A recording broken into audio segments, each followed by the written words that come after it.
Good morning, everybody, and welcome back to the Pinnacle Cup. After a bit of a hiatus, we are back at it again. It is the playoffs time here once more. My name's Over, joined, of course, by Nexus, and we are getting ready to jump into our first playoff match. Of course, it's going to be none other than GamerLegion facing off SKADE. And Nexus, I mean, we've seen these two teams quite a few times already in the past. The question is, what are we going to see today? That is a tough question to ask from the very get-go, having not seen them in a while, but you know what, I think we can talk about this as we go on here, actually. Let's talk about the strengths of both teams for a little bit here. We'll start with the SKADE, for example. I do believe they're the slight favorite headed into this one. The recent form as well has been fantastic.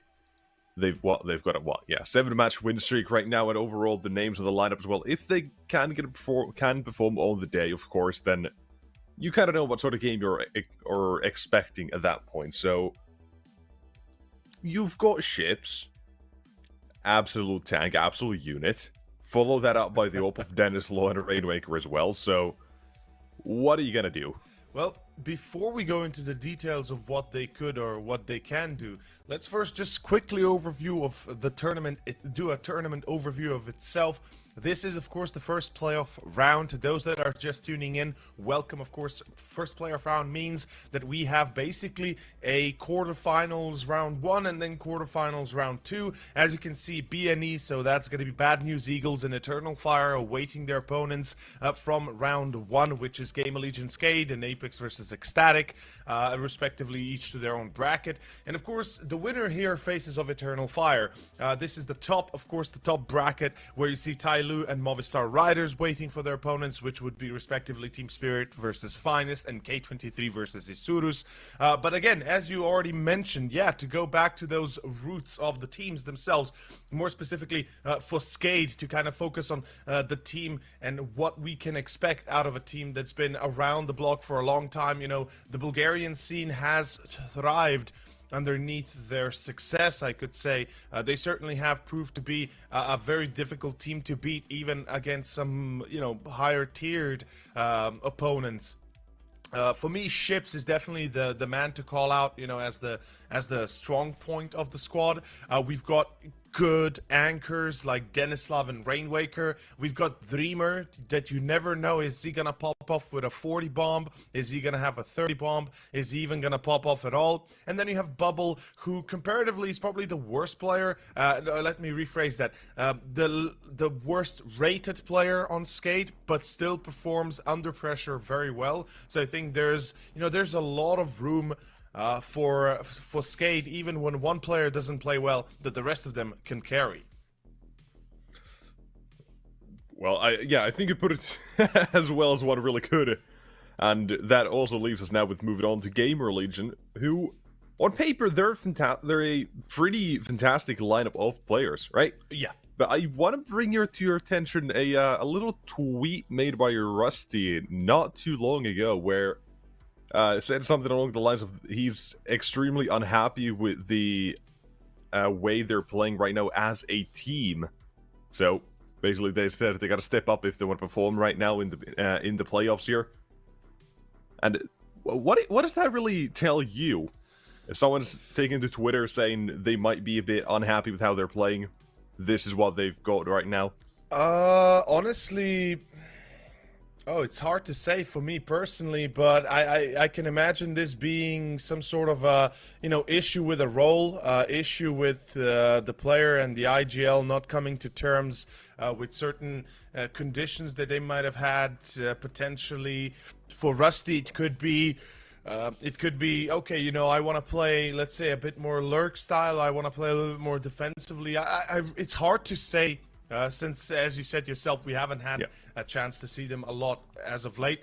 But I really do think it's some sort of a disagreement between the players or the IGL or the coach that Rusty simply has put out there in the public eye to think of, to kind of consider. Could also be signs of issues further down the line. But with that being said, the veto is where the issues could arise once more for GamerLegion, not just within the squad, but outside as well. Ban coming out for Dust, ban coming out for Vertigo, respectively GL and SKADE. And then we have Nuke pick for GamerLegion. I think there's no surprise there. And we have Inferno pick for SKADE. Yeah, leaving Overpass as a decider as well. Nuke, I will say, I think it is a bit of an odd one overall for SKADE, right? They play, what, 20 times? This is their second most played map. They've only won, I think, 6 of those. That's not a good number to have as your as one of your best or most played maps, right? Yeah, I wouldn't say that's exactly something you would be proud of statistically. So definitely agree that Nuke is probably one of their weaker maps of the pool that they do play, but overall they have a very strong map pool in general, so they can rely upon both Inferno and Overpass to be better for them statistically. Questionable whether or not it will be better for them in actuality, but again, Nuke seems like that pick for GamerLegion that they've really been counting on, and I am fairly certain that, you know, with 20 maps played for SKADE, even within the last, let's say, a month or so, that they probably had a few demos they went through, a few nooks and crannies they were able to spy through and see the weaknesses of SKADE and see what they prepared for us. And with that said, Nexus, the match is live. That it is. Hopping on to the first map, but like you've said, it's what has there what GamerLegion can do. Doing it this one with a few unsatisfied faces, but let's see if we can satisfy some of those. But on ramp already, we've got a 2-man setup. The first one falls. It's on the ships to now recover from that setup. Does take a few down, even able to reload at nearly a third, but will finally get shot down, leaving the CT side. And 1 versus 3 as another man falls. That's Bubble going down, and 1 man left in a big old clutch immediately as the pistol round begins. Man, I mentioned this guy. This guy and clutches, he seems to be a part of that, you know, he seems to be one big clutch man, and we'll see. Dreamer, he's usually the guy that surprises you the most when it comes to plays like these. GamerLegion, meanwhile, with IM and Zero being tagged up, certainly not out of the danger zone just yet, but they do have a smoke, they do have a Molotov, and that should be enough to stave off Dreamer's attempt at preventing the bomb plant. Without a defuse kit as well, he's limited to a 10-second defuse, meaning this is not going to be an easy task, and almost certainly is going to be a nigh impossible one. I mean, his odds are very poor in this case. Look at the setup. I am behind main silo. Good shots, but again, it is not enough. As I said, defuse kit is vital. 20 seconds, Nexus, and not even going to happen. Not even one. I am down to 2 HP and still survives just like that. And GamerLegion, they start off with a very quick ramp push. It works. The rat that was there in ships, it didn't work out for more than the 2, and, well, even with all the time he bought his teammates, the rotations, they weren't good enough, all got shut down. And just like that, we're into round of 2 with 4 spawn CT side. Already as well, good to see how Dennis Low wants to play here with a scout as well. 1 MP9, which, you know what, 3 deagles, that's good enough. One of them is about half damage. Combined that with the scout or one other of those weapons. That could result in a few issues for GamerLegion, but they are going to try to brute force their way here, which I do find interesting. That as soon as that ramp smoke fades, Rainwaker either immediately gets domed, gets 1, or falls back, and we'll see what he can do. As he does tag down a few at least, and does quite a bit more afterwards as well. That is as well start to tag up, and just like this. I mean, that's a lot of damage. That is really a lot of damage. Ships now from Titanic. He's going to be able to sink the ship itself. His ships will be staying alive until at least he finds a single frag. 2 more players tagged. The MP9, the scout, could be enough. The deagle from Dreamer cannot afford to fall, though. SKADE, it's a 3v3. They've got the position to work with. They cannot afford to lose a single player until they find the kill on 1 more to continuously have equal odds. Rusty with the mech 10's not even going to be able to pop off as Bubble And Dreamer comes in with the Galil. I am alone, and this is what I'm talking about. This is how you surprise your opponent. Now I am is going to have to do it all by himself, and this is going to be a very difficult one. In a 1v3, no defuse kit, sure, but he's got a tough job ahead of him, and he will not be able to finish it off as SKADE win a forced buy, and they will pick up their first round. Yeah, that is honestly a bit surprising, but hey, that does prove the value of those Desert Eagles and what the Force Spy can do. GamerLegion, I thought it was, it should have been a lot easier. Like, they push ramp, they get the first kill, just like that, they just continue towards B, but no, they didn't. It was a dead stop to them and what they wanted to do there. CTs one at a time, they just collect it. The bomb does go down, it means the Ts are kind of get a bit more money. They've got a few rifles, or excuse me, a few force bolt weapons there. Tech 9s, a few Mac 10s, and utility, you know, fairly okay at this point. We'll see what they can do with that util.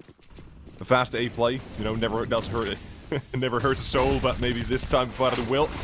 As bubble, gotta be flashed over just like that, taken down as well. And Dreamer, though, doubling down, like you mentioned, this match clutch and when it needs to be, does perform. Edislow does join it just like that. It's on to Isaac's Tech 9, who does fall to the Galil as well, up from the above heavens. That's going to be a very quick second round for SKADE. Force Spy does not work out. No, it really doesn't. I mean, the thing here is they kind of went for the A take, and not that it's a bad idea. The how do you execute it, though, is very important, and in this case, it wasn't, I guess, exactly done in a very subtle manner, or in a manner that would give them a high percentage of advantage. In any case, GamerLegion forced onto pistols now, no Kevlar, no nothing. This should be rather easy pickings for SKADE, and you know, this is one of those where the luck is on the side of SKADE since they started off CT. They won the second round on the force buy. They really kind of picked themselves up from the ground almost immediately. And we gotta start talking about the fact that this is Nuke after all. This is CT side Nuke. It is where SKADE excel at playing and winning, and it is not to be trifled with when you get to Nuke.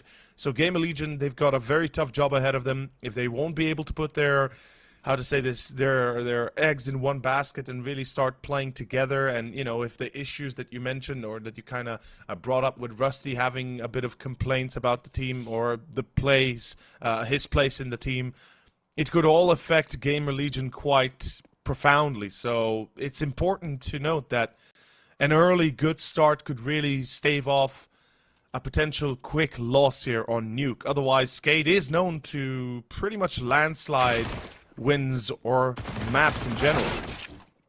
Oh, Denislav. Wow. That's, you know what, not as pretty as you'd like it to be. Yeah. But still, damage done, they've contained him in a round, or lobby, excuse me, and just like that. Yeah, there you go. All funny business aside, the round has got to be done, 0 and 11 HP. Maybe get... No, never mind, yeah, doesn't get a drop on anyone. But a noise has been made and SKADE third.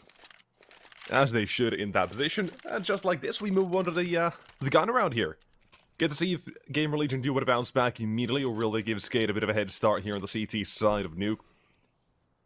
We'll find out right now. But again, the question is how are they going to want to play as a team? Like, what are the calls going to be looking like when what's the actual game plan headed into this? As most teams, they plan ahead for like, what? It's usually around 8, 9-ish rounds. The first few gun runs, at least, you want to get those planned out and see what you want to do. If you've picked them out because you know you're playing it. Then there are these sorts of stopgaps, these nuisances like Denislaw who want to get ahead of that curve. And just like that, it's 1 and 2. Delivered by the M4 and A1S. Yeah, I you know, when you asked how are they going to play the gun round, I kind of was thinking about the default for them. Default encapsulating basically 1 or 2 players into lobby, 2 to 3 players outside, depending what you want to achieve later on. You know, is your goal to get into secret? Is your goal getting onto ramp? Is your goal getting onto A?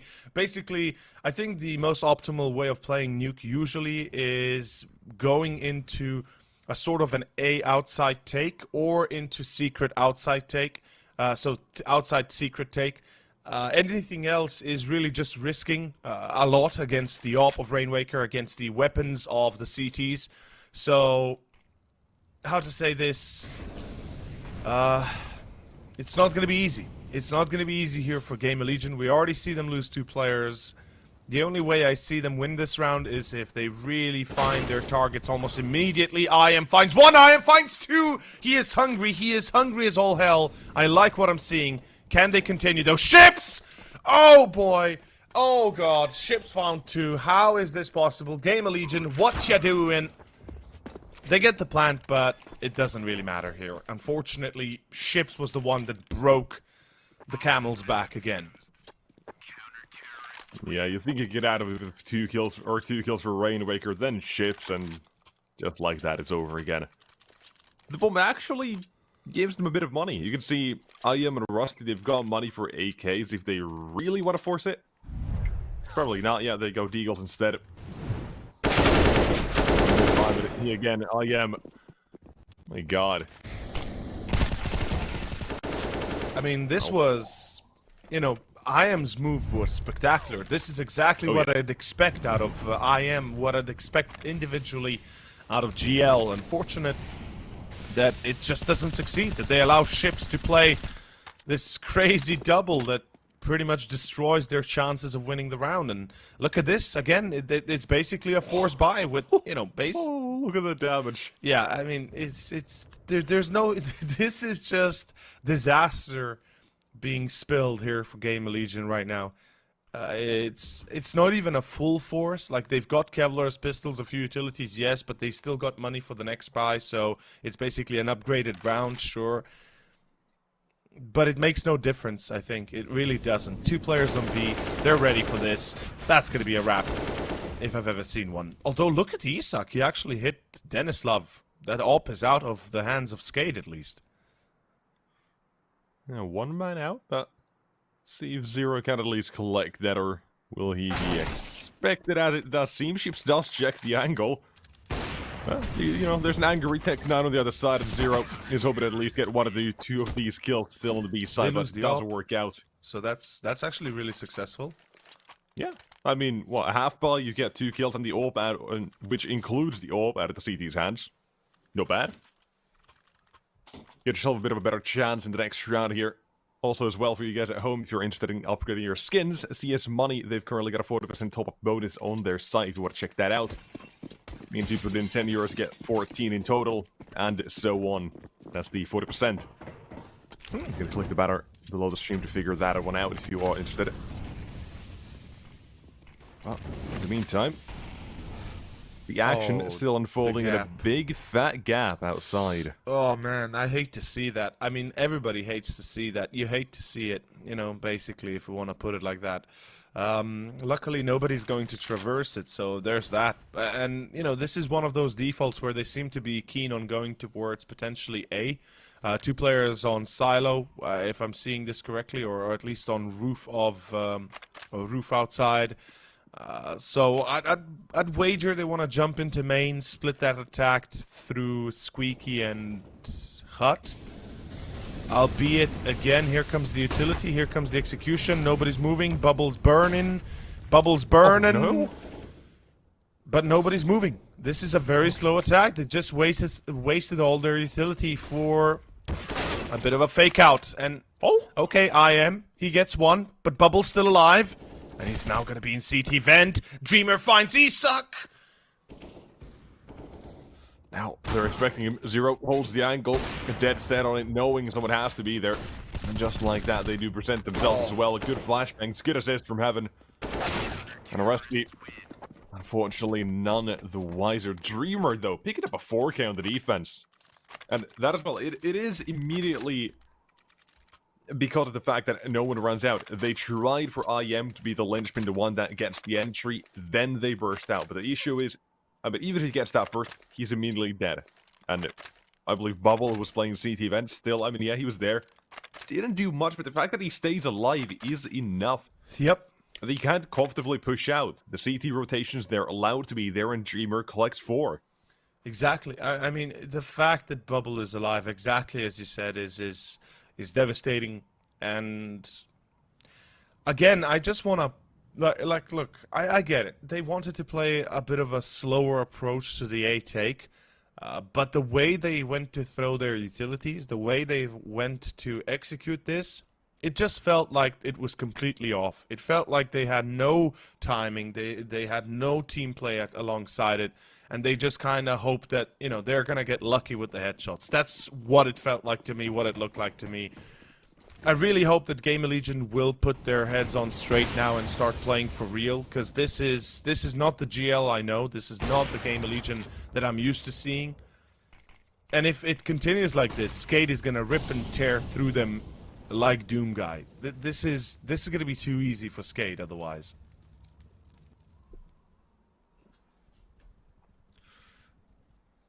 Yeah. Well, a slight weakness, the issue of SKADE not having the best results on the map, but I think that is beginning to prove itself not to be a huge issue, at least in the beginning. With those 20 maps giving them a lot of experience on the map, and, you know, a fair amount of them being fair, you know, around the 16-10-ish margin, you know, swinging back and forth maybe a few rounds, but they've got experience on the map, and right now, GamerLegion, they're not doing anything that's too out of the norm. However, Isaac, though, might get a first kill here if he's careful enough, and there you go, mopping up a few, or at least trying to. Ships gets another shot at this, and I am walking closer. Gabble runs out here, though. So good for one. And there's that trade as well. Ships does go down.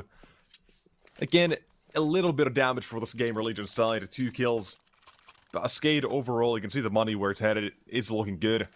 So is the scoreline 7-1, and now we're gonna need to see those gun rounds come through.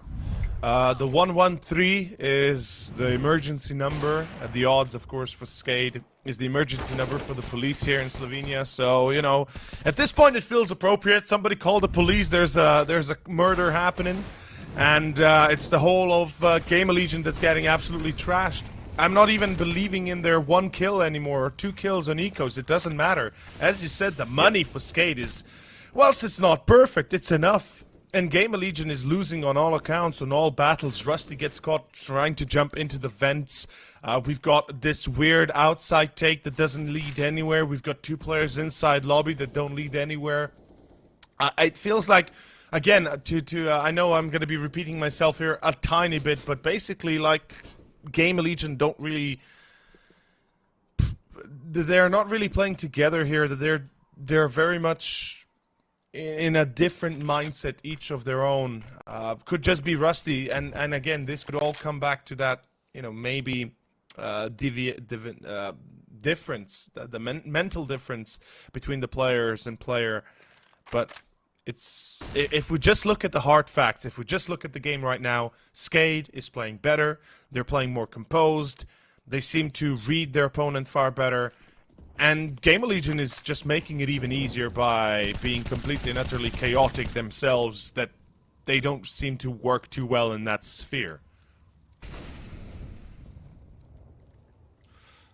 Yeah, here though, the outside take finally does do something with one man in the secret, but Ships, he's still holding an off angle here.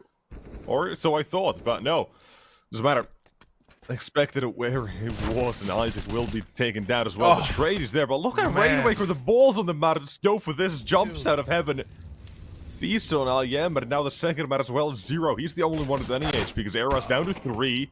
And he's fighting for his life right about now, but quick 2k for the T side. It doesn't matter. Again, it doesn't matter. It's only a few kills they get. There was no time. They waited around in lobby for the first 30-40 seconds outside as well. Then they followed through some smokes, but did nothing. As I said, again, it looks like they are lost in their own heads. I'm sorry to say it like that to all the fans of GamerLegion, to all the people that love and support them. You should. They deserve the support, but this is not the GL we know. This is not the GL we're used to. SKADE is playing better. That's it. End of story. GamerLegion...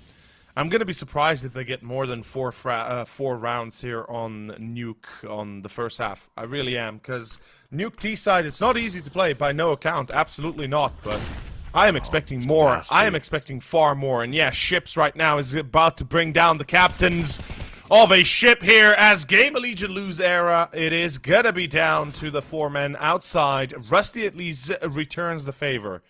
Yet again. Oh, those smokes are gonna fade. Oh, and the You angle. can spot the bomb as well, and just like that, bomb's been taken down. Rusty finds a trade and smokes. They faded. They are long gone. They don't Finally.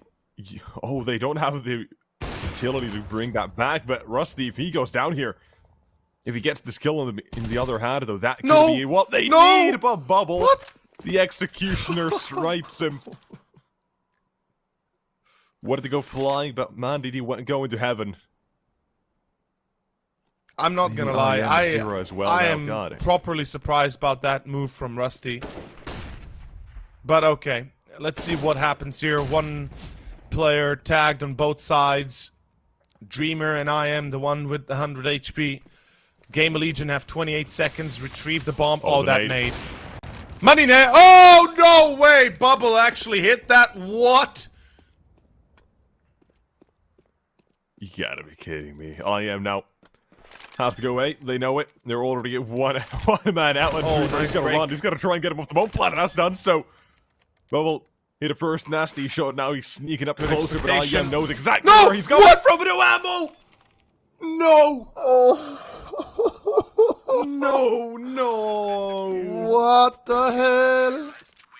Runs out of ammo on the AK, and that's how Bubble survives. 8 HP, and a dream clutch for him. Do you know what? My reaction here is emotional damage, because that's gonna hurt. That's gonna hurt. That's gonna leave a mark. Even the 8 rounds they've lost in a row up until this point, sure, but this is where the emotional damage really strikes. Oh man. Oh boy. I do want to note one thing for the round though. That was all of it was controlled by SKADE from the beginning. Ships was outside. Well, he gets the first kill. He stays alive for a few more seconds. Yeah. And just like that, GamerLegion with the smokes fading, they had nothing they could do. So it all begins with Ships. It ends inside A, but it was all SKADE who was controlling that round. And that brings it back to what you said. GamerLegion maybe a bit in their heads. They can't really get away from it. It is hard to break away from it, so I'll give them that, but still, it's not something you want to see. Waiting for that to happen. Ram control being taken. Rainwaker pushed back at the off as well of Dennis Lop. Slightly away, still taking some shots and not too far off from connecting. Moved back to CT instead, so playing a safe angle. Trying to let his teammates trade if that's the case, if that's needed. Well, now's the question. What do GamerLegion want to do? They've forced him back on ramp. They've got full control of that, but they are going to be walking back towards A. But look who's waiting for them, man. Dreamer. He has a dream. And that dream is to bring them up to 10 points. And 10 points for Gryffindor could be the thing right soon. Era finds Ships, but it doesn't matter. Dreamer is still alive. He's breaking their stride. He's breaking their attack in half. And now Era in a 1v2. He's gonna have to pull it off by himself. There is not much he can do without... Oh, he gets it, but Rainwaker from main. The timing was perfect as he peeks out main. He does get him in the back. And even though one survivor is a very bad economical standpoint for SKADE, it doesn't matter. They've got 10 rounds in a row. They do not care. They really don't care. Even if they lose all 5, as long as they keep winning. That's what matters right now. In GamerLegion, they're going to take another timeout. If I'm counting correctly, this is their second timeout, right? I believe you might be correct. And we've got the pictures here of the boys. I'm fairly certain this is 0. This would be, I would assume, Era. Mm-hmm. They are not looking happy. Yeah, no real smiles on him just yet, but... Oh, no, this is 0. Yeah, this is 0. I think this is 0. It might have been IM earlier. I just didn't recognize him with a bit of a beard. This is Rusty, of course, right? Yeah. Yeah, did their faces tell you the story of you know, how good or how bad it's actually going right now, and it's not going great. It's not going great by a mile. Yeah, you could say it's just not going. They're still trying to get started here. It's the pistol. It was great. It was a good start, an explosive beginning. From then, it's not really been up to par. Here as well, good counter utility immediately there for Dreamer as well. He's staying alive. The Bubble might get caught here. He's gonna have to survive, but okay, he's fine now. Tucks himself in. Here's Dreamer to assist, and just like that, the A pole it withstands to push the execute the mini execute, if you will, actually. Yeah. And there you go. Feeding into ramp. That's wanted that too, and to make it 3 as well. Last man standing era, I don't think it's got to do much better. You know, I kind of want to point out how it all began. That first gun round, or that second gun round that we saw at the beginning of this onslaught. If you remember, I pointed out specifically how poorly it was kind of played by GamerLegion. They prepared for executions, they threw the Molotovs, they threw the flashbangs, and then they waited until the first player from main arrived, lost that player, and only then started to execute onto the A side. And it feels like the whole game has been like that, just a chaotic game that doesn't really have any head or tails, and it's all falling apart directly in front of our faces now. Is it because of a single player? Is it because of the IGL? Is it because of all 5? We do not know. We can speculate, but you know, speculations are for other people, not for us. Let's keep to our facts right now. And the facts are GamerLegion is not playing the game as we expect them to do, and this is very bad. Like, this is very, very bad. I expected at least 5 to 6 rounds on T-side nuke. And before people start, you know, chanting, oh, nuke is CT-sided. Yes, it is CT-sided, but it has been expressly updated to allow the T's far more control than, you know, what it used to be. Because if this was old nuke, they wouldn't even have the 1 round, let alone a few kills. In any case, damn, Denislaus so quick on this op, man. Yeah, trying to change things up ever so slightly as well to take control towards hell. At least, you know, you force Denislaus back, but he comes back for another. Did back for vengeance, man. No, wait, did I see that correctly? Rusty went to peek, the op misses, and then Rusty stays on the corner crouching? I'm just perplexed by the decision making here in these duels. Like, that's like a #1 rule you don't do in CS. You don't stay on the corner crouched waiting for the op to peek you. That's like...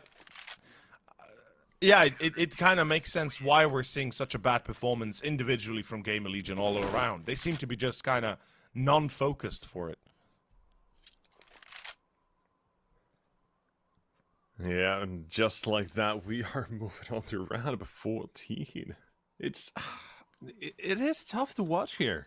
Yeah. Again, this is GamerLegion's map pick. I mean, SKADE, I thought they were going to be a bit better here. I thought they were going to win this. And now I think they might as well, or might go for the 2-0 here if this is what we're seeing. Another timeout, though. You know, honestly, this feels like the last chance for GamerLegion. Honestly, 12-3 is needed. I mean, that's nothing to hide. Like, right now, they've not showed us much. There. A few entries, yes. Yeah. But from there, what do you do? Outside, it's been lacking in control. And the few times you've got it, you might have had a ships waiting there. You might have just walked into them afterwards, right? Yeah. Whatever you've tried to do, SKADE have shut it down. Not gonna lie, I feel like even a 12-3 doesn't change the fact that this is most likely a 16-2 under 10 score for SKADE, because it feels surreal right now watching this. I mean, nobody from the side of GamerLegion even has more than 10 kills, or 10 or more. And not that we would be expecting it, but let's be honest. Come on, man. You know, we both expect them to be at least a bit better on their own map pick. Because if this was the pick of SKADE, I'd be like, yeah, okay, it's SKADE pick. You know, they don't crack it. They're not used to it. No, this is GamerLegion pick. This is worst map for SKADE. Imagine what's going to happen on Inferno, where SKADE are home. or where it's SKADE's home. Or imagine what's going to happen on Overpass. And this is just, you know, it's basically just doing the same thing over and over again, thinking it will change the outcome. It's insanity. Yep. Absolutely. Pure insanity. Like, it just doesn't... It doesn't work like that. It really doesn't. There as well, I've got a real quick note of how Denisol played out as well. He took the first few angles that fell off after taking a shot. Then again, he fell off in the next one. And then he had a teammate. It didn't matter if he went down, because there was enough players to trade him. He'd done enough damage, got, what, I think, 2 kills there? I believe so, yeah. Yeah, 1 or 2 at least. So, it doesn't matter too much. Like, the rotations they were done, he knew they were committing to be. And just like that, again, SKADE, they get 13. And they really are playing this map like it is a bit of comfort pick for them for the longest time, but GamerLegion, one last hurrah on the T side here. Let's see what they can do. Ships waits for the boost, and there it is, but no kills, just a lot of damage, and the nade as well is going to be doing a whole lot more than that as well. But the entry catch spot for the T side era will be traded. And Rainmaker, he's here as well. So the CT rotations towards the B side, they've been fantastic. They've been extremely quick, and just like this, again, spelling trouble for the T side here. Denisol takes another one. And Bubble should not have had that kill by no means. He was jumping up, trying to get up there. And left it at 1 of his 4. He's stuck in event 0. Walking into this, then maybe gets the first, but that should be about it. Position known, even with the time. Not much you can do. Somebody called the corner, because there's going to be a lot of slow walking and flower bringing. This is just... There's not much to say. I'm sorry, people, but there is not much to say about this first half. And I feel like there's not going to be much to say about the second half. Of course, as I said earlier, you know, it only takes a round or 2 to bring yourself around quickly to... You know, bounce back, you need to win the pistol, you need to win the gun round, and then maybe there's already a chance at pulling the impossible, which is, well, a lot. 15 in a row, I would say, is what they need. But let's see for certain. Ladies and gents, second half, second pistol, Nexus, this looks like it could be the end already on the table. Yeah, the pistol definitely would, well, will be the final nail, the proverbial coffin here as well, and we'll see if we manage to win this round for the T. Or maybe the CTs have something to say as Isaac pops in for a few hits, and I am as well. And looking at it, the kill feed turns to a wipe out of the CTs. And finally, hey, we've got a second round for GamerLegion. It's the pistol. But what are we thinking here? What are we thinking for SKADE? Do they want to force buy? Absolutely. Like, they got the bomb plant. They've got a little bit of extra cash to splash. If I'm SKADE right now, there's 2 ways I play this. If I'm feeling super confident, absolutely I go for the force buy, and given that it's a 14-1 first half, I'm feeling confident, right? Or they could be like, you know what? Screw it. We don't need to force. We'll play a full eco. We'll buy the next, and we'll destroy them with the guns that we can afford, AKs and whatnots. And it seems like it's the latter they're choosing. And I respect the choice here. It seems like the prudent choice when you're SKADE and thinking ahead for the future. And then already Rusty gets destroyed. And they might not even need to have a buy. They've still got 2 players with Kevlar. They've got Deagles. Nexus, I'm just kind of... Yep, you know, a bit worried, you might say. God. As Bubble, he's snuck in. That kill as well now allows the rotation back from Secret, if they so wish, but Zero puts an end to Bubble. 3 pistols versus 3 rifles on the CT side, who are waiting for their opponents. Like this, we'll get to find out what exactly the plan might be for SKADE. They honestly might try and run out the clock here a little bit, or... you know, or more like this. Make a bit of noise towards the B side, rattle some brains, and there's the first one taken down. Isaac turns around. He's got rotation from ramp. Rainracer, yeah, this is it. The worst position, but he will be checked. And IM takes another one down to the Dreamer. Possible scenario, 1 vs 2, the door's open and closed. A gentleman on the other side, but he's waiting for the other one to show himself first. And there it is, 0 nails to shot. Okay. Savior of the round, the fact that he stays alive on ramp as well. It was vital, yeah, vital that he checked ramp. That's very good intuition, and it's what we were expecting the whole of the first half, and finally we see it here on the second. I mean, third round's here, 13 more to go. That's what I need to see from from GamerLegion if I want to believe in their victory. I don't believe it any earlier than that. SKADE, meanwhile, as I said, they went on an eco, and this is the buy round. They've got another bomb plant. They killed 4 players, 3 players. That's perfect for SKADE. Like, that's money for SKADE, pure money. The fact that they're able to get 2, 3 kills, the bomb plant, it's like the wombo combo. And then right here, right now, here comes the attempt. It's gonna be Rusty. It's playing with that MP9 towards the edge of the smoke. I kind of like the idea, but he gets spotted still. Ships gets killed. Okay, Rusty. Sure enough, he makes it work. GamerLegion, though, they do lose Era. Rusty stagged. This is not going to be easy, especially since there's 2 players down secret already, and it's down to 0 to try and stop this. Oh boy, again.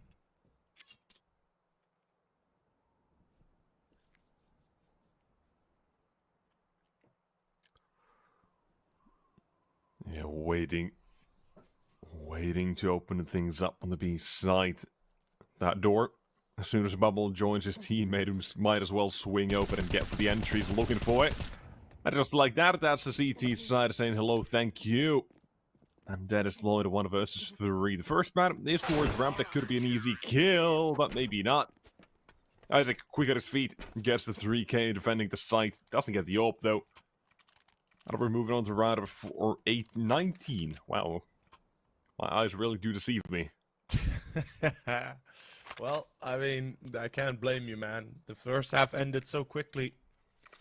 We didn't really get to see much of anything besides 14 in a row for SKADE. 14 in a row. All I want to say, that was 14 rounds that went only to SKADE. Quite a few 1v1s that they still got. In any case, here we go. It's going to be the pistol Kevlar buy. We've got an AK on Dreamer, who's playing that hero buy. What's the goal? Oh, dying. Okay, fair enough. Fair enough. That works as well. So as I said, GamerLegion, I mean, for me, this is full on, you know, not stopping until you win. That's it. For me, that's what GamerLegion have to do. Not a single round is to be allowed to be dropped. And I am getting the, you know, the old nuke vibes, not gonna lie. It feels like 1.6 nuke with the CT side, dominance once more. Meanwhile, Ships and Rainwaker remain, and there really shouldn't be much to remain with. Rainwaker with 1. Okay. 2 kills, not bad. I mean, it's an eco, so that's affordable.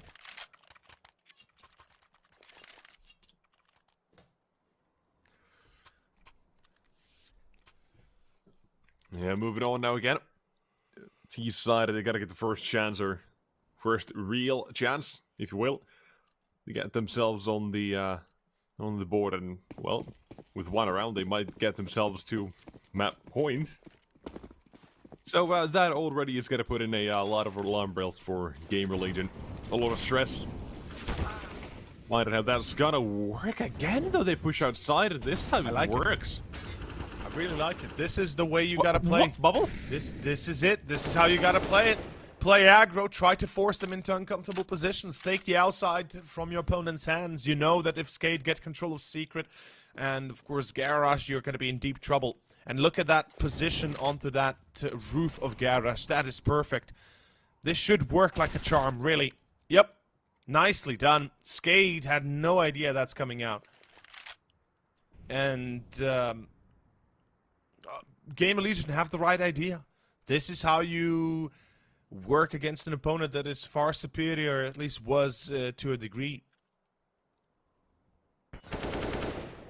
You try to break them with your own aggression. You try to force them into uncomfortable positions. But this is where things could take a wild turn for the worst. Oh boy. Yeah. Isak. Oh, God. Oh. That's disgusting. Oh. Man, it was a 5v2, wasn't it? Or a 4v2? Oh. It was a 4v2. Oh, boy. Oh, no. Oh, man, what the hell is happening? Yeah, see, the problem is even when you do it all, when you do everything right, you know, Denislav and Rainwaker happen. So, yeah.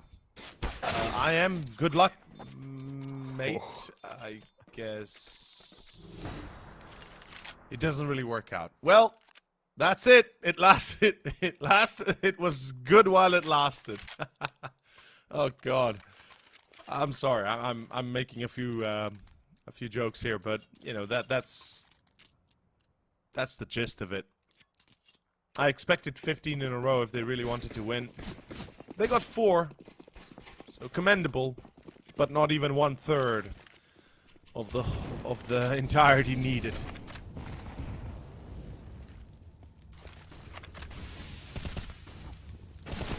Yeah, it's time to find out what a T-Side can do to close out this match, and Isaac says no thank you, not yet. But he's basically the only hope for GamerLegion in this round. He's got the only real rifle. The next gun they've got is an MP9, now an AK collected. But look at SKADE, the amount of map control they have. If GamerLegion, if they don't respect this, and instead try to go for some sort of map, or some sort of kills in the outside, that could make things a whole lot easier, especially now. That's the bomb. This bubble they've seen, and even made a bit of noise headed towards Secret, so this heaven flank, though, this is big. This is huge, and they're not going to respect it, surely not. Even if Arrow is watching this, he's not going to be ready, and the Steve made it. Okay, Isaac, he's actually ready. Right, the first, and here we go, out from heaven bubble. Denislav, 1 apiece, but IEM takes 2. Beautiful. Left with the last man standing, 1 vs 3 to clutch out the map. Finds the burst that at least tries to, but IEM still stays alive. Salvages the round for GamerLegion. That's 6 on the board.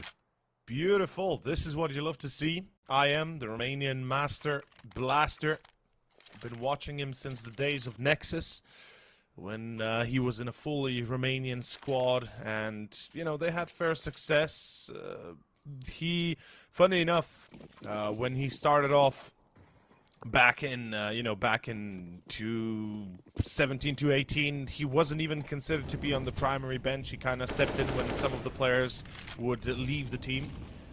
So I'm happy to see him pop off right here, right now, but let's see what the goal here is for GamerLegion. How far can they push it again? I mean, they are fighting against the tide, so they need to be very, very much on point and not allowed to lose a single round. Not be allowed to lose a single round. 0, beautifully. Ooh.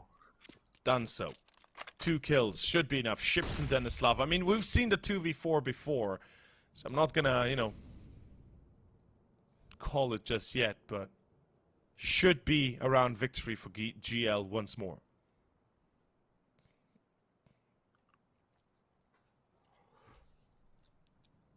Yeah, surely even with the position that is lost in, it's gotta be impossible. Right, those ships might be the playmaker here. If he gets out towards that site, he might call over his teammate, and then it comes to the question if they gotta check lobby and how thoroughly so. But right now, at least, clearing all the angles that the A side has to offer, nothing so far. As I am patiently waiting somewhere around that site as well, and just like that, you see Denislav start to move. I am as well in the meantime. Supposed to do a little bit of the same, but a year from heaven. There you go, that play gets shut down. And Denislav finds himself all alone. This probably will turn into a save call.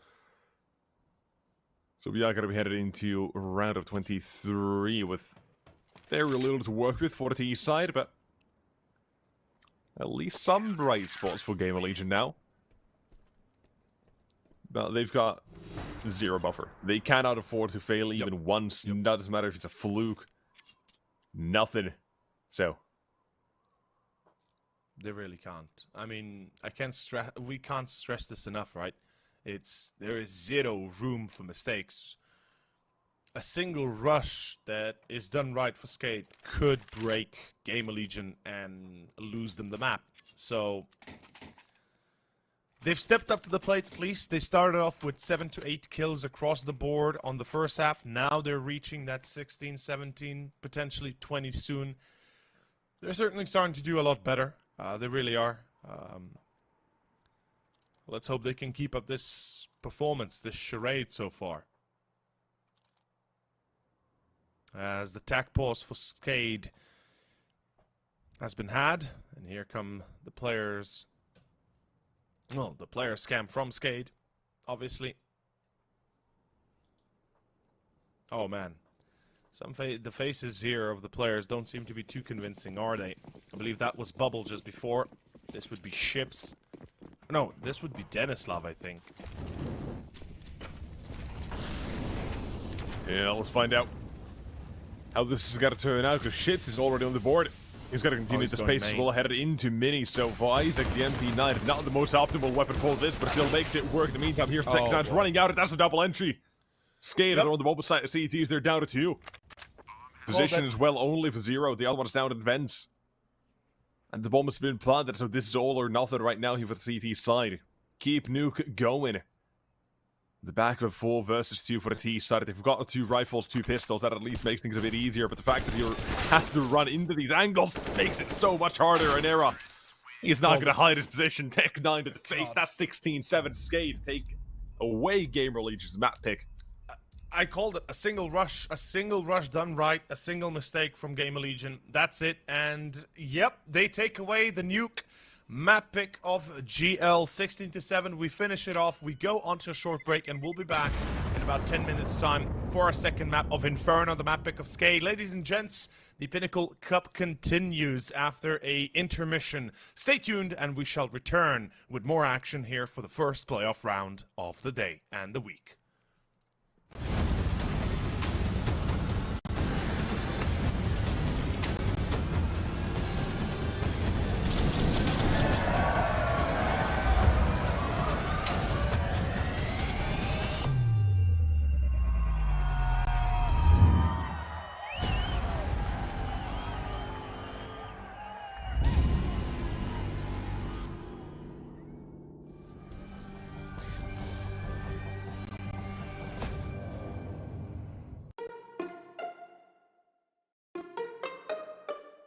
Withdrawing with AstroPay is really simple. Go to your favorite site and choose AstroPay as withdrawal method. Then type the amount that you want to withdraw, type your mobile number, and click on the Confirm button. Now, enter your wallet with your usual credentials and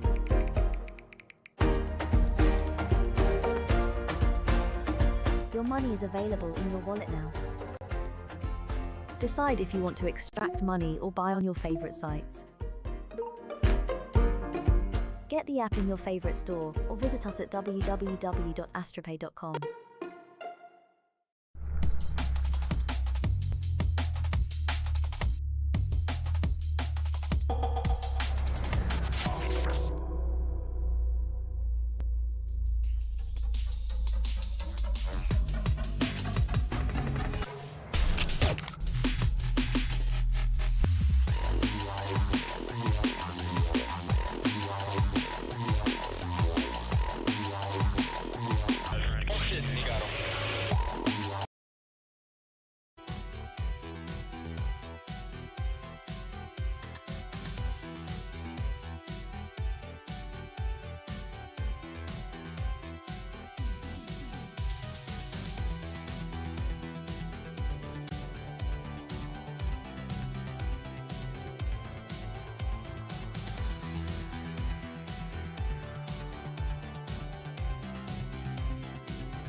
Ladies and gentlemen, welcome back, of course, to the Pinnacle Cup number 4. This is the first playoff round, aka there will be another one, the quarterfinals following this. But we are starting off with SKADE versus GamerLegion, the first match of the day. And map 1 already was disastrous. Let's see if map 2 will go the same route, the same fate for GamerLegion, or is there more than it meets the eye here for our Swedish organizational team?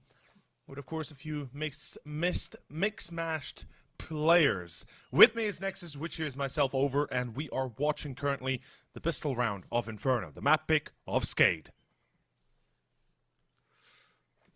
Yeah, SKADE as well, already having set up for a bit of a play here towards A, but two more towards the B side where Ships does pop in into the kill feed with a P250 headshot. It does disrupt the CT stack as well.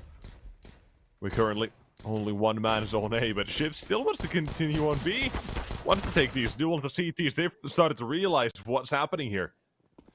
They get a few more rotations finally, but here's the A player, Rusty, all alone in pit. No longer, doesn't even hear it coming. As Dreamer takes his head off, and that's a retake for the CT side. They at least have a kit on IM. But nothing else besides that, so...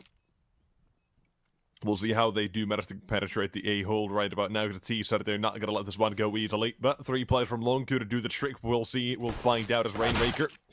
He plays spotted, one too many for his liking. The CT side of finally decided to make their presence known, and Dreamer still tapping away to one. Adam nearly a second as well, but one man close by as well. Oh, no. There's Bubble as well. A bit of a stray from Isaac, but he gets taken down, and Dreamer finally does show up out of pit as well. And he goes about as expected. They get onto the bombs up, but that's it. The end of their tale. Round of 2 begins with a 1-0 lead for SKADE. Yeah, unfortunately it starts off where we left off, with a victory for SKADE. And remember what I said, I mean, you know, we talked about Nuke, we talked about how the map pick of GamerLegion should be going far better. How much better can we expect it to go here on Inferno, the map pick of SKADE, the map that, you know, SKADE literally love to play. It's like the home turf of SKADE. Statistically, when we look at this, sure enough, even GamerLegion play Inferno, and statistically, it's SKADE that is doing far, far better. I don't know, man. It feels like we are seeing the end of GamerLegion as we know it here. You know, with everything that you mentioned pre-game, with Rusty, you know, expressing his concerns about the squad, it feels like perhaps a few changes will be happening sooner rather than later. And look at this wrap around A. I like it. Going through long, making sure you're not going to be caught in a weird position with little room to work with. Zero gets one, but IM and Zero then at the end get absolutely blasted away by the Mac-10s.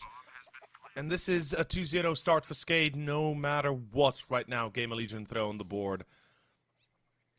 In general, I feel like SKADE know exactly what they need to do, whilst GamerLegion are going to be the ones chasing tails and basically looking to make heads of things.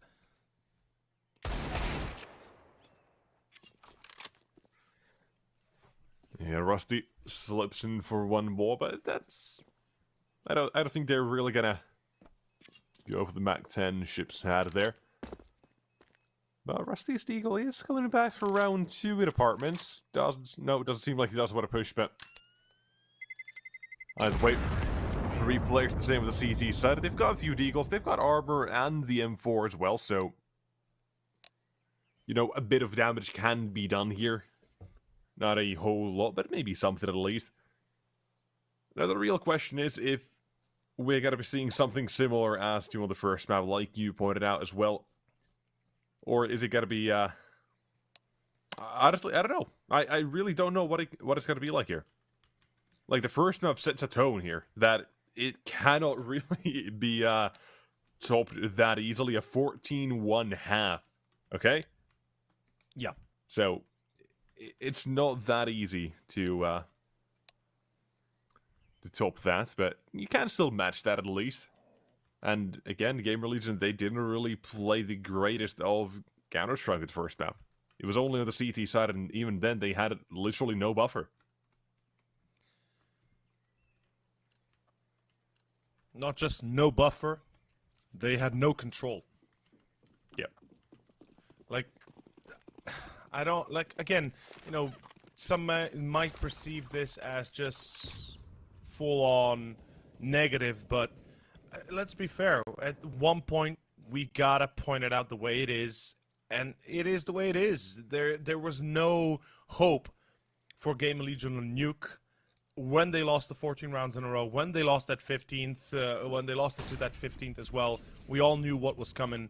It was just a matter of time, and not if it is going to be arriving. And look at this, a stack on A. I like the idea here. They might actually be able to win the round here. I'm not going to lie. This could potentially work as a round victory if they're able to hit their shots. 3 more players are alive. Unfortunately, they're losing them faster than they're taking them away. And look at this, Dreamer finds error as well on towards long. They will check IM in that corner boost, and yeah, that's pretty much it. That's going to be a 3-0 start for, of course, SKADE, no doubt. At best, Isak can save the Deagle the smoke. At worst, he's gonna go in, try and find a kill, fail. Or with the neutral being basically getting a kill and dying afterwards.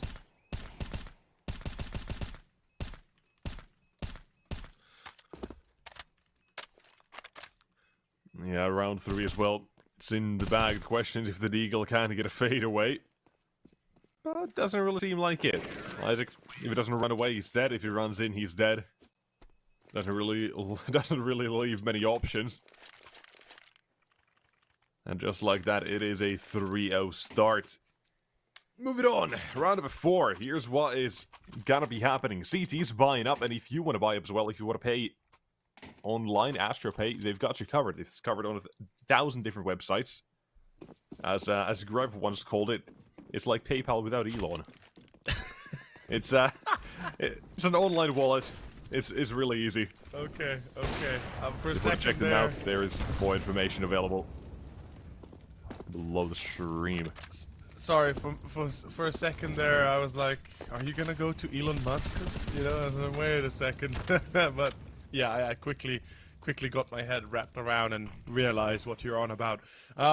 Yeah, I mean, it feels like it's gonna be again this kind of a game, this kind of a map where SKADE are continuously just pressuring and putting basically immense amounts of aggression in the face of GamerLegion that they are unable to handle. Rusty gets killed first on Banana. Where's the support? And Isak, does he check the corner? No, he shows himself a little bit. That shadow gave it away. Bubble will check it. Of course, Bubble will check this always. And now SKADE has a decision to make. Do we go B? Do we go A? We've got 2 kills on Banana. There's likely another player on B. But there's also a likely chance that they might either stack B or A altogether. And now it's just about, you know, who reads this better. And it seems like it's going to be SKADE. They're going B. They're like, yo, we've already passed on through the smoke, boys. B's empty. Just come on over here. It's a free plant. And it's a free round. Rainwaker's going to stay A. He's gonna be the one that's going to be catching rotations. That's it. And I feel like we're about to end this on a very high note for Rainwaker.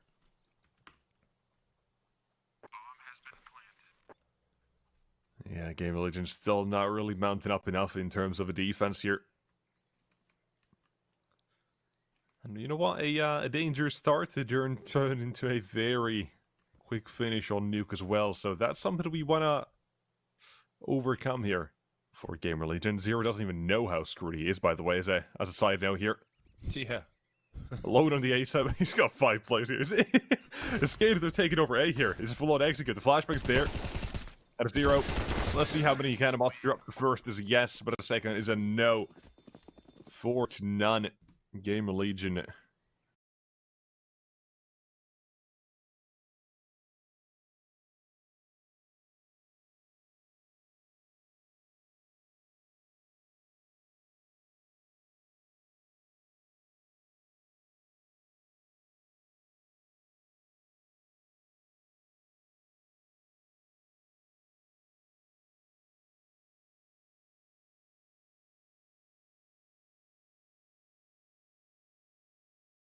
They're not really ready to go yet. I mean, come on, man. Let's be fair. It's not looking good. That's what I'm trying to say. It's not looking good at all. We expected this in the pregame. We kind of, you know, dilly-dallied a little bit with the information we had, and I think we both agreed that this would most likely be SKADE at an advantage. Now, how much of an advantage, of course, you never know, but I did point out that the whole of SKADE, even as of recently, you know, if you look at their past matches, they've been doing very well for themselves. You mentioned, I believe, what, seven matches in a row that they've won? Yep. So again, you know, there's a lot of room that SKADE can work with, whilst for GamerLegion, they're limited to basically reacting more than anything. And again, good start for GL, don't get me wrong. Deagles are great when you get the headshot like that. The problem is, your opponent seems to be far more prepared with an AWP. They take down Isak, and now the push towards B most likely comes through here, as Rusty's going to have to deal with this alone.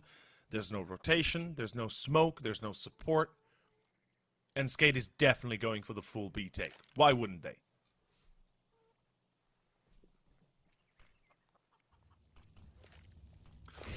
Yep, coming in, Rusty. Smoke down, Deagle out. T side running in. Spam is there, bit of damage, but well, not really any better off than his teammates.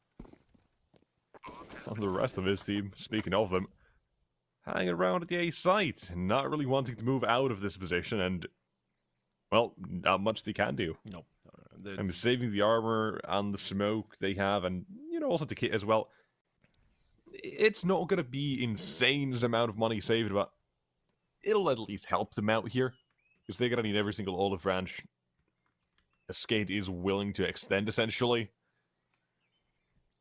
But either way, I'm just terrified of a GamerLegion right now. And how one-sided this can be.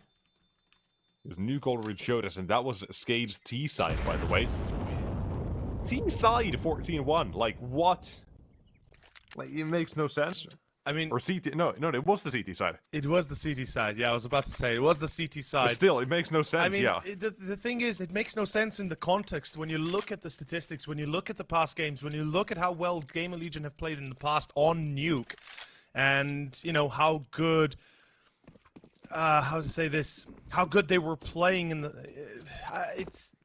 There's no excuse, is really what we're kind of pointing on, right? And SKADE...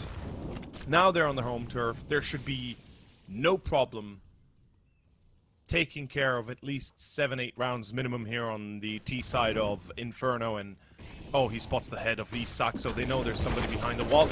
Ooh, this is a bit of a mistake. Yeah, this is unfortunate. So finally, we have some success. The nade is well on bubble. That is beautiful. Finally, a lot better than what we expected. And perhaps there is more to this than it meets the eye at first glance. Especially with Arrow with the op. Denislav brings down Rusty, though. Did Rusty peek car? No, he pushed Banana. Excuse me. Yeah, he pushed Banana. Jesus, Rusty, come on, mate. You get 2 kills, then you push Banana. If GamerLegion lose this round, I will blame it on Rusty. Yeah, the Banana push is not really something you want to see, but that is also essentially a bait here for the last few T side. Players waltzing in towards the B site. Fantastic timing with the smoke, though. We'll slow them down, not allow them to push any further instead. Gotta think about this. Do you really want to go towards B now that you know one man is 100% confirmed to be in CT with the smoke thrown as well? Where do you take this? I feel like that's going to be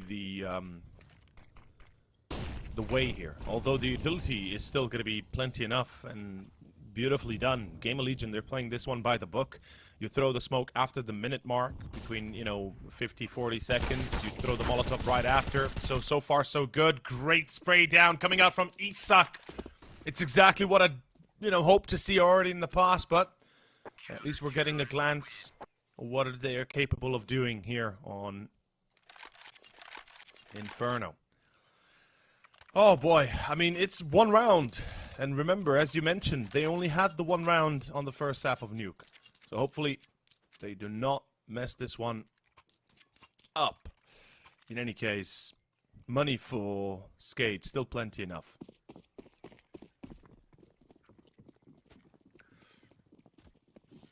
Else continue. CTs, see if they can double down here. T side already as well. Gotta try and up the pace a little bit, it seems. Apeks ready to welcome them, but Denislav's on the other side and finds that duel as well. That's Racket's control taking it. And look at bubble speed as well. He's not going to slow down instead of the complete opposite. I am forced to react as well with the flashbang towards the long bubble nose now. They don't know. They don't know he went CT. Oh boy.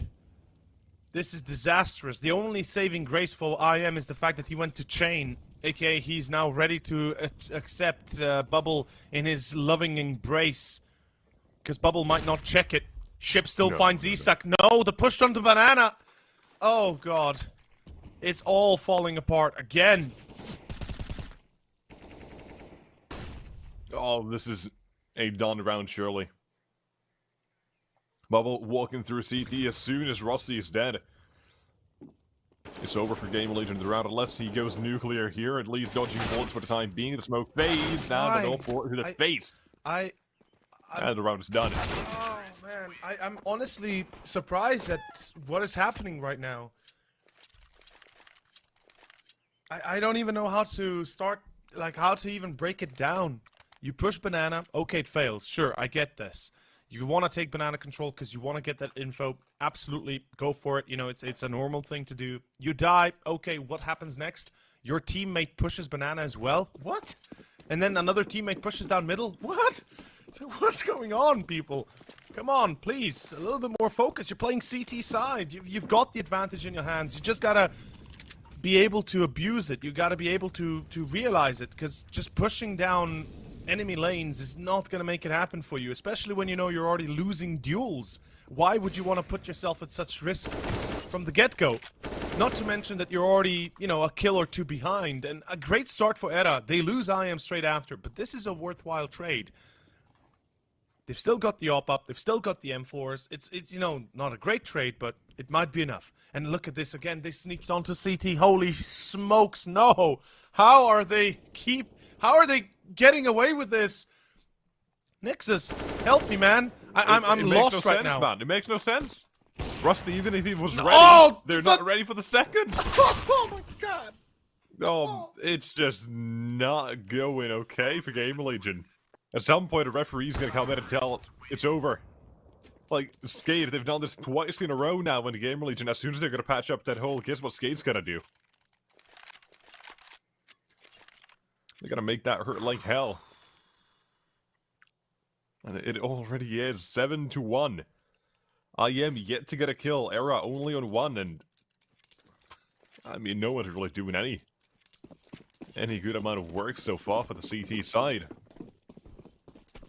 I mean, their attempts at going aggressively has bit them in the ass, basically, and they're paying the ultimate price for it. It's a huge disaster. It's a disappointing disaster, really, at the end. Great double nades. That's what I love to see.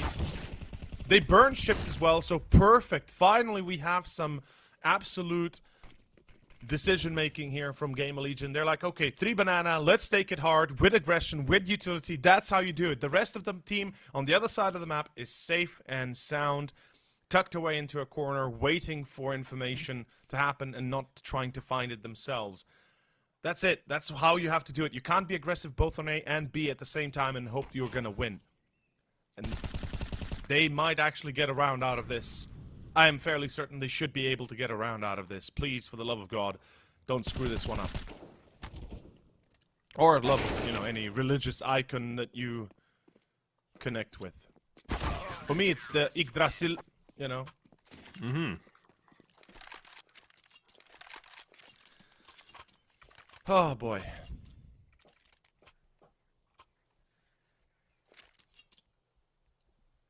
All right. The second round with the CTs gives them a bit of hope. Let's put it that way. Yep, absolutely. Now they're just gotta now just gotta tell us and show us that wasn't just pure luck. The banana utility, that was great. SKADE, that's not the first time they've been punished by it, by the way. So the fact that it works, and now that ERA gets this well, that puts an end to banana aggression for this time being. But Isaac's left alone here. Molotov, the utility comes through on the T side to take control. Chase them away while Zero does what he does on A. But unfortunately, it's not enough. They know as well, the fact that he was on B means that A's side is open for the take it as long as they take down a 2, and that's a third going down the route as well. One man on B is Isaac. Still taking these strays in. Dead is slow. The bomb spotted as well, and that's going to cause a rotation. Surely. I literally mentioned last round that you shouldn't be attacking at 2 sides at the same time. Specifically, if you go aggro banana, you shouldn't go aggro A. And they go aggro anti-boiler. I'm not sold on that idea. I'm sorry, but now you've lost A side. It's a 2-on-2. Sure, you're going to go for the retake. There's a chance you still get this because, you know, you've got a great position to work from. Especially Era's up on short, absolutely. You missed the timing. Okay, it happens. What's the next goal here? What's the next... Oh, he sees the head. Does he take the headshot through the wall? He doesn't want to risk it, I presume. But at least they know one is graveyard, one is site. The fake plant can happen. And Dreamer is dead as soon as he peeks out there. Yep. Oh, God, no. No, 1v1. Denislav. No! Denislav 1v1! Are you kidding me? No way. There's no way. He's basically one shot with a pistol and he still pulls that out. I have no words. I have no words for the disaster that is spilling on top of the table of GamerLegion here. And it all boils down to the basic principle here. As I said it earlier. 12 HP? Yep. My god.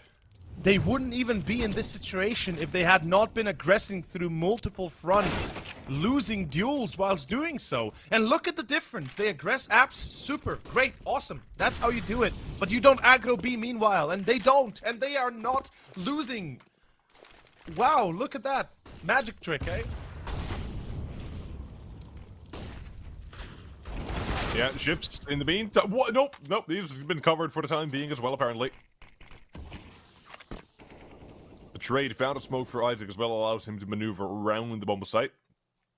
A way to keep the T side at bay as well, while IM has made his rotation known. Smoke throw and SKADE. There should be a fast reaction here to try and take control towards A.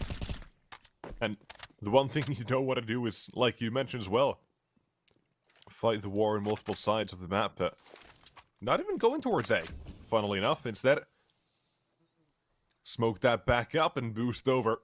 CTs, we'll see what they can do if they execute it. Is bound to happen, but there's not that much utility, so it's kind of coming down to the pure aim duels and the position that they hold. IM, if he goes unchecked, he could wreak a lot of havoc and end the round just like that. I mean, if Dreamer goes unchecked, you know, even then, at 11-4, he's doing a great job. In any case, here comes the push towards B.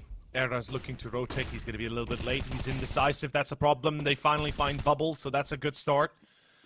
IM finds a second. That's Dreamer. There you have it. Finally, a round concluded as SKADE will drop the ball. But, I mean, did I say at the start, even if I didn't, 7 to 8 rounds for T-side Inferno is perfect. I mean, really, it's like the glaze on top of a beautiful donut that's just been freshly made. And it's the same here. This is 8 rounds to SKADE on Inferno, man. And they're on the T side. This is as good as it gets for them to begin with.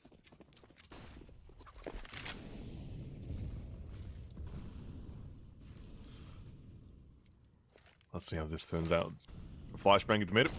Might be a bit of a pop in from the CTs. There's a party and the team kill as well, apparently.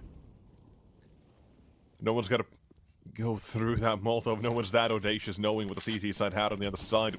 The willingness to fight it. It does also mean that there should be a trade.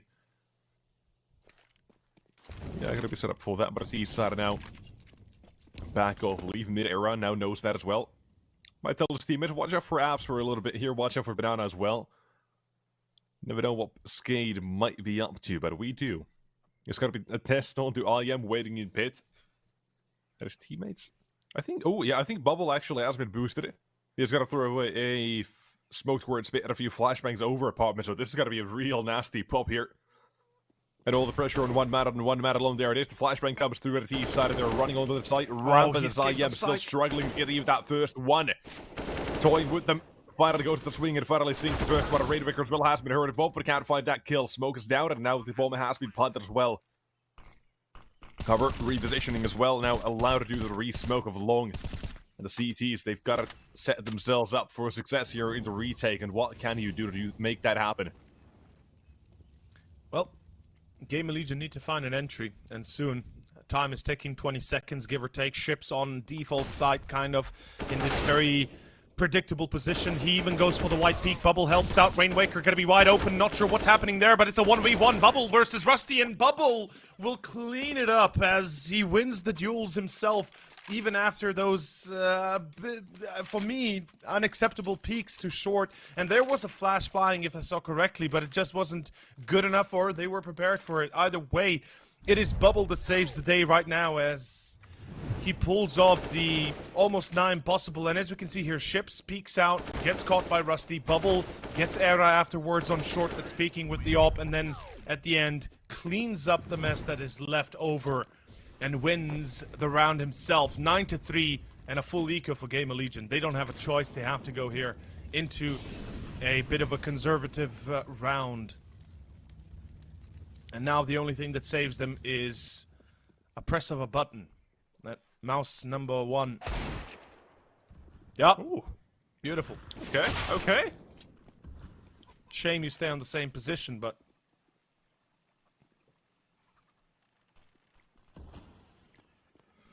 Yeah, Isaac. Now at the back of the bomb side, it has the deagle. There's a flash, but gets fully blinded by it. No swing from the back of that, and the D side they will punish, but a 5-7 sneaks in for 1. Not bad. But this is looking like a lot of the rounds we saw new. The CTs here in GamerLegion only able to get 1 or 2 kills, but the round is not going to be affected by it. The future, yes, right now, because the money is still a bit shaky for the side of SKADE. So it is going to keep them at least somewhat fragile for the time being. But let's see if I can get 1 more. That would at least do something, but... Speaking of something, here's a headshot.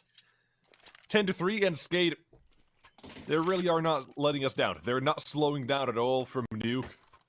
And playing just like they were on that first map, which is honestly a good sign. It's been a long time since we've seen SKADE play this comfortably, I think. I wouldn't necessarily agree. They did play against Sinners and For Glory quite effectively, and Ago even like 2-3 weeks ago. But I would agree, yeah, given, you know, on Inferno, it's been a while since they've had this much great success. And Rusty, well, this time round, he's going to be able to break that success for a second. I am as well, additionally, on top of that, so beautifully done. And, you know, this is what you would expect out of a CT side. Focus on a particular part of the map, then play from that point forward. Ships, good timing. Where's the flash? Oh, but oh god, Bubble actually got the kill. That means Ships can move on forward into ruins. This is not good. This is not good at all. Now, Bubble will burn quite a little bit, but look at where Ships is. That's what I'm talking about. He's the surprise party. Oh, no. 2v3. I've seen worse positions won before for SKADE.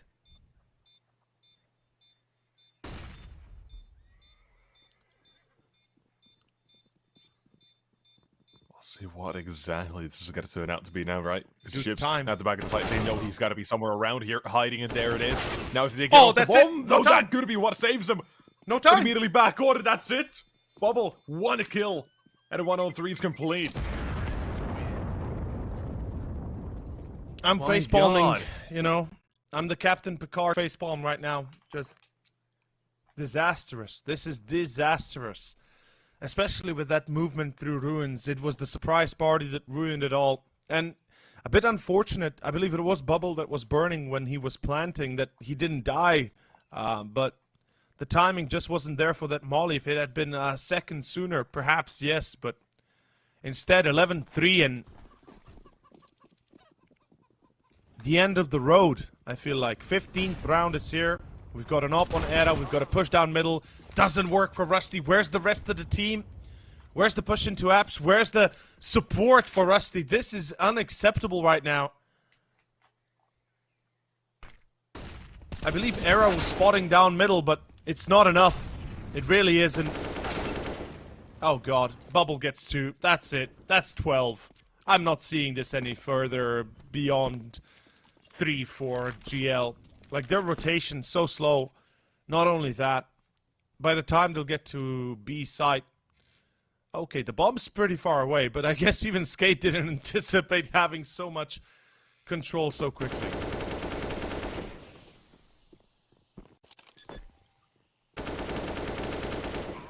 This is honestly now just turning out to be the hardest thing for GamerLegion at the moment.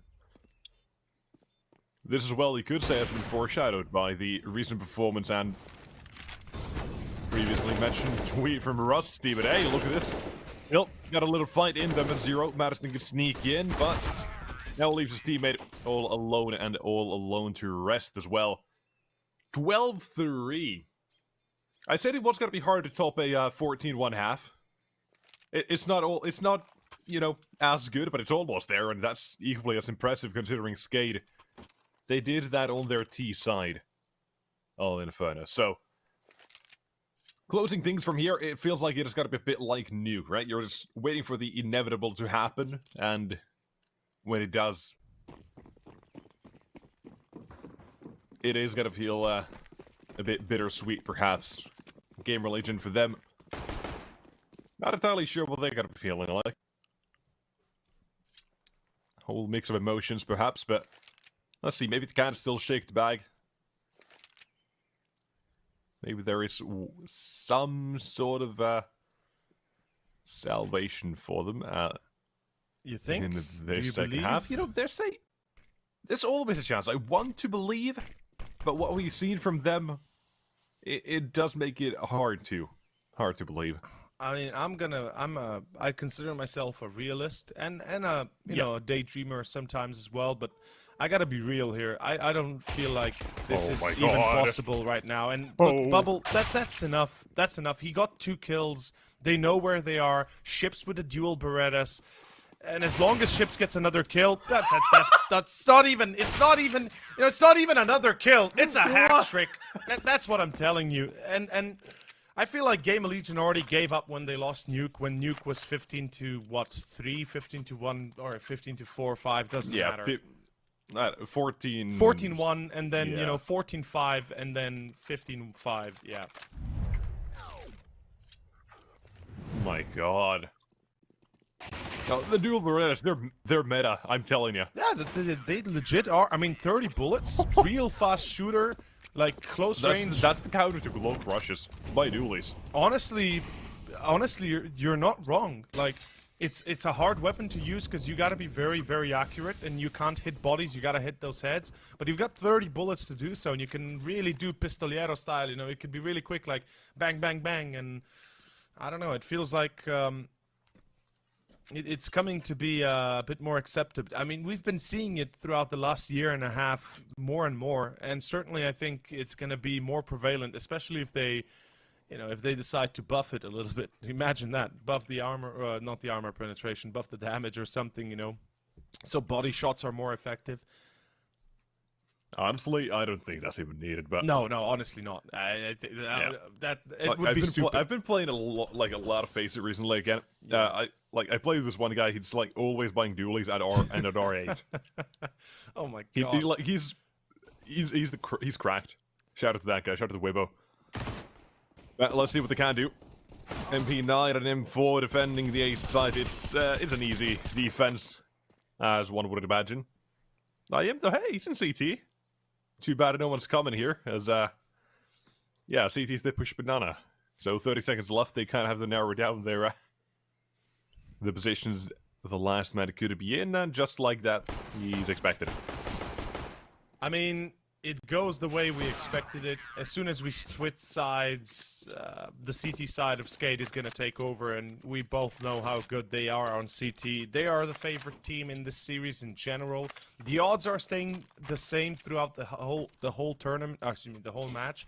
So I presume there might be a bit of a bug there, but point in hand is, the fact is that SKADE are the better team in general, and they're proving that through the first match. The T side now through the second match, excuse me, CT side now through the second match, T side, and just continuing where they were already before that. There's no doubt. This is 15-3, 16-3, potentially quickly ending within the next 5 minutes. I mean, sure, GamerLegion can probably pump up quite a few more rounds if they really put their mind to it. But let's ask ourselves a real question. Are they capable of pulling off the impossible, which is the comeback? Are they able to pull off a 16-14? Because I think the same principle applies as on Nuke. You can't allow your opponent to get to 15. That's it. You lose your... you lose that buffer that already is not that good. So, can they make it happen? Rusty era, they seem to be doing so. Great stuff so far. Yeah, honestly, I think the way they're now playing this, they're not going to be rushing things just because they get 2 kills. Instead, you know what? They like to play safe. They want to play a bit more patient. CTs, on the other hand, they know they got to do something drastic here. Bubble? Okay, never mind. He's gone just for the smoke. Comes back. Still want to hang with the B. So if this one smoke is enough here, if it slows him down for even, let's say, 5-6 seconds, that could be enough to buy rotations. Maybe not. Okay. There's the util. There's the execute. Bubble basically needs to get 2 kills through the smoke. That's not going to happen. CTs, you can see on the minimap as well, they're not moving it. They're forfeiting this round, they're happy to do so. As long as that means they can still buy an extra. And you know what? It does. Raidbreaker, he can buy himself a gun. Bubble, he can drop a gun. And then ships, I mean, he can buy as well.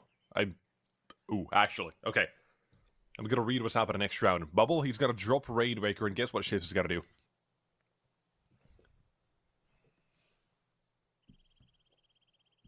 You know what? I'm gonna tell you anyway. Oh boy. It's a tough crowd. Ships? Yeah. He's gonna buy a signature weapon. Do you know what that signature weapon is? Tough crowd. No, sorry, I phased out there for a second. I was looking at the replay of the previous round. It's phased out, sorry. Yeah. My bad. Yeah. Ships had his signature weapon, the Mag 7. Banana half-wall ships, Mag 7. That's mayhem. I mean, we both know how good he can be with that, yeah, especially close-range banana, close-range apps. I mean, we've seen it being used on A site or B sites respectively as well. No. But he's been dropped the M4. Damn. Okay. I mean, you know, they seem to trust him. I mean, look at Bubble and Dreamer, by the way. 19 frags respectively to each. That's a huge difference from the rest of the team. And GamerLegion, one mistake, again, is all that is needed to kind of create this domino effect. Oh, God. Oh, no. Not like this. Not like Surely this, not, but he still finds a second Dreamer. Dude. It's insane. It really is insane. I'm just perplexed at the success rate of SKADE's aggression. I mean, when I do that, I literally just die down middle before even getting to that deep position. Because, you know, you always get checked on all pugs, but seems like GamerLegion is giving a little bit too much respect to SKADE at the end of the day. Perhaps they should just be playing a bit more balls to the wall kind of performance. Oh, that's gonna leave a burning mark, isn't it? Sensation. They have another molly. Zero is not close. Ooh. Hold on, this actually might be still up in the air here if Rainmaker tells me to find the timing. There you go. Banana cleared really as soon as his teammate hears even a peep. He's got to tell him, okay, 1 towards 8. And doing something here. And that smoke as well, I think. No, yeah, there you go. Make sure he's got to try and push towards 8. And this pincer movement could be what seals the deal here. Denislav. Oh, man. Surviving pit for 5 seconds. And the rotation is going to be there without. He's expecting the hardest it. part yet to be commented through, and there it is! Drops the bomb as well. Close by. No! Goes Denislav! Hello! One more. Still alive in a minute. Bit of a time. Just 10 seconds. Doesn't matter though. I am. Look at through. He gets that first, but Rainmaker not expected, and Denislav, my man, does he pull off some miracles? Dude. This was intuition all the way. Denislav, his spidey sense was tingling. He was like, okay, they're not coming short. I've got the player coming through middle for me, so that support is going to be available through short. I'm going to have eyes on. No contact on long, which should have happened long time ago if they were going that wraparound. So the only likely scenario is Apeks. He shoulder peeks it a little bit wider than usual. Sees one. They miss the shot. Then he goes for the balls to the wall shot. Gets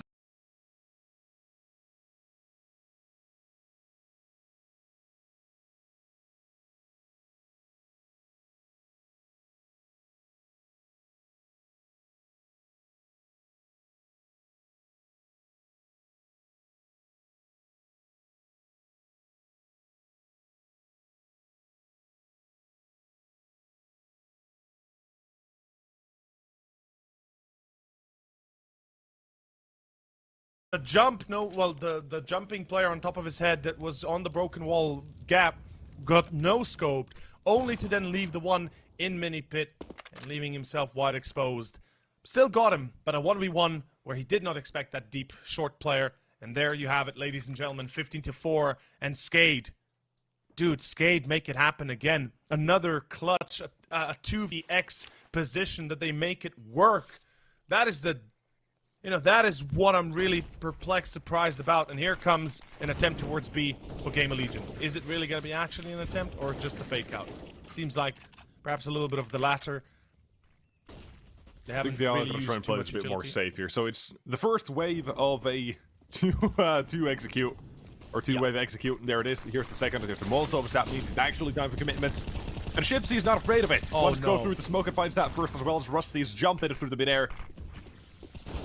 And now here comes the rest, but a Ship's still here. What is he doing? On the bomb side, no one's going to clear him out because the smoke finally will do it. And here's the bubble as well. And he's shooting through Banana. Finally does get taken down by Isaac as well, and turns the round into 3-on-3. Oh, the no, he side prevents the plant. Oh, the bomb as well. That's the bomb. Oh, they gotta recover that as well. The smoke on CT fades, and that's GG. it. It's all time to shine, and one more to go. But it's matched over, SKADE 2-0. 16-4. They one up themselves from Nuke. GG. Yes, they do. Yes, they do. Oh, boy. Nexus, all I can say is SKADE played the better game. They played the better, they were the better team here. Confirming what we already kind of said before we went into this series. And we can see here the players of SKADE seem to be relatively, how to say this, unfazed. Just another day in the that office. was the expected outcome for them. Didn't really care. They just showed up. They played their Counter-Strike and they win. That's another day in the office of the boys. Exactly. And I'll say, I mean, they kind of gave us a performance that we expected. I will perhaps mention the difference being that, a few rounds were a little bit wonky, but they seem to have kept their composure throughout the series, especially on Nuke. I think that, that map really has been giving them trouble in the past. When you look at the results on Nuke, when you look at the difference of Nuke and Inferno statistically, you can kind of tell Nuke is not their home turf, and the fact that they're able to win it 14-1 first half and then take it away 16-5 kind of builds up the story as we know it. Congratulations to SKADE. They win their series. They move on to the next stage of the tournament. They move on to the quarterfinals, basically the second quarterfinals. And we have an interview with Dreamer, if I am correct. So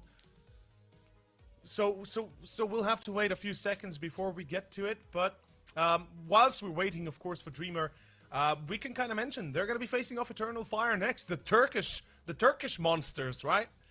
Yeah. I mean, somehow going up against the Turks, it is going to be tough here. Like, I think they showed themselves and what they can do. They played fairly okay in the major as well, so they've got that as well. Yeah. And, of course, they did go out of the major, but a tough loss like that, you're going to learn from that. You're going to take more out of that than just a few practice sessions or 1 or 2 practice games. Yeah. You played the best Counter-Strike you can, and there we'll find out what they can do. I kind of have to agree with you. It was not easy, and all I can say is perhaps it's time for for GamerLegion to consider the words of Rusty, as you said earlier. Perhaps it's time to start taking a look at how the team actually works in between each other. Interpersonal relations are important in a team, as in anywhere. In a company, in a friendship group, anywhere. Even in CS, you got to work with each other. You got to understand each other. You got to be communal about it, and you got to talk about issues. Because if you don't, this is what happens. You look absolutely chaotic. You look absolutely distraught. You have no plan. And SKADE was able to build on that, and they built on that on Nuke. They built on that on Inferno. It was clear that SKADE was reading them like a book, but apparently it will be Ships, not Dreamer. Apologies. So I will be having a little bit of a speak through with Ships, and I'm not sure if he's hearing us already. Hello, and hello and good morning, Ships. I'm not sure if you can hear me properly or not. I hope so. I guess not. Oh, there we go. Hello, hello. I'm unable to hear the man. We have some technical issues. But I guess we'll get rid of them in a moment's notice. As you can see, our beautiful Ships, I believe you have to unmute your microphone, if I'm not mistaken, or just push the talk button. I'm not sure if that is the issue, but we'll get that sorted in a second. While we have a moment here to talk, of course, with Ships for the future of the tournament itself, of what is to come. You know, how to expect the future to go here for of course. For SKADE and what they went into this series with. Ships, I hope that we have been able to. I hope we've been able to fix the issues. If not, we'll be able to fix them in a moment's notice. Going back to me and Nexus. Nexus, let's quickly kind of go for a bit of a back and forth as to, you know, for SKADE, this wasn't a tough match, right? Let's be fair. Yeah, it like I mentioned, it felt like things went according to plan, and a lot of the plays they were making, they felt really good. They felt like they did read a few of the earlier plays that then GamerLegion were making, which resulted in them maybe getting in their head a bit too much, like you said as well. The initial start, it was fantastic, right? On both maps, they started off fantastic for SKADE. Yeah. And from there, like you mentioned as well, they're one of the better teams at snowballing things, and we see what happens when that snowball gets a bit too big. You just can't hold it from going downhill. I mean, they could make a really big snowman out of this one. Not gonna lie. I can imagine this. I can imagine the same happening with Eternal Fire. But you know, to kind of go to where I was trying to approach, basically. I'm trying to figure out, you know, what they're feeling or what they felt going into the series, and then how are they feeling going up against Eternal Fire, you know, just emotionally. Obviously they're prepared tactically and in terms of overall preparation, physical, but mental preparation is also a huge part of this game. So I'm obviously eager to find out how they're preparing in that manner, in that position. I'm not sure if Ships is now even available to us anymore. I believe he might have disconnected, so not sure if we'll have the interview or not. Of course, production will confirm that as soon as they can. Obviously, tech issues are, you know, online stuff. It's a standard thing. But yeah, Nexus, give me your rundown of questions you would like to ask one of the players of course SKADE, and any one of the players, of course, as to what they felt or what do you think would be worth asking.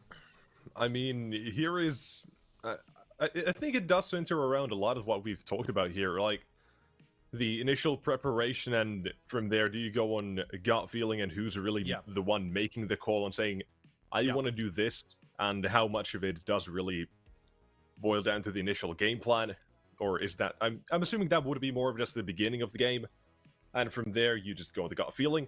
But who was the big man who's saying all these things? Because the way they played it was fantastic. Yeah, it really was. And I believe we have confirmed that we're going to Bubble now. So we're going to be talking with the man himself. The man that had like, what, 20 frags? 21 frags at the end of Inferno. And Bubble, hello and welcome, my dude. I hope you can hear me. I hope I can hear you. Hello, hello. Nice to hear you. Yes, I can. Thank you. Ships had a few issues, but you know, we had you here quickly here on call. But yeah, Bubble. First of all, congratulations. You're the first team to move on from the first playoff rounds of Pinnacle 4. I would just want to ask you straight up, how are you? How are you feeling? How's the team vibe? First, thanks for the congratulations about the first win in the playoffs. What can I say? In our last matches, we were struggling individually, but after we had a talk yesterday, it seems like we stepped up very well, all of us. Could I ask, was there any particular factor that you guys, you know, kind of brought yourself together, that you were able to step up then? You specifically, and I believe it was Dreamer that had like, what, 21, 22 kills at the end of Inferno? There's nothing specific. We just individually we were not feeling the game, but there's some stuff that could be easily fixed. But after one talk, it seems like everything is fine. Okay, I'm actually happy to hear that, because it does kind of tell us the story of you guys as a whole, right? You've been together for a long time now.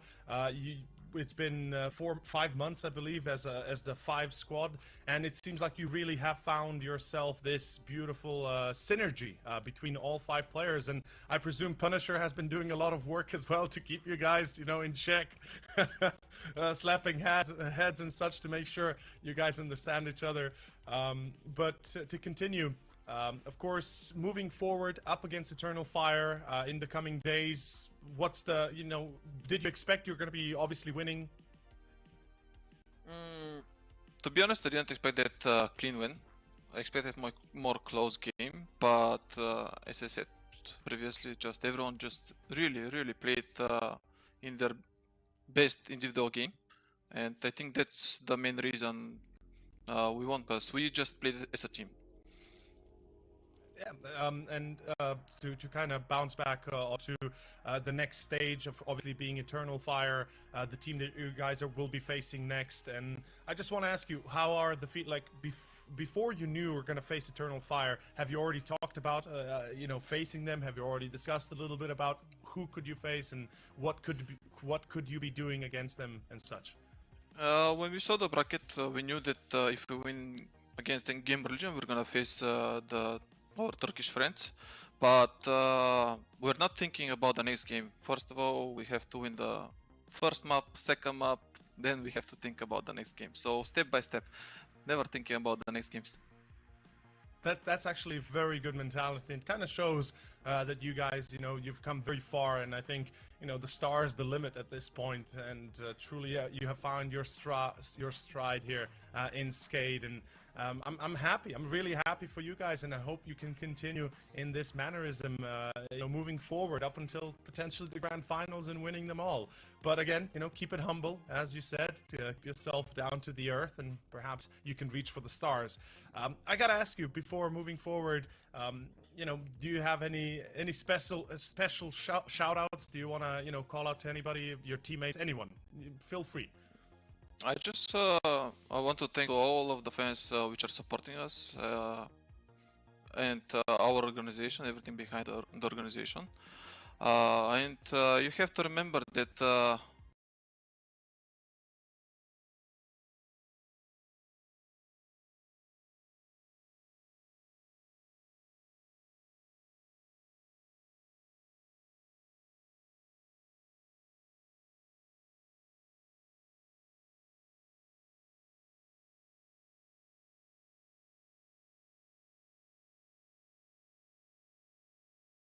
Pinnacle Cup IV, we won it, so we are defending the title.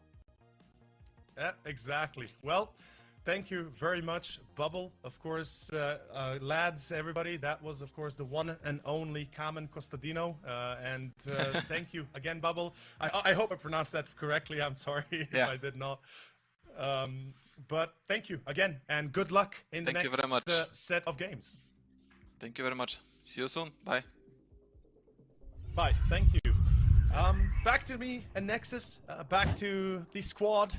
I gotta ask straight out right here, Nexus. You know, we heard it first. Keep it humble. Think about the matches that you have to win first, and then think about the matches. Think about the matches you're playing first, and then the matches ahead in the future. Once you win those, what do you think about that? I think, like I said, I think it's a good way to go keep yourself grounded and make sure you're focusing on the game right now. I mean, sure, there's gotta be something in the back of your mind, like, okay, we were gonna play them next if we win this game, but first off, focus on the game right now. Yep. That way, you're not gonna be, you know, probably not gonna be too overwhelmed. You know who you're playing. You know the plays they like to make and what little ticks they might have, and it's a very good mentality overall. Like I said, humble. Yep. Well, with that being said, our humble selves will also have to say our goodbyes as we finish off our playoffs series and our playoffs casts. You'll be able to see Nexus later on tonight with Grev, but for me, I will be saying goodbye until the next until the next tournament, most likely. We'll see how it goes. Until then, ladies and gentlemen, this is the Pinnacle Cup number 4. My name's Over, joined by the beautiful Nexus, and we shall return when the time will allow us. In any case, until then, be well, be good, stay tuned, as more games coming up next, and, well, until then, see you soon.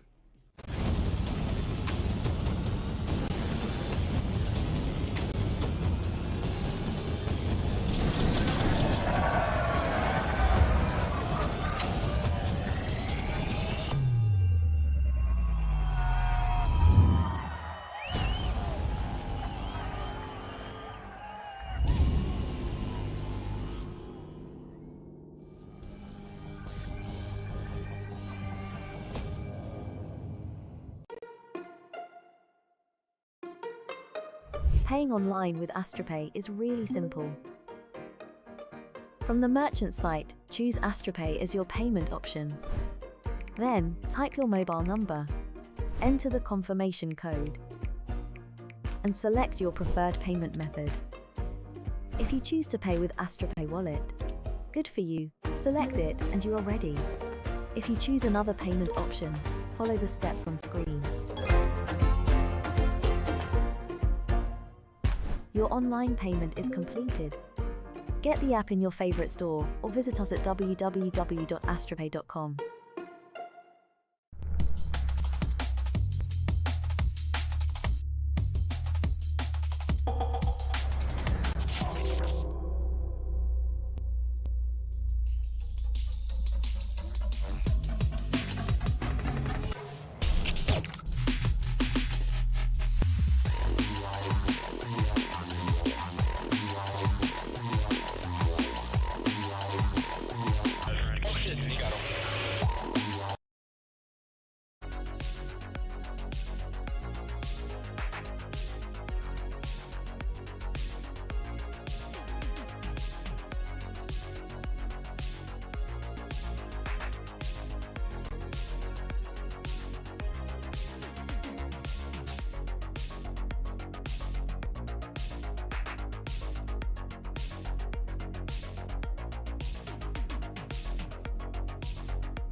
Hello, ladies and gentlemen, and welcome back to the Pinnacle Cup IV. I'm Zerfer, joined by Ted, and we are going to be taking you guys through our next playoff game of the day, which is going to be a very interesting one that has thrown around a lot of variables. Ted, how are you feeling about it?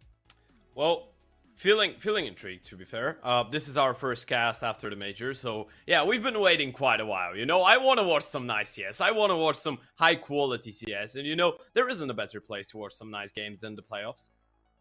Yeah, 100%. Yeah, but there's it's a little bit interesting, you know. We're gonna have a look at the bracket and see how everything is kind of shaped up so far. You can see there, Team Spirit and Finest, they are going to be taking on each other a little bit later. Winner plays Tyloo. K23 and Isurus, that's the game that we're going to be focusing on right now. Winner will go ahead and face Movie Star Riders tomorrow. And then also, I believe, down at the bottom of the bracket, there are a few more teams as well. Some big names in there, like Eternal Fire and Bad News Eagles. You might remember them from the major. Pretty interesting start from SKADE. Ted, I know you're going to be happy about that one. The absolute stomping that they've had so far, 16-7 and 16-4 versus GamerLegion. Well, I did watch the game. Truth be told, because I listened to the Bubble interview actually post-game, and he was like, we didn't expect this one to be that easy. And I was like, yeah, same. I didn't expect that game to be that one-sided, but yeah, apparently something is not working out in GamerLegion, but we're not going to be focusing on that. We have a really interesting game to focus on. And speaking of something not being right, now, when on paper you look at K23 and Isurus, you're thinking, okay, K23 should have this one in the bag, right? Isurus, yeah, they've traveled all the way to Europe. They've been here. I think they arrived here exclusively for the Pinnacle, and now they're here to stay and to practice and try and, you know, take it to the next level. But on paper, K23 should be beating them, even though they've been putting a lot of effort. But then you look at the news. You look at Norbert not being in the lineup for today. You look at Fame not being here in the lineup for today. You look at all the roster changes that are happening around the world. And then in the end of the day, K23, a team that started the year top 20, that were number 14 at one point, they'll have to play with Ryzen, who's a youngster from the Russian scene, and with their coach Solar, which tells you that it's been a last minute thing.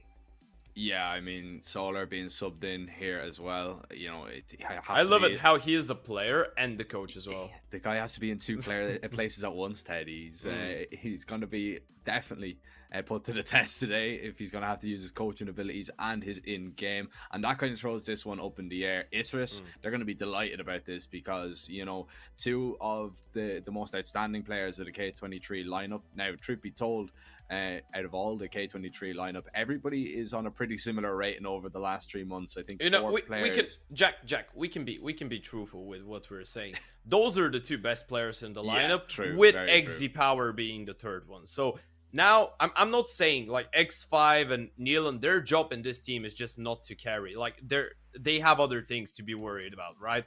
So when we're speaking firepower, you have Norbert, you have Fame, and you have XZ Power. So now there's going to be a lot of pressure on the shoulders of the Oper. Same for Ryzen, who's the young gun trying to step in for Norbert in this one. And I'm really looking forward to seeing how he'll perform. Yeah, I mean, it's perfect conditions, though, for an Isurus team as well. You know, they've moved over. We're going to have a quick look at the lineup as well for them and see what way they shape up. Vamos, Caralo. Yeah, I mean, I always love seeing Brazilian teams come over here and, you know, Brazilian core. We see Argentinians in there as well. IGL of Noxia Gafolo is another name, Ted, that me and you would be a little bit familiar with. Used to play with a team called SWS over in Brazil. We got to watch him. He's a very intriguing opper. He is definitely coming into his own over the last few months as well. And it's interesting to see what he can do against some tough EU opposition. We're going to be jumping into the veto, though, Ted, and we'll see what way it will shape up. Now, this will be an interesting one because, you know, K23, I wonder will they stick directly to what they know. Playing with two stand-ins, it's going to be difficult, so we might see them maybe opt for a little bit more of a puggy map. Isurus, they go ahead and they pick Inferno. K23, they're going to go ahead and pick a little bit of a Dust 2, unbeaten on that map, but I think that may change. And then we're going to have Overpass as the decider. I actually think this is a good veto for K23. It's actually really favorable for them that they get to choose second, because Vertigo is the permaban for both teams, so K23 kind of get to float it in a way. Well, they don't float it because it gets banned in the first place from Isurus, but they get a bonus ban. Let's say they get a free one. So you get rid of Nuke. It's a map that you're not too comfortable with. I was thinking they would go for Ancient, by the way, because it's I feel like Ancient is not working out for them that well, especially with the two stand-ins. And I feel like Isurus have allowed them to actually go with maps that they could be comfortable on without being in their full lineup, right? You have Inferno, Dust, that are two of the most, let's say, I don't want to call them easy, two of the most of the more basic maps in terms of teams that have stand-ins. Because if you want to play Nuke, even if you want to play an Ancient, you're always going to have a tough time. You know, maps where rotations are so tough, communication needs to be always picture perfect. Now, this too is a good example of that, but those are maps where you can actually rely a little bit more on your pure aim and not that much on like set pieces, communication, rotates, and so on and so on. So I feel like K23 have done a good job. In the same time, obviously the Brazilians and with a little bit of an Argentinian node, they're going to be really happy about how it went as well. Yeah, I think this is literally the perfect time for Isurus to show what they can do. Maybe even set up a quarterfinal game with Movie Star Riders. I know that one is going to be a tough one no matter who gets through. I would be a little bit shocked though if K23 managed to overpower Isurus in this one. It's just the odds right now. They're stacked against them. They're missing their two best players. It's going to be an interesting one for sure, and we're going to wait no longer because we're going to be jumping into Inferno right about now. Woo! Oh, it's been a long time, Jackie boy. It's been a really long time. Whoa, look at those ults. Those are close.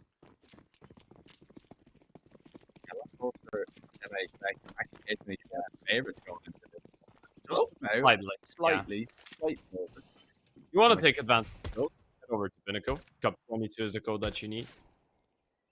We're starting things off, leading by example. Nealon, PGL is Echo. And K23 just going into a little bit of a default to start things off for the pistol. They have the advantage.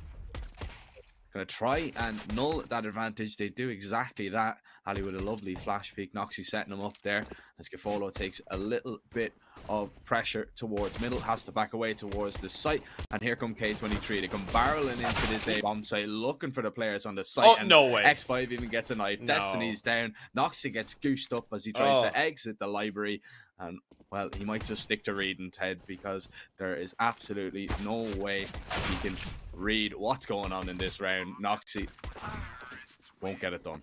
Yeah, that one went quite well. Well, remember us speaking about firepower. Well, take a look at Nealon. Gets a triple kill for himself, leading as a true leader should. Obviously, I really don't want to. Maybe this is the only knife kill in the world which I don't want to see a replay of, simply because I feel like both players just run out of ammo, and that's why it went to the knife. But yeah, it happens. It happens from time to time. Good news is that K23 pick up the pistol. Of course, good news for them.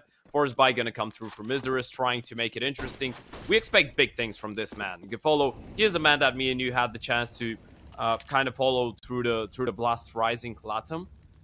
As you pointed out, he was playing it on SWS. He was one of the highlight players, let's say. One of the young guys. I was actually surprised when I saw that he is an Oper from Brazil and it's not an IGL, but hey, you know, generations change. Yes, they do. And standing in and stepping up, Raijin finding a double kill. Gafolo was a little bit of a variable in that round, but Raijin, he gets over that hurdle rather nicely. Knocks it. When I get close to the smoke, finds only one with the CZ. Extra Power gets a quick and easy trade, and K23, they come up with the bomb site. Destiny, he has found the lurk of the coach. Not going to be the intended result. And Isurus probably will just go for a save in this one. I don't think they'll be too intrigued to go for anything. Mach 10 and a few deagles saved. So it's not the worst of saves, truth be told, for the CT side. Yeah, it's not. Destiny has a deagle to drop over as well, so it's gonna be kind of an okay eco. You know, one of those ecos where you can actually do some damage. Yeah, it's a good start for K23. I believe that in that scenario, like, we're looking at it as if well, not as if, because they do have a stand-in and a coach playing, right? But Raijin is that type of a guy who's just a momentum-based player, especially on an entry. Like, he is going to be the one fitting directly into the shoes of Norbert. Not sure if Solar is going to be the one trying to get into the Star Rifle role of fame, or one of maybe Neelan or X5 is going to take that role. Maybe, I suppose, Neelan, because Solar can do the more supportive role. But if Raijin has a good game, if he has a good day, I feel like there could be some potential for K23. In the meantime, though, there's a couple players on Isurus that we're looking forward to seeing. Like, obviously, we pointed out Gefolo. Destiny should be the most recognizable name in this lineup for all of you folks at home. Obviously, he is still quite young. He's 24, but he has some really serious experience in CS. He actually was a part. Did you know he was a part of that like original first Luminosity lineup that tried to replace Fallen, Fur, FNX, and the folks? He was a part of the team that went after them in the organization. Wow. when they went into SK. That's pretty big boots to fill. Yeah, he's an old dog, and you know that happened a lot of time ago.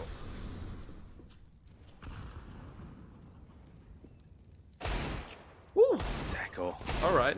Lovely peeker in the hay bale. It was actually Gefolo to find the next, but Deco's still hitting headshots. That Eagle singing right now, and it's singing the Isurus war cry, the war song. It's the Ali. He's going to put the finishing touches onto that round. A few 8Ks required as well. K23, wow, that one just falls by the wayside.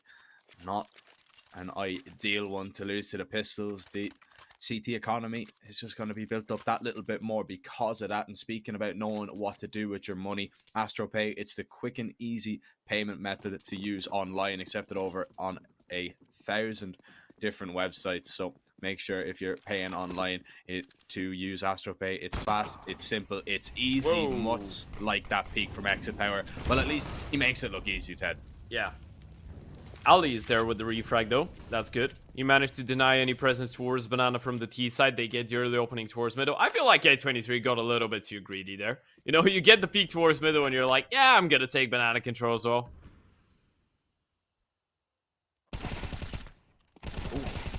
Ooh. Oh, well. Short brackets on lock right there. Isurus not going to allow K23 out. It was going to be very difficult to do. There wasn't really a flash thrown, not a lot of utility, not a lot of support. They just tried to take the fights dry. You're nearly always going to lose that engagement unless you get rather fortunate. Now, Ali just continues to spray. It's actually Noxley to find the double and the W in the round. 2-2. Isurus tie it up. Yeah.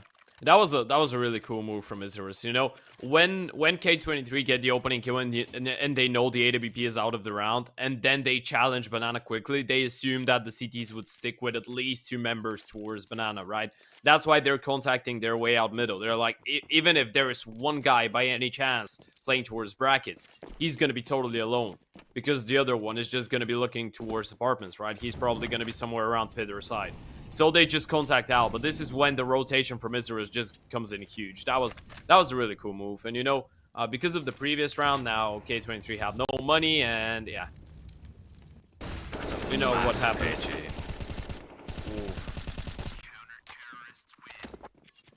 And well, the HE did the majority of it. The bullets doing the rest. Up crew.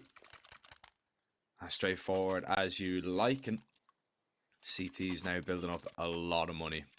So K23, they want to turn this one around just a little bit. They want to make it competitive at least, Ted, in this round. That's one of the main goals of this one. Pinnacle haven't moved though. They're still favoring K23 slightly. Obviously they're on the T side, but yeah, if you want to take advantage of those, click the banner below the stream. Pretty cool odds. Wonder when they will start like favoring Isurus. How many rounds do they need to win in the first half for us to consider it in favor? Is because obviously when K23 are on the T side, it's not, Inferno is not the most CT sided map in the pool, but it still makes a difference, right? Especially when you're playing with a stand-in. I feel like when you're playing with a stand-in though, or especially with a coach, you're just running the risk of the coach being constantly abused or his position on the CT side. You know what I mean? Yeah, you find out what bomb site he's at and you just kind of keep... You just go there. Yeah. I mean, unless they want to put him on, like, if they put him on B, you know, and then have, you can kind of get away with it. If he's on the B bomb site, you know, pair him off with somebody. Like one of the better players. It's going to be a flash B game here. Two players completely blind. And nobody's playing anti-flash. It doesn't matter. No look. Nealon, with his hand plastered to his forehead, still manages to find a kill. And Raijin is going to hold as Noxu tries to swing wide. Destiny needs to be careful. Solar looking for his first kill in the apartments. Oh my goodness. Oh, that is cruel. The coach gets really unlucky with a little bit of time in there. He was so close to picking up that first kill. But now K23, they're going to double back. Raijin just burns to a crisp as Gafolo is going to lock it down and delay for that little bit to allow the rotates to come in.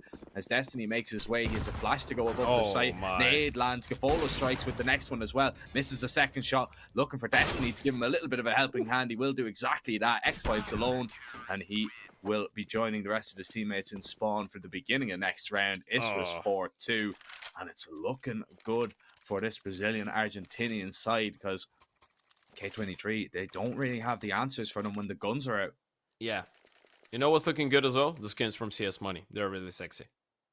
Really nice. And you can get a 40% top-up bonus, by the way. Click the banner below the stream. Pretty cool. But yeah, that round went horribly wrong for K23 after the 2 entries. You know, it felt like that was supposed to be their round. And then you look at Solar, you're like, he just white peaks a little bit more towards short, gets a free kill, they win the round, right?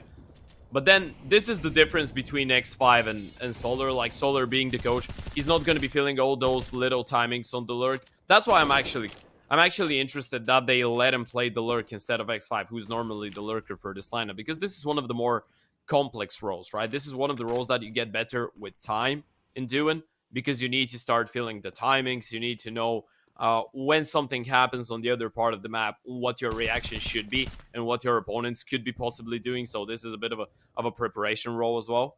I really want to see X5 at least supporting Solar. I know that nowadays is the meta to have 2 lurkers as well. So yeah, I want to see X5 not being kind of denied from doing what he's really good at. It's going to be a little bit of an unorthodox game from K23. Now, there is a little bit of a timing found here for Nealon. He's already crossed, but Gafolo, he might be ready for this. So doesn't have the gun out just yet. Misses the shot. Nealon acquires an op that he can try and put to work here as K23. They have a little bit of time, but not a lot of time to get into this bomb site. Solar's going to be taken down. There's the short prong of this attack being dealt with. And the man that is going to be difficult to get rid of is Deco and Pit. Bomb is going to be planted, however. Exapower is going to punch the numbers in. Nealon's still holding with that AWP towards Library, as 2 players are going to have to try and clear him out. They're going to have to try and get him off Pit, but he's still alive. Hits the next shot as well. Exapower hiding on the site. He has no support really except one player from Modo, and he is going to be isolated alone. Destiny finds that kill. Nealon though, he's still hitting shots with the op. He hits another on for the ace, and Destiny just tries to stick the defuse, does not get it off in time. Nealon with the ace. K23, they steal away a round, and it is the leader to show them how. Wow, I don't remember the last time I saw Nealon fragging out like that. I feel like I'm not sure if that is him understanding the role that he has now that Fame and Norbert aren't here, but I feel like he's even over-exaggerating a little bit. Like, this is Nealon, you can cool off, my friend. That was a really cool round from him. I was actually curious that when he gets the AWP, he doesn't drop it over to XZ Power. Then I realized, okay, he's on the side, fair enough. But I wasn't expecting Nealon to do it so well. And, I mean, Isurus, they were really diligent. It felt like at one point, though, they were giving too much respect to K23 in that round. And, well, this is another eco that goes wrong for a couple different reasons. And now the money on the CT side is a little bit shaky, and even shakier now after Raijin gets the secondary entry of the round. Yeah, it's another little flash peek here. We've already seen that a few times from Isurus. So K23, they are going to be playing a few players anti-flash, at least. They know it's a possibility. They know that Isurus like to get that little bit aggressive on Banana. Yeah. And they will be punished now on nearly every time they go for it. 2 players still here towards B, and actually we are going to see Gafolo get a little bit aggressive, finds a kill. Deco finds one towards A as well. Solar is going to be dropped down, and Isurus, they've completely turned this round on its head. Now they have the advantage. It's a 3 versus 2. Deco is alone towards that A site, and well, K23 know it. X5 and XPower, they're going to try and make their way up as Deco gets himself into a really good position here. X5 doesn't have his gun out. XPower is going to have to try and do it alone. Rushes onto the site. Really good reposition from Deco. Just dancing around the bomb site, making it difficult to find. And well, Noxy gets there in the nick of time as well. That is really expertly played there from Deco. All alone. Just making K23 really work to find them. Yeah, absolutely. You know, this is his work in that scenario. He might have another kill or two in him, but he knows that before going for the fight, he needs to win some time for the rotations to arrive, just to make sure that if he peeks and gets an insta headshot, there is someone to help out. And he even gets another one, which is a pretty cool bonus. But even if he goes down to the first one there's not going to be a problem. Now, a problem that I'm looking at, this is the second 5v3 round that K23 have lost on this T side in 8 rounds. And that's going to start to haunt them with time, right? All those missed chances, you remove those 2 rounds, it's vice versa. It's 5-3, and the CT side is not going to have money, so it's going to be even more, right? And the anti-eco as well. So you have 1 anti-eco and 2 5v3 rounds from K23 so far. And this is when the stand-ins start like showing up. I'm not blaming it on them. It's just you can see that no one is really feeling that comfortable, even in those scenarios, with what they want to do. And it feels like they're just not willing to gather up after they get the double entry and just play together and refrag efficiently. And in the same moment, like the Brazilian Argentinian lineup has been doing so well and just crawling back into those rounds. Nice little bit of spray control there from Noxy. Got overwhelmed towards the end. Ryjin looking to find a kill with that P250. He has done. Nade tags him down to 2 HP. He's lucky to still be alive for that one. The bomb just dropped a little bit too far away. So this should be another Isurus round, and it is. Ali takes him down in the back. Isurus, they do lose a lot of players though. Yeah. K23 with that, you know, only very limited investment that they had. They managed to take down 3 players. That one could come back to haunt the Isurus side just a little bit. Another buy round coming up, but right now, you know, you're looking at it, it's 6-3. Solar really needs to start finding his form and get into this game. I know it's very difficult to ask that. He is a coach, I know, but right now it is just kind of a 4v5 in the server, and I wanted to pretend I don't see that. I don't want to disrespect him like that, you know? Maybe that's the one. Maybe that's the one. Double up setup from Isurus. Really aggressive. You have one player towards short to help out as well if needed.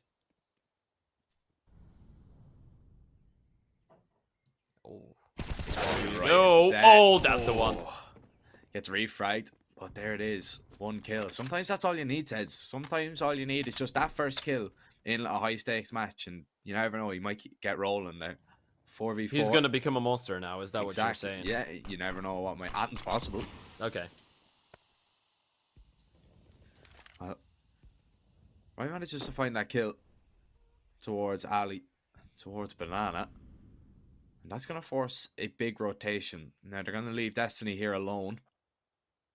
In K23, they haven't really moved. And this is what you were looking for, right? It was X5 on a little bit of that lurk. The thing that he does best, the majority of the T side are towards Banana. And X5 still just sat in the apartments here. Pressure now going on over towards that B site. And Ryzen is just going to try and sell this fake, and it is going to work perfectly. Gafolo is going to take it just a little bit, but actually doubles back. Noxy here is absolutely nothing, and this is a really good call from the IGL. X5 doesn't matter, still finds the headshot. Ryan moves a little bit too quick to try and lurk his way through that smoke. It costs him his life, but it doesn't matter because his teammates have got it done over towards that A site.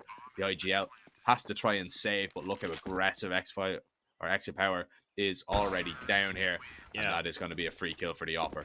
As you pointed out, Jack, the call from Isurus was really good. I love the mid-round decision to stay with 2 players towards the A-bomb side. You know, the B player was in a position where he can get a kill if a player tries to push through the smoke and then just play on the retake, right? And even if they just get on B and he doesn't get a kill, there's a big chance that we see a save, right? Because the money is not there, so maybe we would have seen a save. So they kind of bet on the A-bomb side and they rely on the solo B as throwing handmakers at this point. This is why I want to see him in the lurk, right?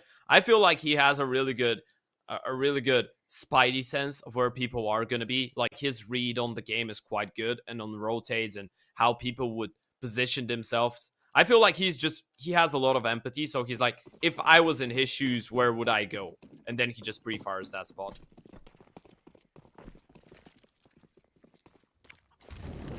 Yeah, but that's been a good comeback into a T side for K23. I feel like even though Isurus have 6 rounds, we pointed out the 2 5v3s that the T's lost, the 1 anti-eco, you remove those. This has actually, it's been a decent T side for K23. Only thing they could be sorry for is that it's not going to be a dominant one, because at this point the most dominant score you can hope for is a 9-6, and I feel like that had a bigger potential. But still though, the Brazilians have a force buy to work with, and there is the hero M4 and Gefolo, maybe some magic. That's what Isurus are hoping for. Yeah, I haven't seen the crazy South American style yet. I guess Inferno is not the best map for the job, though. Yeah, that's what we're looking for. Just that. Dust 2 is going to be the one. Yeah, I hope so. I really do. Gefolo in a nice position here. Ooh. Oh, Nealon checks it, clears it, must have spotted his legs or something like that. Yeah. Nealon just going to absolutely mow him down. Okay. All right. Nealon, relax. 4 quick kills. You know, I feel like Norbert is just watching the game right now from somewhere, and he's like, that's my boy. I'm so proud of you. Man, looking at Nealon entering like that, that's insane. And he's never had to do it before, you know? This is what makes it so impressive. He's never been the hard entry. It's not like K23 is even a team that goes a lot with switching rifles around with how they use them. It's always been Norbert to be the hard entry, and then you get Nealon doing it with that much success. It's absolutely unbelievable. But taking a look at the odds, still quite fair, Jack. They haven't moved. Yeah, well, it's 6-5. It is a pretty close game so far. Good point. But look at that. Look at this. Didn't even see him. He just kind of guessed. I think he caught a glimpse. I don't even know if his leg was showing. Maybe he did. Maybe he did. Yeah, maybe my eyes are deceiving me. You were just playing 4x3. Yeah, in real life. Yeah. When do you intend switching to 16x9? I mean, it's been some time now. I started enjoying it. I'm actually playing on native right now, and I'm really enjoying it. I told you, didn't I? I'm so proud of you. The best I've ever played, man. It's ridiculous. I'm proud of you. Native, man. Native is goated. Yeah. Especially for old people. It like is. us. It's the game on easy mode, man. It really is.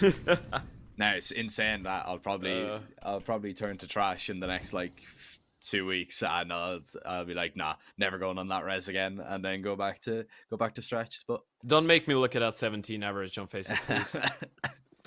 Never again. Never again. A little bit of a flash peek through the smoke as the USPs were just all gathered up. Gefolo manages to find 2. Okay. And I mean, that's a lot of damage for just a few USBs and a flash. And Exapower, he is still close by, so he is in a little bit of danger. Nox is going to walk in, but Exapower, he's just hiding here, man. Peeks out at a random timing. Lands the headshot, and he's going to recover the op now as well. So, chipping away a little bit of the T's money. Not really going to matter too much, because we are in the later stages of this first half. 6-6. Who's going to get the advantage now in this next round? Gefolo gone for a very big investment in a little bit of an op, but it is a glass cannon, no armor on him. So at this point, you need a change, right? You've been losing rounds for some time now, and they've been fairly convincing. Yes, okay, you did get a couple kills with the eco. The thing is that at this point, the T's have such a nice economy, and it's such a late part of the first half that it doesn't really matter if you get 4 kills. As soon as K23 get the rounds, they're going to be happy with it. They don't mind losing a lot of players if it's the sacrifice that they need to make to win the round. So yeah, you need to start getting numbers on the board for Isurus. Oh, that's a nice setup. Go for the flash. Gefolo finds that kill. Flash comes in, but again, Rain is going to be ready for it. Not ready for the peak, though, from the Opper. as the retake nades, excuse me, the retake knees apparently go in. Oh, Molly, knees are heavy. They are weak. And right now, the numbers of K23 are quite weak themselves, down to 2 players. X5 still a little bit of a lurk around towards long. Destiny is just in such a powerful position towards Moto. Knocks him down without any real issue. But the round was really done and dusted after Isurus found those kills towards Banana. And you can see, though, that K23, they were ready for the little bit of aggression, but they just weren't ready for that off peak. Yeah.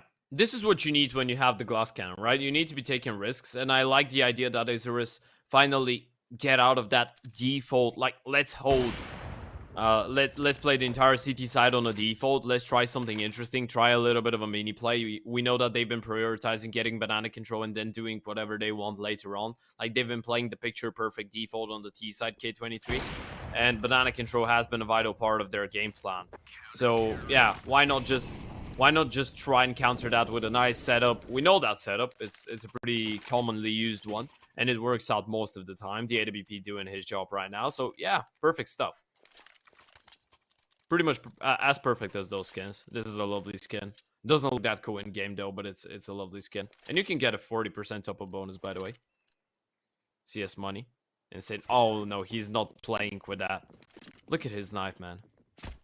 Yeah, not the biggest fan of that. Oh, the Batos card, Crimson Whip. You know, it's a classic. Like, it looks like a default one. I respect it, but it's still so awkward.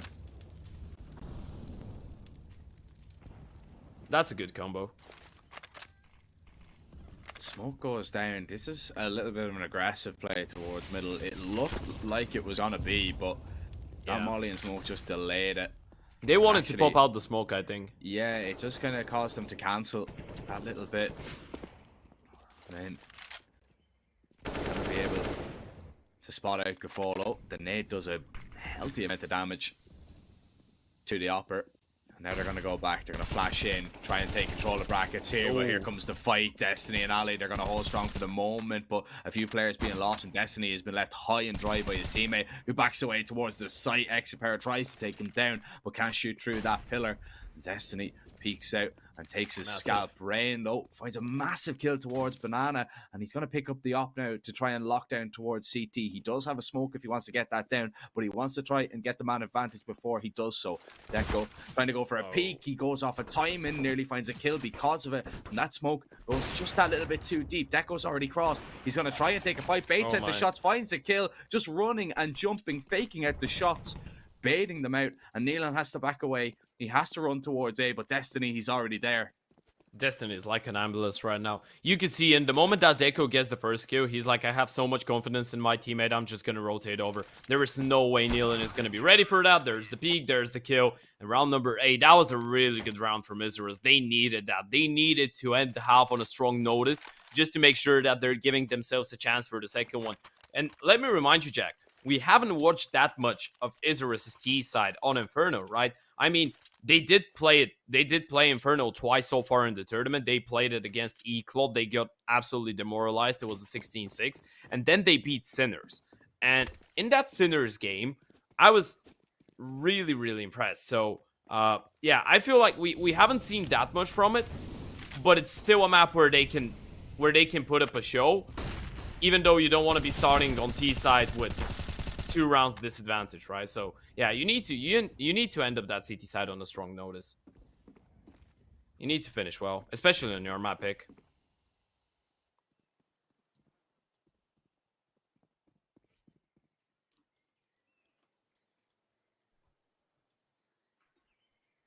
Not gone very well for K23 at the beginning of this round. Yeah, as they've lost their IGL. Neelan, he's going to be taken down. Solar, though, he's going to pick up his second kill of the game so far. The Mac 10 putting Ali down, and eventually they do get that trade. So into a 4v4 we go, and it is going to be a little bit of an apartments pop. So short player in a little bit of an unfavorable position here. He has to back away. Smoke goes onto the hay bale. Exipera is going to continue to run up. They're going to jump out, but Destiny is in a really good spot right now. They're not going to clear him out. Nobody is going to come out of Boiler, and Exipera, he's alone. He's out towards the pit, but he's trapped. He's nowhere to go. He's ran down. He's taken down. And Isurus have a 3-round lead now, swapping over onto that T side. The perfect start for them. I think they're going to be delighted with the way this one has gone so far. But we have to see what their T side is like and if it can hold up.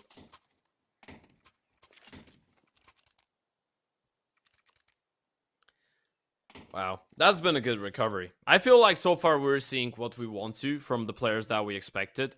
I mean, it's been a really good team performance from Isurus, don't misunderstand me. No one is kind of dragging them down, right? No one is dragging them back. Everyone's pulling numbers, but Destiny and Gefolo are the real, I feel like, game changers so far in terms of impact of the kills, not just quantity, but quality as well. On the other side, K23, they're showing us some struggles, but I feel like they're going to be happy with 6 on the T side. Now, if they manage to build up a pretty good CT side, if they get comfortable with their defense, especially speaking about Solar, because he's been having a tough game, but, well, now he's going to have both Neil and an X5 to support him over towards B.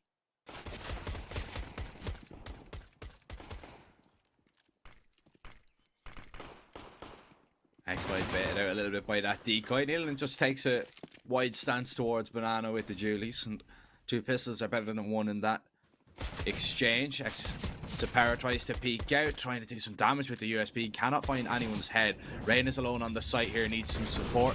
And rushing through the motor smoke is coming, but he's going to be taken down now. X5 is going to be able to find one, and himself and Exipara, they are kind of isolated towards short. The bomb site has fallen, but Isurus, they can't get across right now. They don't have any util. Exipara, he's lurked his way around, and Noxit really gets away with one there. That should have been a free kill. Wasn't looking the right way. And then the bomb is going to try and get across, and the IGL knocks it. Finds that headshot. Exipera, he's already been goosed up. He's already been tagged down so low. Knocks it. He has picked up 3 kills already, and he's looking for the 4th. 1 bullet should do. There is a kit down if Exipera does get that far, but he walks into the bomb site, knocks it, lands the headshot, and the IGL with 4 kills gives Isurus the T-pistol. Okay, that continues to be the year of the IGLs. I'll just continue repeating that time and time again. I feel like throughout the major as well, we just saw so many fragging IGLs, and in this game as well. I mean, you look at K23, Nealon is 20 and 11. He's having one hell of a game. Yes, his team is not doing that well as a unit, but he's doing really well. And now Noxy, he just steps up massively in the second pistol round. That's a dream start for Isurus. Now, if you play your cards right, if you don't lose, if you convert the anti-force and the anti-eco, you're potentially looking at a 12-6 lead. And from that point on, we could start speaking. We could start chatting about an Isurus victory here. That's the way to go.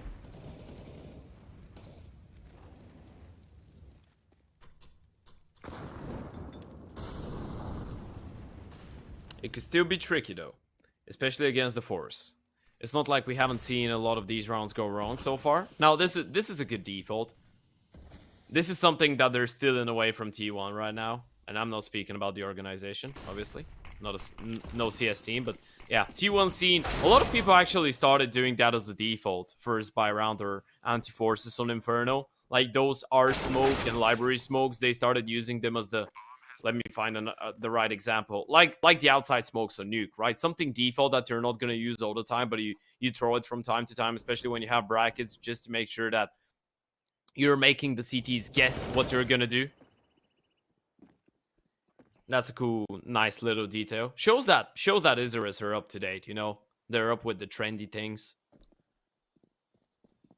Yeah, it worked wonders as well, because I believe it was Nealon was alone towards B. Yeah. They all dropped over the smokes at the beginning of the round, just so he could delay for as long as possible. It's a nice idea from K23 as well, you know, just to delay if they go away. Happy days, but Isurus, they did fake it out nicely, go back towards B. They are going to get the round. Solar and Ryzen, they will be the 2 stand-ins surviving in that one, and now the odds are changing massively, Ted. 1.46 for Isurus. They are gone into clear favorites, as they are clear favorites right now to take Inferno. If you want to take advantage of those odds, click the banner down below the stream, head over to Pinnacle, sign up using code CUP22. And if you're doing so, of course, gamble responsibly. You have to be 18 years of age or over as well. And this one, I see 2 Mac 10s in the ranks of Isurus, so I imagine they're going to be sent in to find just a little bit of information and maybe farm up as much cash as they can as well. There is still the threats, though, of a few upgraded pistols and, of course, Solar with that MP9.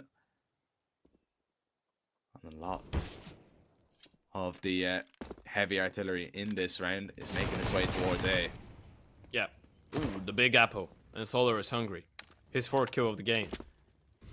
Could help them out, though. There's 1 minute on the clock, though, so Isurus have plenty of time to work with, but it's still a nice opening, and he is the only one that has anything different from a pistol, and this one's for K23, so yeah, had to find some impact, and he did. A nice investment coming in from the Isurus side as well. You have a couple AKs, a couple Mac 10s in the mix. Oh, Ali, he needed to find that kill, and he does, but if he goes down here, that's a really, really dangerous round. Now, he gets dinked up, so let's not misunderstand that. There is still a chance, especially with the MP9 being totally unscathed towards the back of the site. Yeah, it's a really good crossfire as well. It's going to be difficult, but Ali and Gafolo just undo it completely. Think about it again. Yeah, like, I mean, that's a really good crossfire. Yeah, it is. It only works if the first player runs into the site. If Ali just runs around the back, sees the back doors unlocked, lets himself in, you know, sits on the couch, puts his feet up, it's over. Yeah, and that's exactly what happened right there. Isurus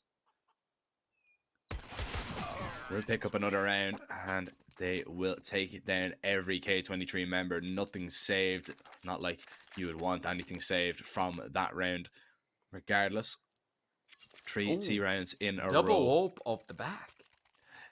If that doesn't spell a little bit of desperation, now, I mean, that's what I'd usually say, right? Yeah, I see you. Right? But this is the classic call, because I make it all the time when I'm playing. It's, I can't hit and anything that is with a totally relatable. I can't hit anything with a rifle right now. Let me up, and that's what's happening with Solar now. It's much easier to play on an op than it is on an AK or you sure on, about on that? an M4. Yeah, I mean it's less things to worry about. I'm joking. Yeah, I do agree. I feel like right now they're going for the double op, not because they wanted to have 2 ops necessarily, but because they don't want to, like, they want to still have the possibility of XD Power killing 3 people in the matter of seconds. You know what I mean? Like, you don't want him to be denied from his opening possibilities, and then you want Solar to have a better chance in his fights. And X5 so far has been doing alright in this round. Raijin, he's on a bit of a play and takes down Gafolo. HE should be able to finish off the job. Nope. 3 HP. Solar gets a chance here. It's that shot, lines him up, knocks him down. Doesn't matter that knocks him with That's low what we're HP. speaking about. Just Just makes the op, gets a kill. Exactly, just makes it that little bit easier. Now he is gonna play on a rifle this one. He knows his limits. He's like, okay, it's probably better off you have it extra power than I have it. Let's be real. That's why, guys, if you're losing on Face It, just insta-buy the BP and say that you're going window or you're trolling. You're gonna win the game. Just 5 ops, and you'll win it. Trust me.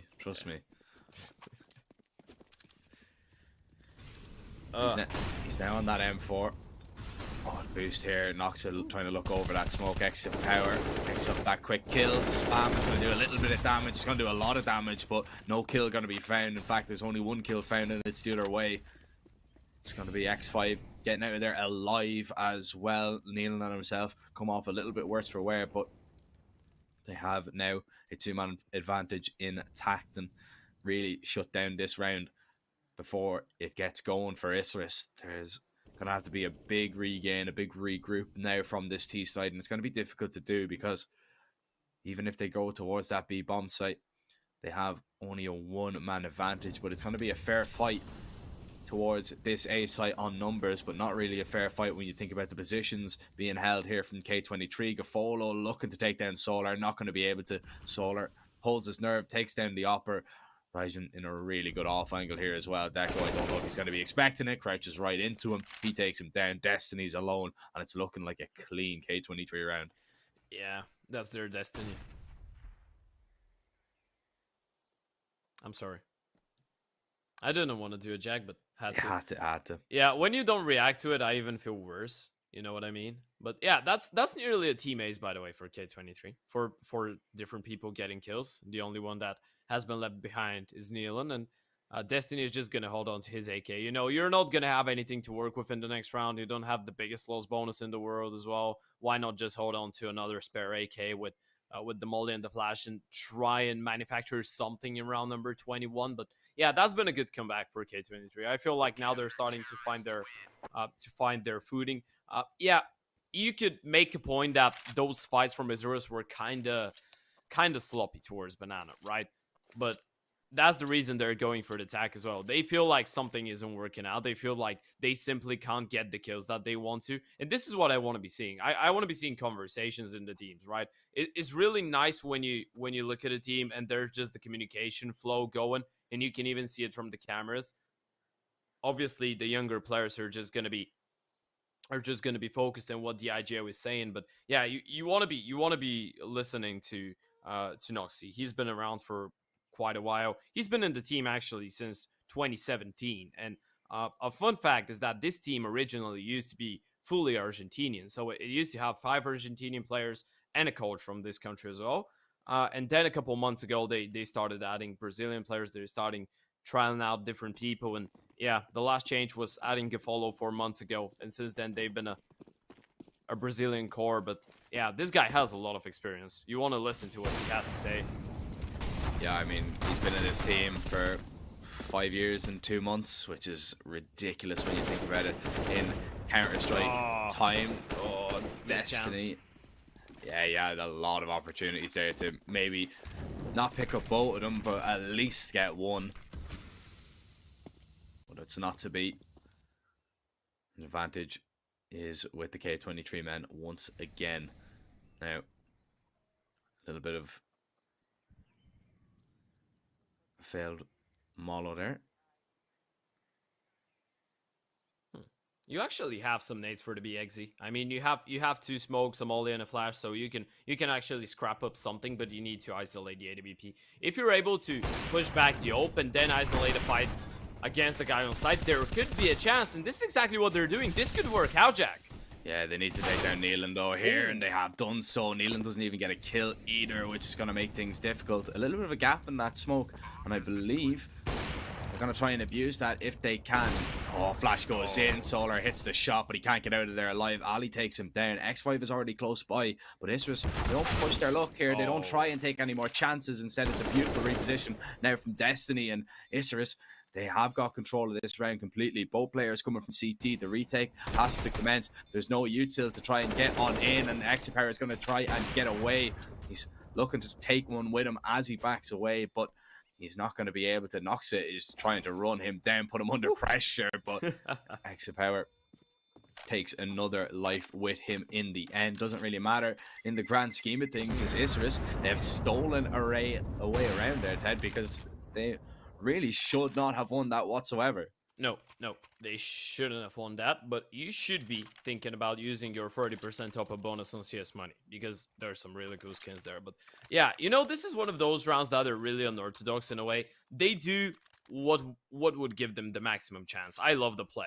You know that you need to make it awkward for the Oper, and after the first missed shot from the AWP, they just constantly, once they get on the side and they get the kill onto Nealon, they just start going for those mini re-aggression plays, but they don't fully commit. You know what I mean? They're just jiggling, trying to get into some awkward fights and then falling back. They're not actually giving K23 the fight. They're not giving them the idea of, okay, they're going to be really aggressive. We can actually take the fight. You just have no idea when they would peek and hide again. And that just makes it really awkward for a retake. This is a really good recovery from Isurus.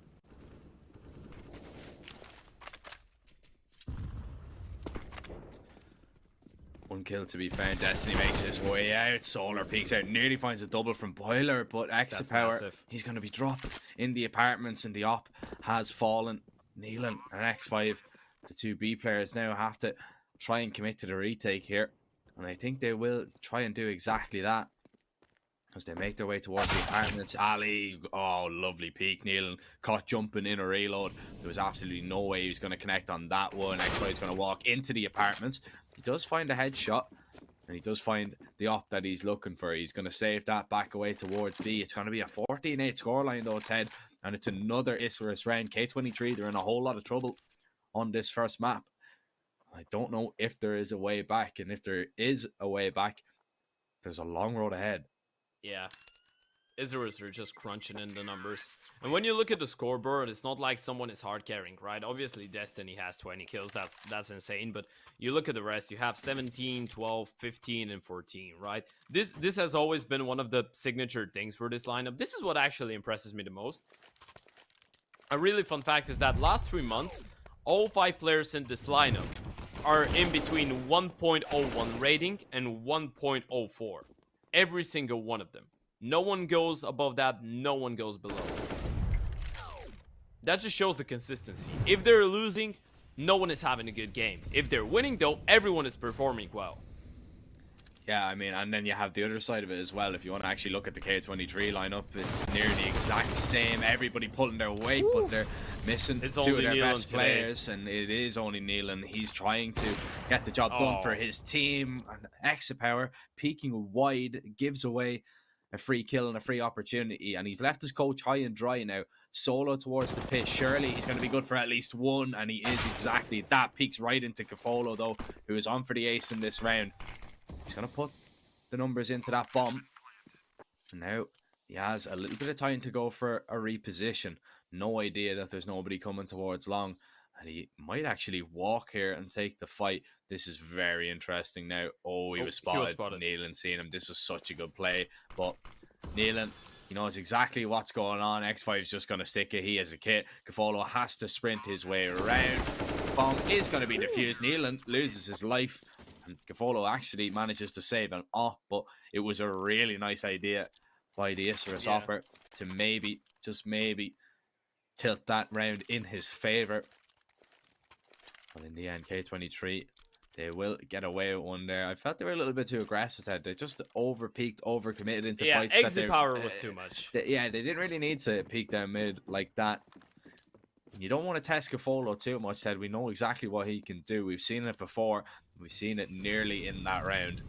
Yeah, and that's nearly a lost round for K23 as well. Now they don't have a lot of money, so they need to convert. And oh, that's better from the AWP. Exit power picks up a nice double. I was just about to say if they lose this round, they're going to be begging for cash and down 15-9 and probably GG's in the server. But yeah, we'll have to wait a little bit more for that one. Exit power is having a really good round. He's actually having a terror right now. Yeah, it feels to me, though, like I'm looking at this, and don't get me wrong, Exapower has hit some nice shots, but that last round and this round, it feels like they're really trying to overcompensate for having a coach and a stand-in, right? It feels like they're really trying to force these rounds, and it's only a matter of time before one of those shots is missed, right? I mean, you know, if you're going for these repeaks all the time, you will get punished eventually. So that's what I'm kind of worried about. Unless you don't, I mean, he could prove me wrong by hitting absolutely every shot, but I'm trying to play devil's advocate here. Yeah. It's still a really good round for K23, though. Up to double digits now. Money is going to be looking, well, not fantastic, but really solid after this one. All 5 players alive. That's massive. I feel like, I think this is the second round this half that they've had all 5 survive. And, well, first buy versus buy round where they don't drop a single player, which is massive. Obviously, there's going to be an AWP for the T side. No money despite of that, though. So you're going to have to figure out a way to set up that ult for success. Potentially, if there is a good spawn, go for an early peek towards Banana. Try to find middle, trying to find second mid. And you can see how proactive K23 are on the hunt for this one. They know it's just a singular AWP. And Opsy, he's going to fall after the time. That's massive. He's not going to have money not only in this round, but in the next one as well.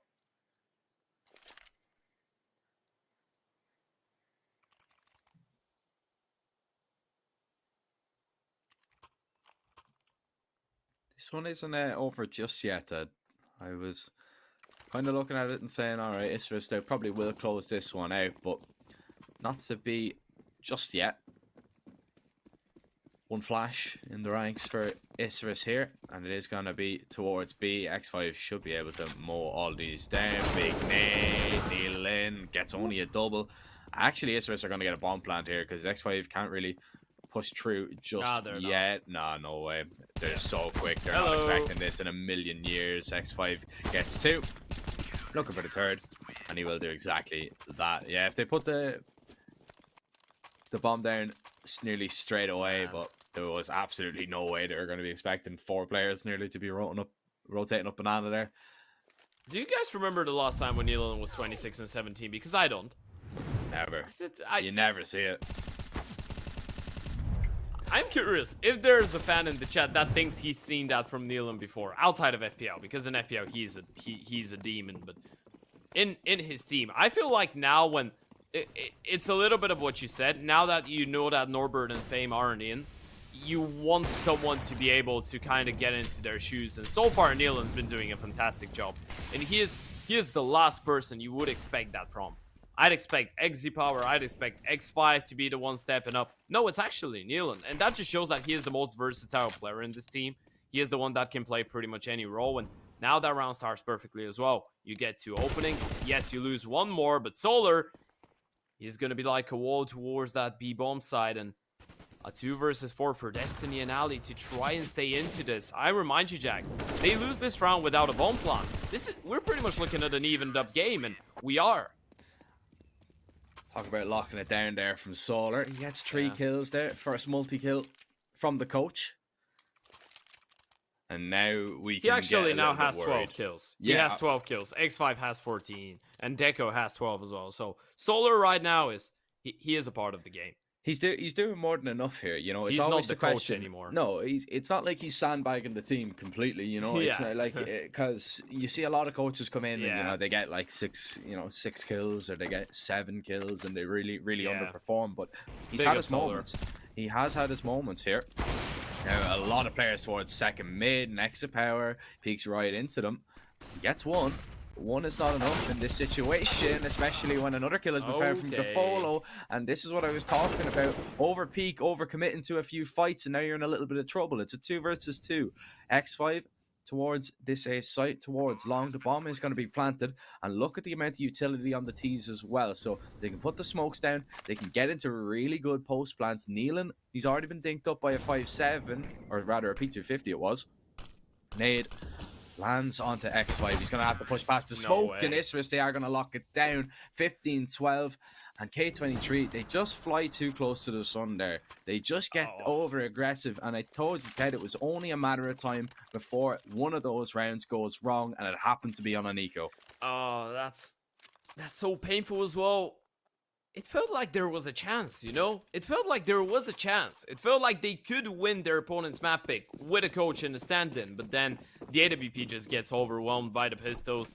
The aggressive angle. Truth be told, the flashes from Isurus was really good. They were really decent. Oh!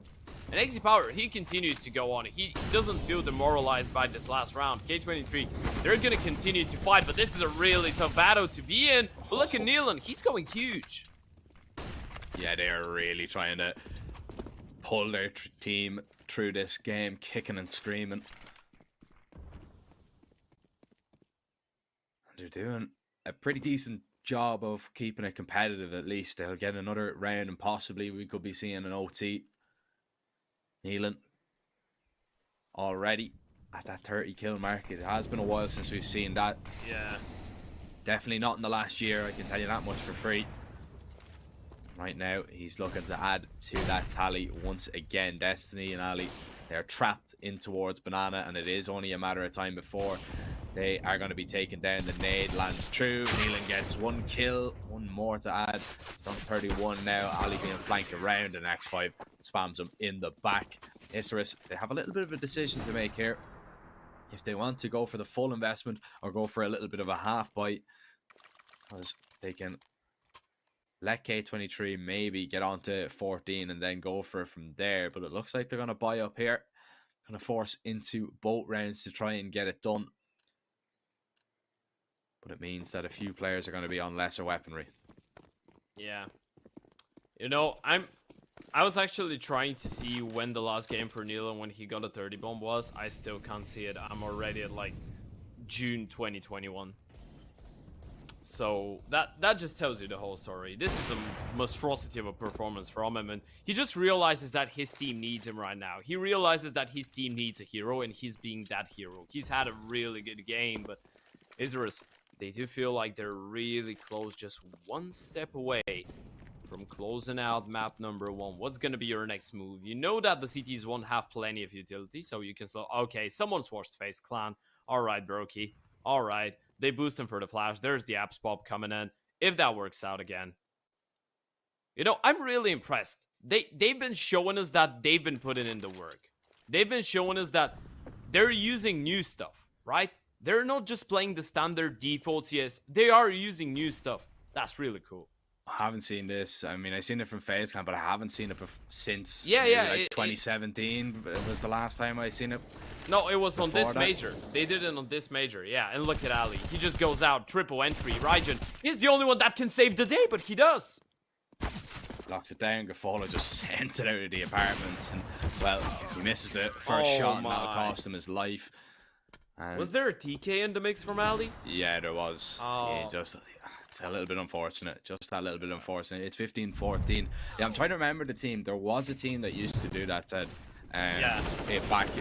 But there's the team kill there from Ali. That's so unfortunate, taking down Destiny. Yeah. But that's actually really insane. I love the fact that they go for plays like that, but that was such a massive play from Raijin.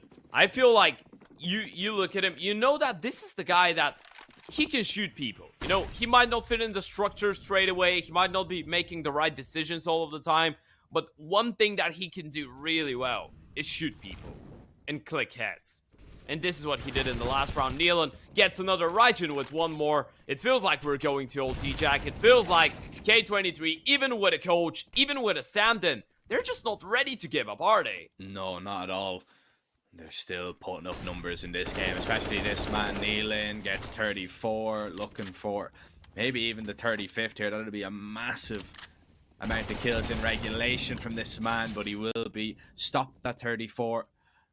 Will K23 be stopped in this round? Noxy, the IGL, can't get much done. Flash blind, Raijin takes him down. It's 15-15. It's going to overtime. And who is going to be able to turn it around now? Isurus, they were on a few weak buys there when we got to like the later stages of that half. So it'd be interesting to see what they can do with the rifles out once again. And Ted, I mean, the last time that I can see that Nealon got over 30 kills was a game between themselves and Young Ninjas. The game finished 37-35. It was so many overtimes. Yeah, okay. Nealon dropped 60 kills. When was the last time he dropped 30 in regulation? Yeah, this is no my idea. question. I have no idea. I just seen that. I was like, 60 kills? That is ridiculous. Ooh. Look at Nealon. Oh, he's going for it. Nealon's being an absolute monster today, taking another double kill. Again, banana control denied for Isurus. And they've had to work without having banana throughout this entire T side, truth be told. Nealon, he's just been too strong. 36 and 21 right now. He's looking for the 40. He's not stopping right now. He wants to put up as many numbers as possible. He might be trying to break his own record. I and where are you going with? Like, where are you going with this round right now if you're Isurus? This is my question. You've been denied. You've used most of your utility. There's 1 minute. You have only 2 smokes and a flash left, and money is not a condition because it's OT. You're in a 3v5. No banana control. Well, now you have it, but X5 is just going to call for a rotate from the AWP. No, it's Nealon, but it feels like the M4 is like an AWP in his hands. And now you just need to commit. This is the play that you have. If this doesn't work out, you're done for. Nealon's already getting close, swings right through, gets another one to add to his tally. 3 kills in this round, and Isurus, they're going to try and get this bomb down if they can. X5 thinks about lurking his way through. The flash comes in, Ali had to turn from it, and he can't get his gun out in the nick of time.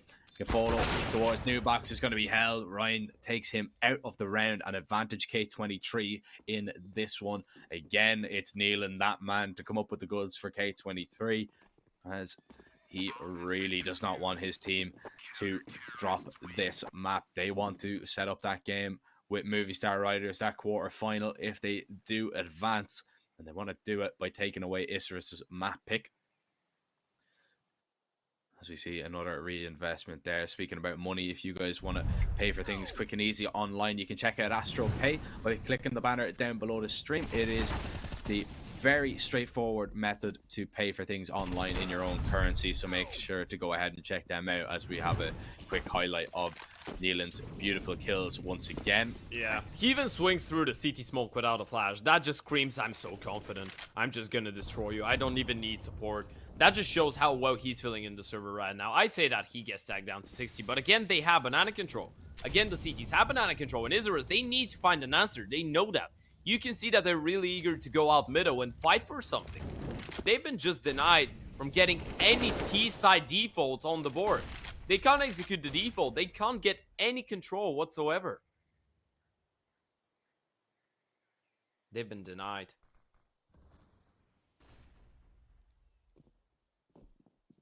Oh, don't tell me he just pushes. He will, right? He might. He just might. He's hearing the steps anyway. Solar. Oh, is he going to be caught in the back? No, turns around to find the kill. Neelan just misses the timing a little bit. But Solar making his way onto the site. He's found a second kill in the round. Now might go looking for a third. Going to think about jumping up onto the box. And, well, he's doing a really good job of just faking it out there, of course. Oh. You know what I'm gonna say? I'm gonna say only one thing. He did that intentionally just because he wanted to bait the player to keep looking at him so his teammates could crawl in from behind and kill him. He did that on purpose. He's just the team player. He doesn't want the kill for himself. Yeah, that's just the big brain from Solar coming in there. Messing up your movement on purpose. 3k IQ. Yeah, that's insane. 17, 15 right now. K23 looking for that perfect CT half, and Isurus gone pretty stale in the last few rounds, but they've found that opening pick. It's Exapower to be taken down, and look at this. Solar, he's going to push on through. Doesn't see anything behind that smoke. Turns around in the nick of time to take care of the apartments player, but Destiny, he's already towards Graveyard, and Solar has absolutely no idea. Shot in the back, take him down. X5 flashed through that smoke, can't catch the last player to make his way up long, and the bomb will go down because of it. Knocks it, punches in the numbers. It's a 3 versus 3 retake. Isurus do not want to give up a perfect CT half to K23, and they're going to fight tooth and nail to get there. 2 players going to retake from short, 1 from long. A lot of smokes in the equation for K23, but Nox is still on the site, causing havoc, putting the damage down. Now turns his attention to long, finds that headshot, peeks around to look for Neelan. He won't fail his movement. He'll get up on the box, but Neelan will spray him down just to scare him a little bit. Time is ticking. It is of the essence, and K23, they really need to get onto the site. Gafola looking for an apartments player that doesn't exist. X5's alone, knocks it up on cold, takes him down, and Isurus will at least get 1 T round.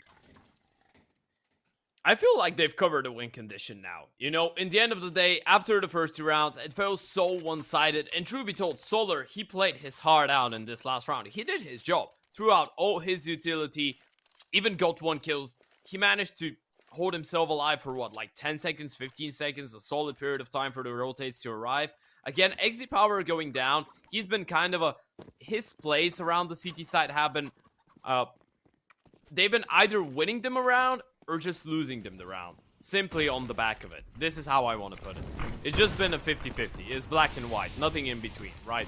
He either gets a double kill and just denies every single possibility and kills off every single chance of Isurus getting back into the round, or he just goes down and opens up Arch, and yeah, a whole lot of trouble from that point. But yeah, at least Isurus gets 16, and now they can work on the CT side. Now they can try and close it out here. On the other side, though, K23, if you make this Apeks pop work out, you're going to have 2 consecutive chances, and Destiny, he's going to be all alone here. Oh, and X5 takes him down, kneeling towards middle. Wow. He's going to find... It wasn't the jumping player that killed him, right? No, Please tell me he was... Okay. Okay. Not going to defy... I had a heart attack there for a second. Not going to defy the laws of Counter-Strike, Ted. Don't you worry. Exapower. Nerd. Spots out.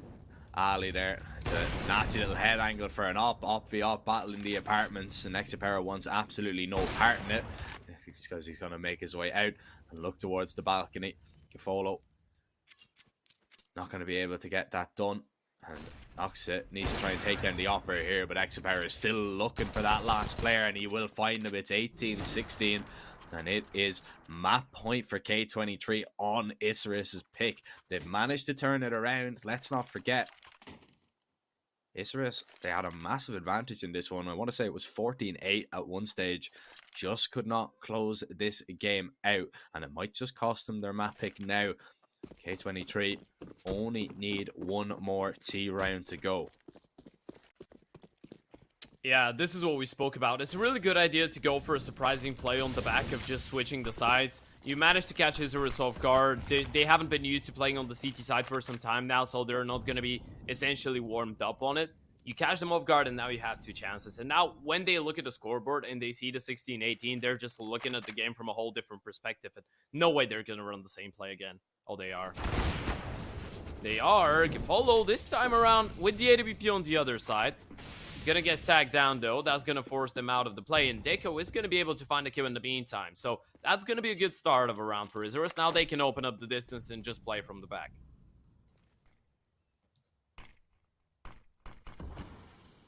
I don't think that is supposed to land like that.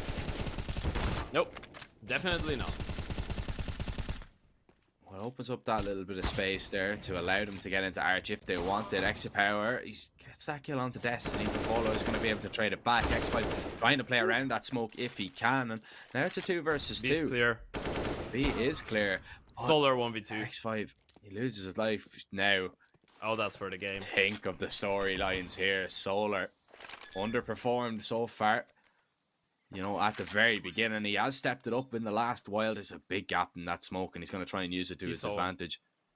Surely he spotted him. Yeah, 100% he did, but can't stay on that angle for too long. Gafolo's low as well, so if he gets this insta-kill onto Noxit, this is very, very doable, but they're just going to group up and go together. Solar, he's got an unbelievable timing here. He's going to walk right behind them, Noxit and Gafolo. Surely they have no idea here. Noxit on the site. Solar's going to peek out. He's going to take him down. Gafolo's low HP. You have a nade. Use the nade, but Gafolo, he lands the kill, takes him down. Surely has enough time for the defuse. It's gonna be close, but he gets it.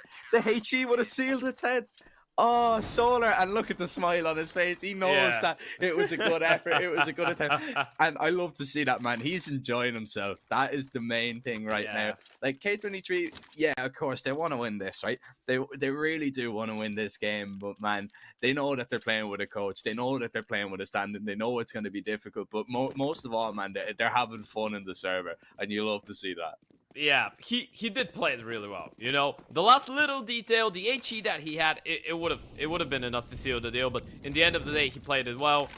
At least ruins the economy of Isurus a little bit for the last round. Well, never mind. We're in OT, so it doesn't really make a difference when they win the first round. But yeah, makes them sweat. At least makes them sweat. And now the answer is really good. That was an expert flash from XZ Power. Raijin is gonna fall to the HE in return, but it's still 1-for-1 that all of us know always favors the T side. How do you play it now, though? Because if you're a K23, you're enjoying your stay in the server, you don't want to be playing another OT. They're really gonna bet on this. Okay. Oh, they just went back for nades, but I don't really get the idea of both of them just going back towards CT spawn, but I guess it's alright now. Nocti has been able to pick up a Molotov, so if that BXZ comes through, he's going to be able to delay just a little bit. And you have the AWP towards the B-bomb side as well. This could actually work out quite well. It could, but there's a lot of utility on the side of K23 here. Solar needs to be careful about this peek.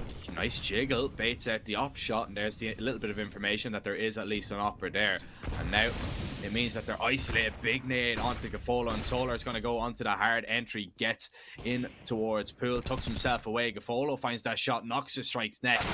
They're looking to get this into a second OT. X5 on alert, finds that headshot, but there's only 19 seconds, and they have to find the 2 players on the site. X5, extra power. If he goes down here, it could be done and dusted. 10 seconds for X5 to drop Gafolo, and Gafolo, he really just needs to hide here because the bomb needs to be planted as X5 he's gonna pre-fire. He's gonna go to pre-fire him, but Gafolo's ready. He takes him down. 18-18. We're going to a second OT, Ted. We're not done just yet. And I really can't split these. I really can't. Oh, it was such a nice play from X5 as well, but the low HP doesn't allow him to go for the fight. They did their best. Both him and XZ Power. It was a 2 versus 4. You managed to get the kills. The problem with that late style of lurk that X5 has is if his teammates just get demoralized, there is nothing that he could do. The only way he wins around is like that. Just getting a triple kill with 3 seconds remaining. He's just relying on them to get on the bomb side. He's been relying on Isurus just playing those retake setups as well. Most of the time towards the B bomb side. So he's like, yeah, obviously I'm going to have enough time to work with. But yeah, Isurus, they just decided to fight it this time, and it works out perfectly. But now, it's OT number 2, and XZ Power, he's already started picking up kills. Same for Solar. He's gonna get refrag, but that opens up a lot of space. That's a big refrag there from the coach. Surely they commit B, right? Especially after losing X5. Yeah, they just commit to the B, XZ. It's the right call because there's nobody on the B-bomb side to stop them right now. Ali to put a molly down onto default at least. The bomb can be planted towards the back of the site. Ali needs to wait for his teammates to get there. Destiny. He's going to be making his way forward now. He's waiting for Deco to join him, and they have made their way past the smoke. Nealon finds that headshot. Now, there's only 2 more players left to find, but Deco using that M4 to perfection. They know Nealon's tucked towards the corner. Both players are so low, and they're going to try and clear them out. Deco's done exactly that. Rain now pre-fires it, but can't get Deco. Take him down. There's enough time for the defuse in this one. It is going to be another Isurus round, just about. Very, very close in the end. Deco with a 4K, and it was just that the players were so low on the bomb site that they couldn't really take the fights that they wanted. They had to kind of cower in their corners and hide and try and play the time, but in the end, just was not enough advantage to Isurus after taking that first CT round. Wow. That's been a really close game so far. Isurus 19, 1 ahead. You need to at least pick up 2 on the CT side. So far, the pattern of the game has been like that. Unless you... Oh. Did Gafolo knife Noxy? I think he did. Yeah, I think so. Yeah, that's unfortunate. Now they can just run out middle. Deco is in a whole lot of trouble. He gets the refrag at least. Gafolo actually gets 2, and Deco gets a double himself. Shuts down that round for K23, and that kind of baited K23 into an A play that just never worked because Isurus were so ready. Gafolo, he makes a little bit of a misplay in knifing his IGL, but he makes up for it because he gets 2 kills. Deco swings out from the apartments and gets a double himself, and it's another Isurus round. Now looking for a clean CT half of their own if they can get it. K23, they struggled to get it, or rather they didn't in the end. And K23, I feel they need at least 1 T. Yeah, they need at least 1 T around here if they stand really a chance. And look at the aggression here from the CTs. Massive nade into the apartments. Tags Destiny and Deco down, and Deco needs to get out of there alive. But elsewhere, Gafolo's found Nealon. And it's Gafolo again, 31 kills now under his name, and all Isurus players, they've been performing, they've been delivering numbers, but Gafolo, he's been the standout so far. AWP runs another shot, Ali drops 1 more. This round has been looking really solid for Isurus once again. X5 though on the lurk, it's gonna have a little bit more success compared to Solar on it. Destiny goes down, and now X5 is gonna be really quick to reposition himself towards Arch. Gonna try and challenge another one, and nearly takes Noxy down. But the IGL is going to get the better of him. And now it's going to be Gafolo again. We've seen that one before. New box, Inferno. He's going to fall back. Let's see if he has the same success as Stewie. Gets the first. And the second. And it's clean for Isurus. 21-18. They've survived and weathered the K23 storm, it would seem. As we see, if they can close this one out, 1 T round needed. But K23, they were so close to getting that perfect CT side, right? So it's not out of the realms of possibility. No, it's not. But you know why I'm worried. It just feels like K23 individually are trying to compensate. Nealon dropped 40 kills. Nealon is on 40. But Isurus right now are looking like a really solid team. Maybe if K23 had Norbert and Fame, it would have been different, but they don't. Solar getting aggressive down middle. Power was the man to pick up the first kill, and there's Raging to drop Destiny in the apartments as well. So 2-man advantage for K23. So far, it has worked very, very well. Oh, Gafola's been spotted and misses the shot. Power takes him down. That's the bomb dropped. So Isurus are going to have to make their way back to try and pick that up, and knocks it. He is going to be able to do it. Picks up the op as well. But a 2v5, I mean, K23, they have lost rounds like this, and that's a good way to start it off here, really. The bomb can't get away, though. Yeah, no, bomb was just trapped there. There was no way he was getting out of there alive.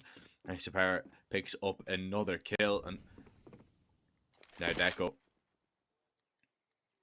I mean, there's not really too much of a point saving in this round, so just go and try and get something done with the 40 seconds that you have, but he has to wait out that smoke. 1 versus 4. Can you isolate 1v1s? Well, apparently, yeah, you can, but you're gonna lose the first one. X5 with a pretty nice dink, and the follow-up 21-19. K23, they get the first one. They need 2 more to force the third OT, though, but you don't need anything to force AstroPay to work for you. So if you're looking for an app that's going to help you out to send money and pay for things, AstroPay is the best place for you. Just click the banner below the stream. It's been a really CT-sided second overtime, though, hasn't it been, Jack? Yeah, 100%. It has been. Oh. You know, I feel like everyone's over-aggressing, especially K23. They're just over-aggressing on their CT side, so if Isurus were just to fall back, slow things down, make K23 sweat a little bit, it would work out, but they're gonna switch it up completely. Oh, X5 is going to be flashed through, picks up 1 kill onto Deco, a lot of damage onto Noxa, not going to be able to find that kill, and actually Isurus are going to back away here. They forced a lot of rotations, and Isurus just run down Banana, but Neelan and Solar, they're going to try and lock this down if they can, but they actually faked it out once again. They're coming back towards B. So, they have forced that rotation of Ryzen back towards A. And it is going to be faked out just that little bit. But X5 on the boost. They're going to have to clear this player out of position. They swing wide. They find the kill. But Power trades one back. Now looking for another one. Gafolo, double entry from him. And now they've got 2 ops to try and lock down the bomb site. Ali with 1. Hits the shot into Nilo. And Gafolo strikes the net. And Solar, he missed out on a 1 versus 2 to win them the game. Now he has to get a 1 versus 3 to keep them in the game. Gets shot. Doesn't quite realize where it was from. And this one is getting a little bit nervy now from the coach. He can't get it done. It was too tall an order. Ali seals it. Isurus, they are going to take their map pick away from K23, who fought very, very valiantly to bring it that close indeed. But in the end, it was not enough. Ladies and gentlemen, we're going to send it to a short little break. We will be right back with map number 2. It is K23's Dust 2. They need to win it to stay in the event, or is it going to be Isurus through to the quarterfinals to face Movistar Riders? Stay tuned. We'll be back shortly.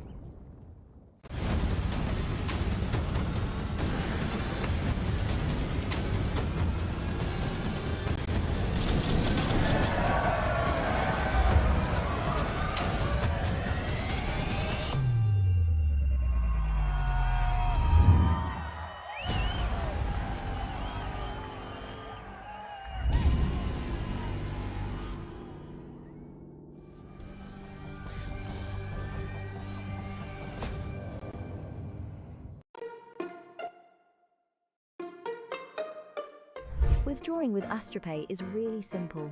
Go to your favorite site and choose AstroPay's withdrawal method. Then type the amount that you want to withdraw, type your mobile number, and click on the Confirm button. Now, enter your wallet with your usual credentials and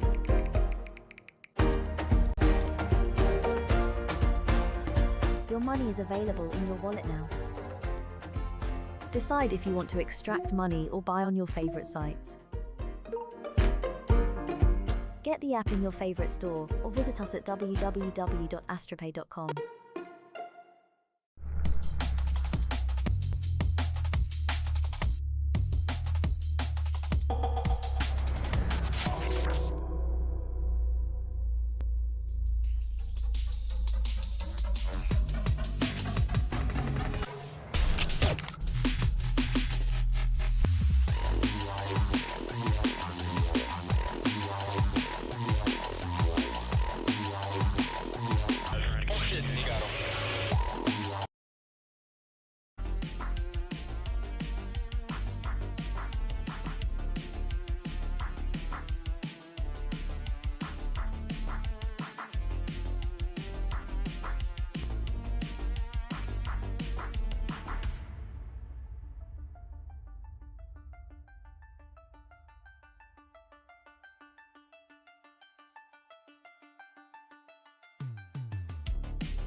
Hello, ladies and gentlemen, and welcome back to the Pinnacle Cup IV. Well underway with the playoffs now, as we get into our second map of Isurus K23 with the Brazilian Argentinian team with the advantage, in K23 going for a straight up B rush for the pistol. Flashes come in, 1 kill landed, but it's for the Isurus side as they try and put a stop to them. Eventually, K23, they make their way out the tunnels, but it is just into the waiting arms of the USPs. Deco and Noxa, they find 2 kills apiece.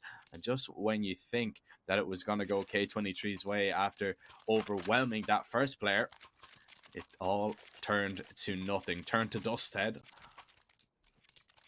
Excuse the pun. Nah, don't excuse the pun. You got one, I got one. We're even now. We're even Oh, now. what a start from Noxy, man. You know, looking at map number 2, yeah, I know that the first one was really close. Obviously, for those of you that are just tuning in, little fellas, map number 1 was Inferno. It was a double overtime that Isurus managed to win. In the end of the day, it was a tough one, 22-19, if I'm not mistaken. And now this is the map pick of K23. Now this is the map pick.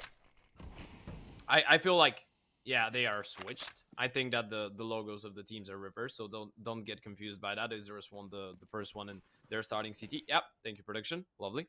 But yeah, map number 1 went in favor of Isurus, and now we're on the map pick of K23 to see if they're going to be able to fall to come back into the game. Obviously, this is a first round playoff game, so no second chances.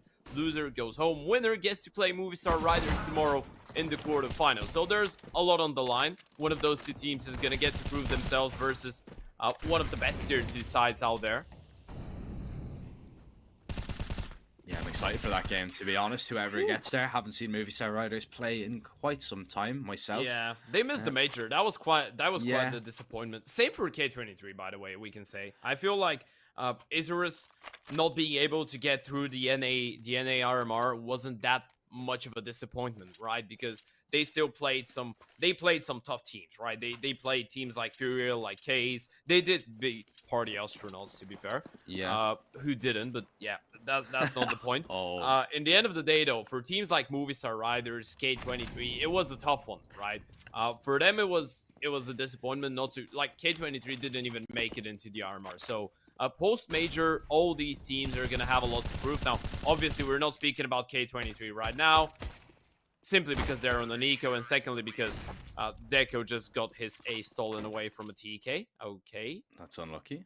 Yeah. I mean, also, you know, they are playing with a coach and a standard as well, so Yeah. it's not like we can go on. But, like, it's been a great year so far for K23. I mean, they won Season 40 of Advanced. They won the Thunderpick Bitcoin Series. You know, they were 2 wins, I believe, off the Europe or more.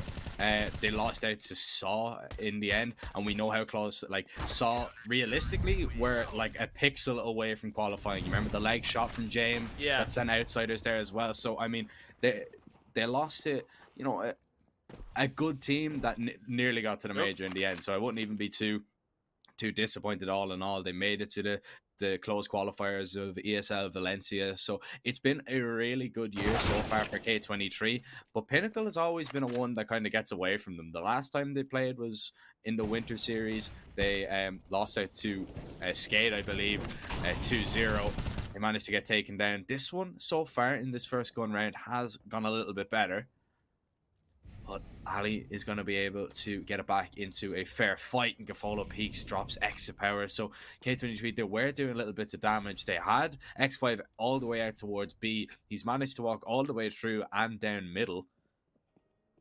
Yeah. But right now, the bomb is being acquired here from Neelan, and well, He's playing X5. the trigger. Oh. Nope. Doesn't find the second player. Oh, that's unfortunate. Gafolo takes him down. X5 doesn't get away with murder, and that's going to leave Neelan in the clutch. Now, I'm not sure if they spotted him going back. I believe they spotted him crossing towards the right-hand side, but they have no clue he's back towards Scar. So Neelan is playing this one really well. The thing is that Isurus are just not going to make a move. They're just going to wait for the bomb plant. They're going to wait for the confirmation. Destiny is just going to push through. Should get a free kill. That's a 4th round for Isurus. That's a really good recovery and a really good start, especially after X5 had that mini play with him lurking towards the B-bomb side.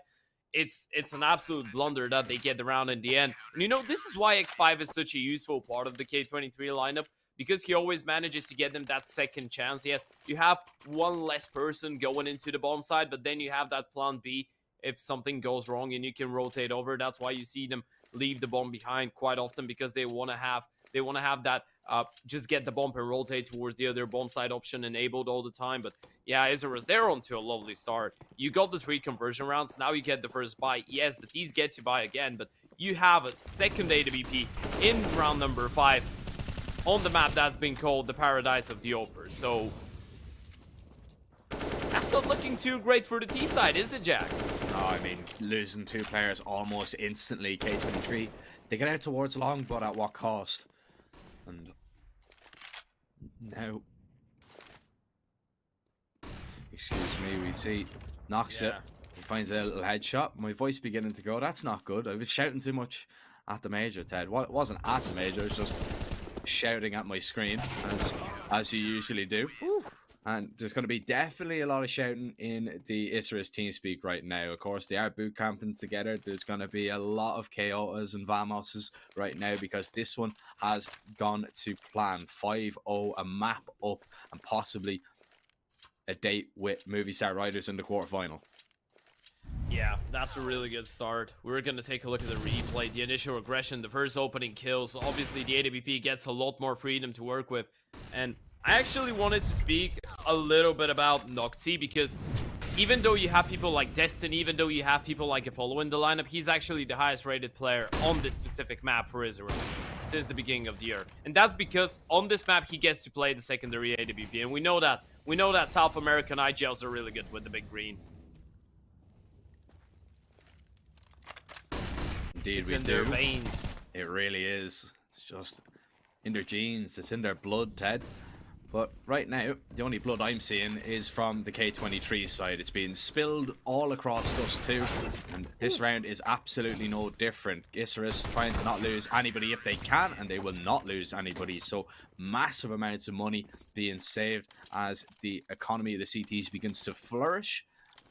And Isurus look to finish every round with a flourish if they can. Looking nice and clean, almost like the skins you can get over at cs.money. 40% top-up bonus as well if you want to go ahead and check them out.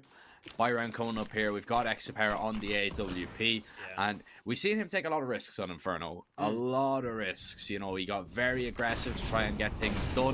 I think it's going to have to be the same, but there's a risk going out long here, and the risk does not reap a reward. Not for the T side just yet. But Deco, he can't get the kill onto Solar as X5 swings out just to save his coach's life. Wow, Solar is such a lucky man to be alive. And look at that play from Ali. That actually has such a big risk into it. If he clears out tunnels and just assumes that they're going to play long, and now he does. After Exapower gets that kill, Ali is 100% sure that this is going to be an A play. This is perfect. They can just sneak in behind him. There's a big chance he just gets up short. That's lovely. Ali had such a nice position. He doesn't really realize it. The fake right now from Exapower is tremendous. Oh, and he even gets a kill as well, so it sells it just that little bit further. And, well, Ali, now it's dawning on him. He realizes he has made a little bit of an oopsie, a little bit of a mistake. I wouldn't even call it his mistake. I feel like this is just a masterclass play from Exapower. No chance. Ooh, he's actually going to clear him out. That's a nice play. Actually gets a 1v1 here. If X5 goes down, this is a CT round, but X5, yeah, you're not going to be anticipating that peak, my friend.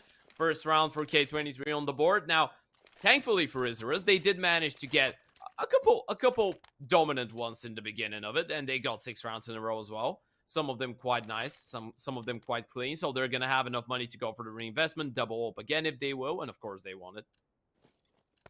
Not even a question. Nope, not at all.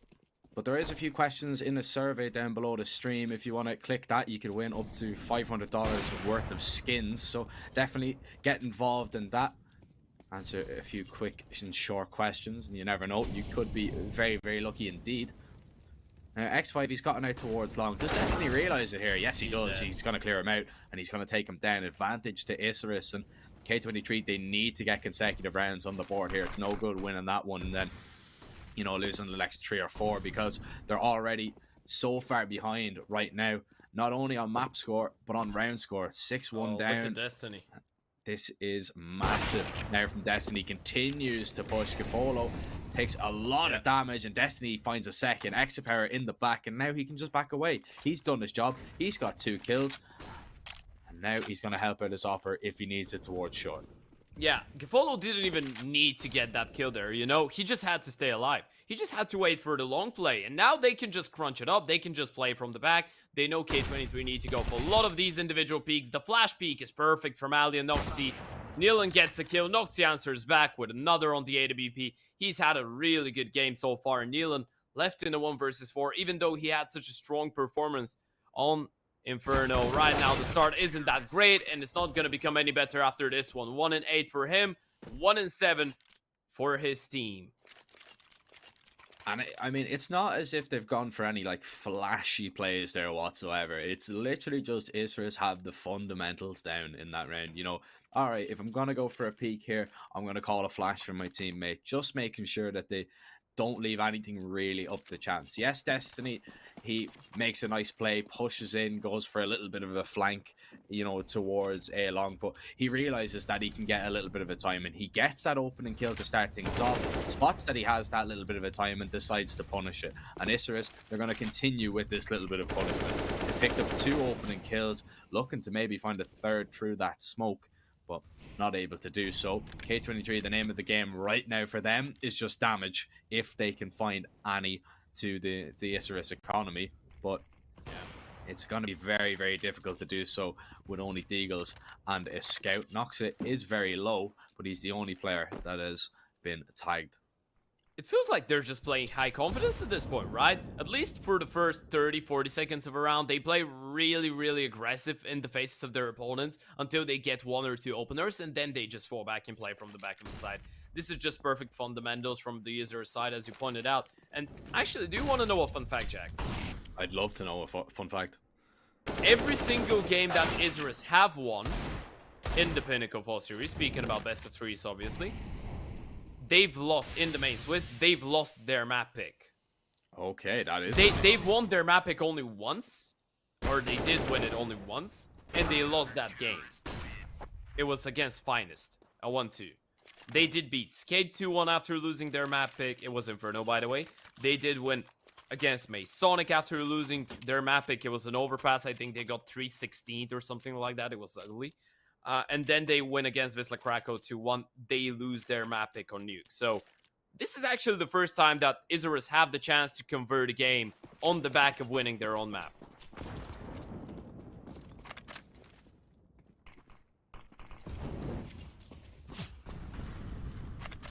Oh, that's a really cool boost. It's a little bit interesting as well, because, you know, Isurus, now they're not the only team that have done this, but they've came from round 1, right? They came from the best of ones. They managed to take down, I believe it was Kova to start things off, and then before the win to actually qualify for the Swiss system, and then they went 3-1. They played really impressive throughout that, but it's always interesting to see those, you know, not the invited teams actually make it to the playoff stage, and right now they're putting up quite a good fight against K23. Yes, it is not the K23, of course, that we're used to.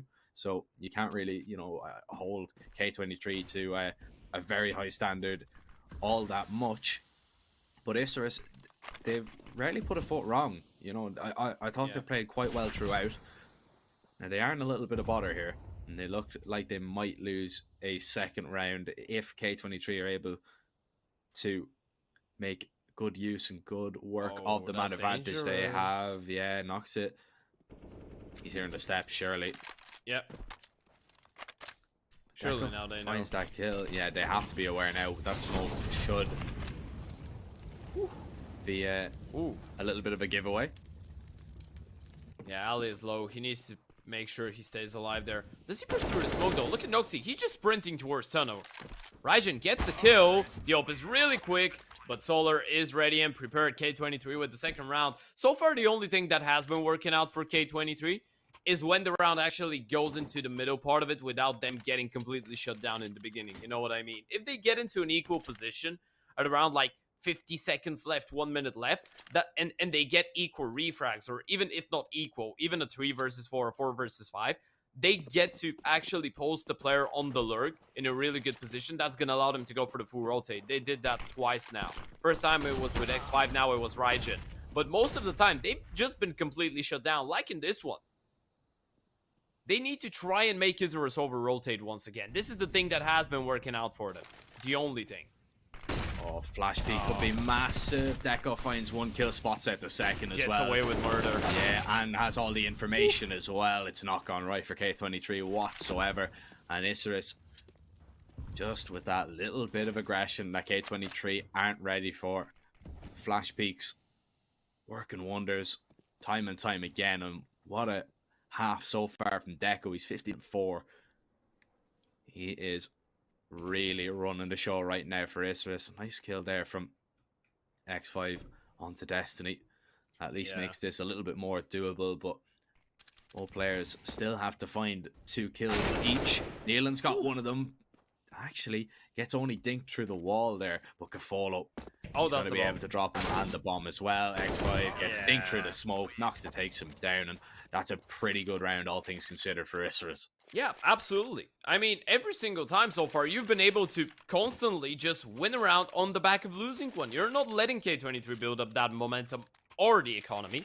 And take a look at the Pinnacle odds right now, Jack. They're heavily in favor of the Isurus side. They're putting up a pretty good show right now, looking at Movistar Riders on the quarters. Obviously, if you want to take advantage of those odds, best in the game, make sure you head over to Pinnacle and use our code CUP22. You need to be at least 18 years of age, though. Those are the rules. And, play responsibly. Oh. Kafolo responsible for another opening pick here. For another murder. But Neelan's going to punish him just that little bit. And this leaves Noxta in a little bit of a weird position. He does have the op towards the back of the site. Molly is going to go down. Is going to burn and peeks up. Finds a kill. Neelan takes down Destiny, who tries to push his way through the smoke. Are they going to be ready for Deco? He's going to try and walk on through again. Neelan finds that next one. And now Noxta is going to be alone. Can't hit the flick. Neelan takes him down. And it is a 4K from the IGL. It's been a little bit of a quieter game from him so far. And you really do feel that K23, they need, some of that form, some of that spark that Neelan and Extra Power shown in map number 1 if they're going to stand a chance, because really that's why the game was so close, was that we've seen Neelan drop 34 kills in regulation. I think he went 40. Above 40. Yeah, I think he was above 40 towards the end, but he was 34 definitely in regulation. Extra Power was going for ridiculous peaks time and time again, and he was like, if they were winning a round, he was shutting it down completely within the first 20-30 seconds with a double kill. And that's really what K23 are kind of banking on. And if you're taking that much of a gamble, it's such a risk, man, because if it doesn't work out, you're going to look at a scoreline like this, and 9-3 Isurus, they are well in the driving seat. They forced into this. Okay, that's a really ballsy call from the CT side. I wonder if that works out. The T's might not be ready for it. Raijin is already tagged down low, but it's a force buy. You look at it. You have 3 pistols, a FAMAS, and a scout here. And the scout is a glass cannon scout. It doesn't really have armor behind it as well. They could have went for the eco. They didn't have minimal loss bonus, if I'm not mistaken. So, yeah, this is a big risk right now. They don't want to let K23 get comfortable in the first half. I feel like this is completely salvageable for the T's, though. I feel like you get 5, even 4 rounds on the T side, if this might be enough in some scenarios. You get 5 rounds, 6 rounds, you're completely fine. This is one of the fairly CT-sided maps nowadays. But so far, so good for Isurus. They found the opening. Raijin is still 1 bullet away from death. And look at that from Destiny. Once again, pushes all the way from long. Neelan is a dead man.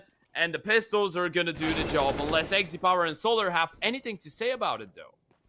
Yeah, but Xberry gets dinked up there. Oh, he has found himself an op. And that might change the dynamic of things just that little bit. We'll see now if Solar can surprise Ali just a little bit. He's going to walk on through, and Ali, that's as clean and simple as you like. Not really a lot of opportunities about Extra Power. Still a massive danger in the 1 versus 2 now. looking for that second player, but the element of surprise there. Knew Ali was somewhere towards tunnels, but couldn't find him in the end. The low HP was just a massive problem as well. 10-3, double figures already for the CT side, and money is going to be the issue now for K23. Exit power, he's going to get onto a glass cannon. There's 2 AKs, but it's a Mac 10 and a Scout here for X5 and Solar, as we see Exit power try and do the majority of the heavy lifting by himself, and that's what K23 really need. Yeah, that was such a massive bet that Isurus were willing to take in the previous round, and they make it work. Now they need to convert, though. When Exit power, he's going to be able to find the opener. Rajan is already out of middle as well, so K23, they actually have a lot to work with, and you can look at Solar right now. Yes, he has only a Scout. Oh, middle player, he's been spotted, but Noxy doesn't have the AWP this time around. It's going to be a lot tougher. Gifolo, he's missed the shot, and oh, woohoo! That's your coach with a Scout.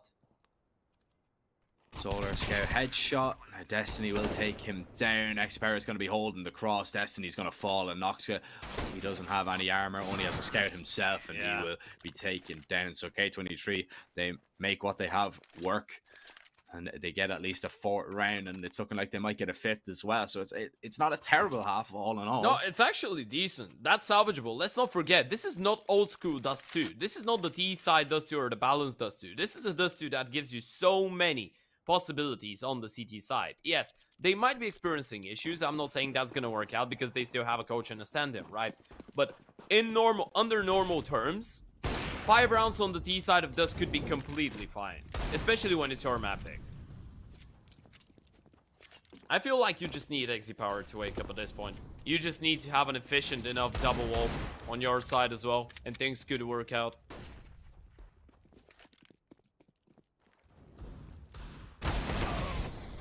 Space is going to be taken out towards middle, and Ali's life is going to be taken, as well as the AKs try and mop up the pistols, but there's a huge kill, and it's that man Gafolo to come up with it once again. Destiny is nowhere near really to help out just yet, and Gafolo loses his life. That was just a little bit too quick. Doesn't allow Destiny to get into position to be really of any help whatsoever, but K23, they're going to take their time. Shots. Destiny eventually connects on one, but it was too little too late. He just missed the opportunities there. If he hit the first one, he would have plenty of time to set himself for the next. 10-5, K23, they salvage it just that little bit, but I feel the pistol is needed. I really, really do. Let's see, Julie's purchased and dropped over to Neelan, and I'm not going to be surprised if we see an aggressive stance towards the lower tunnels taken by K23. And there's 3 players going here from that Isurus side as well. So it's going to be a little bit of a danger, and we could see a fight very early on. Yeah, we could, but Isurus, they look like they're ready for that kind of a play. Not ready for the 50-50 though. It's a headshot. Destiny, he's gonna take down one in return. Rajan, though, doubles up and doubles down, switches to the Julies. He's gonna clear out the entirety of B by himself, spots the bomb as well. This could be the kill for the round, and Rajan, he wants it. He's bloodthirsty. He's gonna go on the hunt. Exit power drops Ali in the meantime. It's 2 versus 4, and look at K23 all over the map. They're just pushing non-stop. Oh, Deco in the corner. Oh, no tries to catch Ryan by surprise. Not able to in the long range. Julies take down Noxa as well. Good pistol round for K23. Isurus, no bomb plant for them, so the force I don't think is going to be a good one if they go for it. And I'm a little bit surprised that they have decided to bring out the Deagles and the Scouts, but maybe just backing their ability a little bit. If they can land a few tags with the Scout, it's definitely a possibility. We've seen the aggressive play there. There's one landed, looking for a second, but Rajan lands that headshot back. Yeah. Ooh. Alright. I like the aggression. Building up the confidence. You're just running at them. They win a couple rounds, they get all fired up, and you're like, you know what? Bring it on. We're gonna run at you. That's a really ballsy call from K23. It's not even an anti-eco as well. It's an anti-force buy. You know you could be losing that one, and now you're gonna see the odds slightly starting to even up. Now, they haven't been They haven't been that close, or well, they were in the beginning of the game, not that close right now, but they will continue to look more normal and normal with time, with K23 building up a couple rounds on that CT side. Obviously, if you want to take advantage of those, make sure you head over to Pinnacle, click the banner below the stream, and use our code CUP22. XZ Power using code ECO22 gets one. That's gonna be all. Oh, Nealon. Ooh. Overwhelmed a little bit. The MP9s really need to stop this bomb plan from happening, but Noxia might get it in safely, and he has done so.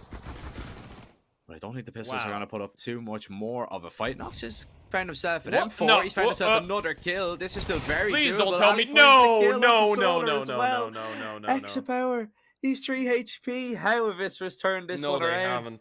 No, they haven't. And No, I Noxia finds the refuse to last. believe that. I absolutely refuse to believe they've just lost the 2 versus 4 against 2 unarmored pistols that were low HP already. I refuse to believe that.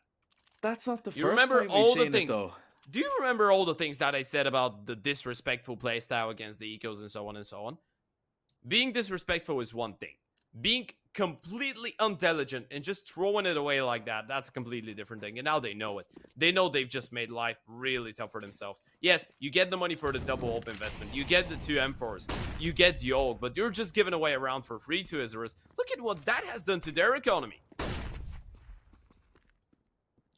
Oh, that is quite the shocker. I can't really believe what we've seen there. You know, those are the rounds that mentally just lose you a game. I really hope that we get to see K23 actually get back into it and not let a round like that put them out of shape. But those are the rounds that mentally just put you out of the game.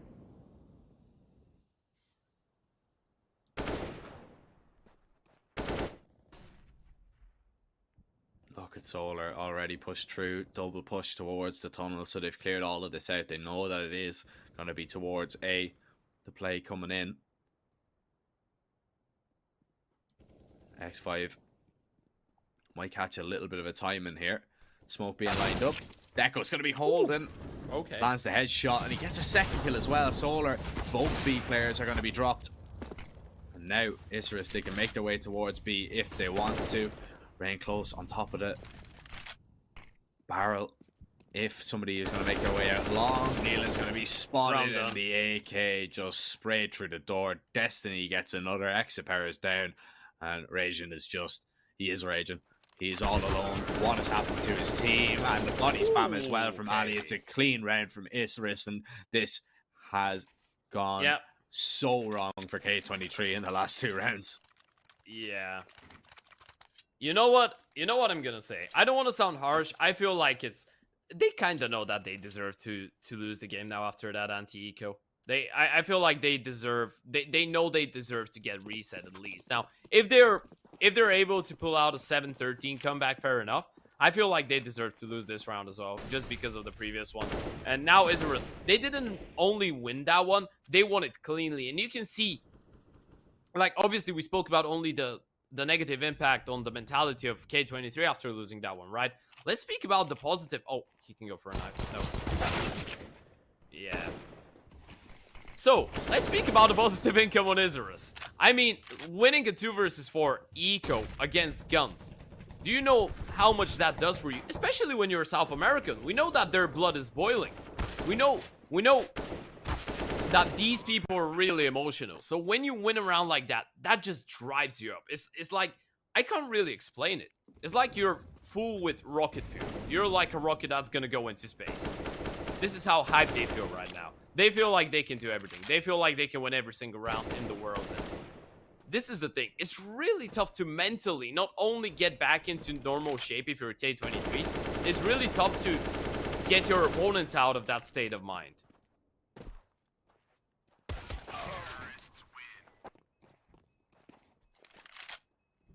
And not only that, like, to get back into shape with a stand-in and your coach as well. It's so difficult to do. You can see the odds there heavily favoring Isurus. This one, according to Pinnacle, looks like it might be done and dusted, and I would tend to agree with them unless this is one of the last chances that K23 are going to have, unless they can turn it around and turn this result on its head. It looks like the 2 stand-ins might not be enough to save K23 in the playoffs, as Isurus flash towards lower tunnels. If they just make their way out towards B, there's an open bomb site, and that's exactly what they're going to do. There's nobody here to stop this. Smokes need to go down towards the door just to stop Exipera from having any vision, and that's exactly what's going to happen. Now, they need to be aware about the fast flank. It's a lovely spam through the smoke from Raijin as Ali loses his life. Solar now coming in on the flank. Noxia has this kill every day of the week. He's heard him. Heard the steps. Solar tries to clear him out, but he's not going to be able to do so. He's locked down tunnels. X5 going to try and clear it out with the jiggle. And he actually managed to find that kill. Gafolo, now he's going to have to pick up tunnels for his teammate. Deco on the site just under the window. Smoke goes down towards the door once again. Both players going to try and make their way out of tunnels. The dink is going to be landed, but not the frag. Destiny gets that kill. Exipera spam through the smoke as he tries to get away. Arasion is alone. He lines up a double here. He still has a chance. Needs to take down Gafolo, but it's not going to be done. Isurus are done with that round, 14-7. As they are now 2 away from setting up a quarterfinal date with Movistar Riders. The money is not there for the CT side. If they want to go for the investment, they're going to have to go for it now, and it is going to be the forced buyout here from the CTs. Yeah, I feel like this is going to be the game. It's do or die. You win this one or you're just out of the tournament. And Isurus, they're just looking at the quarterfinals. At this point, I feel like they're just waiting to face off Movistar Riders. And if you are Movistar Riders, you have a thing or two to think about, because this South American side, it feels like they can put up a pretty decent fight. Look at that. That's not even an eco. This is an investment. Yes, for some of them it is, but you look at X5, you look at Raijin, they've invested everything that they've had, and they've just accomplished absolutely nothing in this round. Well, X5, he's going to be able to find one kill and maybe a second, but Noxia is there to shut him down. 15-7, 8th consecutive map and match points and quarterfinal points for Isurus. That's been a really, really good game for them.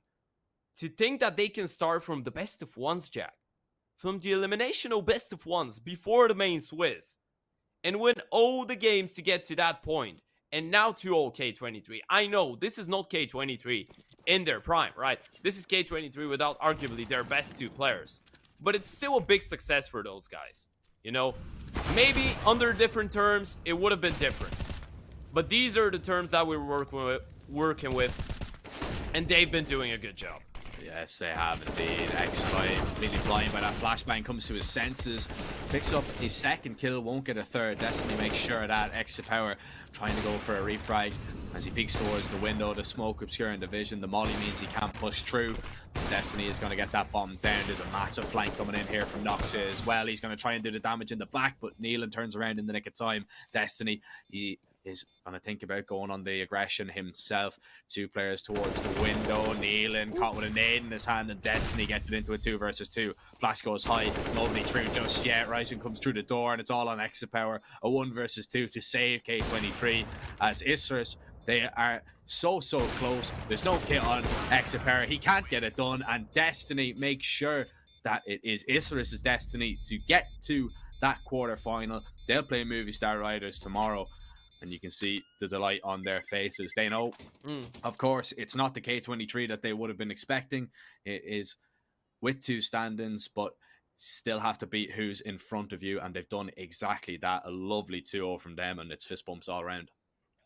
Yeah, they're going to be extremely happy with the result. Obviously, commiserations to K23. I mean, credit where credit's due, right? Isurus played a good game. It's really unfortunate for K23. They had to play with a coach and a stand-in. And truth be told, individually, both Solar and Raijin didn't do bad, right? They did well. Especially Solar was actually kind of impressive for me, that even on map number 1, after such a tough start, he managed to actually crawl back into it a little bit and put up a couple kills on the board. But yeah, in the end of the day, it was just never meant to be K23's game. And I feel like after losing the double overtime on map number 1, they were just mentally not in it. And there was a lot of these rounds, anti-ecos, round man advantage situations that they lost on Dust 2, and that just finished them completely.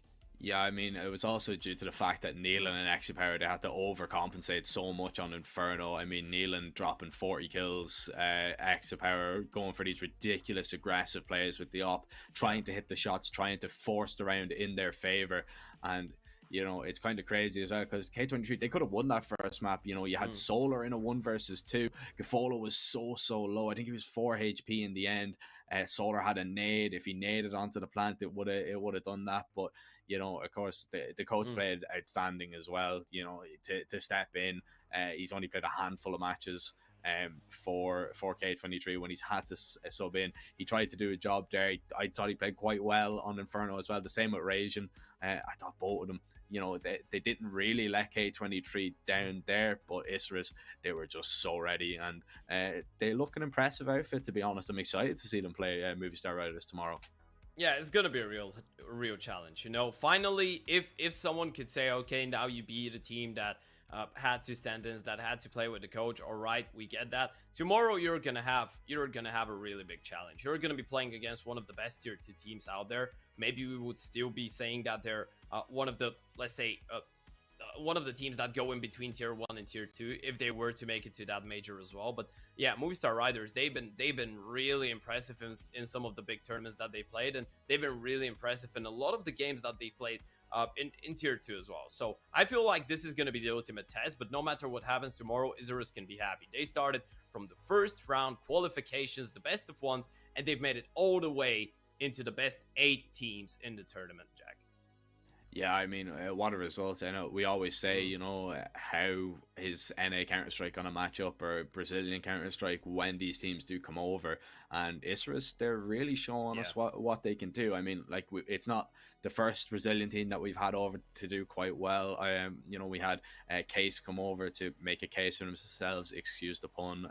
But, you know, I don't think we've ever had, you know, a team get actually this far, bar maybe, you know, we've had FURIA invited, but a team to come basically from like the very, very early stages of the event, win the best of 1, win a best of 3, go into a Swiss stage, then beat a lot of good teams, only losing out to Finest, who are in another round of 16 game, or a round of 8 game that's coming up later today. They'll play Spirit. You know, only to lose out to them so far in the event, that's very, very impressive. Yeah, absolutely. We're getting a word from production, by the way, Jack, that we're going to be jumping into a short little interview with Isurus' Deco to see what's going through his mind after the victory. Deco, you should be able to hear me now. Yeah, I hear you. What's up, man? Yeah. Hello, man. Congratulations on your victory. It was a really impressive game, to be fair. Run me through your thoughts just a little bit. We're going to go through that map number 1, because it was a really crazy one. Now, obviously, you know you're playing against a team with a coach and with a stand-in, but it was a really tough one. How did you guys manage to kind of stay composed throughout the entire time and close it out in the end? I mean, the moment we realized that we're going to play with the coach and a stand-in, we knew that it was going to be like that. It was going to be a crazy game. They can do so complex things because it's like a mix. So, and we knew that they were going to the space that we left, and we knew that they were going to go for it. They played really good, even though they were withstanding the coach, and that really impressed us. But we knew how the game was going to be, and we knew what maps were going to be, so we were kind of prepared for that. And I think that what makes us win the game, even though it was pretty hard and we could have lost it at the end. Yeah, you know, it looked like you guys were really prepared on those two, and we noticed a couple little details on your game plan on Inferno. You brought in a couple rounds that were firstly used on the major just a couple days ago, so it feels like you guys been grinding a lot recently, you know, arriving from South America to Europe. How has the bootcamp been going for you guys? Great. We've been here for like 2 months, and we've been having a really good time, and that's what I think it makes us special in South America, is that we all the time we are in the meta. All the time we watch the demos of the last tier 1 tournament and the best teams, and we try to see how they see the game and what things they do and how they approach it.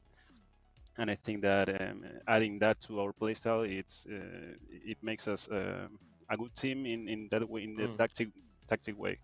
So we took advantage of that. We saw a lot of good things in Major, and we wanted to add it to our playbook.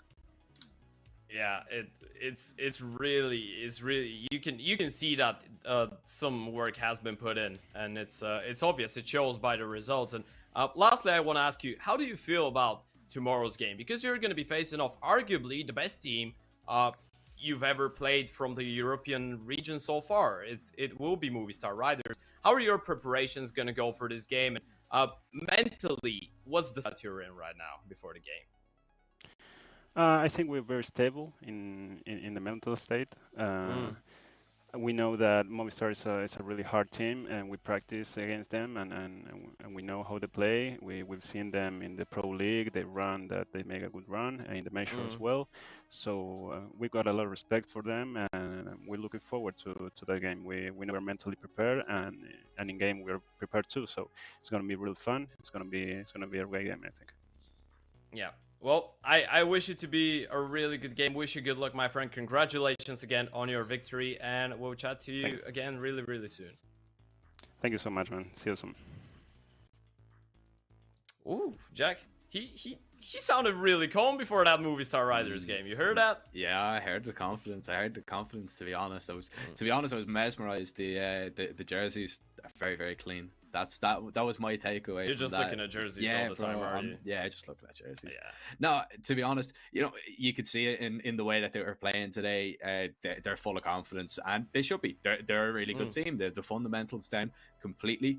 It's going to be a tough test against Movistar Riders. They might have preferred maybe to play one of the lesser draws, but when you get into the playoff stage, when you get into these high invite seeds, there isn't really a bad team that's going to be invited. They are all top quality teams, and this is going to be the toughest test for them. I'm really excited to see what they can bring to the table. But again, Movistar Riders, we haven't seen them in so long. What have they really been working on? How are they going to be prepared for that? Of course they're going to be annoyed that they missed out on the major as well. They came very, very close, but what have they worked on since then? Because I know for a fact that Movistar Riders team, they've been working since then, because that would have annoyed them. So they're just trying to improve and get better all the time. And Isurus, I hope they're ready. I hope they're as ready as Deco has shown. Yeah, well, we hope they're going to be ready, but we hope that the next two teams are ready as well, Jack, because we have two more best of threes to go today. And our next two games are going to be really interesting. Of course, it's not going to be me and you covering them, so there's going to be a little bit of a break as well. But the next one is going to be Apeks taking on SKADE. And before we hop into a break, I just want to ask you a quick fire prediction. Apeks. Okay, that's good enough. Well, ladies and gentlemen, make sure you stick. We're going to be going for a break, and we'll be right back. And I'm not sure actually how long. I think there's like an hour. Yeah, there's like 45 minutes until our next game. So you have some time to get a snack, get a nice drink, and get comfy in front of the PC for the third best of three of the day.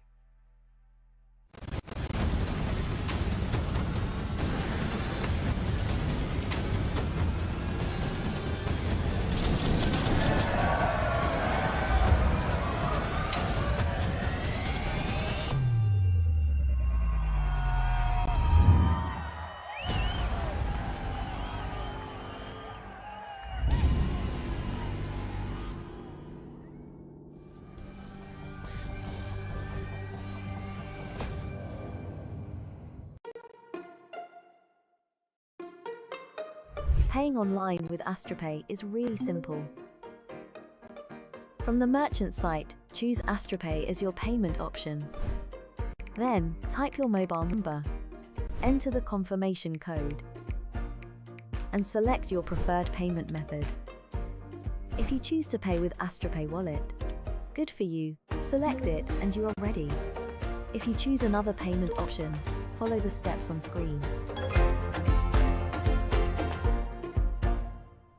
Your online payment is completed. Get the app in your favorite store or visit us at www.astropay.com.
I seen it all before. Cisco, Tiger.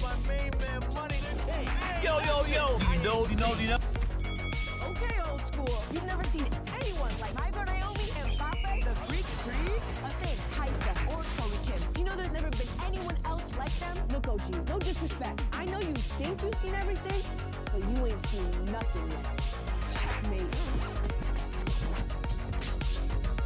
Hey, we've got nothing but sweeps. We'll see if that trend continues here with Apeks taking on their opposition in SKADE. It's going to be a great matchup here. We got a great best of 3 underway, and we're going to get into things pretty quickly here.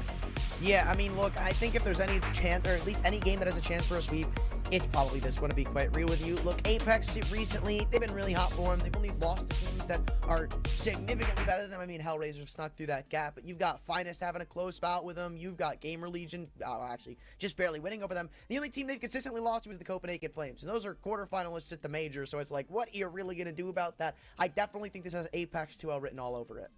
Yeah, they're looking in really good form, and SKADE, I'm not sure what exactly to think about them just yet with their new addition in Zello. They've been playing with them for quite some time, but they're still slotting him in, and bringing in a new opera is going to take quite some time. As we take a look at the vetoes here, we're going to kick things off on Nuke, picked out from the likes of Apeks, heading into Ancient there from SKADE, which is a pretty interesting pick from them. Might be a result as of that early Vertigo ban from Apeks, and maybe that new addition.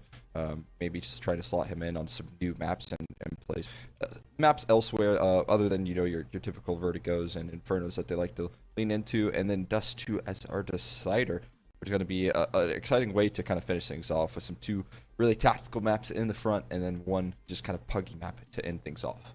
I'm just really interested to see how this veto had played out because, I mean, Apeks, you can tell by what they ban and what they pick, they're not necessarily playing to their own strengths, more to the weaknesses of SKADE, because right now, we already know coming into this best of 3 that SKADE don't have that great of an outlook on most CT side, at least most CT-sided maps. We can see they've struggled on Nuke, they've struggled on Ancient. Usually the ones that are more CT-sided are towards the bottom of their pool, and both of these teams have a really strong Inferno. The reason I made the statement I did is because Apeks the one's banning that. So it makes me think, like, did they do this on purpose? Is this because you know there's going to be some growing pains and they're going to struggle on maps like this? Like, I think that's the case.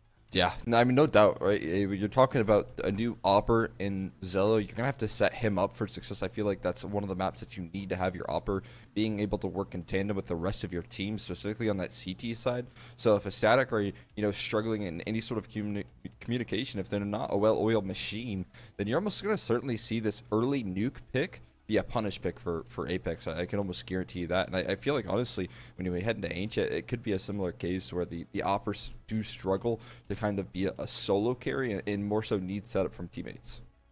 Yeah, but the interesting thing is, with Apeks, they're a very CT-sided team, so I wonder if they're going to be able to hold up going on to that unfavorable side to start us off with. Yeah, that's exactly right. We are going to be hopping into Nuke. We got this round coming up here and now, so we'll see if SKADE can put up a fight here again. Apeks have been looking in some very solid form here, and they're looking to continue that with a Pinnacle Cup victory. As we take a look at those odds, got Apeks pretty heavy in the favorites. It's about right, in my opinion, for SKADE's chances at the moment. Yeah, no, I'm definitely with them. I think they've got, I think they're spitting facts right now. But so far, Apeks are just spitting a couple of bullets around the outside take, because they don't have that much utility. Smoke's going to go towards this deep angle, and it's usually only used to just block off that vision from heaven. Flash comes through, and Dafu somehow doubles up through with Smoke. Jacob and his Cillian just can't respond, and all of a sudden, a 5-on-3 thrown their way. They're going to try to crunch down the vent. Stiko's brought one back, and even double time. Now they have a chance in this round, but he will not stop. A hat trick from him, and spotting out Manx at the lower bomb site. They even commit here? They definitely do. Dude, it's a 3-on-1 where Dafu started things off so fiery, but now it's all falling to pieces here. And they cannot offer up anything, can they? Zello, last man standing. But a 1v3, it seems a little bit too much to ask for. He finds the first head. There actually is a kit. Maybe there's some opportunities. He picked up a smoke as well. Chelsea right around the corner, but he will put an end to things then and there. A full house from the duo of Stiko and Chelsea, and they pull things back immediately after Dafu's heroics. Crazy. I mean, you'd think off that initial play, the round was done. You'd think it'd be ecstatic starting to take it home and even closing it out, but no. I mean, it is just reverse swept and almost single-handedly with the hands of Stiko. Fighting that huge triple, I mean, the impact can't be understated. He fights a Heaven player, he fights a Mini player, he fights a Garage rotator. It's not like those are easy fights to win. No, not at all. That's a scary form for Stiko as well. If he's going to kind of take the reins on this series, then You're in for a rude awakening as Static here in this matchup. But ramp control and a ramp stack coming through. They're going to meet each other head on. Stico again looking to do the entry duty. Has found 2. He's looking for back-to-back 3Ks, and he will find it. He's not going to stop there. Sight in the palm of his hands. This guy's on 6 kills very early on. Very, very quick for Apeks on that one. I love the confidence already oozing from this T side, and you're right, back-to-back hat tricks from Stico. Finally, it looks like some respect will be given, but this is pretty much just a bonus. Ooh, I like this investment. I really like this investment from Stico. Don't mind this one at all. Get on to the rifles here. If you just kind of want to carry that T-side momentum forward, you ideally could have all the firepower you want. Jacob, kind of the only player here lacking a little bit in that sense, but not to worry. There's a couple of lacking armored players in the head armor department, but Stico gets caught hanging around for a little too long, and Zelozop is able to fill the feed for the first.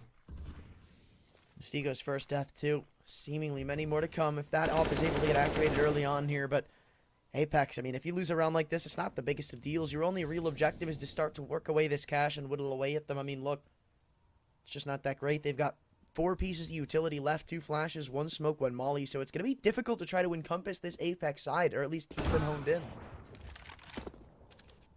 Other one, Zelo. Being quite mobile with the AWP right there. Gotta find multiples, that's huge.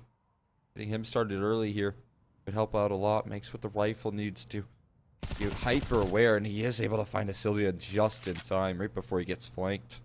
Leaving him in a 2v5. Have to pick up the pieces, but Zelo is gonna go proactive here. He's looking for even more.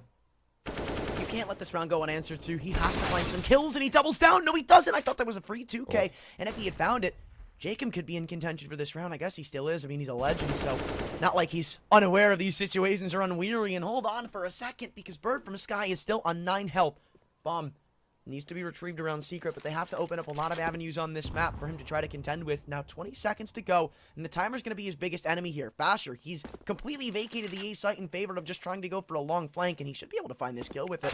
Perhaps? Yeah. Okay, so catches him with the back turn. They recover the op. That's the big weapon you got to worry about, but still, they do the exact task that I said they needed to ensure that there's not a lot of CT staying alive. Yeah, they made that one certainly costly right there. 2v5. Quickly turns into a 1v2 right there. So you'll take that minor victory. But if you're looking to make it not so costly, you could go and check out AstroPay.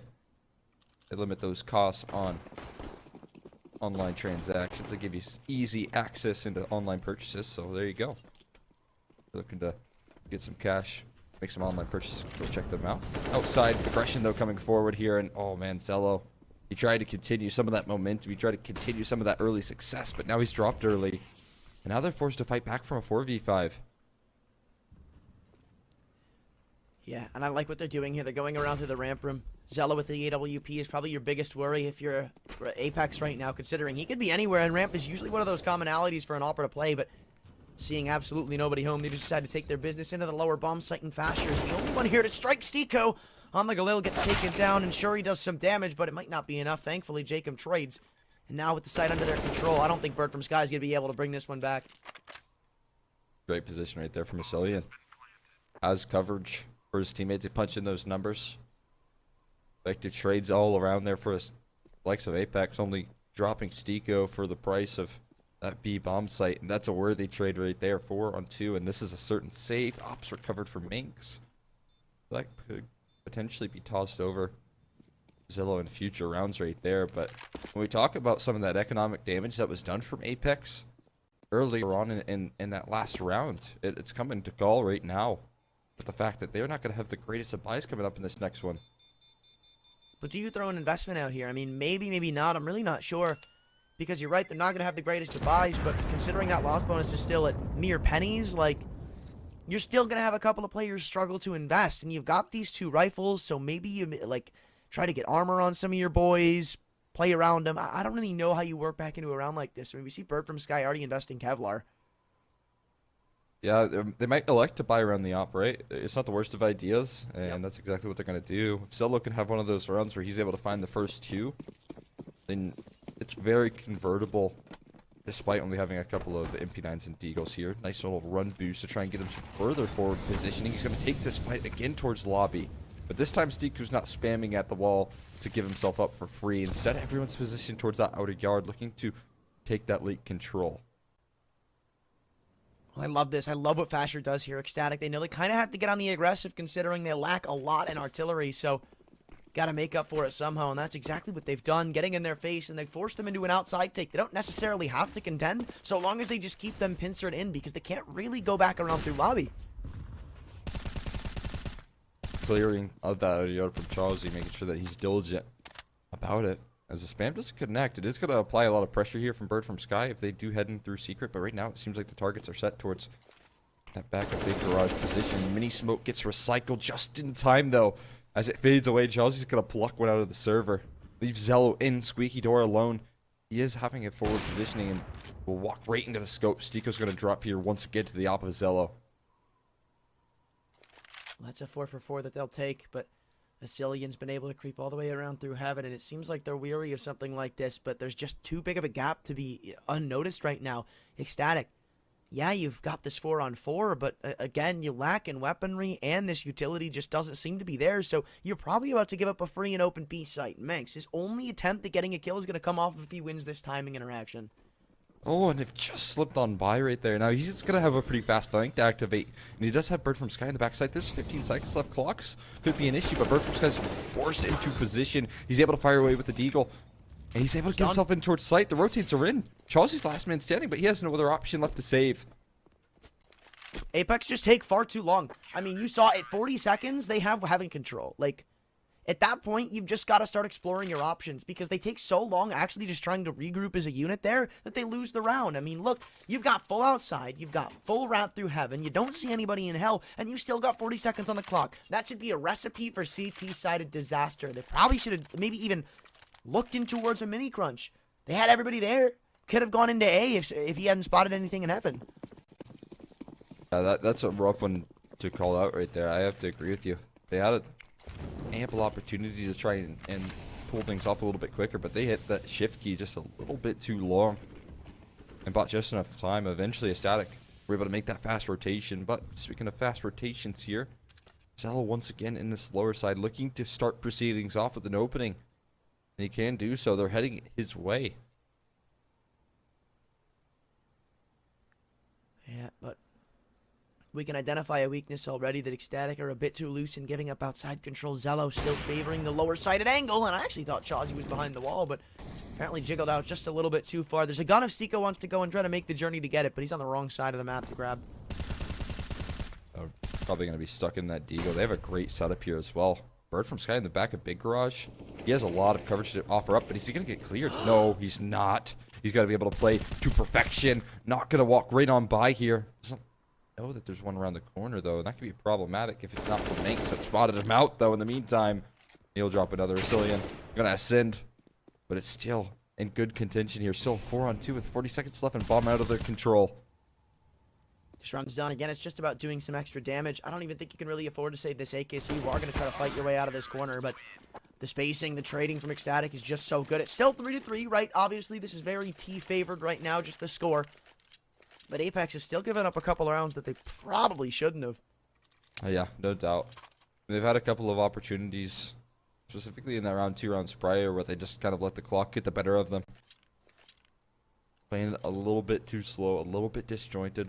Right there, it feels like if their game plan isn't working to perfection early on, they do kind of hit a wall, right? They run into Zello's op down the secret, and then everyone else is kind of panicking to pick up the pieces. Yeah, I mean, we could start to kind of see a little bit of a decline in this T-sided play of Apeks. A couple of Glocks now, maybe looking to get the bomb down at bare most.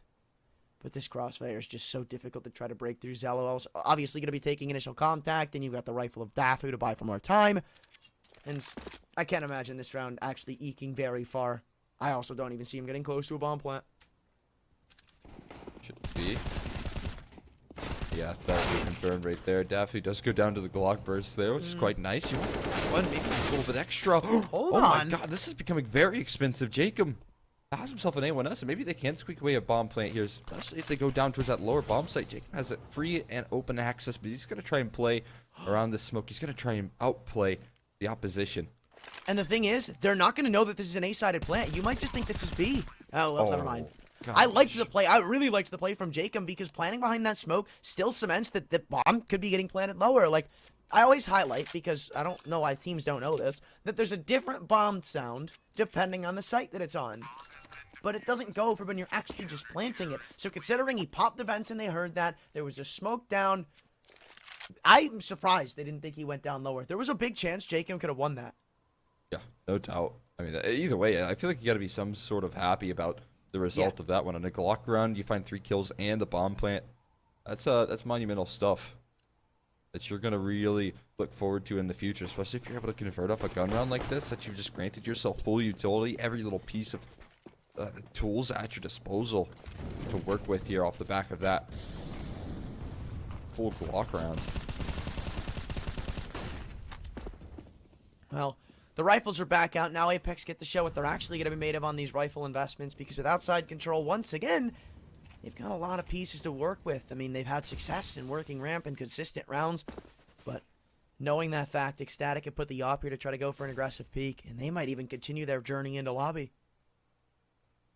Zello has been super proactive here, and it's lovely to see. He is having that very early impact, and even though he doesn't find any kills in this round, look where he's tucked in Manx. He's assisted in this forward position and trying to lurk out a Cillian. He's going to drop to Dafu. Dafu seems to be aware as well of any sort of further aggression, has hut coverage. His teammate from Bird from Sky is watching the squeaky door and spotted out one, trying to make a trade, but nothing trades come. Oh my god, hold on a second. Jacob knows about another player's presence on the A site too. Dafu's just fallen right into his crosshair. And while this trade might be delivered, no, Jacob is somehow able to get away alive. The reload hurt too. 40 seconds to go. And Apeks again have to play against the timer here. Op still stuck in towards ramp, so you've only got to deal with 1 or 2 defenders on the A site. But Chauzy's still clearing out lower. He's figuring out what's going on towards B with the op scope potentially heard. No, Zello hasn't spotted him. So this AWP is going to be completely cut off. 27 seconds, and that's all they need to go into the lower site. Pushing straight through ramp. Nobody can respond. They're going to meet the rotations, but Chauzy's still chewing through them right now. Dafu is going to be on this B side. I mean, they might not realize that he's already passed this double door here. He's already passed it. He can drop the bomb here. 10 seconds left, but no, there's coverage. Jacob pulls off the 3K right there and saves the day for Apeks. A big sigh of relief there, too, because they have used the timer a lot, and they're lucky that that round goes as cleanly as it does. It's just a lot of individual heroism, I want to point out, because we saw Jacob find that pick on a faster at the A site, caused a bit of panic. You saw Dafu fall off of his angle because of it to try to find a desperate trade. Then you've got 1-for-1s in lobby, 1-for-1s down B, and Apeks just coming out better in most of the individual duels. This is, I mean, kind of what you can expect from some of the names, though, on Apeks here. The Molly forcing Dafu inside of mini here, not allowing for him to get any sort of forward position. They do have a lot of names. I mean, Jacob stepping up right there. You had Stiko in the pistol round finding a 6-3K. What's going on here, though? A flash setup to go in. There's no real aggression off the back of that. So, sure, you got some fancy flashes to scare them off for now, but not much gained. Yeah, no, I'm with you. ECSTATIC just seem a bit too loose with the usage right now. And you take a glance over at their belts. Maybe this is why Apeks have been playing to the fullest extent of the timer, because they're consistently using up most of their resources within the first 30 seconds to a minute of the round. Bird from Sky. Oh, is he going to try to spam through this? It looked like he wanted to. Chauzy spotted. He goes back in for the peak, but Zello steals it away. Still, stardom found by the new recruit of ECSTATIC, as now Apeks want to once again go in through the ramp room. And this is where a lot of their successes come. See what they can find here. It's going to be a crossfire setup. And they still have Zello coming in rotation. Jacob is able to find Fasher on that A side of things, so maybe that'll encourage them back in towards this A side. Just flashed off of the angle here. One player confirmed on the top of hut. Dafu trying to find success here. Jacob got to be on the entry duty, but can't find it. Close to the kill, but no cigar. And Knock, this is a tough decision. He'd ideally like to save this op, but yeah, you got going to be afforded that. I was worried, but then again, I realized it is 1v4. So, oh well. But you can't keep trading blows. Like, we keep going tit for tat, and that's not going to help you right now if you're ECSTATIC. Like, Apeks only really need one more round to call this all good and dusted. Like, you get a flash in the pan success every now and or like every once in a while, and you're chilling. You walk away 5-6 rounds on the T side of Nuke, that's not bad. And against a team that's been struggling a bit lately, being as CT-sided as Apeks usually is, this is already lining up to be a bad story. I'm with you. They really have given themselves a lot here early on, and again, they're only at that 4-5 mark. They're jumping in through L here. They're ready to take this fight onto Zello, but Zello has been so good in the opening stages of these rounds. He's always been consistent at finding them. He's going to do so once again. The rest of the team going to slip on by in towards Secret. That's good news. Jacob's still on the lurk towards this outer yard, and they seem aware. That kill is completely untradeable as they still seem so desperate to try to eat back away. It's man advantage timing for Jacob. Wins him one duel, even doubling up. Many player falls, and he has saved them in so many of these rounds. His individual prowess cannot be understated. And Faster, knowing about it, doesn't decide to take the fight. He just wants to tuck back into lobby instead. Apeks on that upper-sided rotation. Still, a little more work needs to be done, but it's not impossible. Jacob now found, puts the pressure right back onto Apeks. Knock. I mean, he has to play a little bit of a gamble here as to what he's going to watch. His teammate has come in through that A-bomb site. That's good news to at least get a plant here. Cillian going to be tasked with that duty. But Zillow grouping up with Faster, ready to double peek in. Not clearing his corners, though, and Zello is available for the trade. 1v2, and he's gone all the way around through Squeaky. He even gonna catch him with a pin pulled. It's all up to Bird from Sky. Walks through the smoke, and Cillian has the better of the two ideas. Again, blow for blow. 1v2 for Apeks. Ties the game right back up.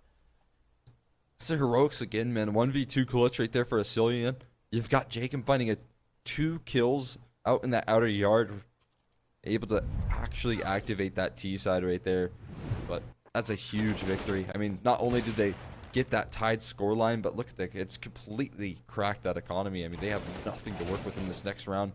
Cillian playing it to absolute perfection. Saving the day right there in a big way. I mean, look, we keep talking about the individuals of Apeks. I mean, what a time for them to show up.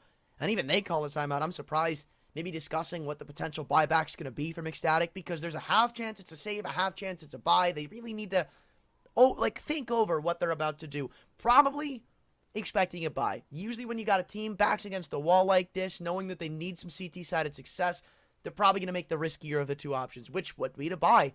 So, Apeks, they might be ready for this. Yeah, this is a desperation call up right here. 1 A1S and Bird from Sky. The rest of the team on limited weaponry here. MP9s, 5.7s. You can be effective here on a map like Nuke, but you really have to shine and fire on all cylinders. Bird from Sky looking to start proceedings off, and that's such a good way to kick this round off right there. They've got a boost and 2 players inside the ramp room as well. They're going to try and rush it into things here, and they're going to meet this crossfire that's going to be so deadly. 1 kill in. They find the trade, yes, but there's more kills from Manx. He offers up a multi-kill of his own, and Cillian left into another clutch. 1v3 this time, but seems a bit out of the pay grade. Bird from Sky, he is stepping up this game, and usually when you look at ECSTATIC, you think, who's the one lagging behind? It's usually Bird from Sky. He's usually not able to put up that impressive of a stat line. And now, I mean, since we've last seen him, he's looking on fire right now. 10-5, finding opening picks, getting trades, spacing perfectly. So now it's not just a big brain IGL, but it's a big fragger too. That's really sick to have in your back pocket right there. High impact from him.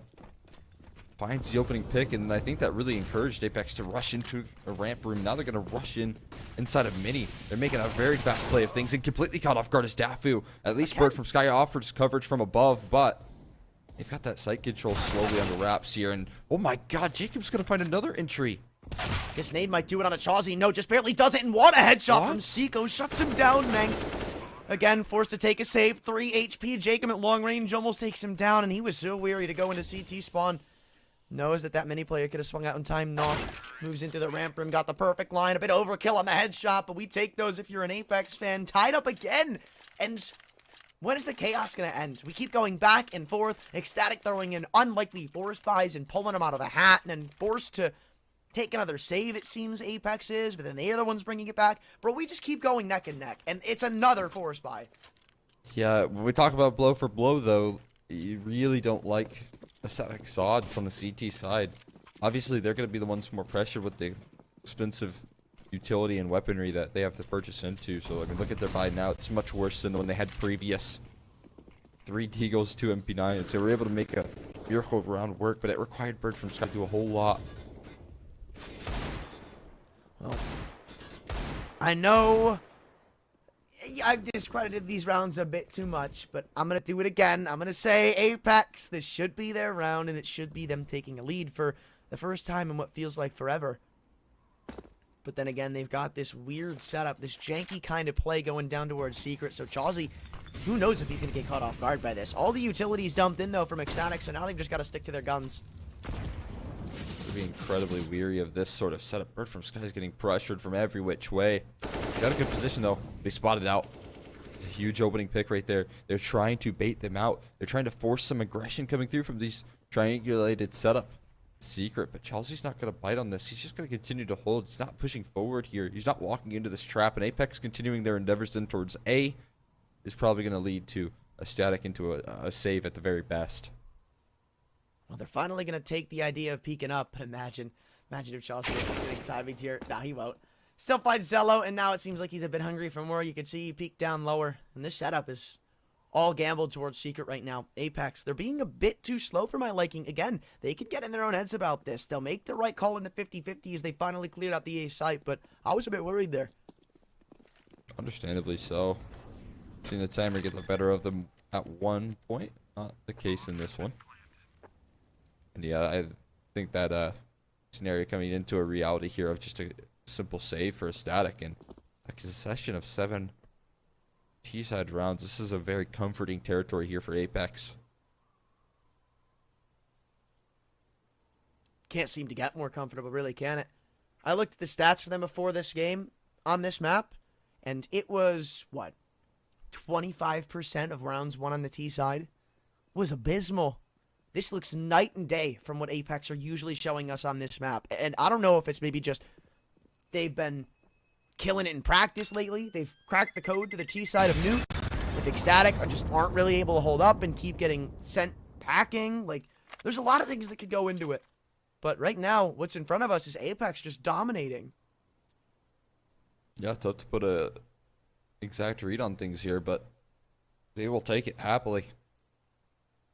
And good as ever. Right now, over in the Apeks camp. Can they keep it up, though? I mean, they should be able to here and now with a pretty light buy of things, but that's going to net them a winning half on the T side of Nuke, and I feel like Yielder's just going to be so confident once you gather that 8th round. Oh. That could have been bad, and it still might be. Dafu, he's not gotten out of trouble just yet. The water's still high towards his ankles, finally going to vacate into the site. A bit deeper now, tucked, but Apeks, like, this is so consistent. They keep running it back. Outside control, ramp control. Wherever they take these fights, really, they're either winning the opening duels or ECSTATIC just aren't contesting well. And Asilian, gone all the way around through heaven, ECSTATIC have no idea of the sorts yet. Absolutely none. They're about to be blindsided by this on A, and they even hear Bird from Sky's rotation up towards the site. He should be done. Yeah, this should be an 8th round. They've won the half guaranteed, but by how much? Well, we're about to find out, but Stico is still farming. A beautiful 2K on the flank leaves it all up to Zello. This is brutal stuff right here. I expected the end result of this round, but how one-sided it was. The gaps that were found out right there from Apeks are absolutely brutal. I can kind of see those Pinnacle odds continuing to favor Apeks as well, swinging further and further in their favor as the T side of Nuke continues to mount here. It's one last buy round, but at this point, anything extra that Apeks can gather is it's just going to be icing on the cake. Yep. I mean, it is their map pick. It's not like we didn't expect Apeks to seem comfortable, which is exactly what we're seeing right now. But I'm still worried about Ancient. Like, if their T-side's looking this good, if they keep finding weaknesses and identifying them so well this easily, you go into Ancient, what is there really going to be to look forward to? Like, the win percentage is still pretty abysmal for Apeks, but if the sample size is what we have to look forward to here, I'm a bit worried. This could lead towards a 2-0 with how this is figuring out right now. I didn't know you could spend that. Either. This is quite a bit of damage, and not only that, it just forces Bird from Sky into an uncomfortable position here. He's called in for reinforcements. Faster going to join forces with to offer up some coverage, and will do so nicely. Jazzy and Asilian both falling It's actually Dafu that finds the kills. And now they're about to come walking out to the A side. It's a funnel out of Hut, but Dafu not looking at the right way at the right time. Seems like it's the story of some of these engagements. Still, low health on Basher. This round is not over by any stretch of the imagination. As the bomb gal goes down, Apeks can establish themselves in these firm post plants. And this isn't even that bad of a crossfire. You've got two of them tucked back into lobby. The only thing that the second man player and Jacob has to do is be weary of heaven. One killed and traded.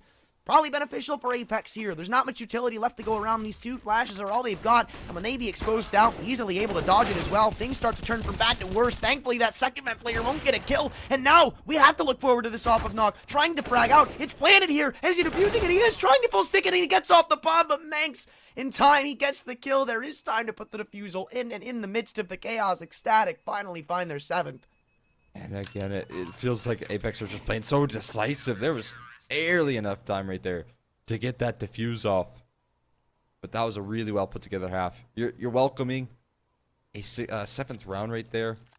But still, I mean, it's not much to work off of, that's for sure. They have such limitations here. They cannot afford any mistakes on this T side. They have to play absolutely rock solid. I mean, even this pistol doesn't really mean much for them. This would just be a cherry on top for Apeks. Like, if SKADE picked this up and then all the heebie-jeebies get out of the way, probably looking at like 10, 9, 8. Like, that depends on if Apeks want to throw a buy out of the hat, which, I mean, most teams, when they have that second loss, don't. So, yeah. Again, just can get loose with it. The pressure is completely gone. Yeah, I'm with you, right?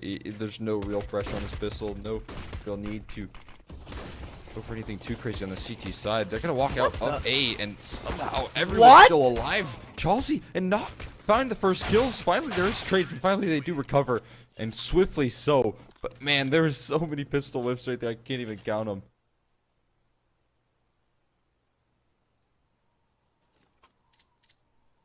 Well, yeah, that was interesting. They forced. I don't think they needed to do this. I feel like a save was definitely the better of the two calls. Yeah, I mean, I don't blame you for thinking that, right? But even with this force, you know, you're going to have Knock with a little bit of extra reserves. As you can see, he's still on 950. And once they do get that 3rd round buy-in, if they don't win this, and they'll be pretty golden to get the AWP in his hands and have all the tools at their disposal. So they've got so much room to work with. Again, I feel like it's not too much of pressure. Okay, that was a bit worrying. Jacob definitely could have popped a couple of domes there before all was said and done, but now we leave it up to Asilian. Apeks, they pray that he can at least find one, stall them out from going bursting into the B site. They need to buy time for these rotations, and headshot given over. Now, playing the close angle, Fasher is lucky to find that trade, but it still caused a bit of a commotion for this camp of SKADE, who don't really know where they still want to go. Oof. Big pickup right there from Zello, taking down Jacob, who's been a nightmare for this SKADE team to deal with. So they're finding further success here. A minute left on the clock, and they have a world of opportunity. Just now, Knock is trying to retake and regain control of lobby, which is valuable information here. But SKADE, they have so many different options to go with, and right now it seems like they're going to try to prod for some information. Oh, hey, it's a pick from Zello. He does find it successfully. Charles is going to go down. I don't know, man. I feel like Knock needed to be a little bit faster on that flank because now they're all posted up on an angle like this. So a round that looked like it could have been possible now turns to unwinnable. 2-on-4, how do you pull this back? You've got no kits, one flash, one nade. And as soon as you try to go in for this retake, you'll just be walking into the Galils or the AKs. Doesn't really matter. I think Stico seems a bit interested in just trying to play the exits, maybe going into the next round with a gun. For the most part, though, it can't be a goal of winning for Apeks. Shouldn't be. Yeah, they're going to hold on. Knock, with every kill he gathers, is going to be valuable. Economic boosting. But no, they'll just fall off. Everyone heading out towards mini, and SKADE will claim a lead. Again, the pressure isn't mounted just yet. We can maybe talk about that pressure if that first gun round comes around and they don't close it out, but they have a little bit of extra firepower to work with here. With a couple deagles saved up.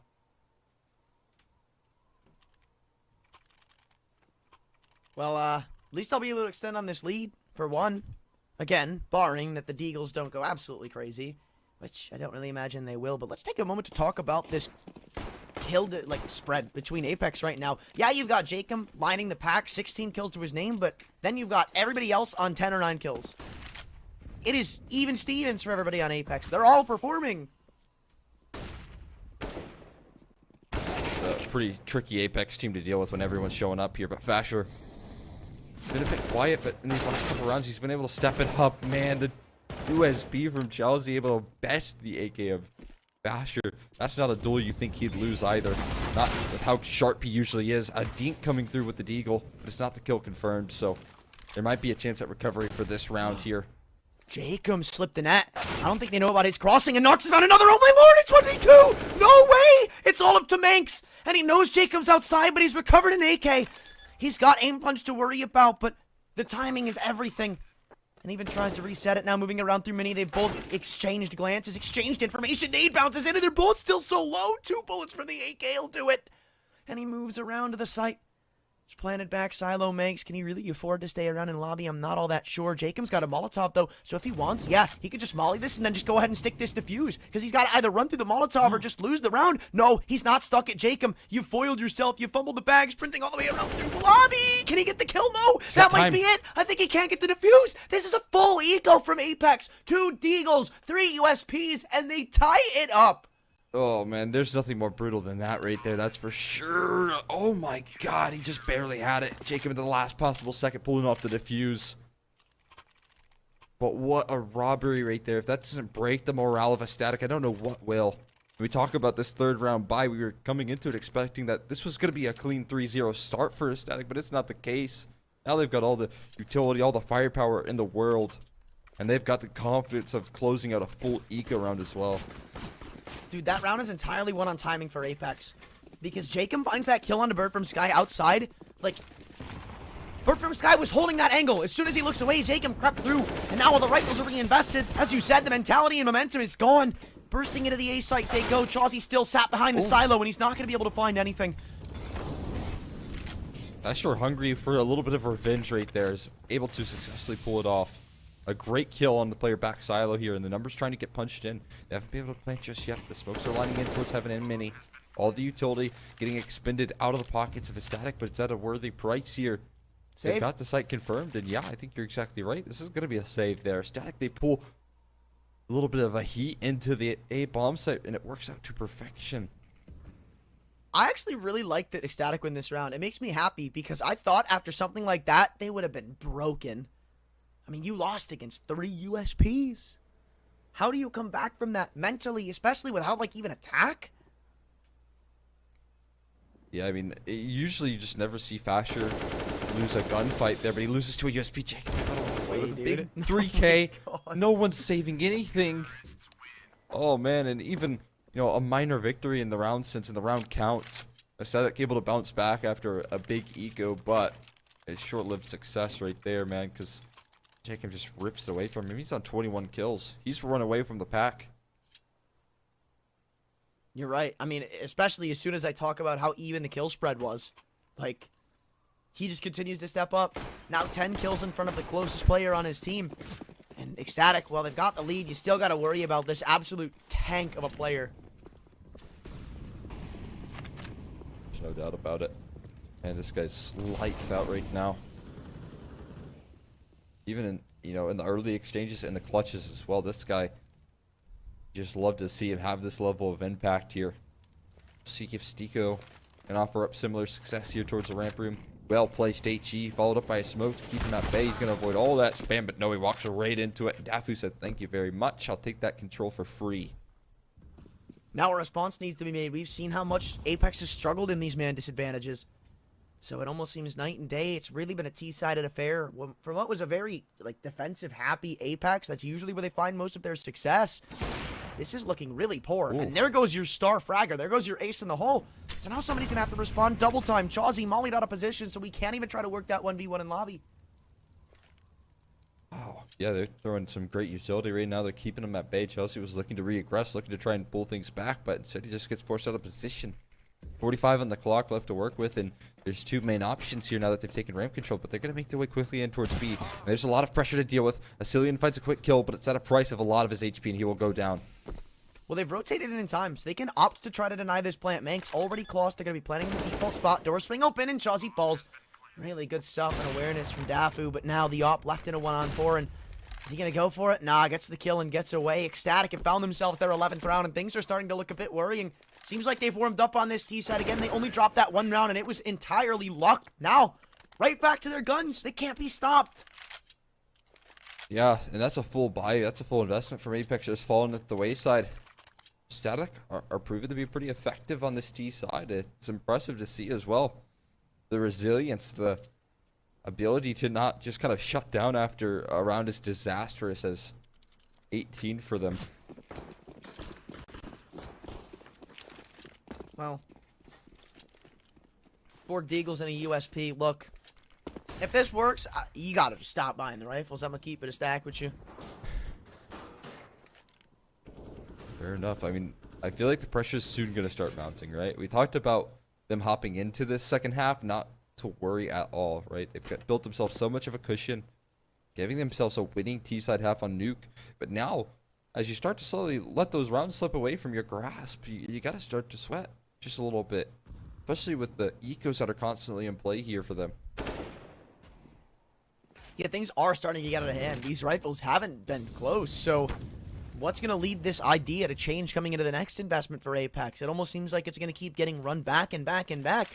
This CT side has hit a wall, and I almost switched my thoughts from Apeks. They looked like they were going to have this series 2-0 to the complete flip side of things. And even if Apeks were to close out this map, I think I've seen enough from the ecstatic offense to warrant me believing we'll probably end up going the distance if they don't pick this one up.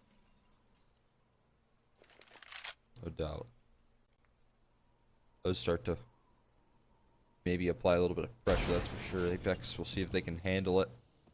They are doing a great job at keeping them at bay. Look at this, 35 seconds left. That's very decisive. Now they start to pick up the pace here, and now they start to find resounding success. Bird from Sky even delivering more damage here.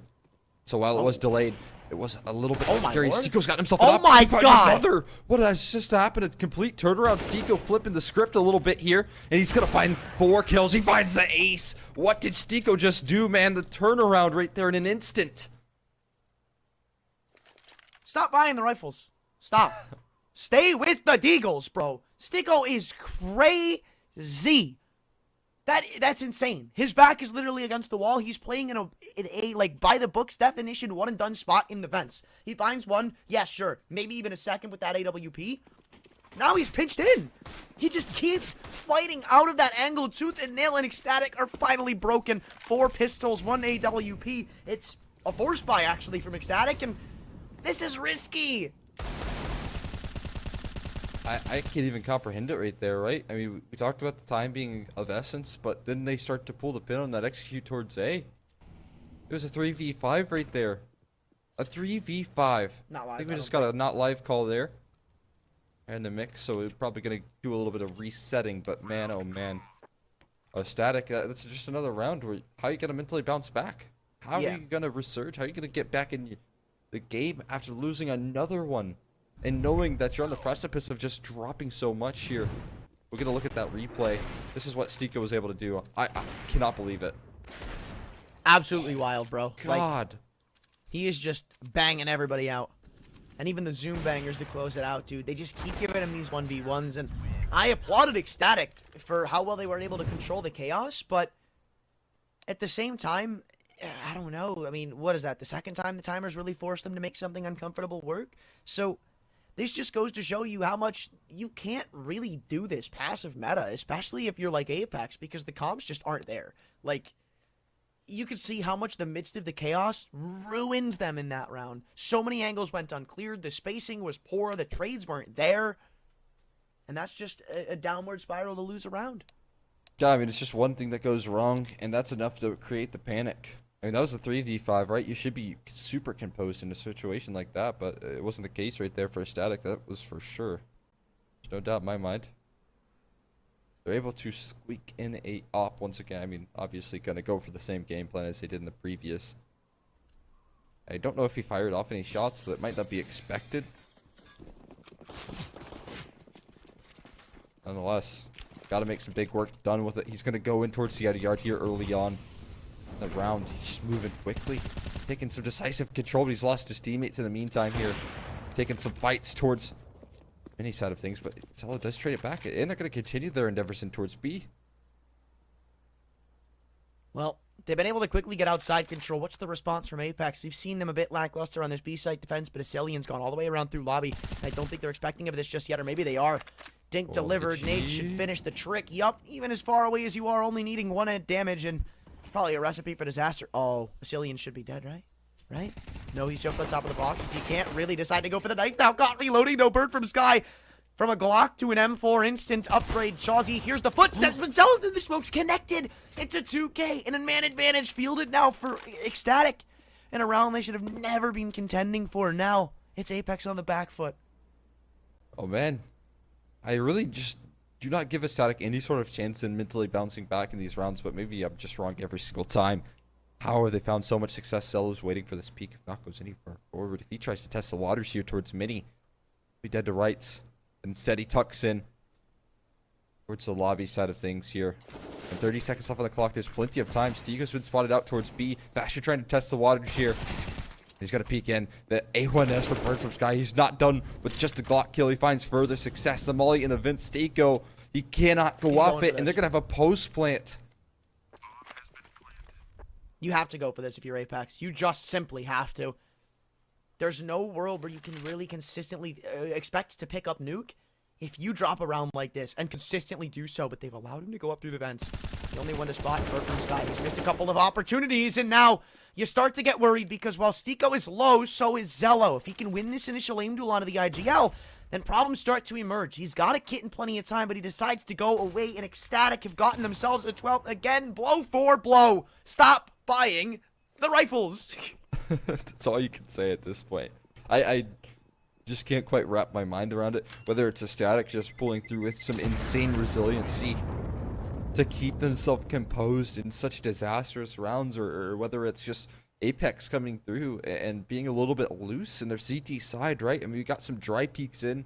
Sure, it's hard to expect an op in a round like that, but Zello was able to get away with a whole lot. Bird from Sky with some patient play, some good trigger discipline, making sure that he gets the work done with the Glock, and it's hard to swallow those rounds right there, especially now that you're kind of on a pressured buy of your own, and that economy is going to be pressured alongside that.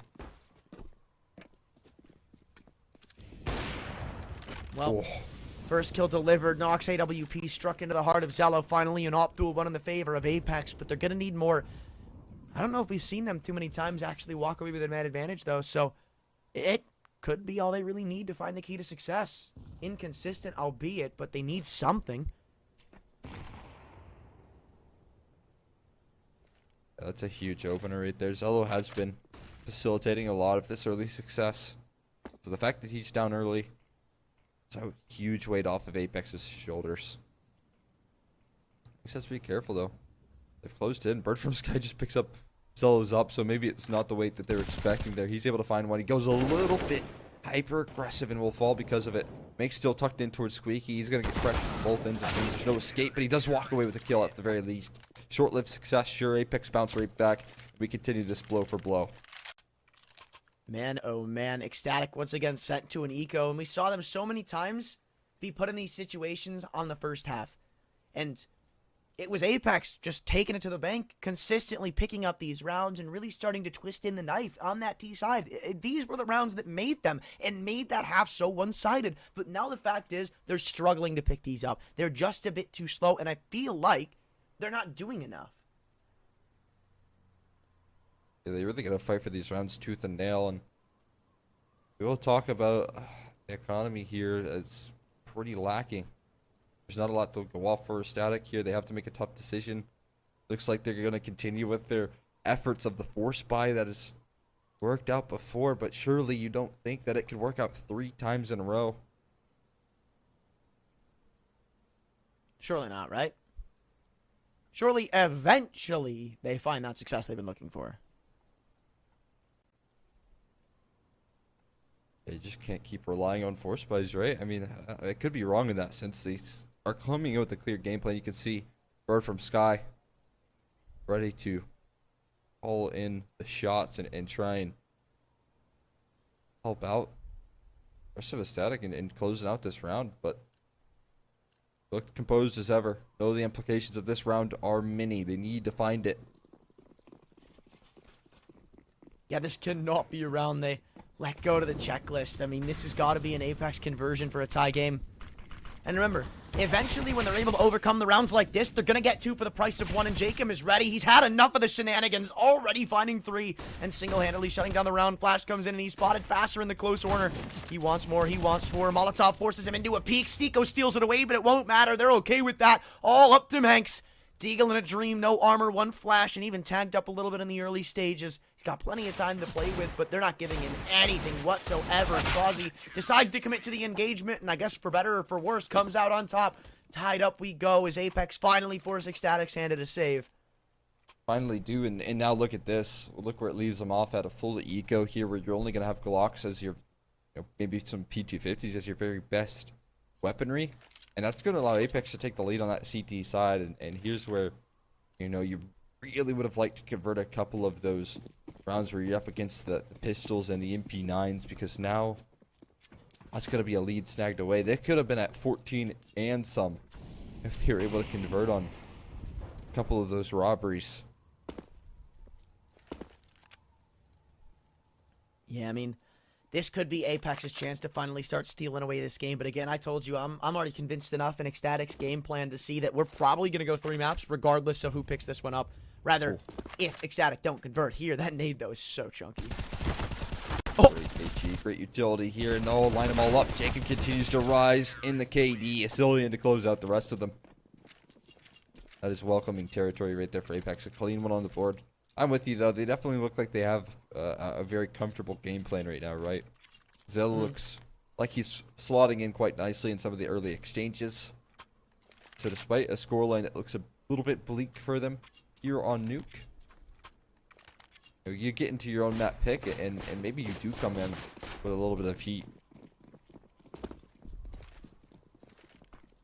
Well, this could be the end-all be-all for SKADE, who contested for this T-side so well so far. Stiko, though, is ready to put pedal to the metal and end this game off. But trade for trade, they go back and forth. Stiko still yet to be discovered over at the first fen. He has gotten so many picks from this exact spot this game. It's crazy. But now it's all up to the newest recruit of SKADE in the 1v4.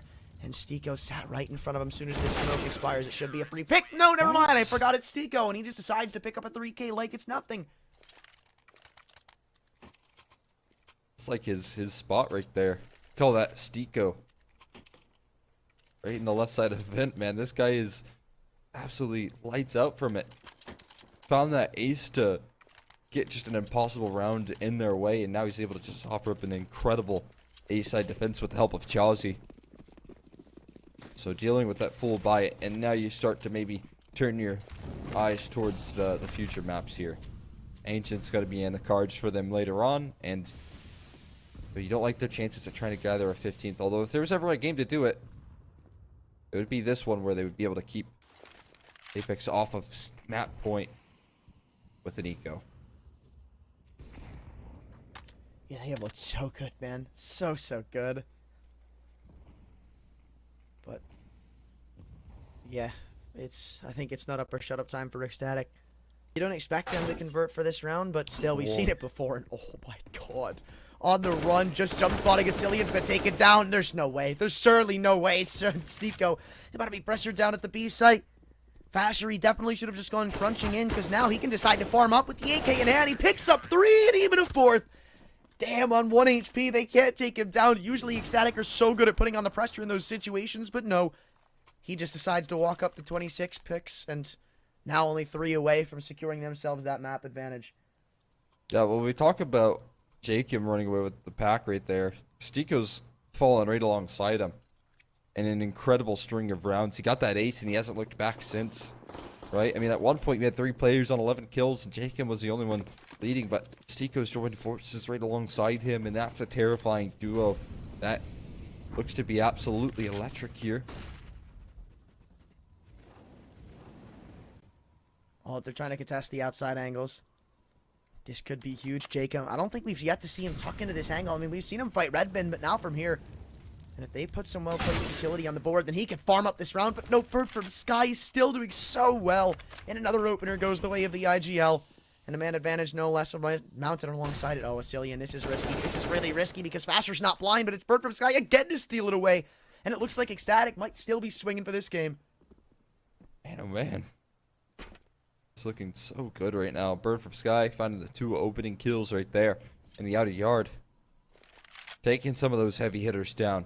They still got to deal with Stiko. They got a full minute to do so. Plenty of time to maneuver, and they seems like they've just found the right timing here towards the ramp room. If they want to commit towards this position, it's going to be open free of charge here. No contention.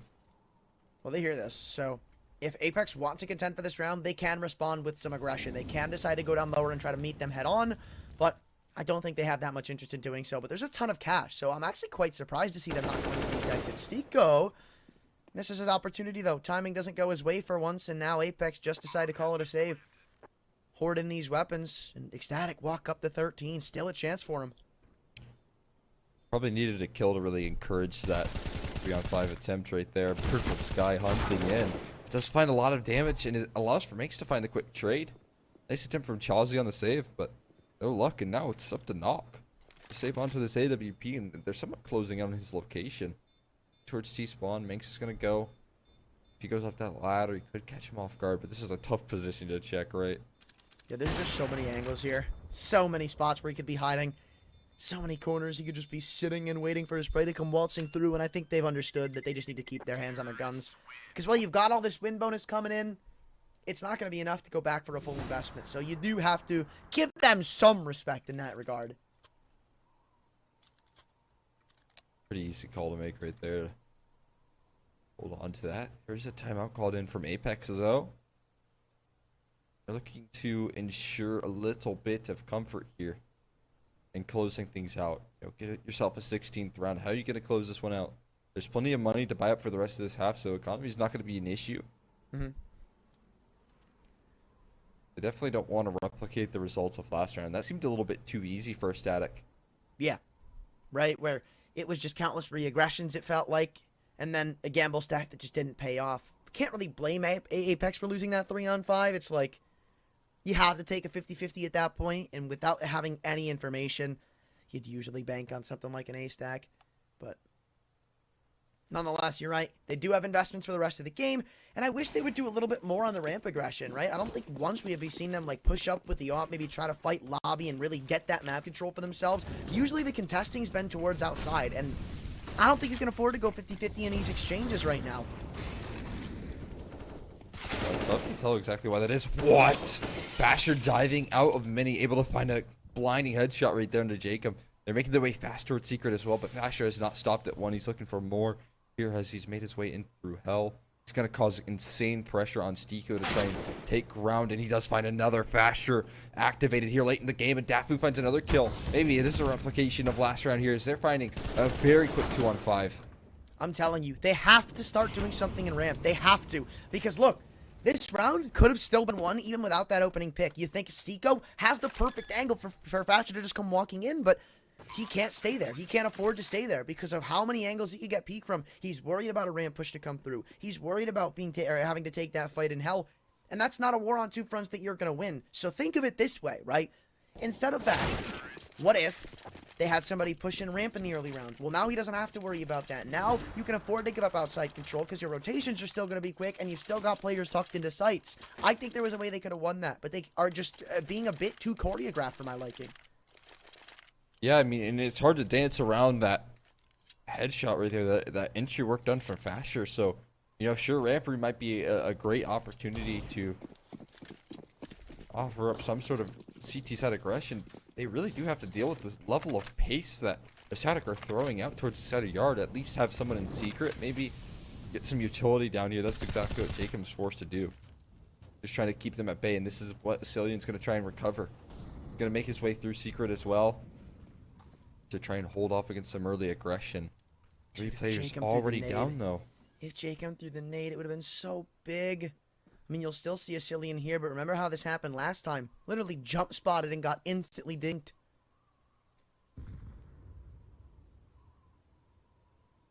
And this is a trio that you really don't want to deal with, right? Fasher has really lighted up in these last couple rounds on some of the entry work. He's angry. He wants revenge here. He wants a chance to close things out, but now they've lost their lurking lobby. It's up to Cillian to offer up defenses elsewhere. He sticks around for a little too long, and Fasher's going to find another one. Gonna come bursting down lower. Stiko still here to respond. 3-on-3 though. Zello continues to find blood in the round. Bomb not gonna find, or rather not gonna be dropped. It's 2-on-2. Zello wrong side of the map to contend, but Apeks just don't seem to care. They take so long to go down lower. Look at all this time they're wasting. They've let Zello walk through Mini and go down vent, and he's still holding with the off. This is gonna be a free pick. No doubt. Never mind. If they win this round now, you gotta be worried. They've gotta need to clear out the close dark cubby. Bird from Sky timing is everything, and he misses a couple of shots, but still responds with the kill.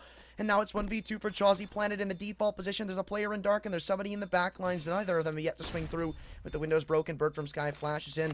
Off of the angle he goes. Chauzy gonna tap it again. They want to go for the peak. Flash thrown through, and they're getting all this information. This has got overtime written all over it. A couple of big throwaways, though, too. ECSTATIC throw the last swing out, but Daffy's good for the kill, and it's all tied up. Oh my god, overtime required to separate these two here.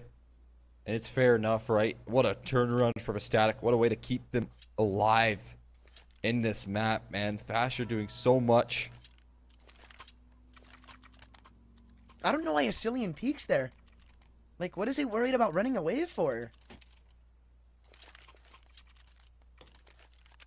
I think that's the biggest mistake of the round from Apeks. Like, Cillian had it in his hands to just go back into the site, close the double door, and Stiko still would have been there to assist them. They could have set up a crossfire, but he commits to a fight. Yeah, I mean, it's tough to say, right? There's a couple of mistakes that could have come haunting them, but Bird from Sky eating a nade here. It's going to be a really rough way, and Stiko's not a brick wall that you want to run in the first round of overtime as he mows 3 down. Makes it look easy. They wanted that 16th round. They're going to get it a little too late, it seems, as 4-on-2 ensues. Zello did have something to say about this, though. Jacob may have slipped the net for the timing factor as he's around the red bin. Footsteps heard, and he spotted the both of them. Goes for the spray transfer, but can't line it up. Faster now, 1v5, and he's recovered the bomb. There's no reason not to go for a round like this, but Apeks, I love the discipline from Chauzy here. He doesn't want to go for the swing. He's waiting for this flank to activate on knock. Nice shot. Those aren't easy. Not at all. Looks clean as ever. You know what is easy, though? AstroPay. Of course. And online purchases. Those are very easy. If you want to get in on that, go check them out. You can get your online purchases going on here, but going on is the second round of overtime, and they got to keep up this level here. I mean, it has been a pretty back and forth affair. ECSTATIC on those gun rounds, they did look pretty clean on that CT side for the most part. So if they can give themselves a little bit of a cushion here, you know, 1 round maybe, they can really pull through with some good openings here. Jacob gonna be pressured, but somehow is afforded to walk away alive, for now at least. He's been taking a lot of duels outside, and I don't even know if I can blame him because he's usually had somebody there to pick up a 2K, if not more. So you can get comfortable with it, and now they start doing a little bit of ramp progression. See how blindsided they get caught by that? Why couldn't they have done that earlier? It'll still work when they need it, and 17 maybe added up here shortly with the bomb spotted in lobby. Still looking for these picks to come back. Chauzy, though, caught with a smoke out. Oh, what is that? What a wallbang from Knock right there. At least he does do some damage back, but he's playing a little bit loose again. They've got this control towards the lower side of things. Bird from Sky could catch Jacob completely up, and he is. That's going to be another drop right there. Equalization. Frag found. Bomb's going to go down the vents there alongside his IGL. Make's going to join forces. And they've got to pull off a 2v3 with a little bit of limitation here. A couple low HP bars in the mix. Well, still, you got all this proactivity coming in from Bird from Sky. He wants to isolate the 1vx's, but Cillian makes up for his previous whiffs, tripling up. And now they leave it to Manx, tucked into the dark cubby. There's a need to clear him out on the back of Stiko, but I think he's just going to keep his gun out and try to contend. They've gone through the back lane, so they should know he's got to be on the site somewhere. Tap the bomb and a smoke deployed on it too. He's still got an angle and a sight line to try to close out this round. Stiko just reassures his team to stick to the fuse. He's got the angle and he's got the frag. Apeks, bit of a close cutting towards the end, but still come away victorious. Able to at least make it close, right? That's pretty valuable, but in terms of closing things out, it's not quite there, and there's no real economic damage to be done here. It's not a worry, it's not a concern here in no overtime, so you're just trying to get 1 round of the board. They have one last chance to do so here and now, but they have to convert. Otherwise, you're going to give Apeks another huge sigh of relief heading into the second round of overtime.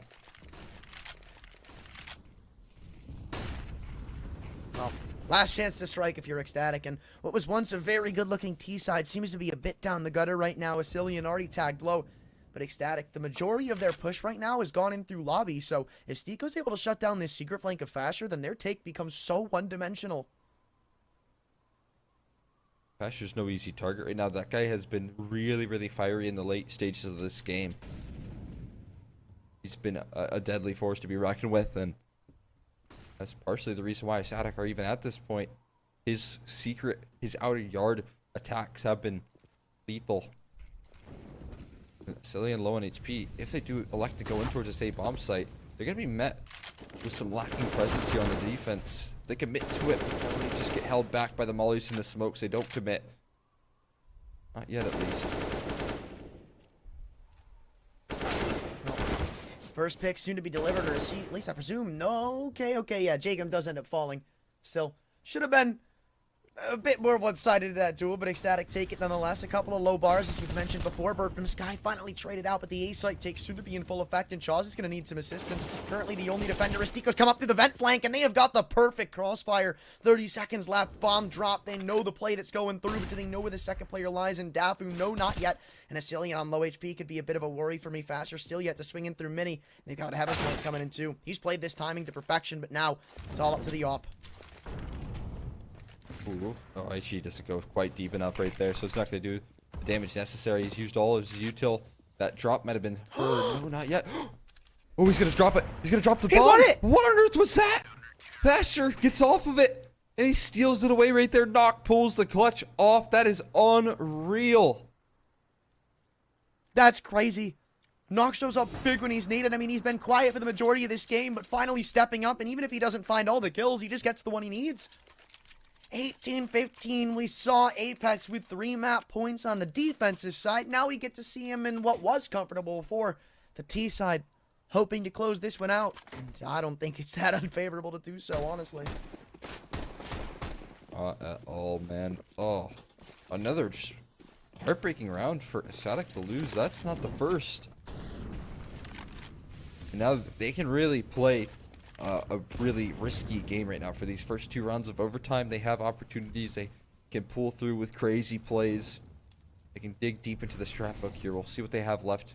Chazi on the soul lord here. Bird from Sky gonna catch him as the smoke fades away, doing what he does best, being sneaky around those smokes. Still an opening pick found. Ecstatic now can hold down the fort, even doubling their presence in ramp. Bird from Sky drops in the smoke. Manx could go undetected, but no, he decides to fall down to the lower site instead. Kill still needs to be found on a trade, and Jacob won't get it. That's another wall I didn't know you could spam, but still, leverage and ramp may cause them to go into a lower site take. Manx has to come up big here. He is kind of isolated at the moment, isn't he? He has no support. So if they continue their endeavors here, he goes down the 1-for-1. That could be site compromised, but now that they're slowing things down here, recovery's been made. Zealous joined forces, so there's more opportunities for Manx to offer up a defense.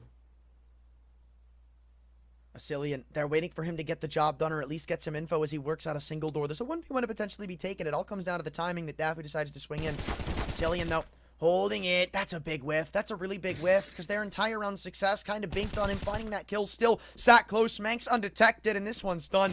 Apeks, they won't close it out cleanly, but we've still got 2 more rounds to look forward to. Ecstatic, they held on for now. Okay. For some reason, I thought he whipped out the knife there. I was like, this is not the time to whip the funny business out, but all is well. It gets 5-7. Instead, uses it to full effect right there. Now we get into what is a little bit of scary territory here, potentially. First round not going right. They still have 2 more as a cushion, but pressure's going to be applied if they don't close this one out. And that CT setup nuke with full buys can be really tricky to deal with.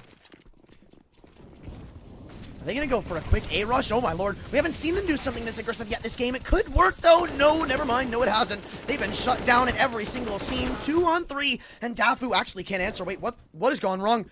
Even dropping down the vents, they pulled both of the rotations into the A site. And Asilian, the one on 100 HP, is going to be able to get a free plan out of this. They're going to have a quick tuck down ramp, but Chazi should hear this. And all he's going to tell Asilian to do is hide. Give him some time. Let him work this, but he takes the peek and takes the fight instead. Asilian finds the W, and it's Bird from Sky. 1v2 with the single door popped open. He has all the info. The crossfire not yet established that well. Chauzy moving around through the ramp, and the bomb tap comes through. Molly comes in. It's extinguished. Bird from Sky's got all the information. He's not actually sticking the defuse. Chauzy, does he know? No, he doesn't. Still peppering in the bullets. And finally decides to calm his nerve. 1v1, and Bird from Sky holds the line and plays the more smart way to do it. 17-18. It's so chaotic, but ecstatic still stay alive. Oh my god, man. Again, it's Bird from Sky doing what he does best. You get a smoke on this guy, you get him to underhand it, and he can play around it. You almost like his chances 9 times out of 10. And right there, he pulls up with a really crucial 1v2 clutch. Absolutely necessary. Keeps them alive, keeps the dream alive here on Nuke to try and pull things back. Now the pressure's right back on him. This is going to be their 6th map point fumbled if they can't convert on us right here. Oof. And there was something to be established there, but I just don't like Asilian still committing. Right? I mean, the double door was closed. I feel like at that point, knowing that Chauzy's got full control of ramp, like you've killed the only ramp player. So I feel like you just tuck to the other side of the blue bin and try to set up a crossfire. He's just too gung-ho. I mean, we even saw it with the first interaction he took onto the ramp fight, when he could have just easily hid behind the silo and waited for Chauzy to activate. Might be just so eager to close out right now, but it definitely is catching him right now. Apeks cannot seem to finish the job here once they come close. Once they get those numbers on the board. Right now we got another map point for them, and they got to figure out a way to close things down. They're down towards Secret, but Zello's here to meet them. He's always got to be so careful about it. No way. Oh, but no. At that point, that's when you decide to throw a peek out. Every single time they've tested lower when he's posted up on this angle, he always finds the pick, and now they're pinched into Secret. Still a bit too passive. I feel like he just tried to trade out that lower player, but no, actually he was able to fall off Jacob. I thought he was going to eat a nade, but a 3-on-4 might be the undoing of Apex's T-side. Stiko trying to creep around through lobby. Unless he can find this ramp pick, things might turn to the first. Fasher, I mean, he should be good for this kill on the Stiko. Stiko's my been known to fight his way out of impossible situations, but maybe he'll just slip on by instead. Maybe that's a better thing to happen. A better thing to take place. Oh, but Fasher's too wise to it. Not going to allow that to be the end all. Nox going to try and find a kill, but no, makes hold steady. 1 kill in a second to secure double overtime to keep a Static alive. Again, their backs are against the wall here, but they never fold. And it just seemed like they lacked a destination in that round. Apeks, I don't think they put anybody in lobby. They put 4 outside, and then you had, I believe, Stiko trying to work in ramp room. But, I mean, it's so questionable because he tries going around through heaven when his teammates are pushed down Secret.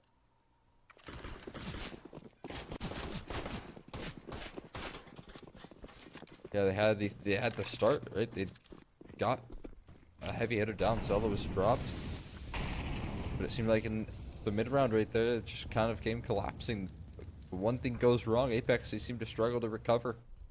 They need individuals to step up here. Stiko was able to do it at one point. Now he's looking to do it once again. He finds the entry. No he finds a way, second. dude. Maybe he is going to be the saving grace here.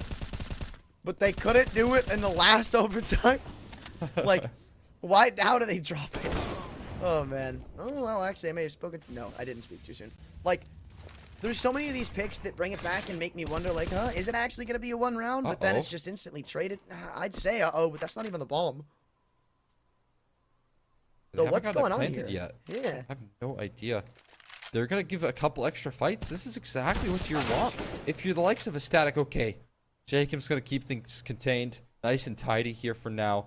And Zello is on the wrong bomb site, so all should be well here. Shoot through the floor. Camp. Imagine. Do it. What is this, Hayes Law? Series point, and then you win the first round overtime? Yep. Every time.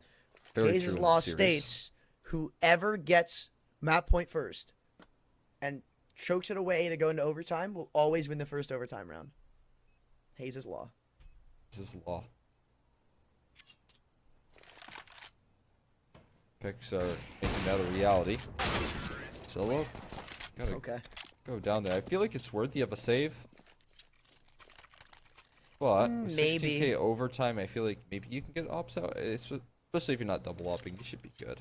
I don't know. Tough decision, but. And they've got this game plan going. Well, actually, I don't even know if it's a game plan, but you just take a look at the other player's cash, and in the next round, like, he's just going to be the one dropping in an M4. Somebody's going to give them an op. So, Yeah. Zello is definitely having the big ring for the entirety of overtime. But I don't see a world where Apeks don't pick up one round on the CT side. So, at least, you know, bye. So, if this happens again where Apeks win all 3 rounds, I think it's done. Yeah, for sure on this T side specifically here. Stico again, man, he's trying to really pull this one across the finish line. A huge double opener from him in the last round of play. Now he's looking to follow it up here. He's got himself in some forward positioning, and more specifically, some forward positioning in a spot of the map in which Apeks have been hitting a wall at. So he's going to cut off some of those really crucial bits of control towards Secret and allow for the rest of his team to maybe join forces and gather some parts of the map that are necessary for their game plan. That vent drop from Zico was actually so huge because that lobby push was coming through. You had 2 ramp players starting to make an aggressive push, and nobody from Apeks was holding for it. So the fact that he does that completely pulls their distraction, and they give up the gambit. They potentially saved that round, and if Apeks go on to win it, even if Zico doesn't find any kills, I accredit it to him. Because if he doesn't do that, we don't see a round this close. We already see this being over and dusted, but SKADE have actually rotated 3 defenders down lower. Incredible read right now. A bold call to make, but it's the perfect one, it seems.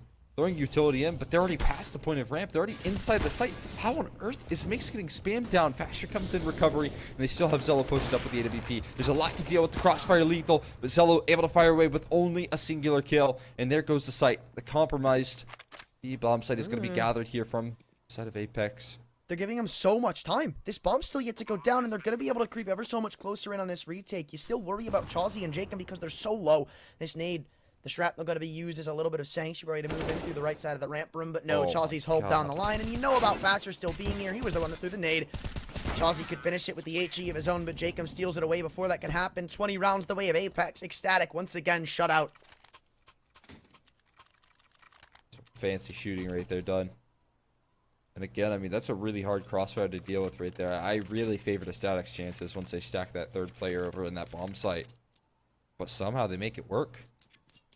Like you said, man, you got to give a lot of credit to Stico right now. His map control, his positioning.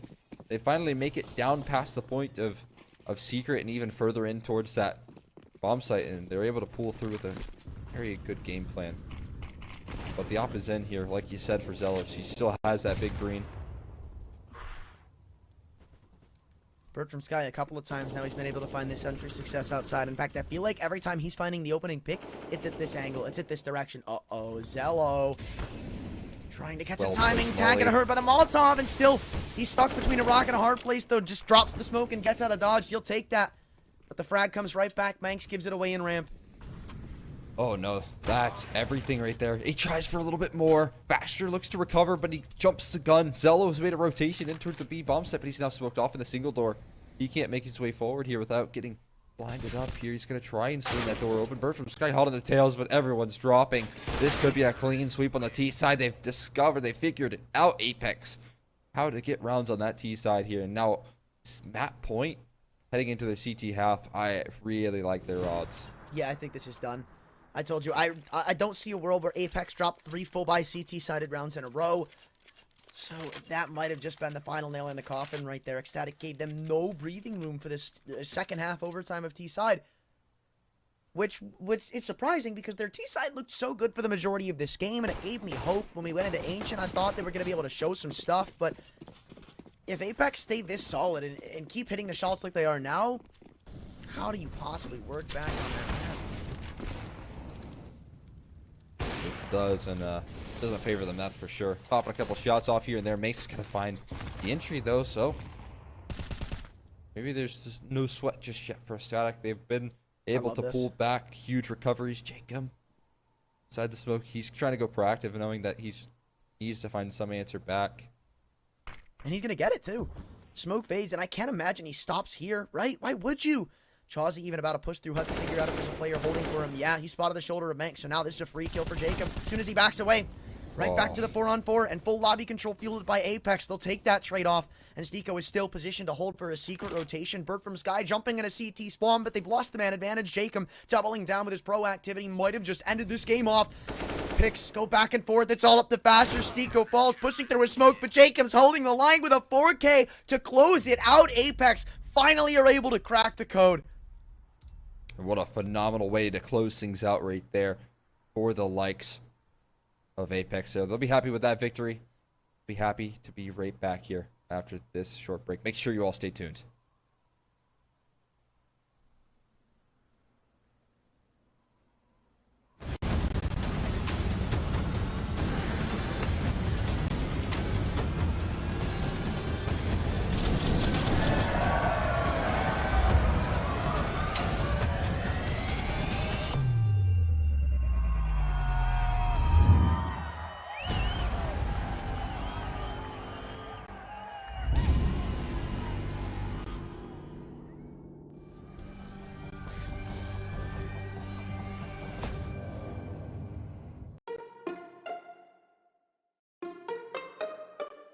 Withdrawing with AstroPay is really simple. Go to your favorite site and choose AstroPay's withdrawal method.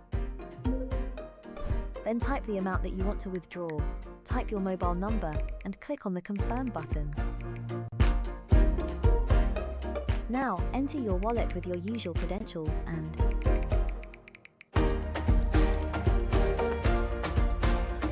your money is available in your wallet now. Decide if you want to extract money or buy on your favorite sites. Get the app in your favorite store or visit us at www.astropay.com.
We're back here into the pistol round of play on Ancient. It's going to be the SKADE map pick. As we take a look at those Pinnacle odds, and after that nuke victory, they continue to favor Apeks. Hard to blame them over there at Pinnacle. If you want to check that out, you can check it out over at pinnacle.com/odds. Make sure you 8 over. And you gamble responsibly here, but gambling a little bit too far forward as Stiko, as he'll drop to the Glocks, rushing him down. And a safe bomb plant coming through as well off the back of that kill. Well, oh well. Pistol retake to come through. It's a 3-on-3, but Nox crept behind enemy lines. They still don't know about him. Dafu falls. And even through the box. Jacob stolen it away. They're all protecting the diffuser. It's a 1v3. Or actually, no, they didn't actually opt to stick it. Bird from Sky now spotted in Donut. Who's going to get on this bomb, though? Because somebody's going to have to. Jacob does it. And it's an Apeks-sided CT pistol. Look, we saw a lot of struggles from them on the CT side of Nuke. That can't happen here if they want to close this series out. Oh, that's a rough way to kick things off right there. That's for sure. Apeks, they had themselves such a dire situation, right? 3-on-5. You're in a post-plant situation. You're not looking too good. They're able to bounce back with a quick kills. That knock flank that came on off as well helped out so much. And then some fancy shots hit from Jacob and Chelsea, closing things down. Well, Bai comes back. SKADE still want to get their footing in early on this T side with a couple of rifles to seal the deal. We saw a lot of these eco rounds, or rather half buys thrown in and actually converted by SKADE, so I don't even think this is all that bad of a play. No, it's well worth the investment here. They can certainly make a round like this work, and they know how close they've come in that pistol, though that's not fun at all, man. Bird from Sky eating a headshot right there. Only brings him down to about half HP, but the nade that follows suit is going to do a whole lot more, keeping him down to 19. 5 to fall through like a smoke or a wall. It'd be so funny. Like, imagine, right? Dink through a wall, naded behind that wall, and then taken down through a smoke or something. Just no fun had from Bird from Sky so far this round, but maybe there's a little bit of redemption there as Zello nails the opener with the Galil. The rest of the team recovering, at least attempting to do so. Dafu gets off the bomb in order to find the kill, and he does so accordingly. I think they still want to deny this plant, but when that smoke gives away a player's info in Temple, it's like, it's not the greatest idea to attempt something like that. But now, Manx has got a bit of an off angle in this big box, and I'm not too sure if they're going to opt to clear it. Smoke the plate on Donut, so where's this last player remain? That's the big question on their minds right now. I assume they'll tap this bomb, see if they can't bait out a peek or two. They both got weapons to work with, and Jawsy's soon going to clear this exact angle. He does, but he's not the one finding the kill. No, it's all up the Bird from Sky. No kit, so they're going to have to get on this bomb here shortly and even just stick the defuse. Bird from Sky trying to play around it. Chawsy through the smoke has got his back, and Jacob gets it off in the nick of time. Bit of a fitting in right there for Bird from Sky's round as he gets spammed through the smoke to close things out. So incredibly close right there, but no luck. First 2 rounds of play increase those odds over at SKADE. We're at Pinnacle, and they're going to go for another force buy. They know how close it was. A 2-on-1 situation. A lot of pressure applied to that economy here, so they're going to try and keep up the investments. 4 Galils, a Mac 10 in the mix there for a full set of utility. Ooh. Love seeing that smoke thrown in. Oh yeah, down towards the bottom of B doors. They don't respect it, though. They do not show any care to it. Of course not. Bird from Sky just moves right on past it. Smokes are just little clouds he can walk right through. Look at all the utility they've... Oh, that's a really bad smoke. Bird from Sky might opt to try and abuse that. But yeah, they've used up so much of their counter utility. Apeks have nothing more than 4 flashes and 1 smoke left to actually fend off one of these bomb sites. I mean, it's usually come down to them winning the aim duels, so I guess not all that unfortunate. Oh, but Chawsy didn't fully commit. If he had swung off that flash, it would have been a big opening kill. Ooh. Oh. But I'll find a lot of damage there. Keeps Snakes on notice. Doesn't allow him to push any further forward. And Jacob, with that soul smoke, is covering down towards that B side of things. Is going to start to use that here and now. Could be really well timed as well if he throws it. He does. So it's going to buy another 15 seconds or so on this ramp side, and they're even stacking in another rotator towards this B side of things. They got a good read. Yeah, I mean, they've spotted nothing in the middle this late into the round. Stiko still has full clear vision into the A site, so you know that eventually it's going to be a B hit.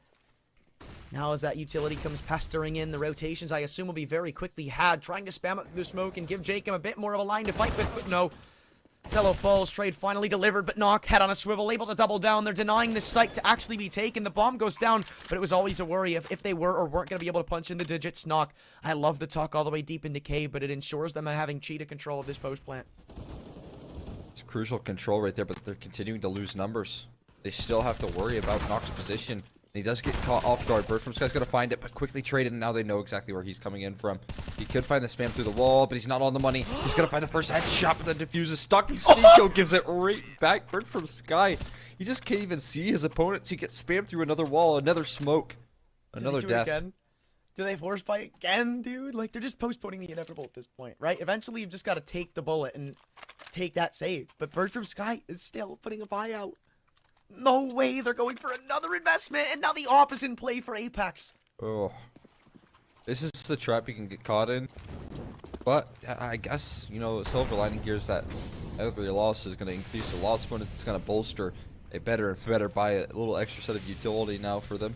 And some more firepower, some more AKs in the mixer as well. But the same case is true for Apeks. Like you said, that op is coming on out. Slowly trying to play around the smoke. It's going to go down for Bird from Sky. And there's a huge opening pick from him. Jacob hesitated throwing that nade too. I saw him with the pin pulled over at the B side. If he had thrown it over the wall, that would have been an instant trade. A little late. But the smoke that's going to come in afterwards is going to allow for very advanced positioning. You can see Jacob taking some liberties here towards the catwalk. And also covering out mid, so this one man is doing a whole lot for the Apeks defense and information off the back of that. They even get their op tucked in. So, I mean, this is about as comfortable of a 4-on-5 in terms of the control that they have as it gets. Oh, that's a good smoke. Denied a vision. Yeah, that is huge because now he's got a big ask to make. Does he want to pull a rotation over? It looks like he will. No way. They're entirely vacating this A site. This is such a bad gamble. They've only heard one set of footsteps. Thankfully, they're going to cheat back in before the actual push comes through. They've realized their mistake. But will they be able to reset up in the nick of time? I'm not too sure. Bird from Sky falls, and they know that's the lurker. Chawsey gets one back, but still, as he's traded out, Steeko stuck between a rock and a hard place, dropping the bomb. 20 seconds left. He's somehow still alive, and they bought a couple of extra crucial seconds to try to pull in these rotations. 18 of them left, and now it's Knock and Jacob in a 2-on-2 retake. Look towards Temple. Knock's already They know where both of them are. They know where both of them are. They both just threw simultaneous bits of utility so they can try to work up these picks.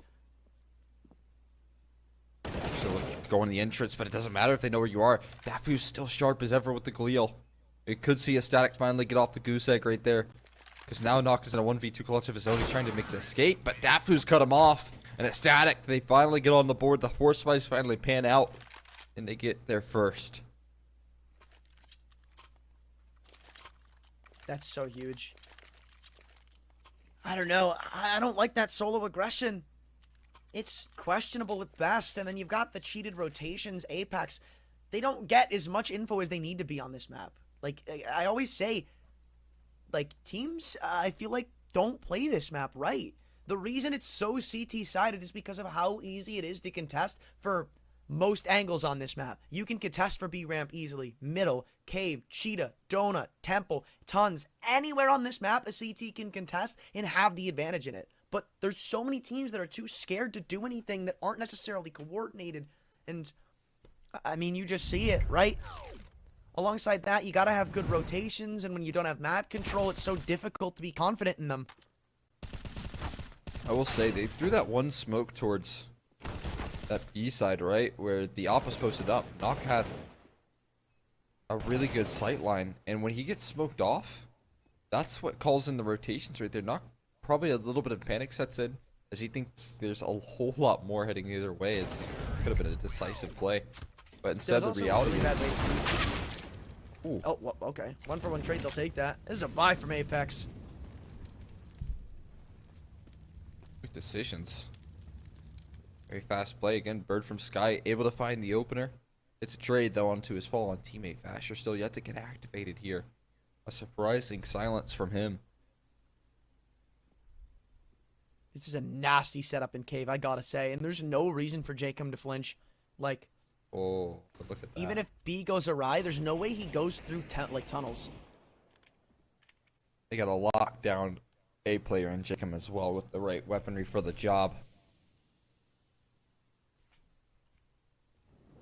they want to keep going into B? I mean, the bomb still needs to be recovered, and they need to make their avenue, well, at least noted soon. Birdman is kind of going to be the man to just try and fish for information. Needing a double, won't deliver. Now Knock not only takes the rifle, but takes some info with it. You've still got... Bro, there's no reason to peek it that way. None. Ever. At all. And now the rotations to be made. Knock with the AK-47. SKADE holding the cross with 30 seconds left. It's not impossible, but looks improbable. Smoke deploy with a little extra bits of utility. They peek through it, though. Want to try to find the kill, and Knock can't get it. Now it's SKADE with the Deagle in a 1v3, but we've seen him here before, and he's already dropped the first. Zello still fairly low. They've spotted him crossing back. He wants to continue peeking! And if Zello missed that shot, I was all but worried.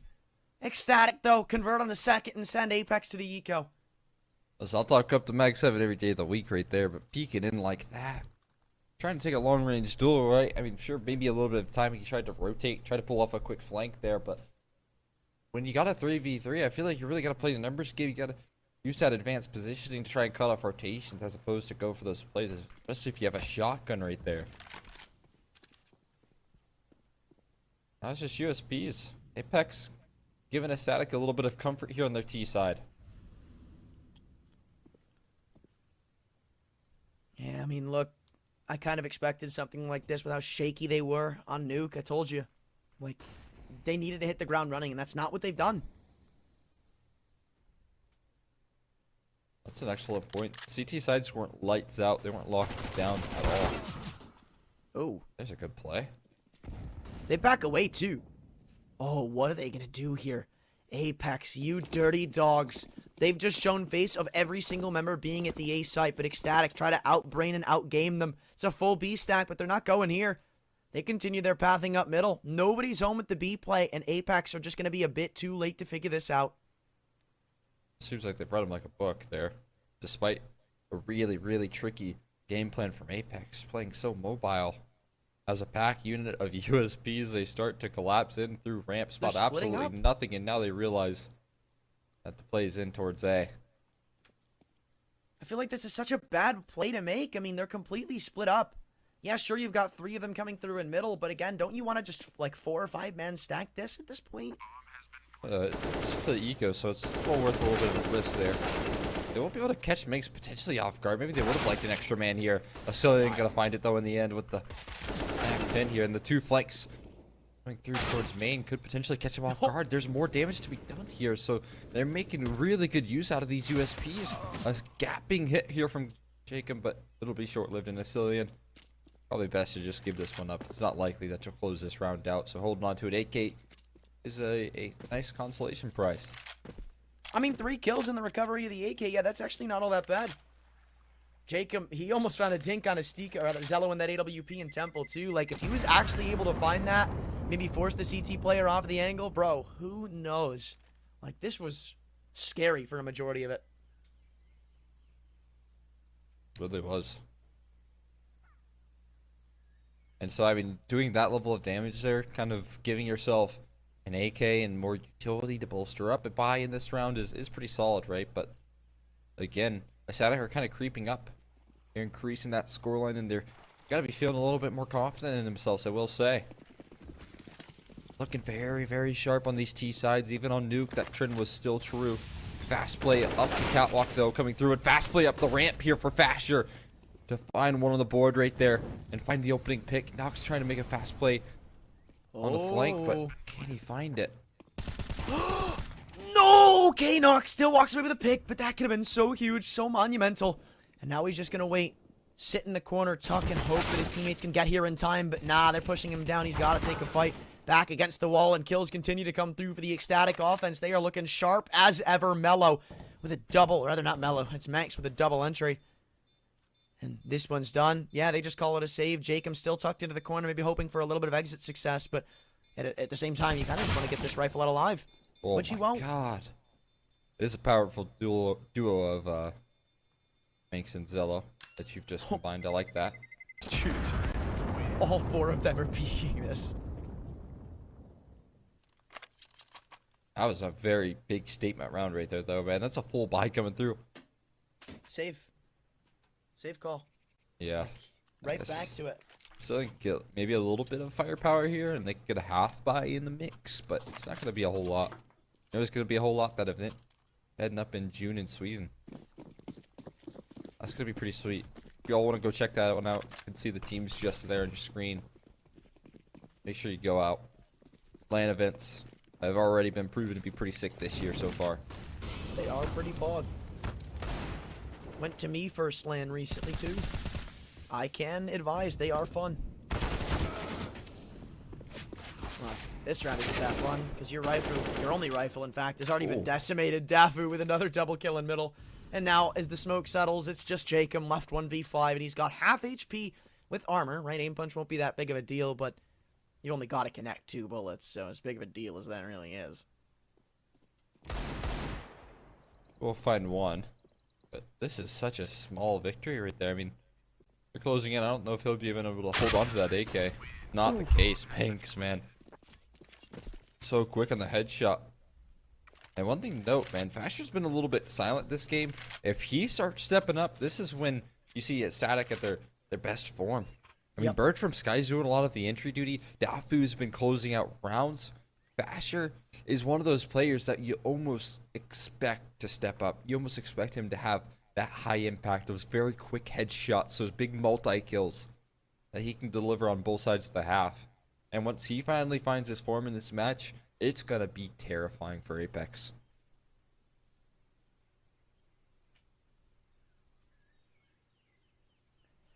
Yeah, I'm with you, dude. I did just notice that. Like, I don't know. Apeks just keep getting leveled out around the map, and it doesn't seem like they're changing anything at least good. You think of every time Apeks try to do something aggressively, they do it wrong. They just give away one pick. Like, it's one person going completely solo. There's no trade potential. And then they go back to that super passive, turtled up defense that relies on gamble stacks and gambled rotations. Yeah, a bit brutal right now, I will say, for those over at Apeks to try to recover. Last wing setup is good, but look at that. They're just spamming it down. Basher does find an opener. Bird from Sky supports as well. There's a double opener, in fact, on this map of Ancient here, and the CT's left to pick up the pieces. This is another 5-on-3. Ecstatic, and these opening exchanges have been so difficult, so tough to overcome. And Bird from Sky is calling like a mad lad right now. Pulling every single rotation he can, going to every single weekend bomb site. And Ecstatic are on the midst to finding their 6th T-sided round in a row. This half is gone down the gutter, and this is another investment from Apeks. So if you can't convert here, right back to Eco Terry. 6 turns to 7, and from that point forward, who knows? Look how patient they're playing this one. Barrel spotted. They're going to close in upon Jawsy. Nothing you can do here. How on earth would you expect that level of patience in play? Op is looking to recover. This is even risky, man. This is likely a call to save for a 4-on-2, but they're still sticking around. They're still hoping. Maybe that will actually allow for some interest in this round. A kill in from Knock, but that might be it. That might be all they have. Fasher's a B. It's not impossible, right? If Stika were to actually get in a bit closer, go in for the defuse, then right now, they can attempt this? They are. No, they're not. Never mind. Okay, well, I saw a world where they just decided to throw caution to the wind and try it. And it honestly wouldn't have been that bad of a play. Right here. Yeah. I'm surprised he gets as many bullets off as he does, but they're going to try to hunt down this op. I think he's safe and sound, especially if he stays out towards the long though. Good to go. Still, I mean, we can talk about saves, we can talk about bringing a little bit of extra into this one, but it's not fun. Just holding on to your weapons every round, knowing that you're out early on in the stages. You see just instantly in that round, I mean, we're talking a minute and 20 left on the clock, a minute and 30 left on the clock. You find 2 opening picks right there. For a Static, that's just not going to work out for you. I mean, they haven't shied away from these openers. They've gotten them everywhere. They've found success everywhere on the map. Like, I'd like to say that they need to fix one thing, but they don't. Like, there's so many different areas of weakness right now for Apeks that I just don't see them making a recovery. Like, you've already given up 6 T-sided rounds, and you can buy here. I don't think you do. You probably end up giving up another one. And even if you win this half off 8-7, like, that's bad. Really bad. Yeah. That's just it. I mean, this is already a very comforting T side. Like we said about Apeks on their T side of New, where they just won the half straight up. It looks like SKADE are on the same pace to do the exact same thing here, unless Apeks can start to buckle down. Because if not, you're just going to talk about too much of a kind of insurmountable scoreline here. And I'd argue Nuke, or rather Ancient, is even more CT sided than Nuke is. Of course. Free. Oh, no. Hold on. That's so lucky. Taking initiative. Flash is so good. Knock a 2-for-1 trade, and now they can even back into the B side confidently. Nade comes bouncing over, but that goes the last chance he could have had to find the kill. Nope. Nah, he's just somehow finding him, sticking around. I thought that flick even connected, bro, but the bomb dropped with a 3-on-4. That's not too shabby. Yeah, I will say, man, that last repeat could come haunting if they don't close this round out, though. Think about what's left. It's a couple Deagles and Mag 7s. You got a man advantage, right? But playing it that proactive is too much. But there you go. There's the Mag 7 and his full force. Go for a jumping kill as well. Bird from Sky's been spotted out. He will kind of take a more passive approach.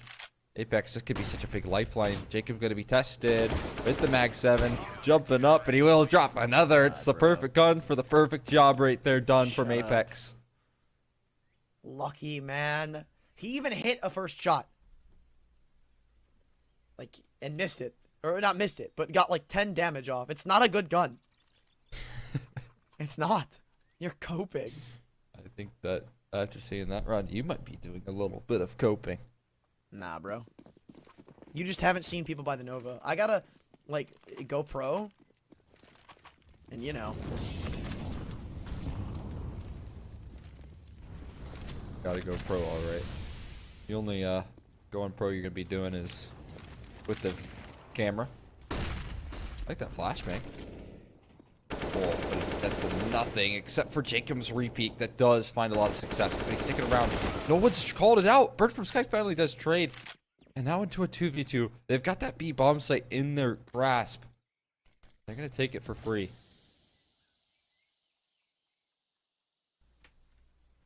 Well, it's still a 2-on-2 that Apeks need to win, or else it's right back to square one. It didn't really matter with that previous round had Mounted Dew. Ooh. Looks like that could be the course they're panning towards. Molly goes in. Zello tries to bait out a peek, which he does. Still 1v1. Not ready to be that deliberate peek and knock. Man, he's counting his lucky stars because inches away was Zello from spotting that cave push. Yeah, I don't know. I feel like there's a little bit of footsteps being heard right there, but either way, man. Not in time. Not realizing it quick enough. Those Pinnacle odds slowly creeping up in SKADE's favor there after a pretty convincing T side put up. I can't blame them. They're looking pretty good right now. Comes down to a 1v1 right there. They've got another investment up here for a SKADE. So think about this, man. If they win this round, you're going to be right back on eco territory for Apeks. Well, they're going in for an A-rush. I like it. Changing up the pace, and it's going to catch them hardcore with their pants down. Nobody is here, and all the smokes come flying through. No response can really be made. Maybe some mollies dump through the smokes if you're lucky, but this is a 5-on-5 post plant. This could start to favor the T side, especially with the space they've taken. Knock forced out of Temple. And the majority of this play is coming through in Donut. Another smoke refreshed over on this angle, and it almost seems like you're not going to get back in through this facet in the entirety of the round. Manx holding a line in the chaos, soon to incur as Apeks start their crunch back in. Bomb smoked off. I guess luckily so, but still a 4-on-4 mounts. They've got to get somebody out of this bomb here shortly. So much utility thrown in, so many flashes deployed. Azillion still sticking it, but Bird from Sky's got 3, lining them all up, and the glass slipper cracks. It won't be more than 2 rounds in succession. Knock trying to get away with the op, but ECSTATIC get away with 7. Oh, he even lands a leg shot there. Zella's going to go down to bomb, surely. So yeah, he's just going to go on forward there. No op in this round, but there's no worries, man. As long as you get a rifle in the hands of Bird from Sky, it seems like they're going to be A-okay. This guy has not stopped delivering. The IGL just trying to take things in to a decider here on Dust 2, and it looks like that could be a likely prospect. It's going to be a potential winning half. They're going for a force by here, Apeks. You have to. You have to. Like, you don't really have another option. So, I understand it, but, yeah, no, I mean, like, this is kind of made clear by Apeks, but a quick B play again, dude. ECSTATIC are just throwing caution to the wind. They don't care. A rush followed by a B rush, and it's just unstoppable. Like, what do you do against this? Apeks, it's not even them being countered. They're just getting dogged on. Yeah, this is safe. 2 MP9s meet the brunt of Dafu's AK right there. And it's immediately called off. What a brutal way to close things down. The Famoso Stico isn't even confirmed here as well. They have a lurk of Bird from Sky looking to find these exits here, and they seem so enticed to go for the hunt. They're still 5 up. They're all going to start leaving this bomb site and start going on towards the donut position, towards A, trying to spot out these rifles here, and they might just find them with this level of play. With these numbers heading in, Chauncey's been confirmed. He's going to get chased down. The smoke goes absolutely nowhere.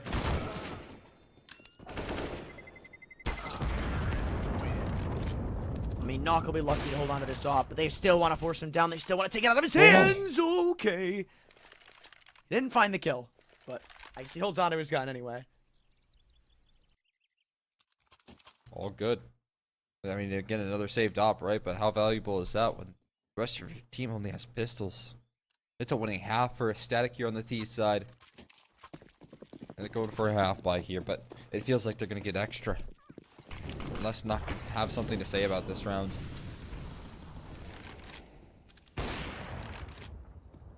Like, are they just having fun with it at this point? Because they go for an A rush, then a B rush, then a mid rush. It actually just doesn't seem like they're even caring all that much. And by caring, I mean pulling out the scrapbook. Like, holy, man. This is kind of brutal.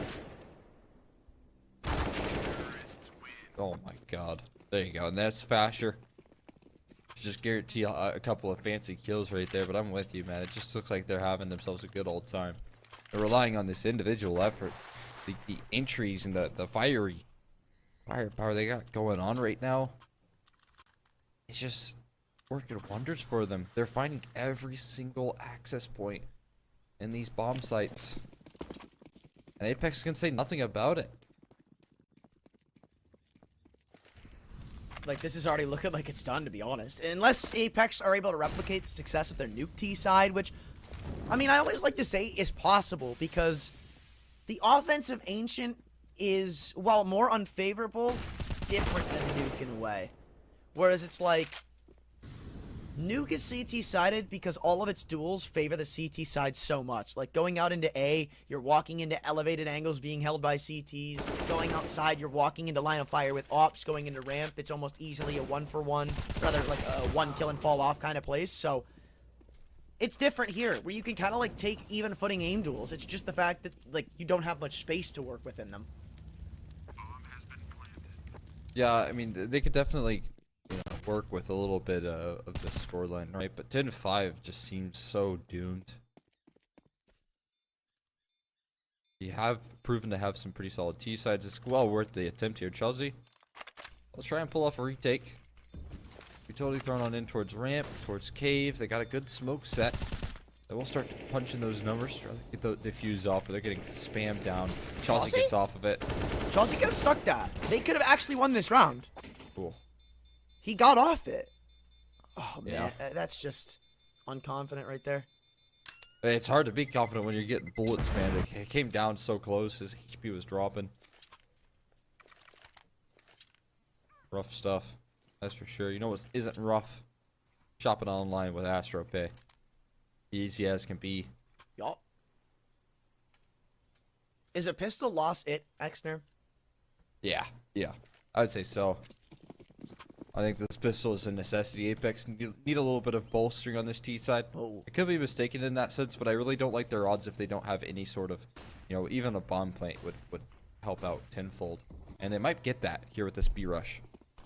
Well, I'm not going to count my chickens before they hatch, because while they do have the site and a couple of smokes deployed in, it's a 5-on-5 retake, and they don't have cave control. I think ECSTATIC have played this really well just by keeping a player here. Zello completely clears it out, and now they've got to take the engagements, not winning them. The Sheriff in town with at least 2, and now it's up to the Crossfire over at the B doors. Knock finally responds with 1, but it's still a bit too labor, just a bit too late, and unless Stico can pull off a 3K, this one should be done. Flash deployed in. They could just stick the defuse if they wanted to. Dafu, he's not the one on the bomb, so it's a full 10-second, but it doesn't really matter. ECSTATIC with an 11th may have just closed this game down. Yeah, that's huge right there. What a way to gather themselves 11 on the board. They're locking things down so cleanly, and Zello, man, with the dualies, is able to do so much to help out ECSTATIC in winning that round.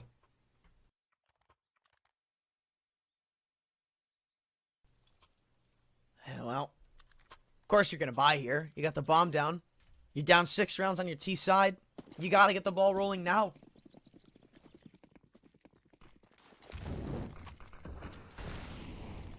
See if they can do that here. Mid controls are being prioritized. Of course, they're going for a force buy here. Of course, they're going to try and keep up the pressure. And a B plate in the mix here for Apeks. They look to try and test the waters towards Manx. I don't know if they're going to clear this either. This is not your first clearing of an angle, especially when Zello's already found one and distracted you to utter perfection. A 2 for 2 for both of the A defenders as Silly and 1v5, and he just swings in. Knows this one's done. 12 to 5. Ecstatic 4 off of the finish, and on the CT side of Ancient, no less.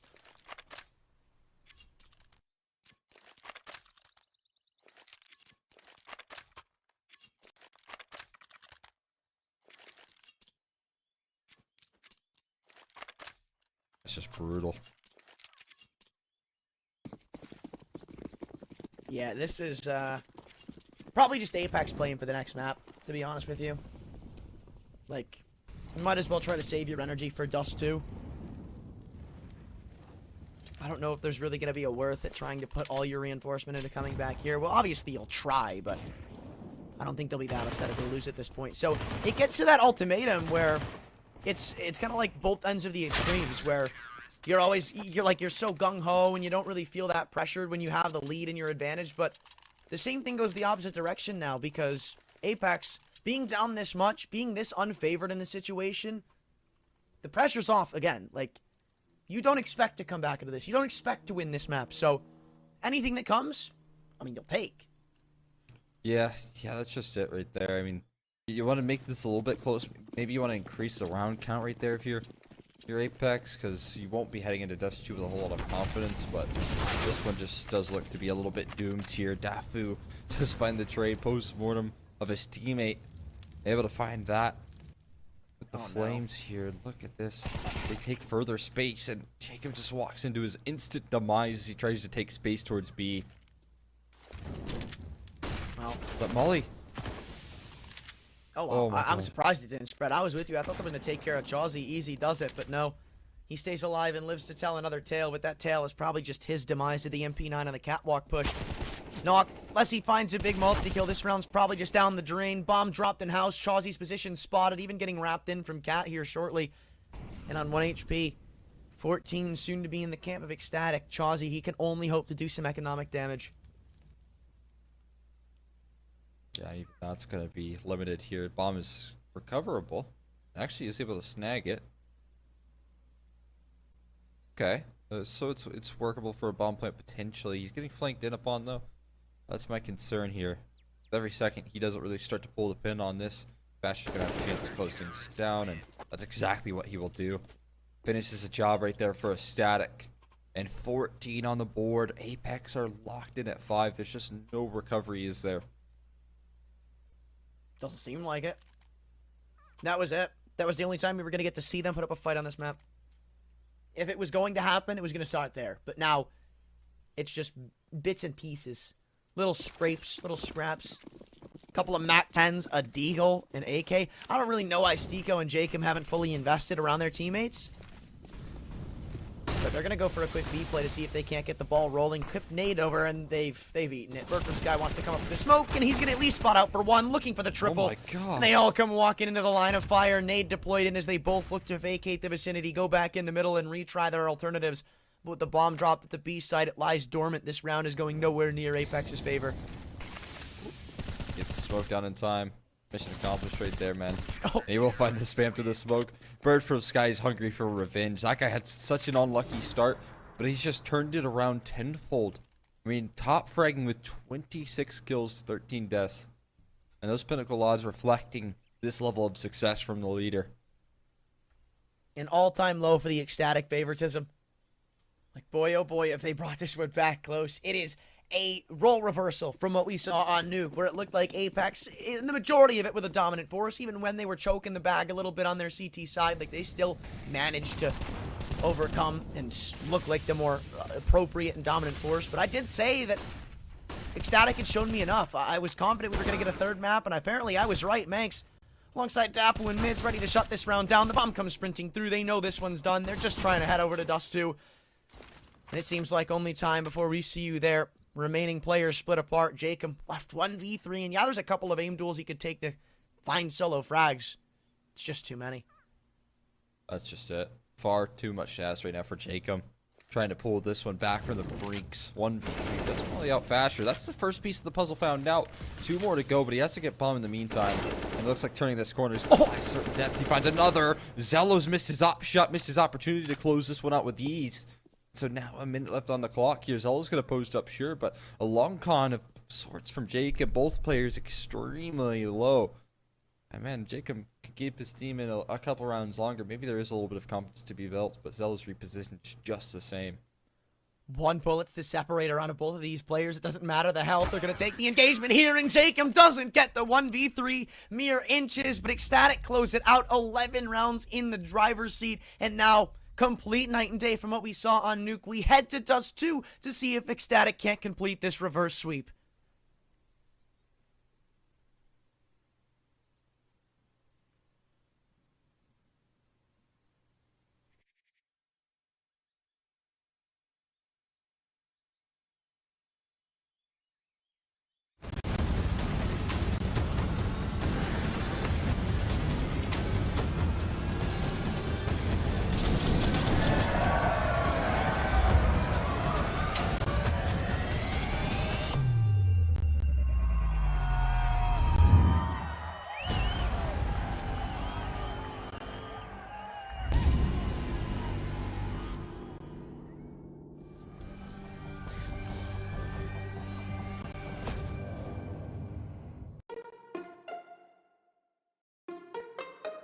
Paying online with AstroPay is really simple. From the merchant site, choose AstroPay as your payment option. Then, type your mobile number, enter the confirmation code, and select your preferred payment method. If you choose to pay with AstroPay Wallet, good for you, select it and you are ready. If you choose another payment option, follow the steps on screen. Your online payment is completed. Get the app in your favorite store or visit us at www.astropay.com.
And we are back here on Dust 2 after a little break.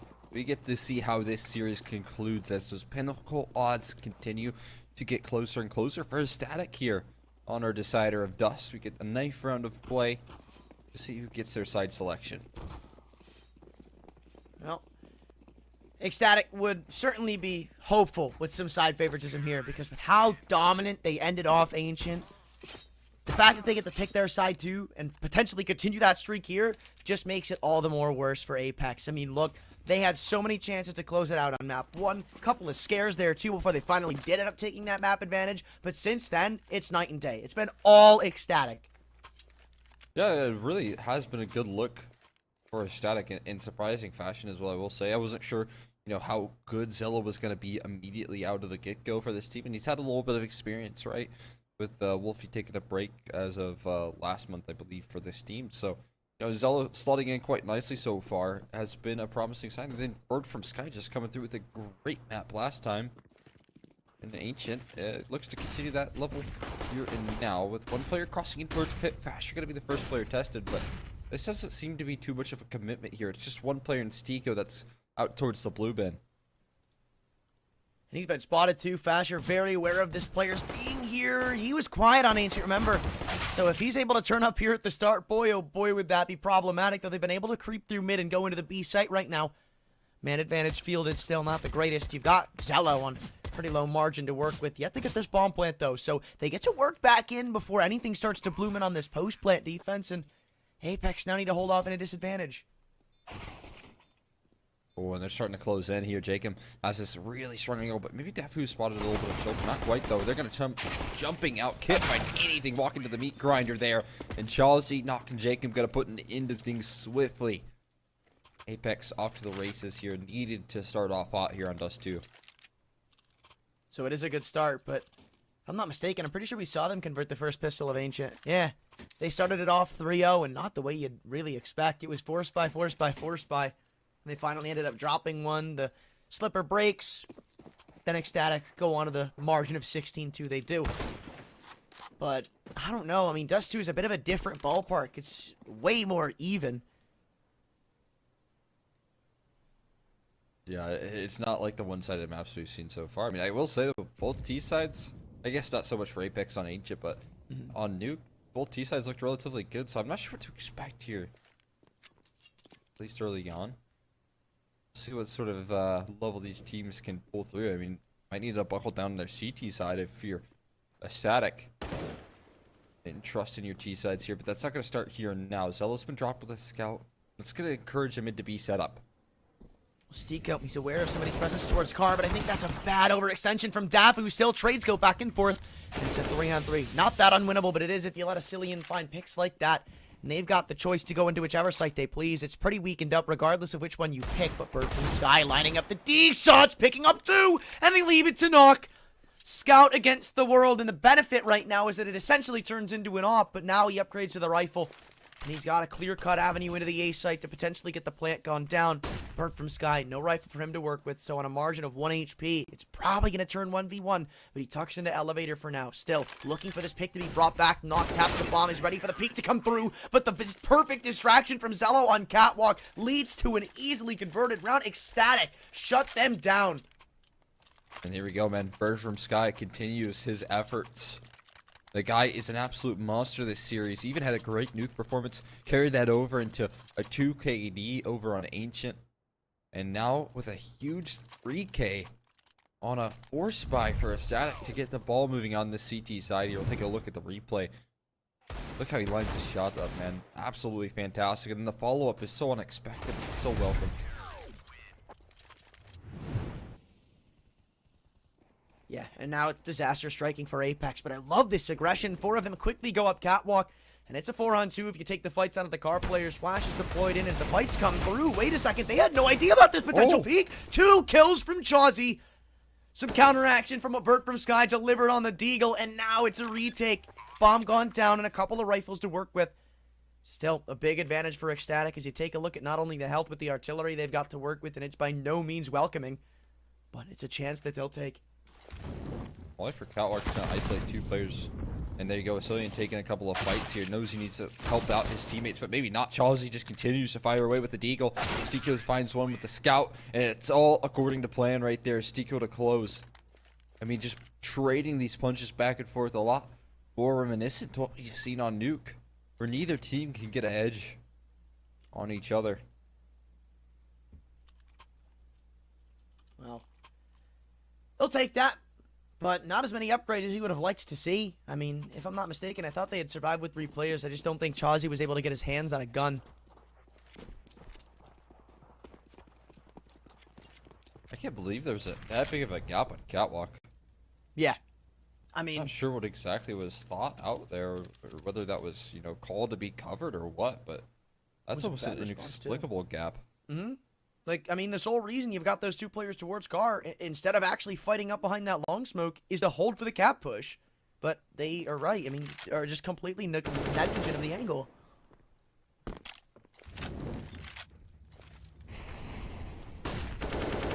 Good way to lose your grasp on this one here and give it back to Apeks, but we'll see if there's any individuals that could step up for a round like this once again. Bird from Sky was the man to do it last time. Now they're going to call upon Zello. He's left with 20 HP alone on the A-bomb site here with the cap execute coming at him. Ooh, did that smoke come in from Chawsey? I think it did, but Zello is currently the only one to try and respond back. The remainder of this hold is over towards Long. So with 50 seconds to go, there shouldn't be much of a defense put up. But as I say that, he hits a barn burner of a headshot and almost lines up the second. I was worried he had that one locked down, but no. Apeks overwhelmed the site and swarmed the CT side. Leave Dapu and Fasher's only alternative to be a save. Yeah, fair enough. All right, you got to make this call. But a nice shot hit there. I mean, Zello did get his singular kill, but his long players went down. And that just makes it impossible to hold off. Dafu and Fasher. 5-7s and smokes. It's definitely a strong bit of firepower that they got going on here. They're looking for a little bit more, though, it seems, as they close in through Long.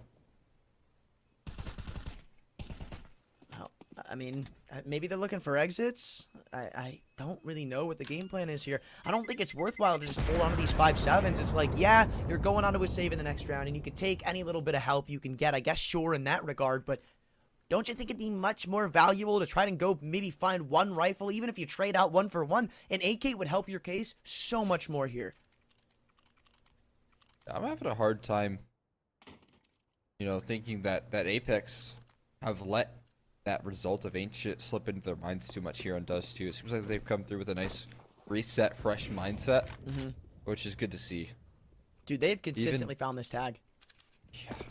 On his Zello as well, man. The guy's always been just down so low.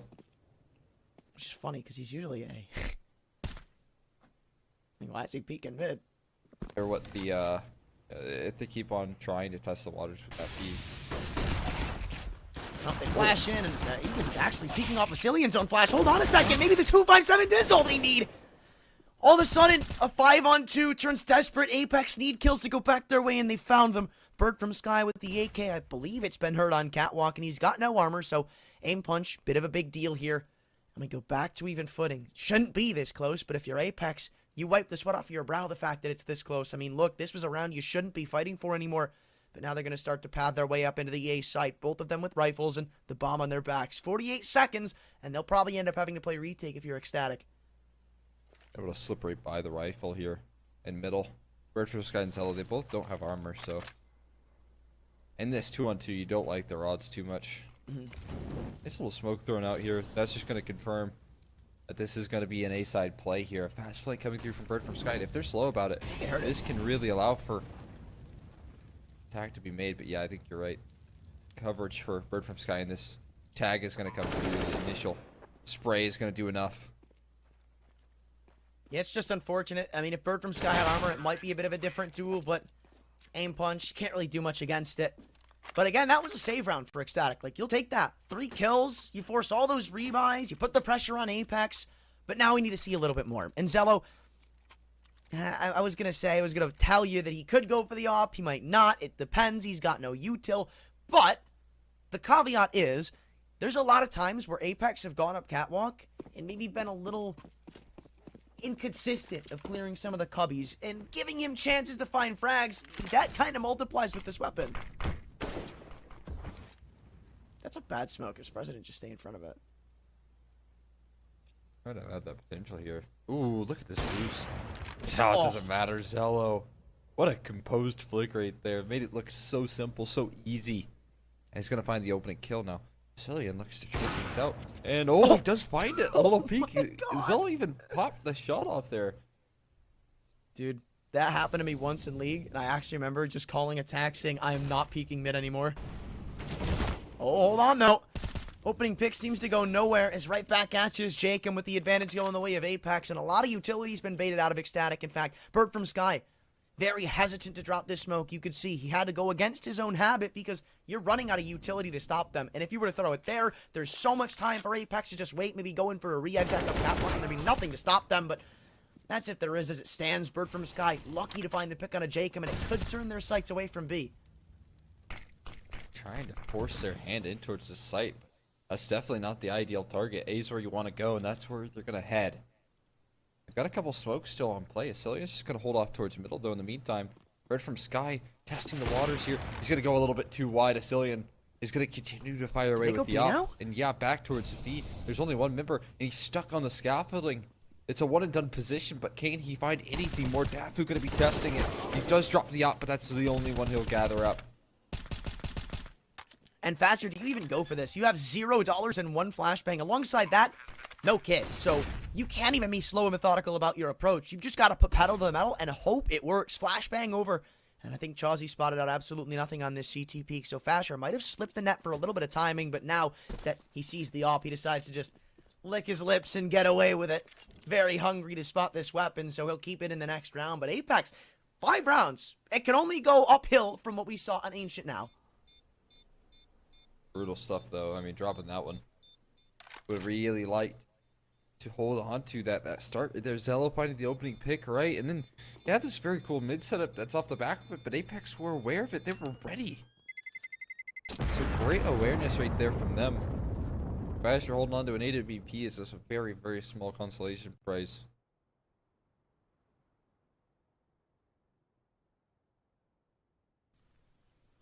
Well, you gotta recover here. Yeah, but how? It already seems a bit too far gone, and they're even forcing up into this. Or are they? I don't know, man. I mean, you've got Fasher who's dumped in an investment. You've got the op that was saved, but it seems like other than that one bought-up rifle, it is just a bit of a half-buy from ecstatic. I'm surprised Bird from Sky and Manx don't at least go with armor, because even though it puts you in a bad spot, it's like you'd think that you want to play around these rifles and give it that chance of maybe finding a pick, getting traded out, and then somebody just is right behind it to pick it up and keep the fragging going. But now, if these rifles drop into your teammate's hands, aim punch again will go against them. But Fasher not only gets that kill, but knows about players' whereabouts in the blue bin. Even double time now as he spotted out 2 Chauzy, the only one here and on an island of his own. Bird from Sky coming in with the USP. Zello's gonna pick one off with the op. They got themselves a 4-on-2. They spent those 2 rifles in towards long, and that payment paid out tenfold here. They're able to get out of dodge for now. I mean, that's a minor victory right there, but they have to pull back a 2-on-4 with no control of the map other than a little bit of mid-ground here. They've got to worry about lower. They've got to worry about B site. They have nothing going for them. No way. Hold on. Chauzy not only expects a lower push to come through, but he's just caught the long flank. So if he's able to take down Dafu, there's only one B defender standing in between them. 40 seconds to go. Every single CT is split up. Timing, literally everything here. And trade potential means even more. With 30 seconds left to go, there's only one smoke on the CT side to fend them out of this B site, and they're both pathing their way up through the window. I don't think Manx is going to think to clear this. Molotov comes flying through at Carr, and they give away a bit of anonymity. Now Chauzy with the bomb might just end up getting dropped. The 5-7 from the flank. He's missed the shot. He's missed the opportunity. And now they're going to be able to get this bomb down and go into a post plant. Zello through the wall saves their campaign. And Dafu sprints up to deny a plant. Oh, man. Zello getting that kill through the wall was everything right there. That's a tricky shot to hit. But a pause off the back of that one. What a round to recover right there. But in recovery of a post-major blues, if you're looking to head back to LAN, you got to check out Antwerp, and now you want to check out another major LAN event. then go check out what they've got going on for the Pinnacle LAN there. I mean, you can see all the teams, a lot of names that you'd like to check out on LAN. Very exciting stuff in Sweden.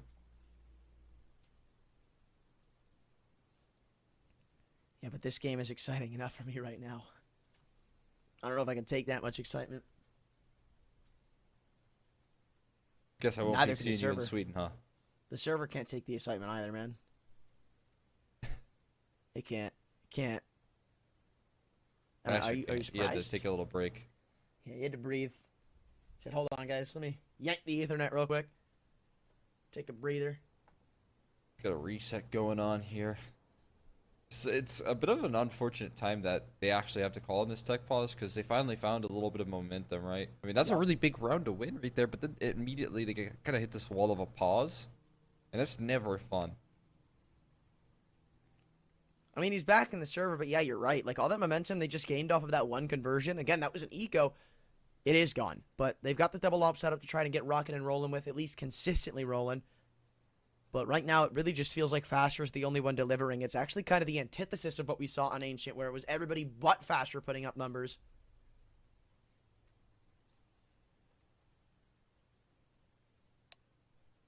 Yeah, this is a good sign, though. I mean, Fasher is kind of leading the charge. Bird from Sky had that big round there to find their first, but since then it's kind of fallen quiet.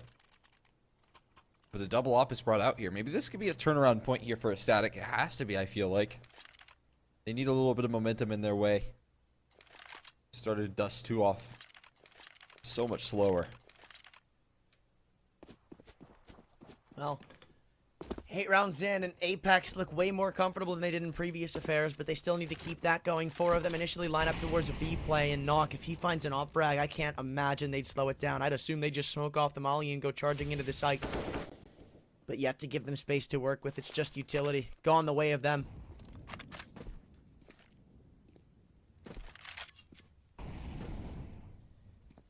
Bit of jump spotting being done towards the lower tons here. Seen some pretty fancy cat setups with Fasher and some aggressive maneuvers. But right now he's just going to continue to jump spot here. He's going to continue to just keep them at bay. A little bit of an information play. But now he's going to fall back more passive. Just kind of keep things good standing here. This is an interesting way to throw it. What do you... What? It looked like he was lining up, you know. I think that people throw that to buy time to run away from the op, right? But I have seen that. then he was like, you know what? I just want to get this one down.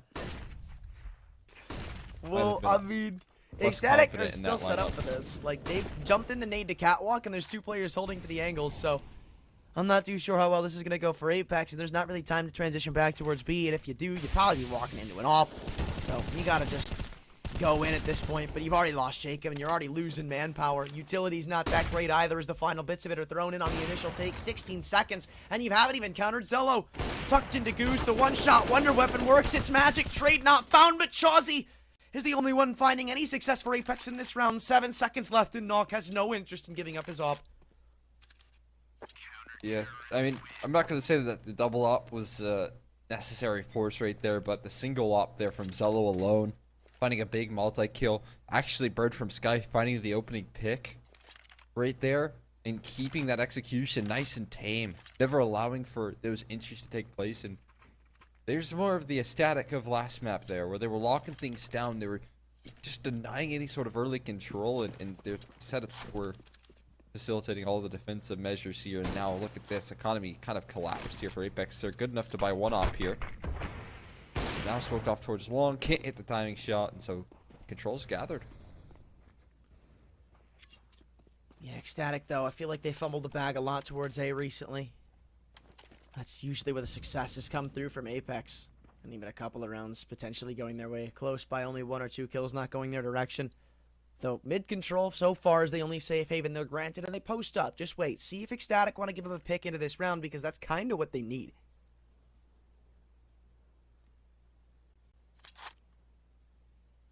Out. Doesn't seem like they're going to give up anything, though. Playing it very patient at the moment. It's going to be well placed there to keep them at bay for a little bit. Spam's even better. They're walking into a crossfire here, but actually the opening swings in the way of Jacob and Chauncey. And look at this. Makes his alone on the B bomb site with an op. He has to find multiple different kills, but he's only good for a singular. Bird from Sky comes in. Fast rotation here. But it's a post play on that B bomb site. 2v2 with an op and Stiko and Jacob on a rifle. This gets so much more difficult to win now just because of that smoke, because somebody's going to have to keep their attention at least somewhat posted towards door for the entirety of this post plant, though. Jacob, that's a big kill to find and a big reliever.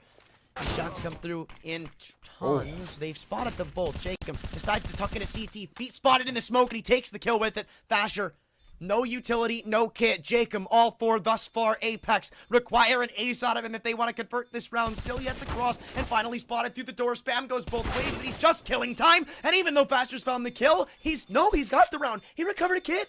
Jacob, he went in for the peak just a bit too early, and an ace required, but it won't be delivered. Op upgraded to, and with a difference of 19 health, ECSTATIC continue this mini comeback. Oh, man, that's just heartbreaking right there as well, man. Jacob did so much, but he knows he made that small mistake of jumping the gun there on that peak, right? You know that that round was so winnable if he just played off the bomb rather than going for that kill, trying to seal the deal early. A heartbreaking way to close that one out right there. But ECSTATIC, they rip it away, and they keep themselves in good standing.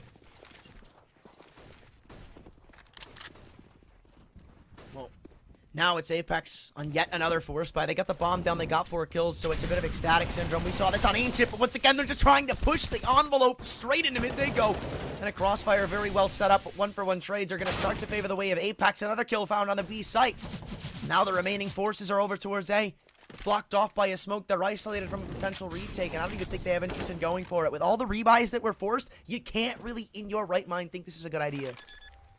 They just run it back. They just run it back. Go mid to B again. We came so close in the last round. We know that we almost had it. And so they try it again. It works out perfectly. All according to plan right there. A costly round in the previous as well is going to pressure that economy. The hunt is somewhat in here. It's going to be hard to find these last 2 weapons. An op and pit posted up and a boost from Fasher. I mean, these aren't 2 players that you want to mess with.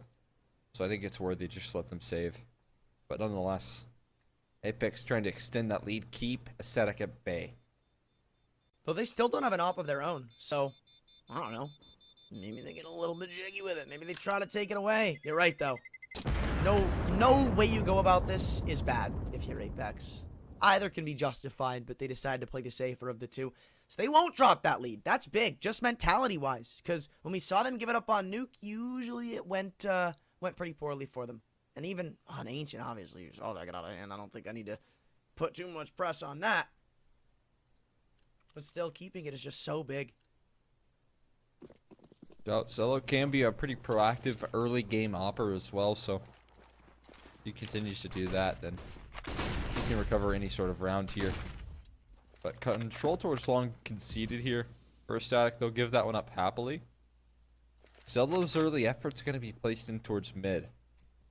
But as they don't spot anything, they're going to call in a bit of a gamble, it seems, here. A lot of presence being stacked over towards Catwalk, towards A, though. So it seems like they're interested in holding this off. I'm surprised to see this much presence pushed on A. Because the past couple of endeavors, Apex's favoritism has clearly been towards B. So, I mean, I'd understand maybe having a 3rd player here, right? And even that 4th cheating towards CT, but, like, he's so committed.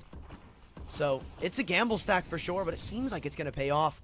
Though, if you lose a round like this, boy, is this going to suck. Above the smoke, MP9 spotted. Jacob already crept all the way up to the ramp, and the foot's going to be spotted, but still, Bird from Sky, better to win the duel, and they walk away with a man advantage. Still, bomb site yet to necessarily be given away, and it is a war zone on this A site. 50 seconds left, and ECSTATIC still yet to drop a member. They all play behind smokes of their own. It's so very welcoming for the CT side. Zelo drops the bomb, and in the midst of the chaos again, ECSTATIC come out victorious.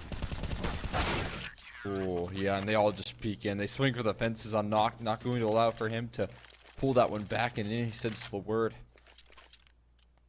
Pinnacle odds continuing to hold steady here. Back and forth they go, though, I will say.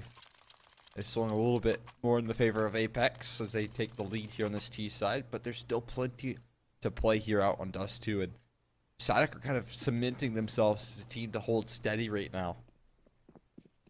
Oh, they're gonna be spotted on this Ross. But no, Oh. no way! What? I thought that was his kill for sure. Oh, okay. Well, cool. Just give Chauzy the op. Stop giving it to Dog.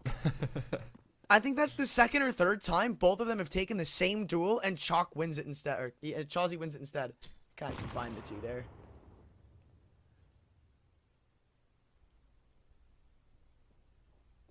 I mean, at least you do trade it back. Get yourself into a 4v4 now, and with that little gap in the defense, Sky left with the task of holding off ramp. He's now mollied out of position here. Gotta get a smoke for that one. Doesn't really secure the flames, and now he's stuck inside of it. Spam ever gonna come through? Not quite, but site compromise here, and they've got coverage from ramp control. Fast, you're gonna find the retake kill at the very least. And they're bringing the molly. Oh my god, Mix is gonna drop.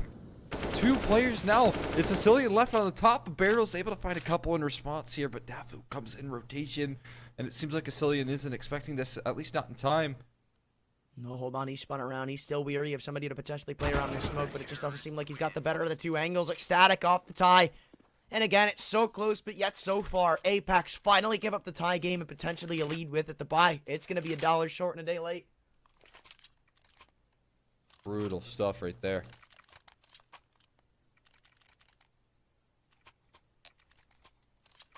Tech balls gets called in though. Time to think things over here for likes of Apeks, who certainly could use a little mental breather with the back and forth blows that these 2 teams have been giving out. But here you go. I mean, SKADE have pulled off this scoreline to a tied 6-6, and they were down 1-5 at one point. Yeah, I really thought this game was going to start leaning Apeks' favor. Like, they had so many confidently converted rounds in the opening couple of stages. Even when it was close, it was leaning towards their favor. They brought back so many disadvantages. You'd think that when the rifles kept coming out, it'd be next to impossible to counter.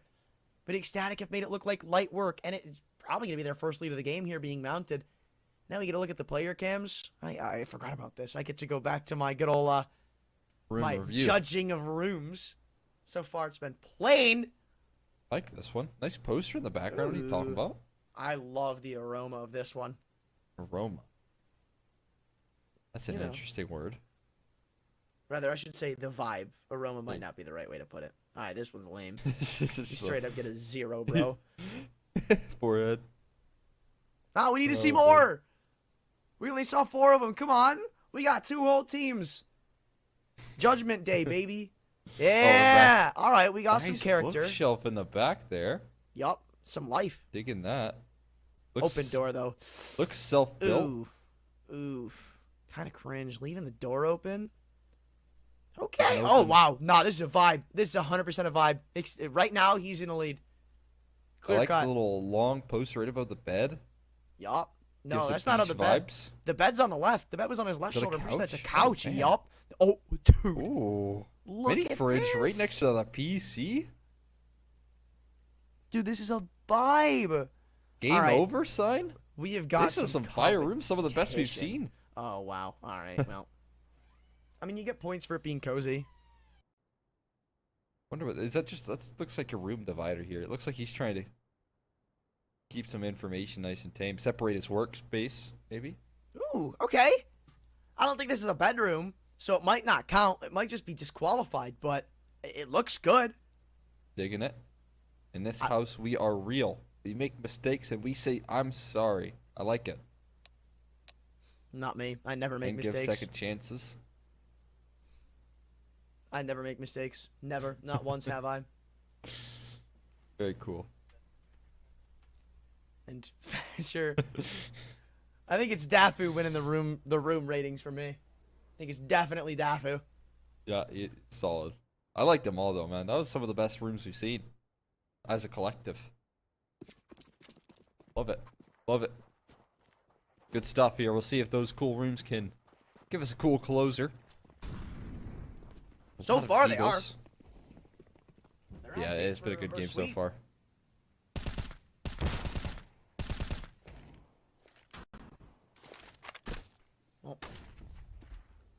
Just pistols here. Don't really expect much. Nah, not quite. Shouldn't be able to do too much here. Tap it away. They're doing some good damage on a Manx. He'll stick around for a surprisingly long time. HG's going to keep him at bay here up the catwalk. But definitely would like to set your targets up this cat side. It is very limited.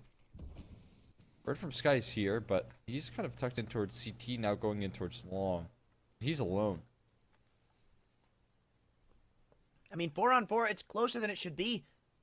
Like, if they could find this trade on the B site, things could start to get a bit worrisome because they might be able to cross and get the bomb down before a response is made, but nope. This is the nightmare that the tunnels can be. Zella with his op just looks to farm them all up. And I love that he's not even re-peeking until his teammate comes in. That was actually so cool. Yeah, very solid. Zello having a lot of impact with this AWP, I will say. And that's what you need on Dust 2 of all things. And now Knock on the other end of things. He's been struggling to really lift off here. He's stuck on 2 kills. And he's been bested a couple times by Zello's op. I'm telling you, man. At some point, I feel like, and I know I'm joking about this a little bit, but I genuinely think that you should consider letting Chausey be the opper right now because he's just looking so good with the weapon. And he used to op in the past, so I don't really know what changed. He's doing really good at picking it up right there. Knock has been, you know, a consistent force here. It's been very reliable, and we know his capabilities. I mean, this guy was back on NIP. Only reason he really got cut from that team was because Device stepped up. And it's hard to really blame him for that. What are you on about? Well, now knowing the result of it, you would have liked to see that replacement if it actually did, you know, allow Device to play. Cool.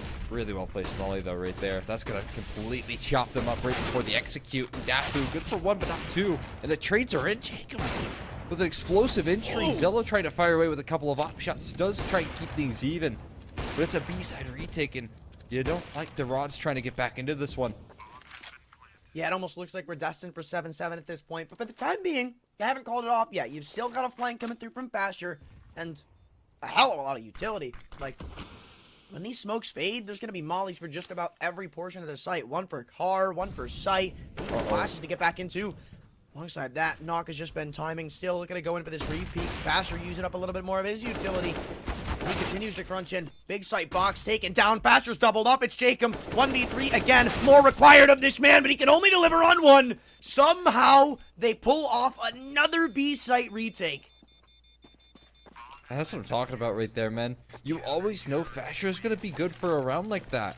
A recovery that feels impossible, but is pulled back just by some sharp shooting from this guy, who's stepped up in a big way in this decider. A bit quiet there on Nuke. He didn't have his full form. He showed up on Ancient alongside Bird from Sky, and now in Dust 2 when it's required the most to keep them moving forward here into a quarterfinals playoff Pinnacle Cup number 4. I mean, that is a big showing right there. A really important round. And remember, this is an ecstatic. They're still getting used to having a new fifth. And Zello has turned up, man. Like, he is playing so well and consistently too in these past 3 maps. He has been a dominant force in every one of them. Trying to fill it up early here. Look where he's positioned. This is phenomenal. Stiko, if he goes out any wider, he'll be dead to rights, but he is a wise player. He knows better than that. At least to go and dry. How long is he going to commit to this, though, man? It is so tense. He doesn't have to give it up, or at least he didn't. Faster, he was holding the line, but now as the utility comes bursting into the A site, gotta give it a bit of a second guess, but he is not flinched, man. Zello still wants this pick. Man. Stone cold from both sides. Absolutely stoic here. They're gonna look to peek in. There you go. Finally breaking is Zello. Finally reacting. And it's so patient from Stiko. Might actually encourage the bomb rotating towards B here. Interestingly enough, they still have Dafu though, who hasn't been sold on this fake. He's committed towards this B bomb site. Well, he's the only one committed, and Zello's just picked up Knock. That might linger you towards staying here. Yet to pull a transition, and they might just have to run out through the smoke. Dafu All alone, flashbang pulled out, and now they've spotted him at the back of the site. They know that most of them are pulled towards the A play, and now with the smoke dropped on the B doors, Apeks have yet another B site open for them. However, Zello's here in time, still looking for a pick before all is said and done. Bomb needs to cross over, but the flashbang doesn't do anything but hurt him. 3 for Jacob, finally traded, and they leave it to Fasher. A 1-on-3, 4K required, and they're both split up. You're right, 10 seconds. If he can fight his way out and find this mid player, round's done and dusted. They're both coming in. No, he's got both fights, and he picks them all up. Fasher, he has showed up on Dust 2. Was quiet on Ancient, but the antithesis here. When it matters the most, on the decider map as well, this guy comes in with the first half 18 kills. So many big rounds from him as well. Incredible showing from the heavy hitter, from the carry of SKADE. Look at this, man. This is when it comes down to the wire. Jacob's doing everything to pull this one back, but Fasher on this flank. It's a 2-on-3 right here, and he finds every last kill on that B bomb site. It feels near impossible to win in this occasion, you know, despite that low timer. Fasher, sharp as ever, able to adjust. Look at that second headshot, man. That is so sick. And what's even crazier about that round is the multiple ways Fasher could have played it in the clutch. Like, he picked the worst one. Like, with 7 seconds, if he had committed to either one of the fights, like if he had gone through mid and set and found that one, round was done. But he just decided to sit and let them both come walking into him and still wins it. But speaking of walking in, Nox just walked into the longhouse and found 2. What an incredibly bold call to make right there, but it pans out. Jacob's just going to take the long-range duel right there. No questions asked. You're up into the blocks. Why wouldn't you take that fight here? And he continues to fire down range. Thanks to the flashman standing. He does have a P250, so he can close the distance there somewhat with those USPs. He does this with the first. Bomb plant actually could be afforded to him now off the back of that kill, and it certainly will. Best of the worst case situation, but still being pushed down from every single angle. There's no way you're getting back into a round like this. Nock ends it with 3 in between him and Jacob. It's a full house. Apeks a bit labored, because remember, they were up 6-4 at one point, but they deny SKADE of their 6 rounds in a row. And, well, maybe that's their chance to come clawing back into this game.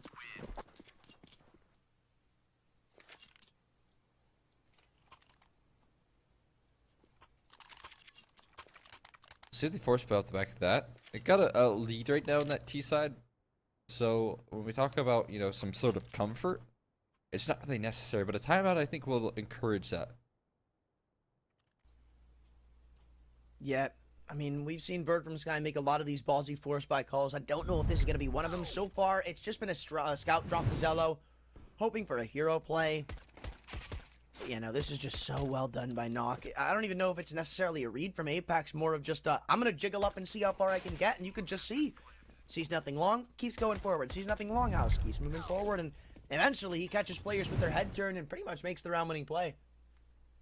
And I'm not going to say anything too crazy there, but that's Nock actually doubling his kills and then finding himself a 5th as well. I mean, he ended that half with 2, and he finds 2 in the pistol, so he's into that CT side. Maybe that can offer up a little bit of comfort here. It certainly seems that way as he's gotten himself onto the AWP. Nice scout tag landed there from Zello, though. He was looking to get a little bit of revenge. Ooh, wow. Seems like that revenge will be a bit too far away for him to tap at just now. But again, it is the force spike called by both units ecstatic. Trying to shut this one down early, but at the same avenue, they're giving Apeks a leeway right back into this game. Oh. Ooh. Hard to expect Nock with the op right there. With the op in general in this round.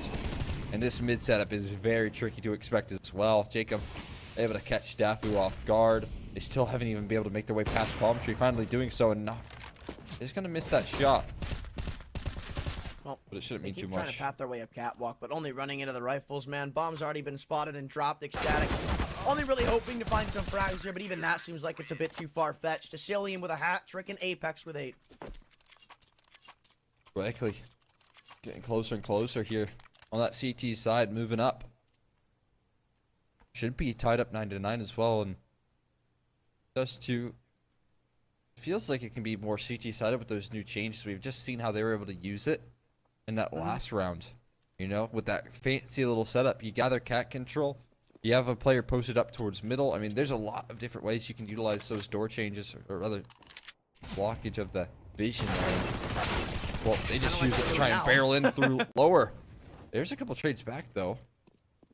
Yeah, more expensive than it should have been, but still, I can't imagine this round is close. Yeah, no, it's Manx in the 1v3, and the only real way you can work into a round like this is if you went out into B already, and if you got the bomb down, but without armor, yeah, you've got the recovered rifle, but anything past that point is only a gift to you by Apeks, though. Tagged up through the wall, if they had a nade to bounce over, then he'd be dead to rights, but he should still be able to punch in the digits, and that's good. Ecstatic, they'll take that. Nicely done. I mean, you'll take a bomb plant happily. Not too bad at all. Tied up 9-9. But you walk into this one with a very fancy buy. You get all of the pieces, all the firepower that you could ask for. And Zello, speaking of firepower, has money for an op and has the best possible long spawn. This is a great way to start off a gun round here. As he's got to just likely head straight that way. Does Knock have one too? I think we might be getting an op duel. Please tell me I didn't misread. There Yup, it is. that's Knock in front. Come on, go for it. Let's see it. Both of the boys peeking. They both look good pick, and Zello comes out the victor. Op duel once again, won by this man. Chazzy trying to recover the rock, but the only thing they may recover is an L, because Ecstatic are looking to march forward to their first T-sided round and double digits. That's a dreamy scenario right there for Zello, man. Getting a chance to go head-to-head with his op counterpart, in which he's already bested so many times before in this map, in this series. Popping off another shot here. Now, the op has been recovered, and we talk about Chelsea picking that one up right after his teammate dies. It has looked pretty promising in some of the recovery.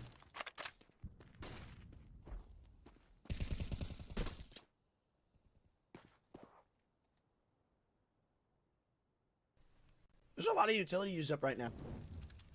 Like, Apeks don't have that much to try and respond.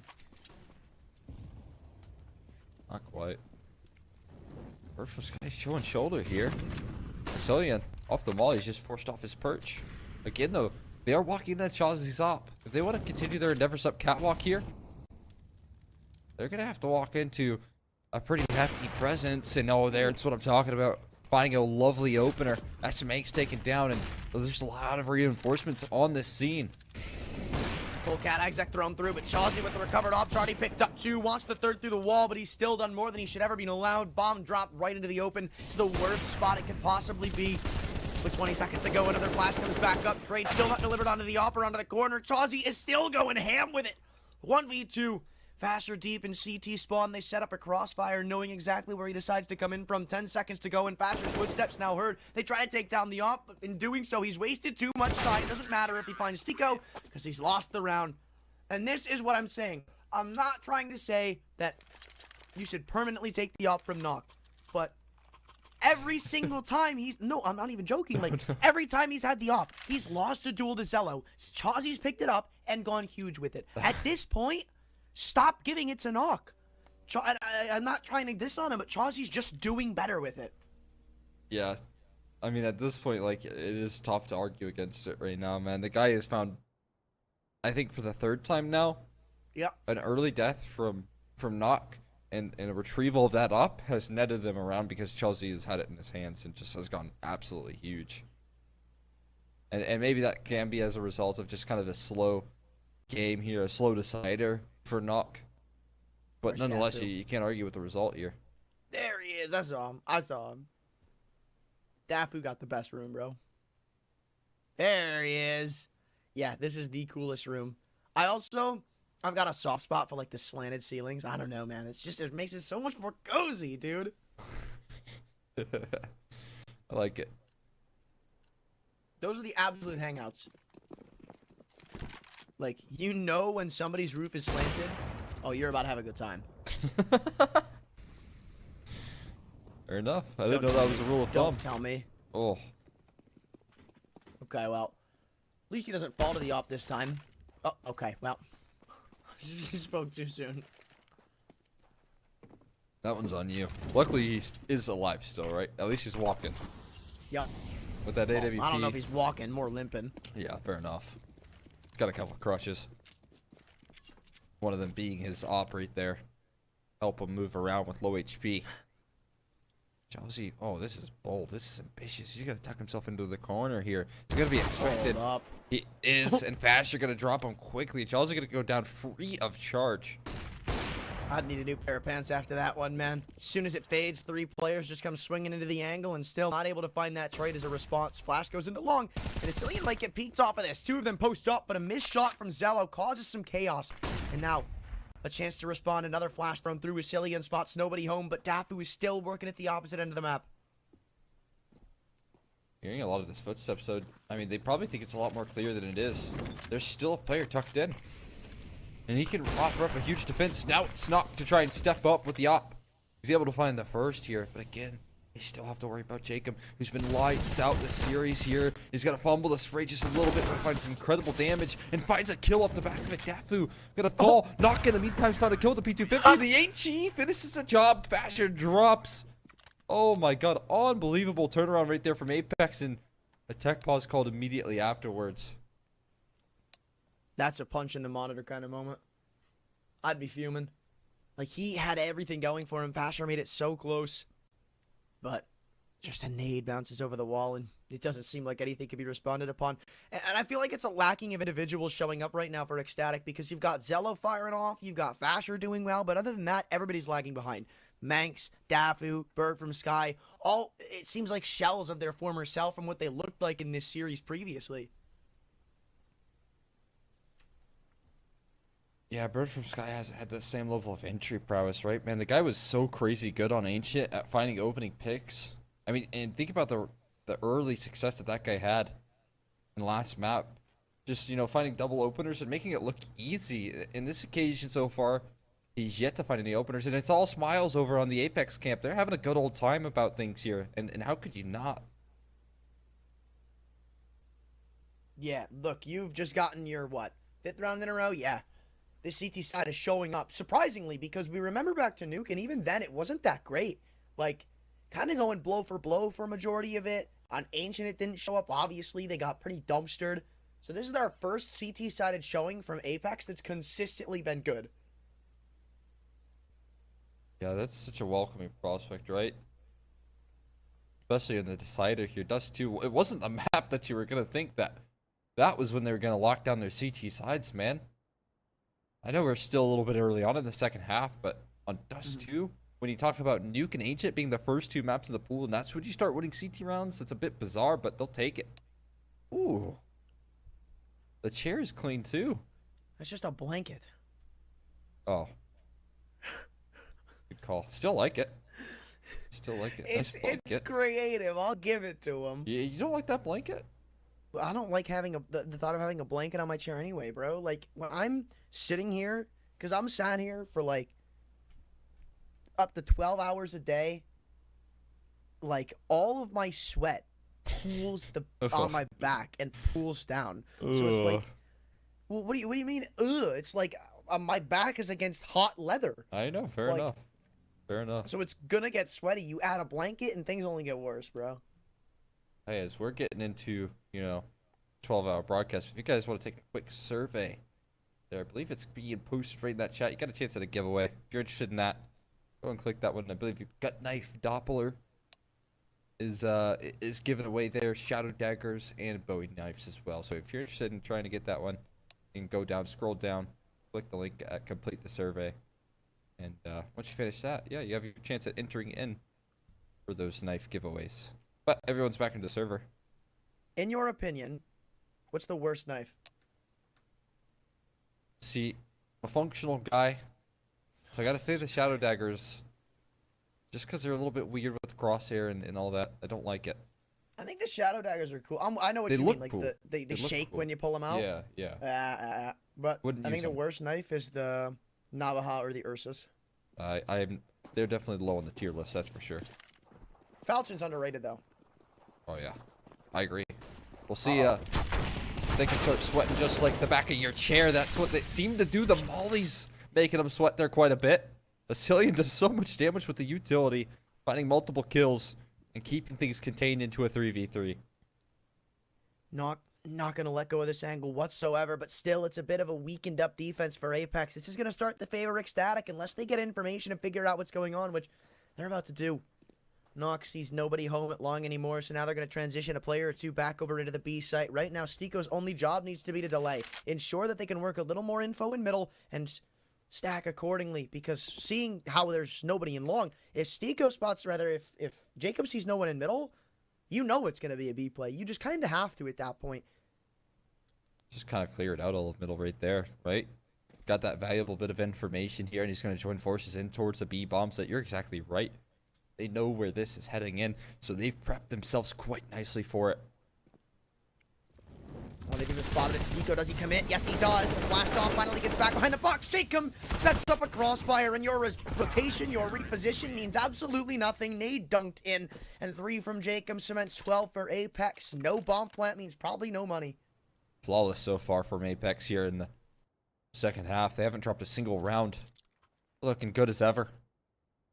Have not looked back whatsoever. There's going to be continued force buys here, man. They're going to be in Galeals. Going to be on a low utility here. This is a bold call from SKADE to make, and we talk about the success here in the past of this series. But still, man, nothing's been working on your T sides. Why would Galil work?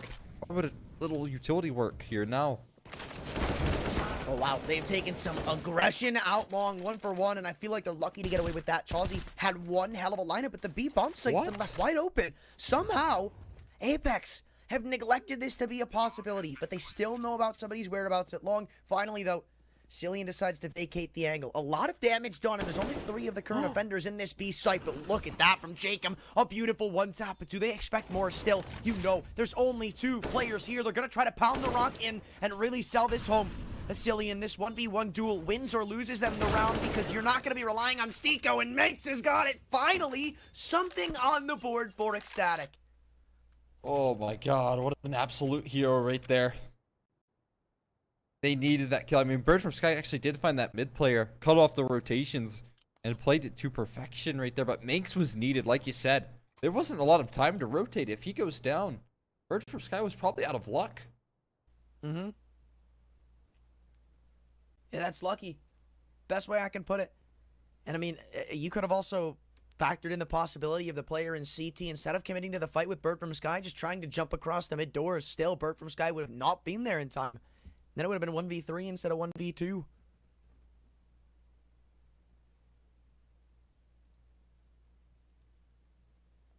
Timeout gets called in. Look at this buy that they've got going on. Double op coming on forward here. And Stiko, man, this guy saved the day on Nuke, right? This is the reason that they're even here. He's on 6 kills. Do you see what I see? The double op, and neither one of them in the hands of Chauzy, huh? No, that's not what I was hinting at. I was hinting at Jacob, but that's also a really good point. Oh, that's fair enough. Oh, Yeah, like, man. Well, maybe it could be in the hands of Chauzy now, as we once again see him wield the weapon. How many times do we have to teach you this lesson, old man? Ooh, there you go. The secondary op of Stiko's able to fire away. Oh, my God. There you go. Maybe a little bit of redemption for Anthrain here, but Chauzy looking to make the rule an absolute law here as he tries to fight for middle. He does find one. No, actually, that's Bird from Sky finds it instead. Makes does offer up a kill back at the very least. Secret needs to get out of dodge. She's stuck in, and there's no escape. Zello finds another. And this is a round called off. Cillian, there's no other option. Crazy, too, because if he had a Nova there, this round is done. I'm telling you, bro. The Nova is a better shotgun. Like, people would see that if they give it a chance. But it's just the fact that the Mag 7 is so overhyped that it's all anybody buys on the CT side. They refuse to consider anything else. I can't believe you didn't find that kill, man. That's brutal. But they've made the Mag 7 look good in this map, but right there it just falls completely flat. I told you it was locked. It all came down to that lower fight right there. I mean, if he finds it, it's so good. But here's the resurgence here. SKADE. I'll give it a little bit of a fight back on this T side. Now, the gun being saved here and a couple of exits. That's quite nice for Cillian, I will say. Pinnacle odds getting closer and closer here as the SKADE finally start to gather up some CT rounds. Or other T rounds, I should say.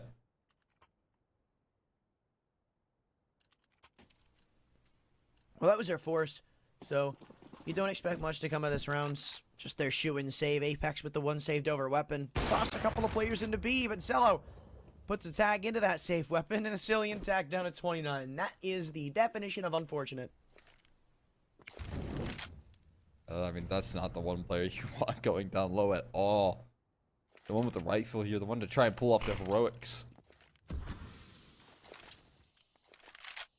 Yeah, this shouldn't be that difficult of a task for SKADE to accomplish.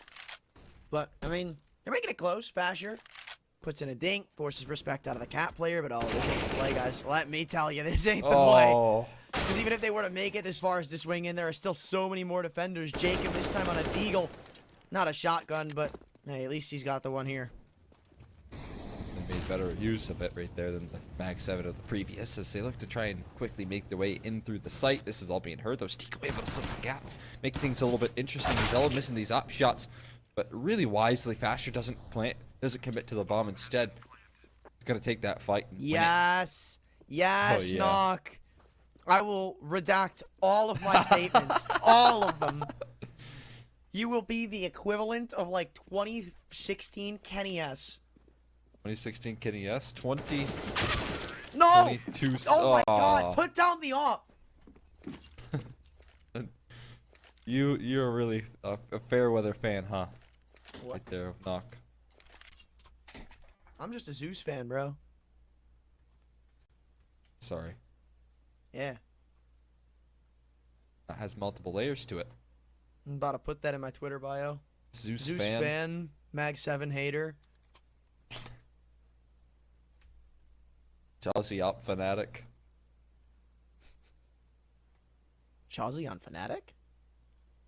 Not quite. Maybe. I mean, think about it, right? Now, I'm not, Get that tinfoil hat off. you know, but like, Swedish organization, Swedish player, needs some pickups, kinda got rid of their offer. I don't know, man. I mean, look, I'm not crazy. I'm just saying. To be fair, I don't know if anyone's too interested in hopping on Fnatic at the moment. As it stands. That's true. You are spitting. Oh. Well, Is this round done? that maybe. Who B knows? site compromise here. SKADE just gonna take the lead right then and there. Numbers punched in here. Now, what is there to do? They're saving in long. This has already been called off. That's such a big round for SKADE to win. Finally breaking the backs of Apeks again. And they may even go hunting down for these rifles. Look at all the the cash that's been built up in the previous couple of rounds. Apeks, they got 7 in a row. But then gone. It just seems like it's another switch flipped. Apeks can't get things going again. Oof. This is very, very rough right now. How are they going to try and resurge here? Are they going to try and fight back? 13 locked in. SKADE gathering it. Taking the lead here, and all of a sudden, Apeks have fallen silent.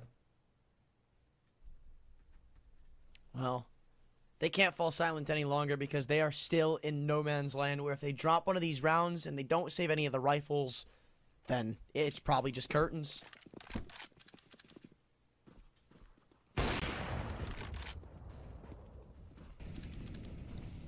Burn off pick right there. Don't find anything.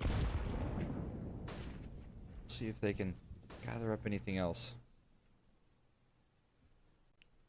Well, they're all lining up on Catwalk. There is a big opportunity here. I mean, look, you just tuck a lucky nade in. Blammo. Their campaign is done, but ecstatic. We kind of saw it get to a point like this where it was on Ancient, where they would just go full charging into sites, and Apeks couldn't stop them. Massilian, he's got this smoke to drop through, and that is one thing that I've liked about the current meta changing on Dust 2. We see so many more of these little one-way smokes thrown in. Massilian still yet to be cleared, and Dafu's got all the way around him. One trade comes through, and there's still a couple of low bars to worry about if you're ecstatic on this post plant, but they want to take initiative. They want to take some of these aim duels. So Knock jumping on top of the site finally gives up his life. So low health, and there's really not much to work with. They've run out of utility, and they've run out of everything else. Crossfires are all they can use to win this round. Dafu's got to pick up the kill right here, right now, and he's left all alone in the 1v3. Oh, yeah, he just gets spammed down. Eventually, he was going to fall right there. There was no chance to really hold that one down. So, I mean, they make it close. They get a bomb plant. They almost have an opportunity to win the 3v3, but couldn't quite finish the job right there. Couldn't quite close it out. So we're tied up back again here. Will the back and forth continue, or will we see that continued swing of momentum? Because if that's the case and Apeks have just picked it up, it's going to be scary prospects for SKADE.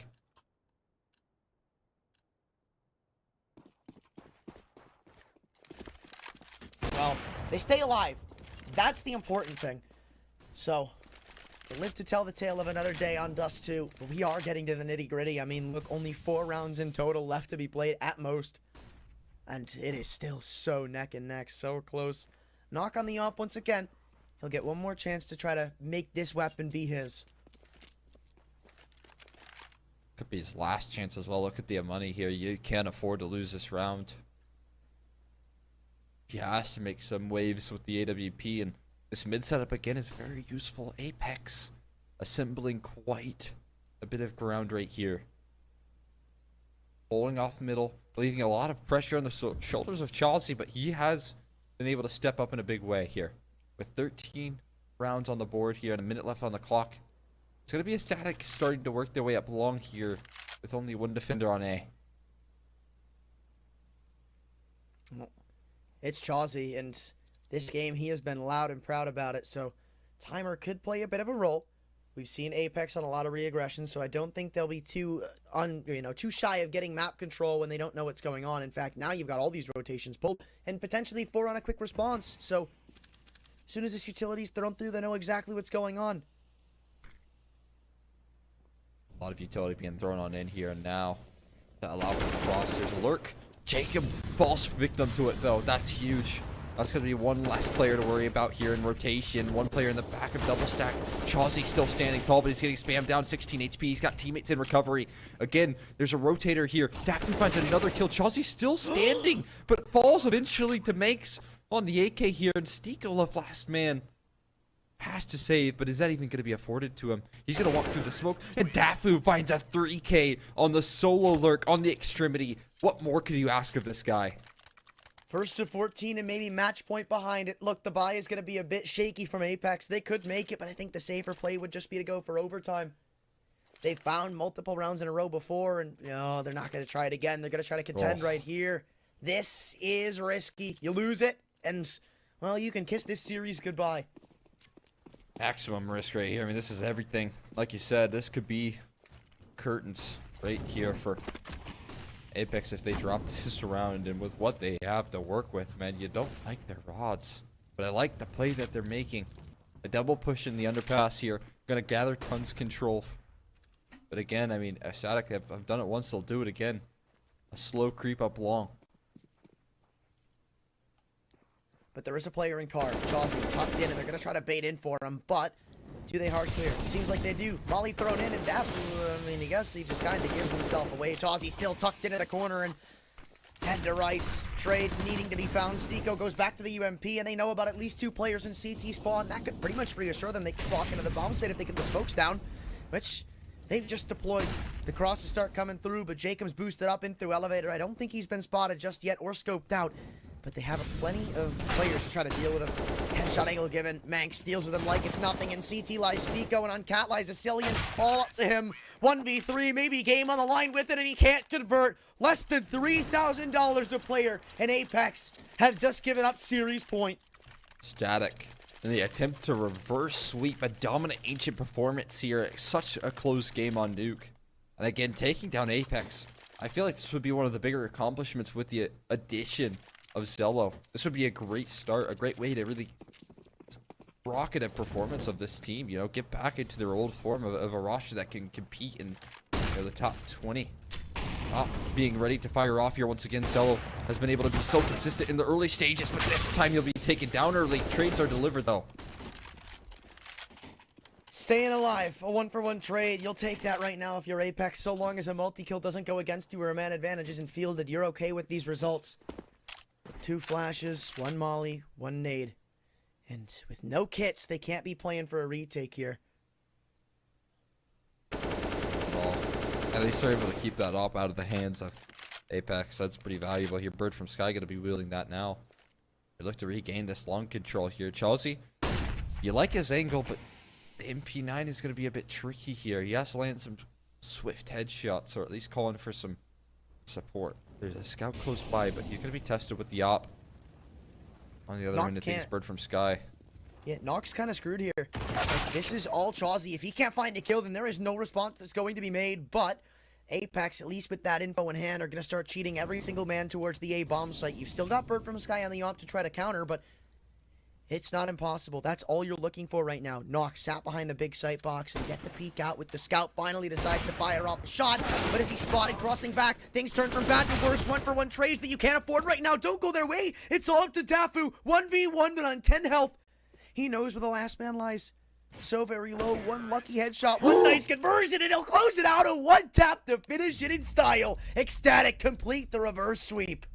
You've got to be kidding me again, man. Dafu with that late impact. Look at the smiles on the faces of Bird from Sky as he's just closed out in a phenomenal series, calling circles around the opposition. Can't believe it right there, as an incredible accomplishment for the new look ecstatic with their new opper, taking down what seemingly was the rising level of Apeks, man. That's an exciting way to close out. And that looked really good from him. Like, it didn't even look like he was lagging behind. In fact, he was showing up so many times. That op won so many of the op duels, gave them so many man advantages, and put so much pressure onto the backs of Apeks, who couldn't consistently read where he was going to go on the op heavy maps. They couldn't try to shut him down because he'd go B, he'd go mid, he'd go A, and consistently find multi-kills there. Yeah, I mean, just think about some of the early round starts, right? We consistently saw that Zello in that last map specifically, let alone other maps, is that he was besting Knock on the counterpart right there and forcing them into early 4v5, forcing Chauzy to pick up the AWP and able to turn things around. So yeah, Zello looks good as ever here, finally slotting in a little bit nicer, a little more clean into this static roster and stepping up to the plate in big ways. And then Dafu as well, that late stage clutch that he was able to bring right there to close out, but also some of the lurks that he was pulling off, very effective. I mean, all around, we kind of just saw a bit of a new ecstatic today. Like, we saw so many disadvantages brought back by them. It seemed like a whole new level of comfortability. Everybody had their star moments, and everybody looked like they had performed at times. So it looks like it's becoming another point in time where you're building up a roster with everybody having all this star potential. Yeah, no doubt about it. That's for sure. I mean, it's very exciting stuff. I believe we do have an interview ready for you all, so we'll go and take a look at that pretty shortly. But either way, you know, I'm just 1 second on that interview, but I'm very excited to see this new look ecstatic, like you said, right? I mean, they are looking very revitalized. I think Bird from Sky had one of the better maps I've seen in quite some time from him individually there on Ancient, led to that 16-5 victory. So there's a lot of excitement around this team that we can really look forward to here in the future. And again, you know, this team was kind of on the precipice of moving into a comfortable top 20 spot. Right now, if they can continue to perform like that, they'll definitely get there. Yeah, I'm glad you pointed out Bird from Sky, because he's the one I wanted to continue to look at, because on both maps, at least both of the first couple of maps, he was the top frag. Like, he performed this entire series, and usually a fashion where you'd expect Bird from Sky to be a little bit of an anchor, usually known for his calls and his brain more so than his aim. He's been showing up recently, and that gives Ecstatic single-handedly just this more scary look, because there's no weak spot. There is no one person that you can abuse on this team.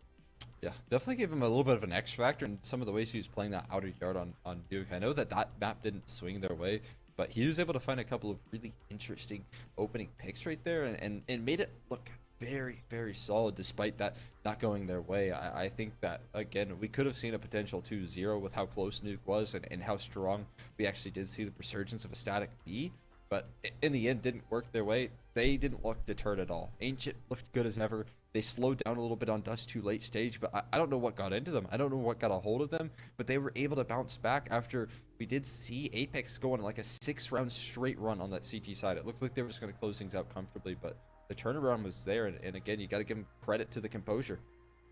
Right, and well, you'll be going over to the interview, but I do want to point out, bit of a weak CT-sided showing today from Apeks. Yeah, no doubt about it. We do have Fasher on the line, so I will get a chance to talk to him quickly. We'll say hello to Fasher and goodbye to Anther. Fasher, how you feeling after that victory right there? Hello. Yeah, felt pretty good to beat them. I think we played pretty sloppy the first map against the anti-ecos, which made us lose a couple of rounds at the start. We still managed to fight back, and I think that battle nuke, but yeah, the ecos kinda got to us. And then the second map, I think we had pretty good knowing of what they're gonna do. So we won that pretty convincingly. I think Bird did a good job on that map calling. And then Dust, we had a slow start, then we had a good comeback, and then we had a good slow start again, and then we finished it with, yeah, I think we played pretty well on Dust too as well. Yeah, I mean, no doubt. I guess I want to talk a little bit about the second and third maps where you guys thrived in for the most part. I know that you guys have been able to entrust a lot in Bird for precise calling, but I mean, what was it like to have him perform that well on the server there on Ancient as well? Yeah, obviously it helps as well. Usually Bird is the first one going in, so his KD is mostly negative, but yeah, he just makes space for every one of us. But if Bird actually hits the shots, then yeah, it's good for us, and then we don't have to trade him, and he's just going with the entries. Same on CT side, he has a lot of impact with those early kills. Yeah, and then I mean, you guys do have kind of a recent addition. I mean, I know Zella's been playing with you all for around a month or so and how do you feel like he's slotting in so far in these events? Yeah, I think he's doing pretty well. He's learning a lot fast. It's his first English-speaking team as well, so he has to add a little bit the early days, but I think it goes well now. The nades we tell him to do, he learns it fast. He goes to the server to practice them, so to make sure that they're there. He's hitting shots, so I think he's doing a good job overall. Awesome. Well, thank you so much. I wanted to say that you got an absolutely lovely room there as well, and congratulations on moving forward to the quarterfinals there. Very excited to see you all. Yeah, thank you very much. See you tomorrow. Bye. That was my highlight. Back. That was my highlight. Such an incredible room right there. Such an incredible interview right there. Fasher, of course, the highlight of that team over on SKADE. And well, we do have one more best of 3 for you all today. It's not going to be with Anthony and I. We will have a new set of casters there to run you through it. The last best of 3 of the day. Make sure you all stay tuned.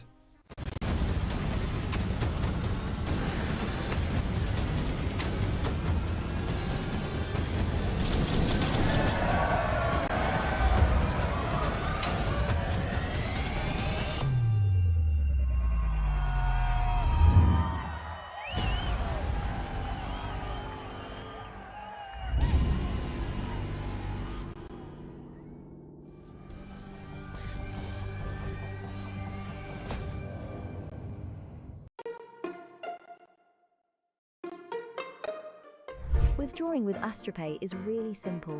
Go to your favorite site and choose AstroPay as withdrawal method. Then type the amount that you want to withdraw, type your mobile number, and click on the Confirm button. Now, enter your wallet with your usual credentials and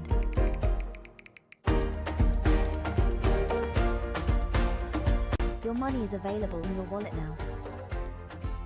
Decide if you want to extract money or buy on your favorite sites. Get the app in your favorite store or visit us at www.astropay.com.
Ladies and gentlemen, welcome to the Pinnacle Cup number 4. My name is Grev. Joining me is Nexus, and we have the final game of today, and it is quite the anticipated one, considering we are dealing with major semi-finalists. It's Spirit versus Team Finest here at Pinnacle, and well, I'm quite curious to see how it's going to go down, because it's not been going too good for Finest, and it's been going extremely well for Team Spirit these last couple of weeks, and we've seen that in performances, we've seen that in their individuals, you know, well, mentality all around their Twitter profiles and that stuff, what they're posting and what they're not posting. So it really feels like Team Spirit are at their highest highs right now, and Finest have a long way to go. So today we get to see how they clash up against each other, and of course I'm joined with Nexus. So yeah, what do you think about all this?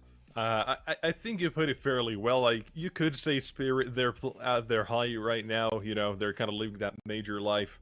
Currently ranked number 6 in the world, by the way. Yeah. And Team Finest at 66. So, you know, there's a few numbers between them in terms of rankings and all of that in the recent form, like you mentioned. And, you know, for those who don't know, somehow, who haven't really been paying attention to who Spirit might be, this is the roster right here, spearheaded by Dexter, who's been in insane form throughout the past few weeks, throughout the past few months, basically. And has had nothing stopping him. Absolutely nothing. And not only that, but Magic's, he's stepped up massively at a chopper, his form as well. He's been fairly good recently, and not only that, but the calls have been fantastic. Yeah. Added to that, you've got 2 young guns in Siren and Patsy, who, I mean, first of which, yeah, they played in the main team for a bit, then went back to the academy, and now they're both here. You've got a lineup that can honestly do a whole lot of damage and probably would win this tournament if I had to guess. Yeah, you have a lineup that can topple giants like Copenhagen Flames and Heroic, because well, these guys do not mess around at all. On the other side of the coin, you do have Team Finest, the Finnish, well, no, it's not Finnish, the Swedish. I apologize. I have a slip, it's a Freudian slip. I mean, you're so close to each other, it does not matter too much after all. You have Twist, Shocks, Kriaz, Pleasant, and Anarch. As mentioned previously, these guys haven't really been doing the best in terms of their, you know, total match history. They have been coming up short, ended up against the teams of Apeks and ECSTATIC, you know, the ones that we just saw the previous match of. They actually faced up against Spirit a whole 3 weeks ago when the Pinnacle Cup was still on its, I think, like, still near the group stages. They ended up losing it 2-1 with, you know, Overpass, Ancient, and Vertigo being played. So all in all, it's going to be difficult for Finest, because we're gonna keep bringing this up, but it's been a very good week, very good month, a very good major for it feels Spirit. Good to be a Spirit fan. It really does, yeah. So take a jump in towards the veto as well, see what we're gonna end up with playing, because it is going to be difficult nonetheless, because Spirit's permaban is Inferno. That's an unusual one, because it's kind of like the ultimate map for everyone else, and also Finest's best map in the pool, which is a tough one to, you know, get thrown away with the first wave of bans. We're left up with Vertigo, Ancient, and Overpass, all in favor of Team Spirit in terms of just I was going to bring this up, saying, because you did bring it back, or did bring the point up with these guys played in the group stage when, well, one of these teams also got to go 3-0. It did end up being Spirit. They lost on Vertigo. It was 16-4 in a very close game. Then followed up by, of course, Ancient 16-7 and an Overpass Decider at 16-13. You kind of get to see how the past is going and what even might be right now, considering Spirit's major high that they might be on right now. Yeah, when Spirit qualified for this Pinnacle Cup playoffs, they were ranked 20th, ranked 16th. Now they're ranked 6th. So yeah, it's been a jump. It's been quite a jump. You've taken out quite a lot of competition in the route to get there. But yeah, like you said, they've been against each other. They have gone for these exact maps before, and the only reason why Team Finest have taken Vertigo is because they've beaten Spirit on it once, and then it still was a close affair. So all in all, it's going to be a very, very tough fight for the side of Finest. And honestly, it's going to be just a test for Spirit. Can they perform the same way that they did on LAN as they did? Well, so they perform the same online as they did on LAN. That's the way that sentence is going to be formed. Yep, so there you go. Yeah, I got there in the end. It's a bit haywire up in here, but all in all, should still come to rest. So I think all in all, we are slowly but surely getting ready for the actual match itself. I'm just double checking, and just, you know, small delays waiting for a single guy to join. I don't expect this to go the same way that it did in the group stage for the 3-0 match. I think that Spirit should this time clear out Vertigo. I don't think Team Finest should be too lucky with it. So, do you have anything to add on to that exactly? Or? You know what, lucky or not, I think you're kind of right in the sense that for Finest, this is going to be absolutely dreadful to go up against the Spirit right now. Like you said, the only reason they basically picked Vertigo was because, I mean, obviously they banned Inferno, and they beat him on him once. But then again, Spirit, they came back, you know, they beat Finest, and they were like, you know what? Or sorry, they lost against Finest, they were like, you know what, let's just go practice at a major, let's play against Copenhagen Flames. You know what, 16-10, not bad for a team that we know loves that map. And then it's like, yeah, FURIA, playoffs, yeah, what's that? Yeah, we beat you, 16-12. Okay, now we're ready. That's their little training arc, and now they're back.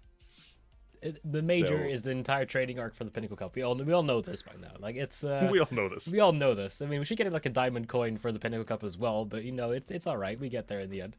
So I think well, it is. I'm just pointing mostly at Anarchez right now, because he is, like, when we look at the individuals of Team Finest, he's definitely one of the ones to stand out the most. He's, you know, their primary opper. He has the most shock value within the tier 2 scene throughout his entire career almost. You know, he's been in multiple of international teams and also with multiple different nationalities and cores and all that stuff, and he's been performing quite well up until recently. You know, he's kind of been lacking out, so I really do hope that he is able to bring this this elevated firepower up against an opponent that they know will be tough, because, you know, you're the card stacked against you. We've said this plenty of times, we're going to keep on saying it. You definitely need to bring out everything from the get-go. You cannot just wait like 5 rounds and then go full for the complete comeback, because then at that point Team Spirit probably will have already won the map. So they need to really come out swinging, and that's what I'm hoping that Team Finest will be able to bring throughout this entirety of this this best of 3. So I'm looking for some good starts. You know, winning pistol sides, even though you're starting on the T side of Vertigo, we're gonna have to make do. You know, so I mean, same thing for Ancient probably, because Ancient isn't Ancient like the most CT sided map in the pool right now? I think somewhere along the stats. Yeah, it should be around there by quite a bit, and I mean, it like overall for the average, it goes beyond that quite a bit, but it's not that far off from some others. But overall, yes, it is fairly easily the most CT-sided map, but that's going to be for later. Right now, we've got the first map. It's Vertigo. It's Team Finest map. We're going to find out what they are going to be able to do here as this round will begin. Team Spirit Major semi-finalist and Team Finest. Well, the order they got to tell the story right now. Count. Goes down 1 and 2. On to B they go, but here's Spider and one man who went nuclear. However, cannot do so, not right now at least. And walking on to the B side has been taken over by the T side, and just like this, it's on to a retake. That was explosive power. I mean, Spirit, we're not ready. I'm sure that Finance are more than happy with just holding on to this one. So that's going to be, well, unless everything goes horribly wrong, this should be the pistol round already collected. A good shot from Pleasant to finish things off.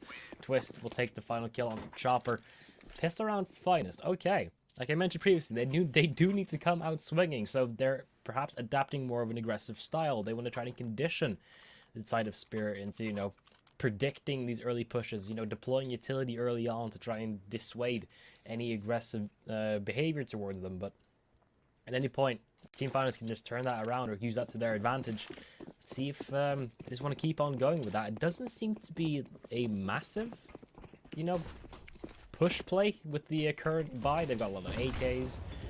Usually see some Mach 10s or along the lines, but not going to be the case. Just going full on with full rifles, other than shocks, of course.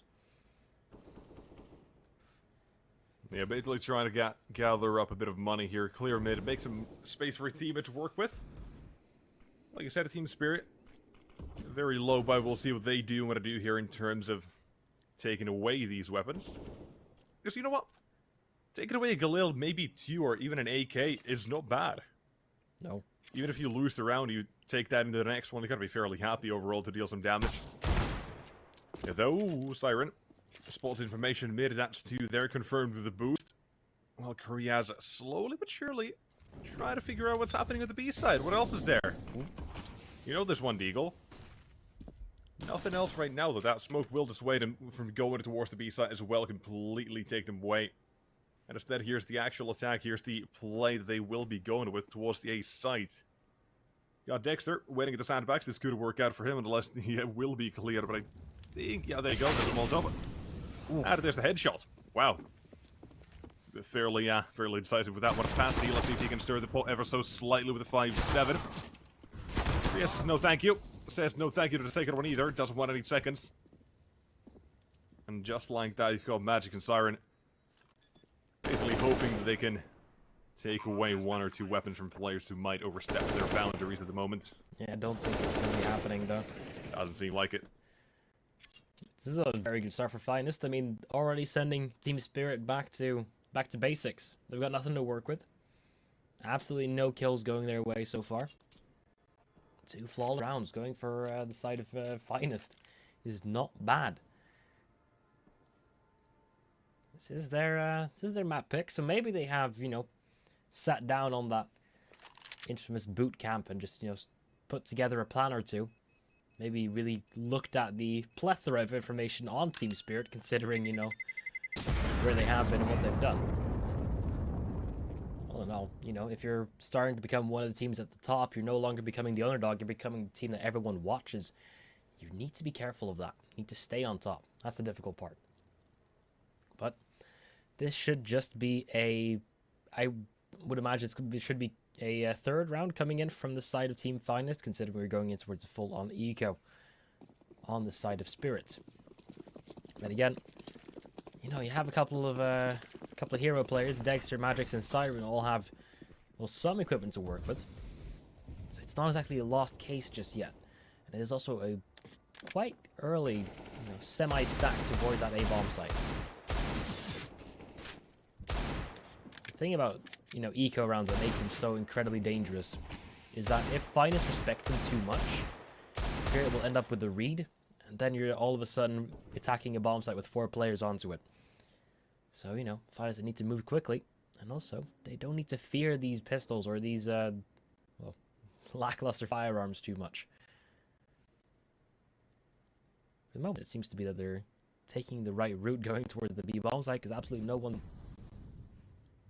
Yeah, completely abandoned. It's a gamble for the CT side to even go towards A. They know it. But, you know, with a minute left on the clock, you can kind of do something like this. If they do want to go for a ramp presence and, well, you know, take a fight, maybe 2. Okay. Okay, not bad, not bad. Okay, let's see what else you can do. That makes it doable. I mean, this already weakens the defensive Finest quite a bit, and they've collected an AK and a UMP. Ooh, I'm gonna go for it, though. Okay. Slightly surprised. I mean, makes sense. Patsy's got to try and save the AK, or at least drop it over to someone with armor. Thought they might have at least tried to do something, but it doesn't matter. The T side, they're still willing to fight here with Kriaz. I think that's the line they draw. I'm not gonna go towards ramp instead. Stick behind it. They realize CT's there saving it. And just like that, there you go. Patsy goes down, and UMP armor, Molotov, and the AK armor saved. Not a bad haul. No, I mean, now you can give... Sari could drop an op towards Dexter if they want to get that out early. They could drop over extra M4s in order to get all the utility that they require. So, yep, there's the op. That will be the case. So this is already a very good-looking full buy for Team Spirit. But these have been some very, very good rounds for Finest, and they are also looking quite strong. Anarchaz with the op out. They still have 2 Galils. It's, you know, they're still trying to save a little bit of money. They don't want to fully reinvest every single time. But now, we're on towards the full buy rounds, the rounds that really matter. And then, immediately, we start looking towards that ramp area. The ops will just have complete control if you're not careful enough. Well, I think Anarchist might be holding a very tight angle there on the ramp. But back to that in a bit here. Is T-side, they're making moves, and CT is Spirit very quick to realize what they've given away here, so they gotta somehow make up for that as well. Presence towards ramp, but Siren do not want to swing this, because on the other side, Hungry Lil waits, but he still turns around as Shock tries to chase him down. Hey, it might be good enough, but maybe not. One piece of damage down to the Magics. Ooh, immediate trade though, Pleasant makes it even. Chopper only has a UMP to work with. I mean, if you're able to get close enough, that's quite an effective weapon, but the distance is really the difficult part here. And immediately you can see Finest on the minimap pulling away, not wanting to go for a full commit towards that A site. They want to commit towards B instead, where you know there's a bit less chance of tough opposition. Once again, the bomb site is vacant. Magix is on Heaven, but he can't really help out. Can't really deny the bomb plant in any type of way, and especially not that he's 6 feet under. With 10 seconds on the clock, plus some more, Finest will get their 4th bomb plant in a row, and already Team Spirit will fall just back. It is not worth it anymore. Dexter did not even get to fire his op. No. It's kind of like Spirit Finest are currently avoiding that side of the map completely as well. Where a lot of the early plays are towards B and mid, maybe, with you know maybe the very sprinkle towards A, the courtesy, I guess you will, or if you will, the normal utility you throw. But all in all, Finest, they've been liking to be site so far. It's been given, or it's given a good 4-0 start as well. And from here on out, it's got to be a fight for Spirit to get into it if things don't keep going their way. But the time out of this is good. You want to try and slow down the opponent's momentum. Make sure you get back on the or into the match here as well. And this is going to be it here. What they need to do is honestly change things up a little bit here. Maybe it is going to be a bit more aggressive towards mid, where you have maybe fast rotates towards the B side, or if you want to go, you know, say just, you know, Dexter, we're not going to smoke, we're not going to do anything, you just peek ramp, kill 2, you know, get the entry, get the information, whatever.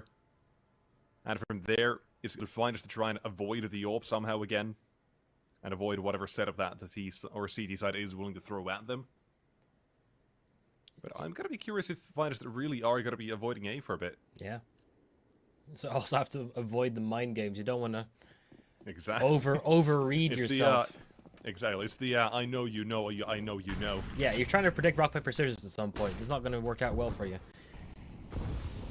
Now, Siren, I like this position. Tic-tac-toe like a chess, man. I mean, I do. There's only one good position. It's top left. Fair I like enough. this double stack. It's, you know, if Shock is going to go for that aggressive peek, preferably not blind, or not dry rather. We'll just get, you know, been destroyed, but noise cue is made just to try and fake away as much noise as possible, or rotations as possible. Was that a failed Molotov? I think it is. Sure. Not entirely sure, but either way, it does draw useful from the CTs there. And the question of are fighters going to try and avoid the AWP on A seems like that's a fairly standard question of not really.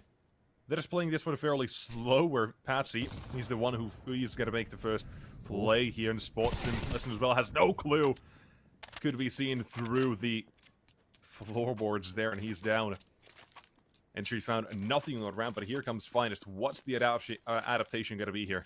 I like the extra patience coming in from Patsy as well, considering that he knew that he was up against a player through the grates. So he just took shooting through that, it's like you've got a P gun. You've got a P shooter. It's nothing. P gun sounds very different. Yeah, it sounds, but it's correct in not English languages. By the way, coming through, close by, Patsy will go down, and here's the old Dexter. Finally gets himself a chance to show up on the big green. This time, definitely the big green as well. Default skins, about 8 seconds. The bomb has to be planted right about now to cover it as well. CT's not going to try and stop that by force. It's there to play for the retake, because they know Shock is going to be here. Right on default, where his teammate's going to be, that's the question. Here's Chopper, they're close by. The Siren goes down, close line, but there's Chopper again. Strikes for a double, make that a triple. Dinked in return, but still, that's the first for Team Spirit. Decisive too. A very good round to get things started. Trying to still get that bomb plant down. They're 5 for 5 on bomb plant so far. Their economy is rolling. It's not the end of the world just yet. Let's take things into a very slow sight take. It was just a single small mistake that ended up with the man advantage for Team Spirit. So all in all, things are not looking too bad for Finest. Then again, you still have to come back from that. Let's see. Spirit, I think that Dexter might just go for an aggressive peek down towards the ramp near side alley, but he will just get smoked off and he'll walk around it instead. So it's just about the information game so far. Ooh. Entry is fantastic to make that even better. Even if Siren gets that first, it's not going to do too much for the CTs here. Both sides still been lost in the shock spot, so even more in mid. Knowing window completely vacated now and the bomb going down. Use that CTs with only one rotation point, and just like that as well, you can see them backing away. They do not want to mess with the B side again, so Finest. This time a bit of a change of pace, but still going towards the B side as, well, the A side was a fairly cut and dry round last round. Results speak for itself. Spirit got the first, but now Finest back on track. Up of Dexter though.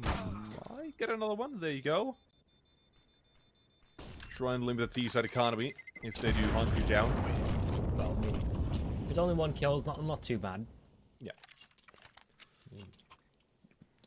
Usually you try to keep 3+ guns alive and you start to either equal out your economy or gain some. To look at like a graph or some sort. If you 3 people alive, it'll grow. If it's 2 or so, it will slowly diminish. But definitely slower than if you have none from the previous round at all. So now, seeing the limited impact from this op from Dexter, and Magix has been getting caught out a lot on that B bomb site time and time again. So at some point, I'd like to see something different from Team Spirit. Different setup, perhaps. This time, Siren is the one in charge of middle, or at least on that middle area. I think it's mostly to do with the fact that Finest have been very good at drawing the rotations away from that B bomb site on towards A, on towards middle as well. You know, it's a well-prepared plan. They're making things easy for themselves. All the time to work with. Might still get a bit lucky through the smoke. Chopper certainly trying it, but all in all, not going to be the case just yet. Not just yet. See what this now turns out to be, though. Again, T-side making some moves, and yet again making Spirit wary of the B presence. The possibility of them walking over there while flashbangs and smokes go towards A. The defense has to be good, and Patsy with the first kill, and a smoke as well. Perfectly timed, by the way. Oh my god, taking a wall back as well. Molotov, he's dead. Somehow able to stay alive as he runs across, and they just don't know. He should be dead. Yeah, he couldn't even get back into position if he really wants to, or in the fading smoke. Either way, he's got to get at least one. But the flashbang's absolute perfection. And he's whiffed the first shot, and Dexter goes down. It's the A defense now left under one man in the rotation. It's coming through with the whiz. Jumps off some heads. Bomb's been dropped, and that could be an issue. 12 seconds. If he managed to sneak back in, Siren could do some damage, but no. Bomb allowed to go down at the T side. They're playing for the post-plant. CTs with Magix in the back has to be the one to save the round, but Anarchez is the one he's going up against. The op, not one to miss often, but this time will be put in the back foot with Siren as well, coming around at the There's the 1-versus-1 now against Shogs. Trying to fake some signs, but Siren sticking to the EPOs. Here it is, though. Shogs just walks in. Bros don't fake, but Shogs doesn't buy it. Oh my lord, Finest. Just by brute force, managed to push the way in towards that ramp area, and you can see that they're feeling good about this one. It's already second time out being used for Team Spirit. I mean, they got their first round on the back of a timeout, maybe the second round as well. But just this entire interaction, Twist just... Yeah, that's... He didn't even care about the person behind him, but this shot is insane. Oh my god. Fantastic retake attempt, but that's all it ends up being. As well, he just does not care. And 6-1 the scoreline, and you know what? Not yet, but soon enough it might become a bit worrying here for Team Spirit. The beginnings, well, obviously you want to have yourself a good start, a competitive start. But right now, the one thing that I do see here is the fact that Finest, they're choosing the correct bomb sites. Yeah, the way they play they're- is patient enough, where they're able to punish what I think is notoriously the Spirit aggression, the chopper playstyle, right? Hmm. The Yeah, it's CTs, been- T side, both hyper aggressive, and they're just there to punish. It's been really incredible to watch how the calling has been from Team Finest, because you can just immediately see that when they're grouped up together, they're just all so ready to go for the play that's going to be executed. They know that they're up against probably just person by person a stronger defense, but still able to push through. Sometimes not even looking towards the people that, you know, are shooting towards you, because you know your teammates covering them. It just happens like that sometimes.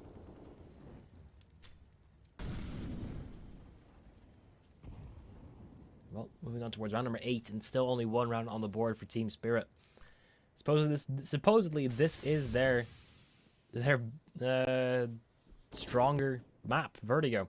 But already it's falling apart. This time, Plessin just walks on towards ramp and gets the headshot on towards Dexter.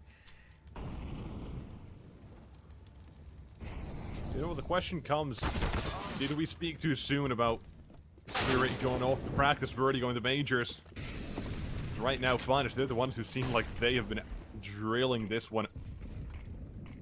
And nothing that Spirit can do. Again, this time, though, the entries towards A there are fantastic. Yeah.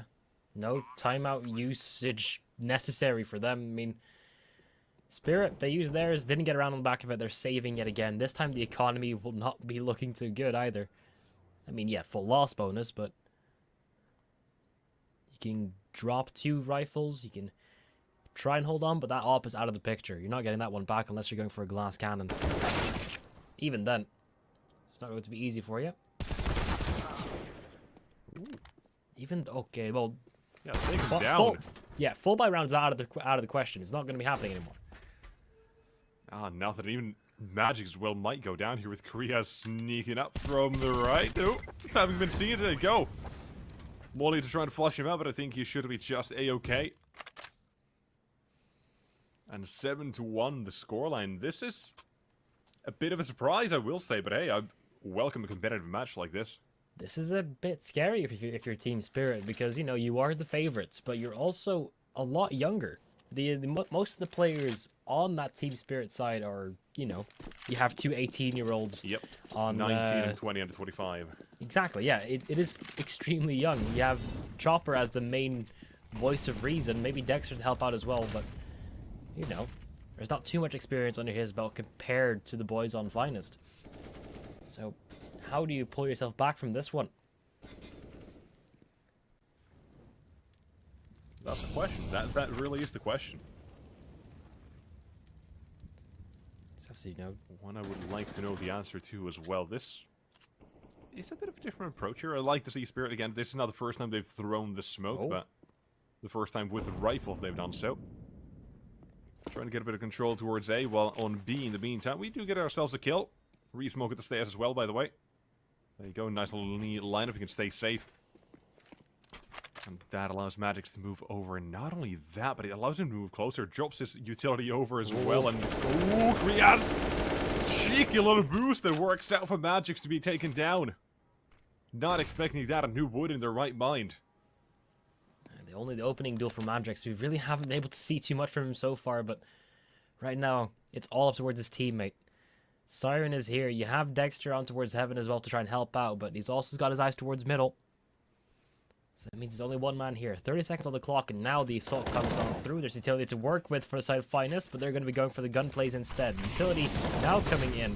Siren already just immediately dropping that smoke to try and hold on when possible. Looking for a spray, only good for none, as Twist gets a double instead. And it's a beautiful sequence of events for the boys at Finest, and it's all falling apart. Twist is doing everything, but a nade post-mortem does give Patsy a way back into this round. Kriaz is low on health. There's a kit on Patsy to work with. He just has to get onto that bomb and figure out where Kriaz is from there. There's no Molotov to try and deny this. There's no other play other than getting a headshot here if you're Kriaz. Now, well, the position is known. It's been like that for a while now.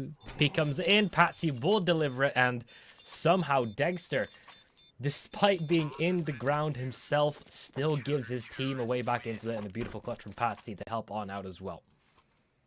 That nade is honestly ridiculous. I'm thinking, okay, you know what, I get to the first, but, you know, there's another one. The nade out of nowhere, like I said. Dexter, you could say he's the savior of that round there. Alongside Patsy, of course, showing us what he's capable of as well. Which now results in a 7-2 scoreline. Spirit, their way in has been given, and now to continue from that. No. Okay. That looks a bit iffy. That's not a jump smoke.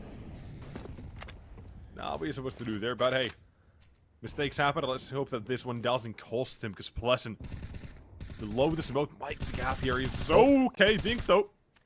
Coming through from Chopper and Patchy to finish the job as well. Spots another one to fall back. CT's that lost smoke might actually become a bit of an issue here, because they've got very little vitality overall. I say that much, but Patsy just toying with death on the other side, and now Arquez will take down his teammate. Thought it was safe. Some massive guts coming in from Patsy, just sticking around that for so long. Are you kidding me? You know there's an off there. So, he doesn't care. Like, full on daredevil status. Doesn't matter. You think Dexter's he's afraid of Arquez? I mean, I would be, but these guys are made of a different type of caliber. In other words, built different twist, though the kill was I think Patsy only spotted the one, so that's going to be immediately be called for the flank. So this is a perfect fly from Dexter. One that could make or break the round. And look at this, that's one. And that's the two. One more, that's got to be a third. Drops the bomb, and just like that, knows where the last man is. Picks up the open and make that a quad. And why won't she? Dexter saves the round with a God-sent flank. Perfect timing, and way back into the round. And yeah, it must have been the call from his teammate that was only one man towards on ramp, because there was no way he would have gone towards the stairs if that call wasn't made. And it ended up winning the round nonetheless. It was a gamble, and it worked out perfectly for them. They won't find it scratching their heads, considering how they ended up in this position, because now they are broke. They are dealing with pistols here. Kriya's the only one with armor, and it's already been removed. There's no armor left on Finest at all. Yeah, you can understand how these things usually work. It's Farmer Cloak on the MP9s here to feast. I mean, he's going to keep on going. Nothing is stopping him for the moment.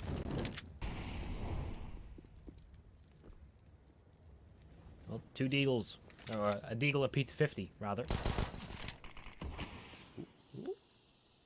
Patsy just actually has no fear built into him. He just keeps on pushing. 100% no, normal human, 70% water. This man's built 70% disrespect. Just, he throws his own smokes or plays behind your other opponents. I mean, nothing really matters in the grand scheme of things. Magix will clean up the last two. Even dropping a pistol towards his teammate, because you know why not. Free $300. You'll take that in your back pocket any time of the week. Okay. Spirit, back in the swing of things. This is the place that we've been missing so far. Now we have to watch what Finest can do to potentially, you know, close this half out in a favorable position, because that is what they need. They are still the underdog throughout all this. So if they can close out with an 8-7 or a 9-6, that will be a massive help for them. Starting now. That's the goal. Panic has got a lot of tags into this wall. You know, the tags as well, they've really shaped up those rounds. Patsy, they know he's close, so the utility that is being thrown is basically just waiting for something to happen with that nade. There it is. The flash, he might as well go, but no. Calls it quits. The team killed. That's enough to give the Spirit an advantage. I mean, yeah, they were looking for man advantage. And it was gifted to them. Literally gift wrapped. Trust no one, not even your teammates. That's how the saying goes. The thing is that was so much utility being used by inside Team Spirit, but Finest have nothing to work with either. They have a Molotov and a flashbang. The rest are just bodies. Dexter won't hit any of them just yet, but they still have enough to work with. That's the most scary part about all of that. And good swing from Patsy, but only good for one. Information once again gathered. Rotations will come on through. You can see in the minimap as well, Magic's pushing all the way in towards on B, so they know there's not going to be anyone from that part of the map. It's all going to be on ramp. It's already basically closed on through. Anarkez and Kriaz can try it as they might, but I don't think there's anything to be gained here. But there's also no way out. Yeah. They're essentially hoping the CT has decided to just run out and die in the open, and that's about it. Oh. And with that shot, it should be done. But you know what? Now there's a way out. Dexter down. You can walk back, but maybe they do want to give this a shot after all. The bomb is still here. You can plant that one. Giving your teammate a will cover. You four. The bomb plant back. Nope. Instead, 1-2 trades the name, and there's Magic as well to try to remove the last man. And unfortunately, can't do so after time. But they'll be very happy to get around or either way. You can see that he was trying to, bait for after time as well. So good play from Magix, but, still have to, make it out alive in the end of the round. You gotta make sure you're not giving them a gun, or at least letting them survive, no matter what. No op this time for Spirit. Yeah, you could see that as well. And Magix thought about it. Dexter said, you know what, nah, I'm good. Nope. I don't want an team op. knife. And, yeah, that's, as a friend would say, don't knife into spawn. I mean, sometimes you see the, usually it's the other way around. We see the T side not pick up the op in order to prevent it from falling into CT hands should you lose it, but this time it's Spirit is going, screw it. We have a bunch of AKs. Everyone here knows how to aim and spray control. You're up against pistols. It'll be fine. Yeah, it'll be fine. Don't worry about it. Maddox said it as he gets the first. Showing them how to do this. Chopper as well. He's going to be holding mid at this. Might get a bit shaky, but never mind. Siren's here. Cover fire for his teammates and even moving up close as well, where shot the weight. Snade to chase him down. Slam dunk. That's teamwork. Done and done. A 7-6 team finest. They're going to be caught up to.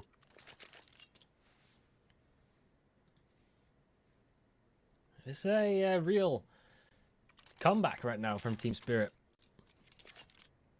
All in all, it's been quite the magnificent thing to watch. They had a slow start, but now they will finally force the first timeout from Finest.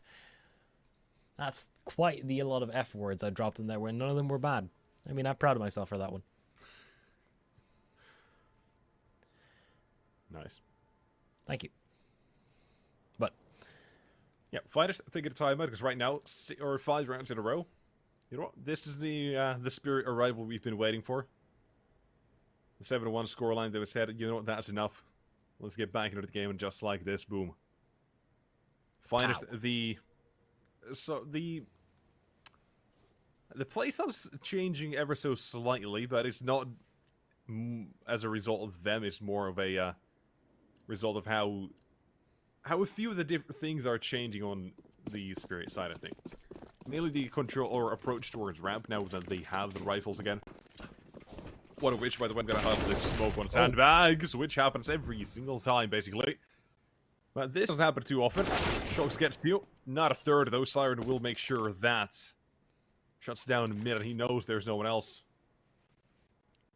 This calls for this calls for some hero plays. Dexter has to make a move now because he already has the man's advantage. Good one. And then for the second as well. No, not going to happen. No, heroics unfortunately not good enough this time. Not a tale of legends. Will not be passed out in history, but at least gives opportunity again to his teammates now to make this doable. T-side, they have been thinned enough where Siren can do this and not be caught off with that or with a trade immediately. Instead, Finest, they have to do something else where they poke the holes in the defense here. Find where the gap is. Currently resides towards the B side where Kriaz is going to be making his way. He made it right behind him as well. And with the flash and the Molotov, they make their way, but Magic's already behind the screen. And he's got to be able to take that first and make it look stylish as well. His headshot, that's a nade. That's a fantastic one, actually. It's 10 and 50 HP remain. Twist though, 30 seconds.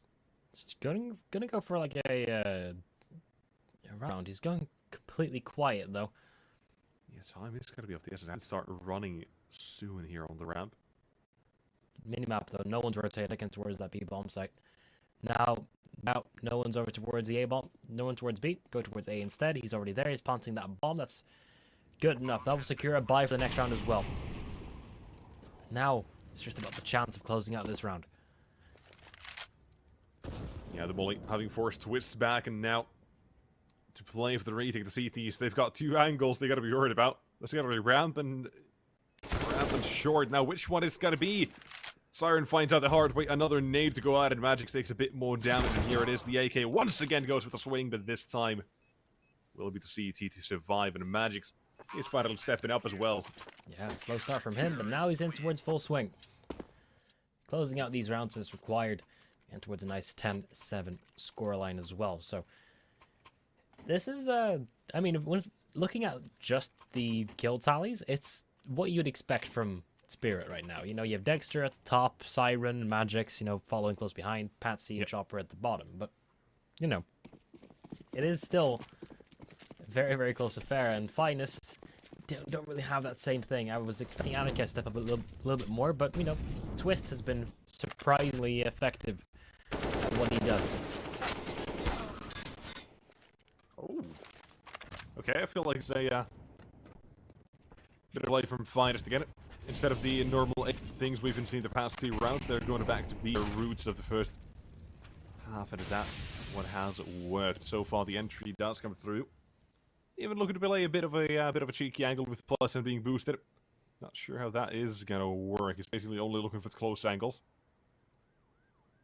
Very tough to see the 1 pixel moving on the other side of this far.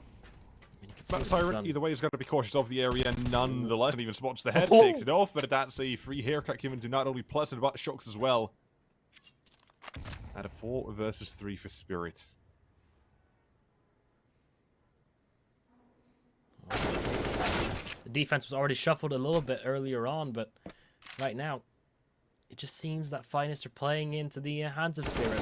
Patsy, a bit impatient, looking for an extra duel to find, but Anarchaz does get the upper hand in that one. And now with 30 seconds remaining, they start their final play towards a bomb site. A Molotov, a smoke, a flashbang to work with, but it's a bit too much to work against, rather. Kriaz and Anarchaz. Bomb on their back. Chance to get that bomb down as well now. Chopper will close the distance. Dexter close behind, but first man down should be Chopper and Anarchaz, making this very doable. 2-on-2. Siren just around the smoke as well. Have to just play around. Dexter, very low.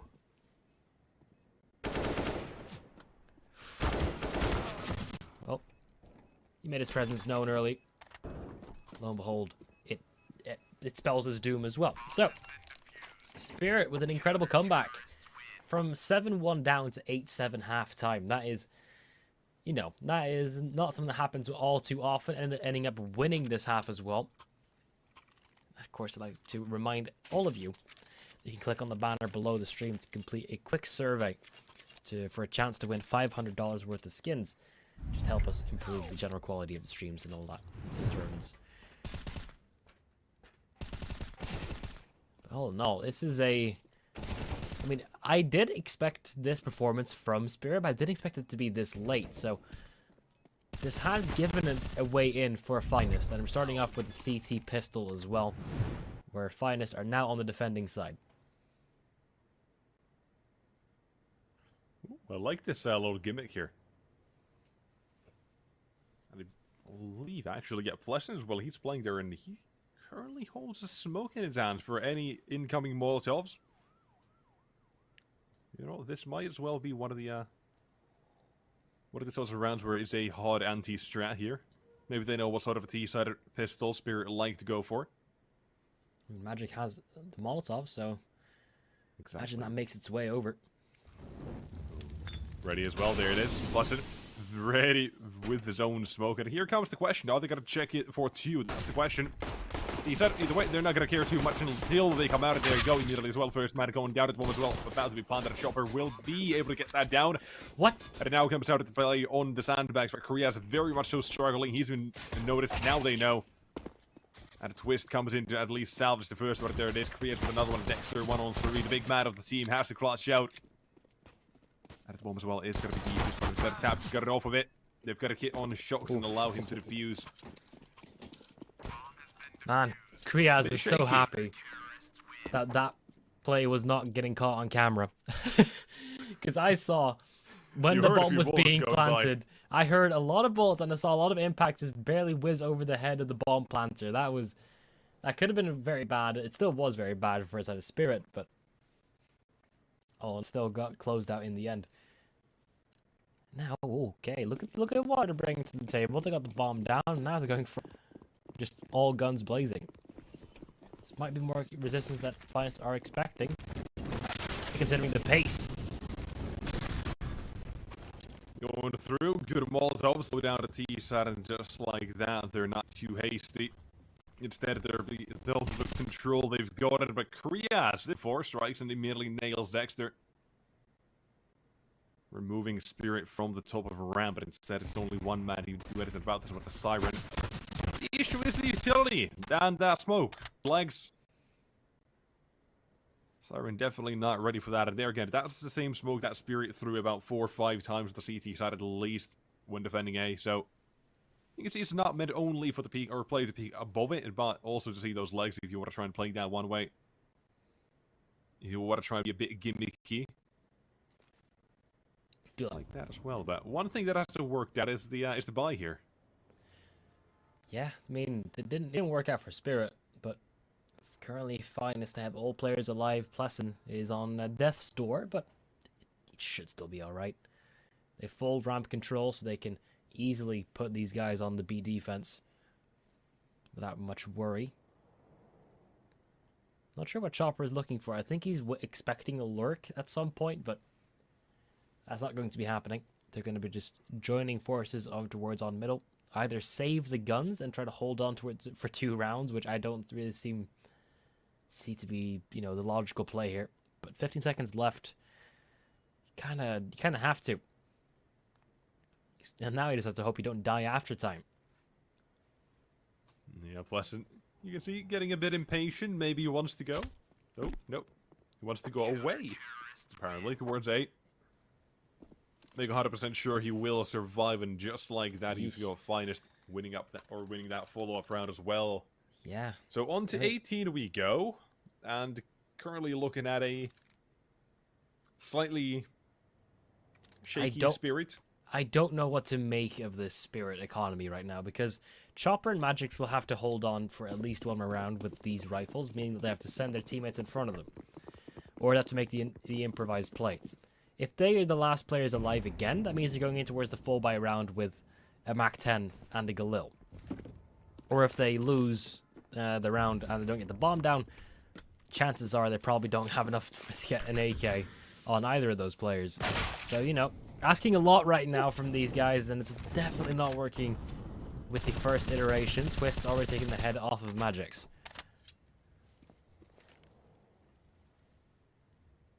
Yeah, lining up a flashbang as well. C side, anyone? No? No one starts shooting? No one afraid of the flash? Instead, sit patiently and Pleasant, the man who is on the hunt already. Patsy-esque, if you will. He's ready. MP9 as well. Execution on the first of Chopper. He wasn't looking that ready. Does take down another one. Here's one more. Siren. Execution headshot coming through in the kill feed as the round is taken by Finest.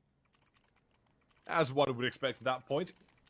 But you know what? We're not going to dilly-dally. We continue straight back into the action. T said they've got more money to throw at the problem here. Not too much money, though. I mean, I wish they had more, because currently you're looking at Chopper and Magix with Tech 9s and maybe a MAC-10? No, a Deagle. That's on the floor there. If Chopper wants it, that is. He wants to clear out some glass first. If he's going to be throwing all those, utility smokes, might as well. He's the perfect man for the job. He's not going to have the firepower to do anything else. Okay, what is this? Hold What is on. this? Oh, hello. Okay, is there going to be a sneaky little smoke coming in? I think so. They saved strats from the majors. Yeah, there you go. Look at this. Look at that. My God, that's cheeky.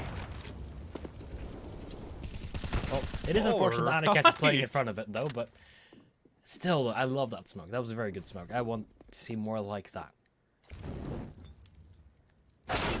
All right, there you go. Anarchist. Things going all the way up finest here.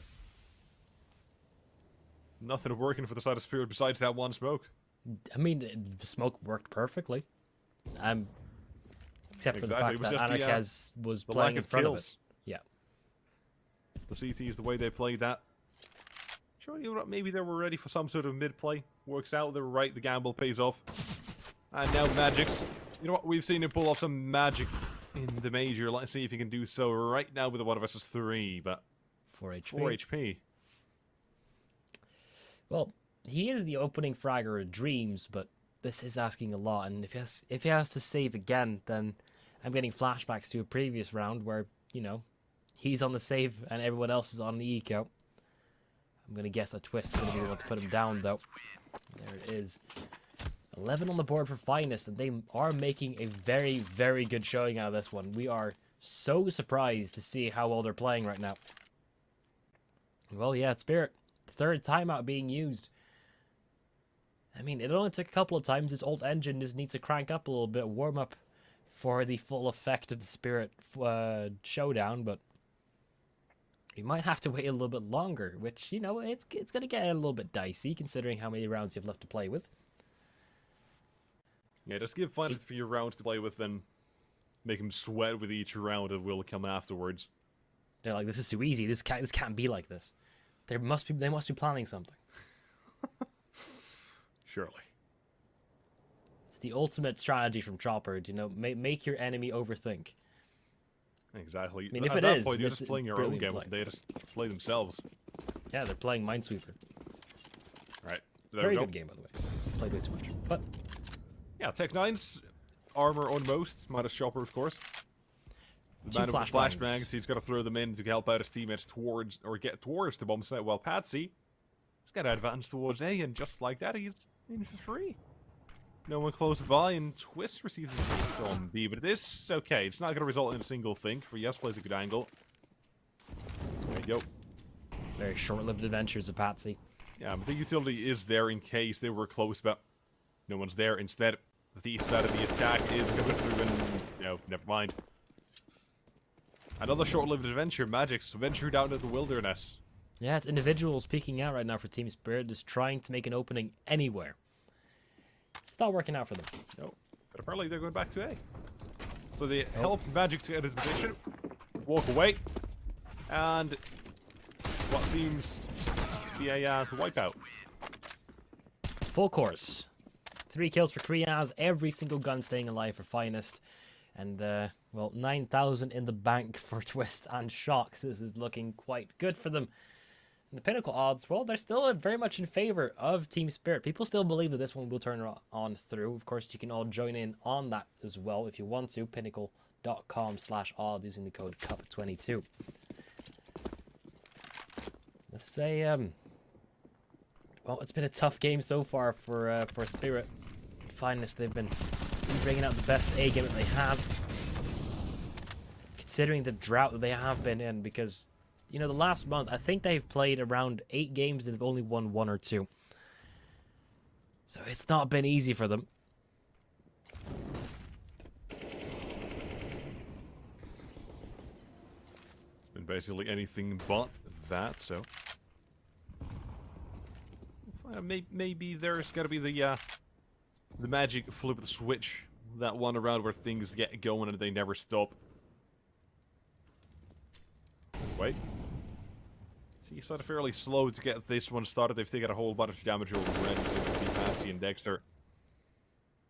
They'll have to figure out how they would have played this round themselves, but...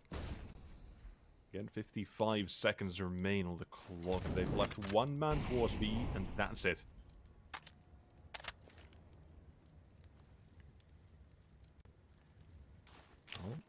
It's 40 seconds as well. I mean, Utility's running low. 1 smoke, 3 flashbangs is all you got to work with. Chopper's dealing damage to himself at this point. Everyone on the side of Spirit is low.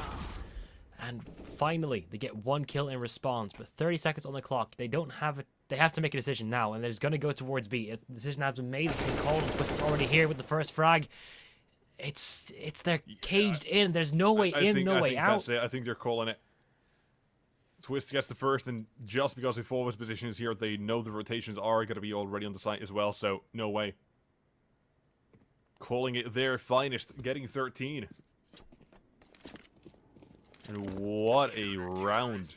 It seems so lost from Spirit. They don't seem to be like in control of their own map.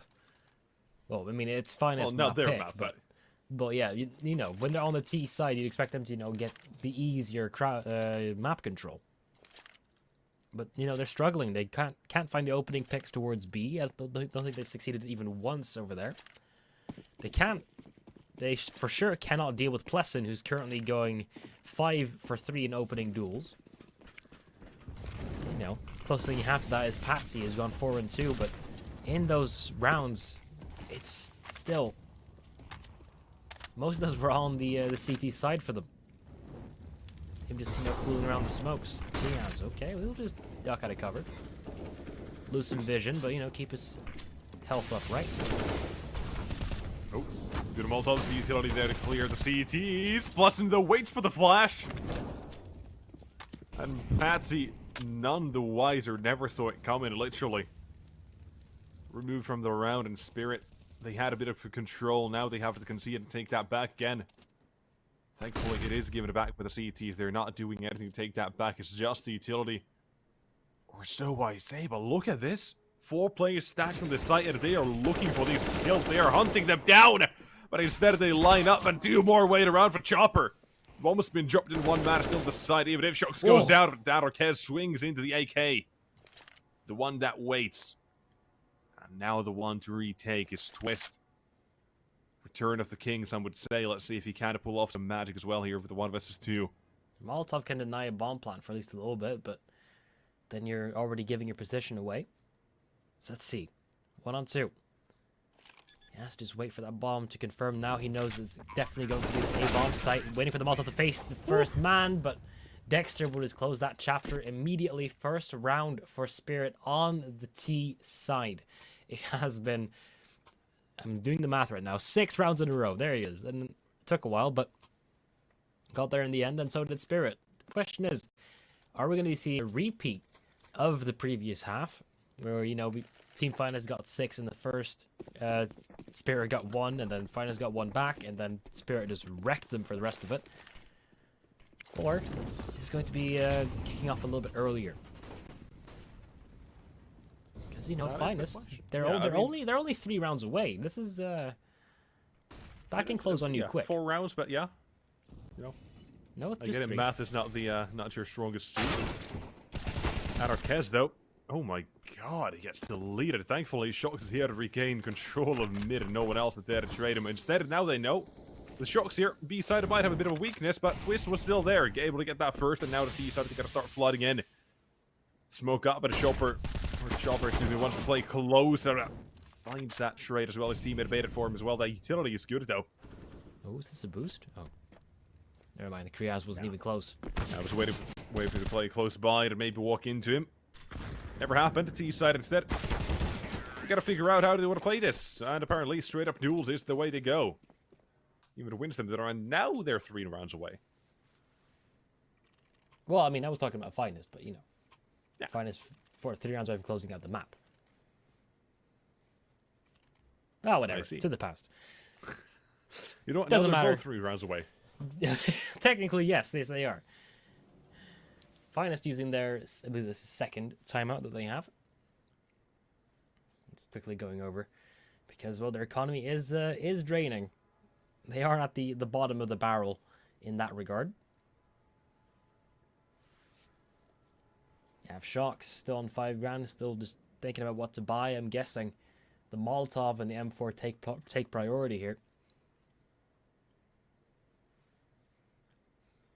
One would imagine. Still just slowly waiting for well, the next round to begin. Round number 24.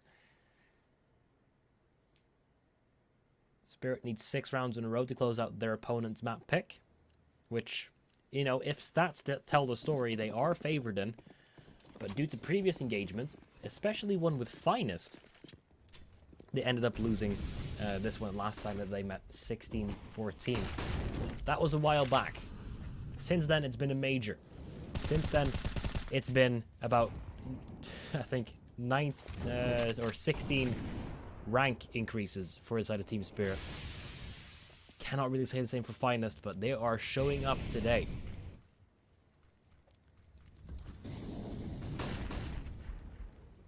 Anarchist welcomes the fact in mid, and one of the facts is definitely that Dexter has been removed. Spirit is slowed down by quite a bit, but the entry towards A, make that a double apparently, was Patsy. Quite a bit of success, but look at Siren as sharp as ever. Turns around and nearly takes down Anarchist. Just go for the wide swing. The balls of steel on this man. It's worth the retake though. Twist is in a flanking position, but I can already see him backing away towards T-spawn. So this is a round for Team Spirit. And it's on the basically on the back of Patsy. He just got 2 brilliant opening frags. Now the gap closes even more. This time the economy of Finest not looking too good. Team Spirit are not going to hunt because, well, their economy is in a very similar situation. They want to keep the guns alive that they can. Imagine they just keep going with these 5 AKs because it's working. They can just keep pushing into this aggressive playstyle. You don't need to risk getting an op out in the hands of Dexter for him to be effective. I feel that's kind of the crutch of players like Anarchaz, because you constantly see them with the op in hand. Never really see them with anything else. But, nonetheless, let's see what happens towards middle. Potentially what happens towards the ramp as well. We didn't get to see this on the live play, but the rematch, well, just so clean. Yeah, showing us exactly what oh, hello. Worth ready, but hey, speaking of Worth, Anarchist again, able to deal some damage with Yo, but that's the one man you want to deal damage right now. Through, taking down the Moldovi Burns. Just like that, Blitzen removed as well. Yo picked up by Krias, but the B side belongs to Spirit at the moment. Smoke deep as well, but able to take down 1. 3 on 3. Big competitive right now. The Flash as well, look at this. Able to get into position, the bomb not able to get planted instead of Magic taken down at the CT side. They're in position. And with Chopper on so low HP this round, could be a done deal if his teammate goes down. But Siren, we ask a lot of him right now, and he needs to deliver as well. But close by his twist, jump above us has been seen. The Eagle, no they know he's right here as well. Second man is in CT though now. Down to just 1 at 1 plant. Finally, can come in safely. Krias looks to reposition, play around the window, and let's see if he can find the first kill here. T-side though, set up for that trade. Still no shoulder. Cannot take the shot. Has to jump out. Has to bait out the second player somehow. The Chopper finally begins to shoot, and there it is. T-side reposition, maneuver around, and that's enough for Krias as well to say no thank you. Oh, trying to bait out another play, but yeah. Spirit not going to go for the hunt. Not worth it for them. They don't need the op. They can easily just play around it. Thus, the gap shortens to just 1 round in between. This is a really, really impressive turnaround from Spirit. The young team, with Chopper at the helm, turning things around and almost equalizing things at their opponent's map pick. It's what we expect to see. It's what we love to see. Now it's going to be a fullback coming in from the side of Finest, because the previous one was just a eco. It still got incredibly close. It still got way too close, actually, for comfort. So, you know, you do need to have the conditioning, if you're Spirit, to not take things too easily. Because you never know. 2 or 3 deagle kills or a saved op will just make all the difference that requires a round conversion. Chopper with the op. guessing that's spawn-based, considering where he's at the minimap right now, but... I would hope so. I mean... Go for a B pick, perhaps? Or no, actually, no, I don't know. I don't know. Fast A. See if one of them swings above. If he wants to try and duel Anarchaz, I mean, that could be a showdown. Let's see how that goes. Get into it now. Yeah, he is going to be going for the aggressive peek towards on ramp. Well, the opposition might just go up against him too. What? Ooh, I like Against this. anyone. Almost. Not far off, but Blessed. Speaking of far off, oh, he's been hurt. About to be sent to heaven unless Patsy goes down, and just like that, he has. Frias with perfect support from above. Oh, yeah. Oh, no, not like that, no. First, Team Malt, or Team Nades, and now Team Malt to give out the position of Blessed. Perhaps a blessing in disguise, or in disguise, considering the T side and now knew where he was. See, oh, jump spotted Dexter. Ready, waiting, nothing happening. T side, gotta clear these angles, even if you know the Blessed. Not gonna be the corner anywhere. You still have to check that angle, and now smoke fades, and there you go. Chopper goes in. Doesn't last for long, unfortunately, and just like this, T side. The one around gap might be put back at up to a 2. Yeah, it's growing. Not only that, but Team Spirit's play, their improvised play at that, just kind of just fell flat the second they even set foot towards ramp. So they'll just save their guns. Nothing too, too ridiculous about this round in general, but all in all, very good defense from Finest. They didn't lose their cool. Even though there was a incidental molly, nothing bad came of it. And thus the timer runs out and Finest will get themselves 14. One round from map point. Now we're getting into towards the real dangerous territory, Spirit. We saw them push to the limits of the major. They really gave FaZe a run for the money on Dust too, but we're not playing that right now. But it does show resilience. These youngsters can really keep their cool. They're still showing that now. Just have to tap back into the winning ways they've been. Well, so far, they've been visiting so often lately. Okay, nice run boost from Twist, but no one's really there to meet them.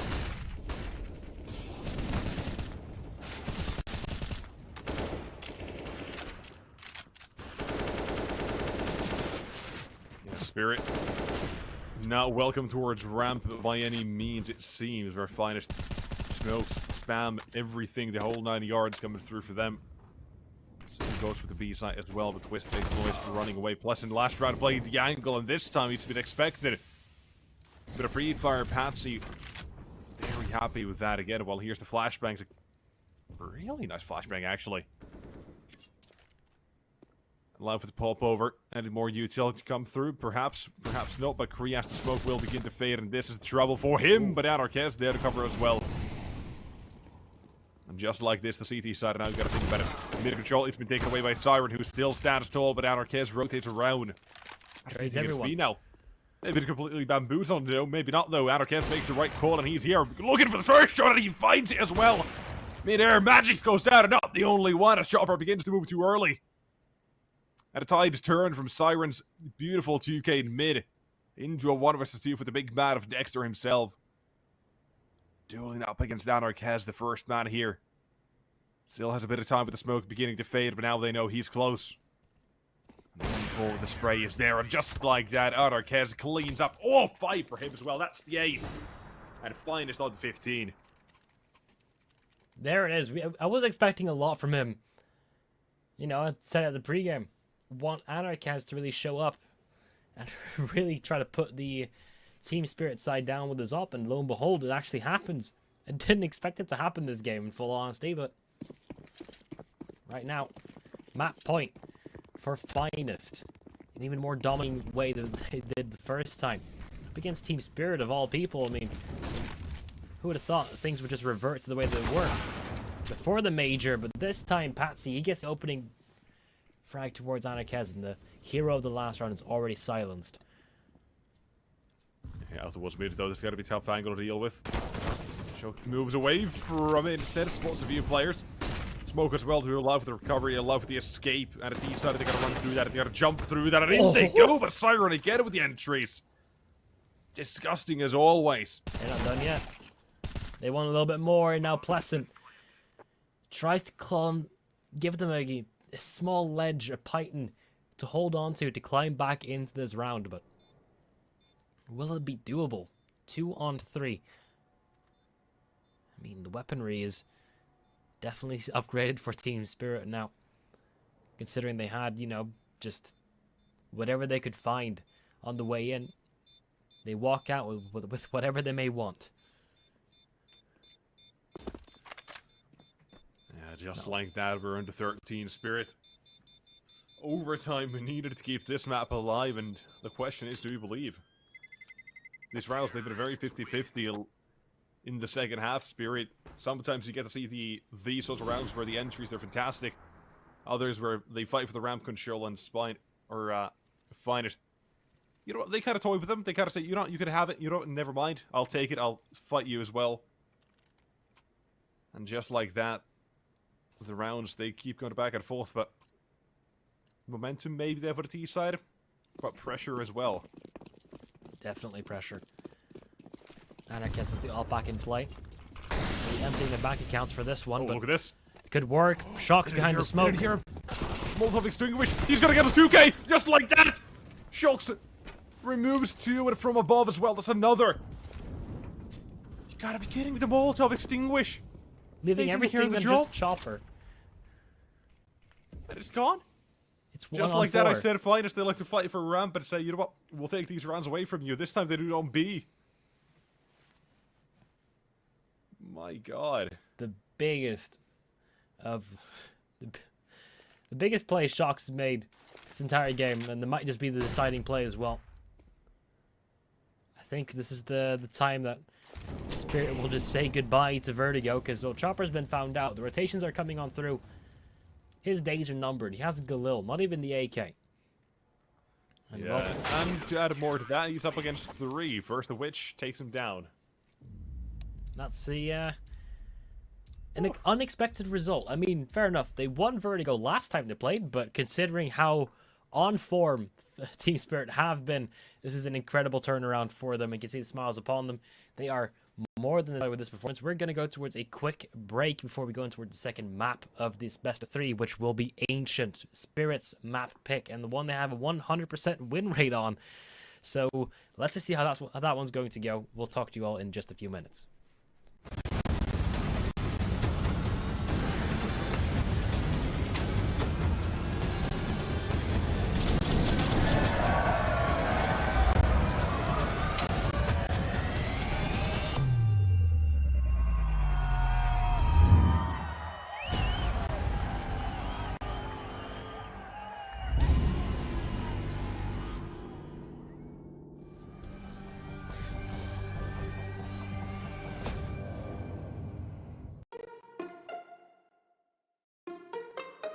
Paying online with AstroPay is really simple.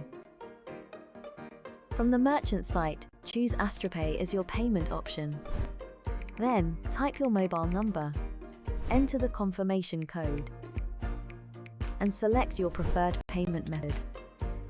If you choose to pay with AstroPay Wallet, good for you, select it and you are ready. If you choose another payment option, follow the steps on screen. Your online payment is completed. Get the app in your favorite store or visit us at www.astropay.com.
Ladies and gentlemen, welcome back to Team Finest versus Team Spirits, because, well, it's been a very weird first map already.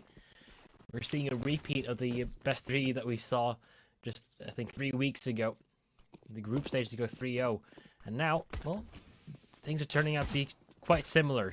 And Team Spirit on towards the pistol round, already on towards the bomb site there. Not wasting any time, but the trades are good, and the trades are in already. Just about planting that bomb, waiting for this retake. Also, I'm joined by Nexus. How you doing, bud?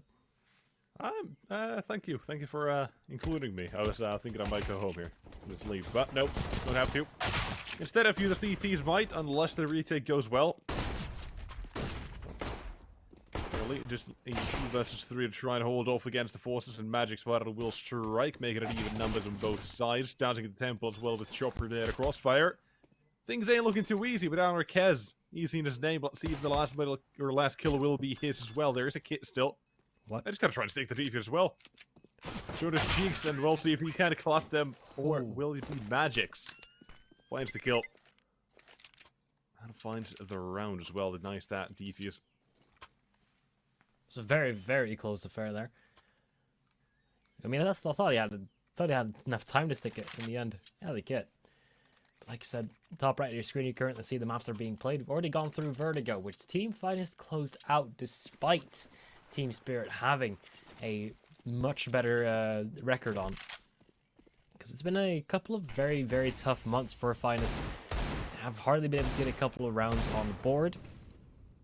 But they were able to get you know, into the playoffs already, so counts for something.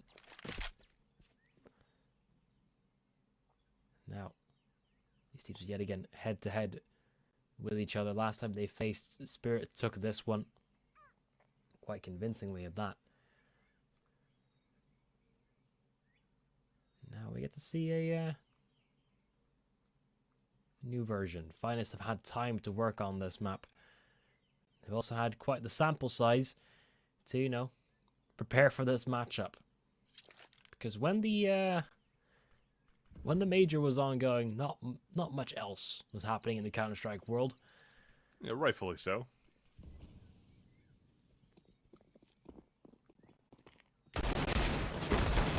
Maybe something. Finally. Nope, never mind. Rolling for the one. More damage dealt into plus in his head rings. But the A site once again ends up falling. Just like that, Team Spirit take control. And the CT once again off to a retake here if they so wish. They got a chance at least. The long range there does favor the scout if you do want to take a duel, if you may get a kill. If you don't, I'm guessing it will be just the quickest save call we've made. And right now you can see as well they're backing off.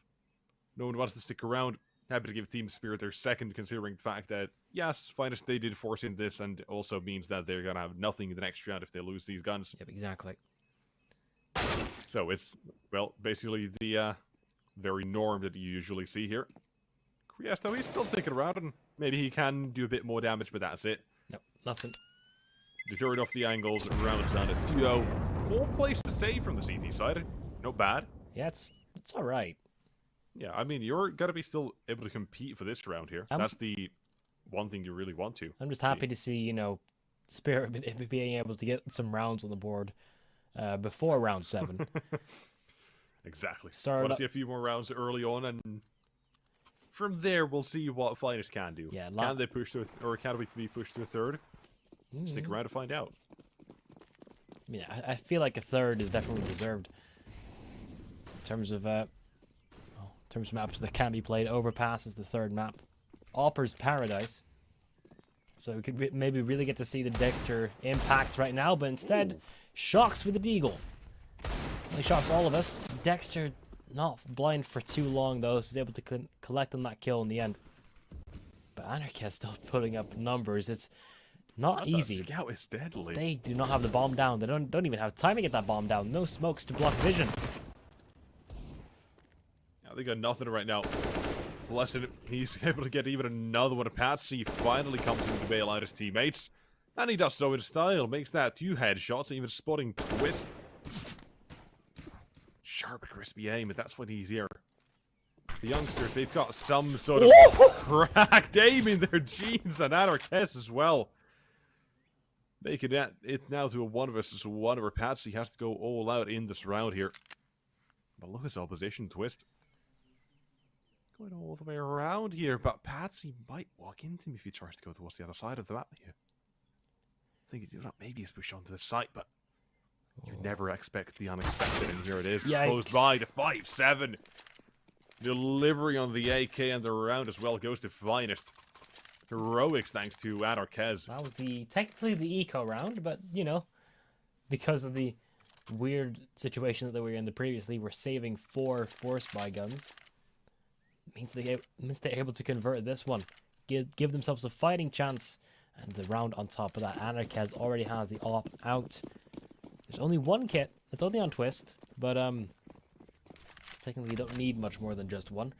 They have well, meanwhile, Team Spirit have put a lot of faith on Dexter, the only AK available, and it's already striking true. But that's a lot of damage being dealt. So that's a dangerous peak, but it's only Glocks. It's a lot more damage dealt again. Well, I mean, it's a Glock at long range. So it will do. Any damage that CD side can take here, the Thieves will happily take that. But Dexter taken down at the trade. Able to very quickly realize exactly the angle that's coming from the tree as he's rotating it as well. The map, we've got Chopper. Lurk on the complete other side of the map. So if he stays alive here, if he's able to slow down the rotate, if Anarchist goes in, that allows for the bomb plant already. I mean, it's going to be a difficult round, but they will get a bomb planted at least. Just double checking. They don't want to, overcommit when it comes to that banana area. This is usually the place where we see the bloodiest battles on Ancient. It's kind of weird that we're seeing this much attention towards the A-bomb site this early on, but, they'll still get the chance to plant that bomb. Magic's no armor behind that AK, but he definitely has the aim to still make it work regardless of aim punch, and the first man he's up against is the Op of Anarchist. Yeah, the bomb will go down. So, a comfortable buy for the next round, but here comes the defense. Sending Anarchist first, he has the health to work with. Nope. No health to work with for Twist anymore. Removed, and Magix begins to move around as well. If his teammate does give information, they're both close by. That could have set up for the fast trades, but may not be required. Down to the 1 versus 1 Chopper, though. He's playing this perfection-wise. No and way. oh my god. No way. Yes, not even turning around. Doesn't think twice. That works. They eco it. There you go. 1 hero AK that does all the difference. Chopper's entry, Magic's getting 2. That's a round. That's a wrap. That's 3-1. Spirit, well, they make it work. Let's see if they can, keep it up. They should be able to convert this round too. Twist, is that an intentional impact? It might be. He might. I think so. He's hoping that maybe the angle side has a angle he could work with, maybe. But not the case. Yeah, doesn't seem like it. Doesn't seem... Not gonna happen this time, buddy. Well, the not today. M4 is retrieved at least, not lost to the sands of time. Now, Spirit. Great game, by the way. I actually haven't played it. Oh, come on. I am part of a much younger generation. I mean, 2 years, not even. Well, a lot of those years without a computer, but Fair enough. All right. We'll get back to this later, young man. But hey, I was really good at sports. Some clout redeemed. Resort? No, Basketball? just the regular. I mean, I didn't. I wish I played more basketball, like Wii Sport basketball, not the actual sport basketball. My knees wouldn't handle it.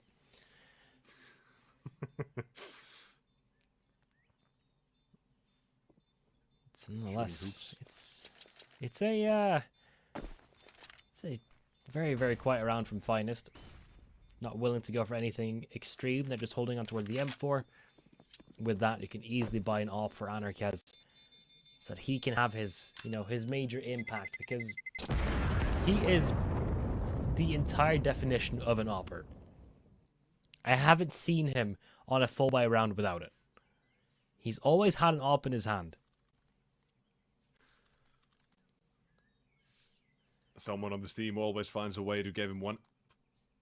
This time I think he had it for himself. Yeah, glass cannon.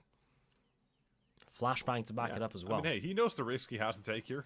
He knows the impact he gets with the AWP versus the rifles, and I think he greatly favors the AWP, even without any armor. We saw the impact on the Vertigo itself. 5 kills in the CT already side. on this map as well. That too. He's hit some incredible shots already, but this time he can aim for the body.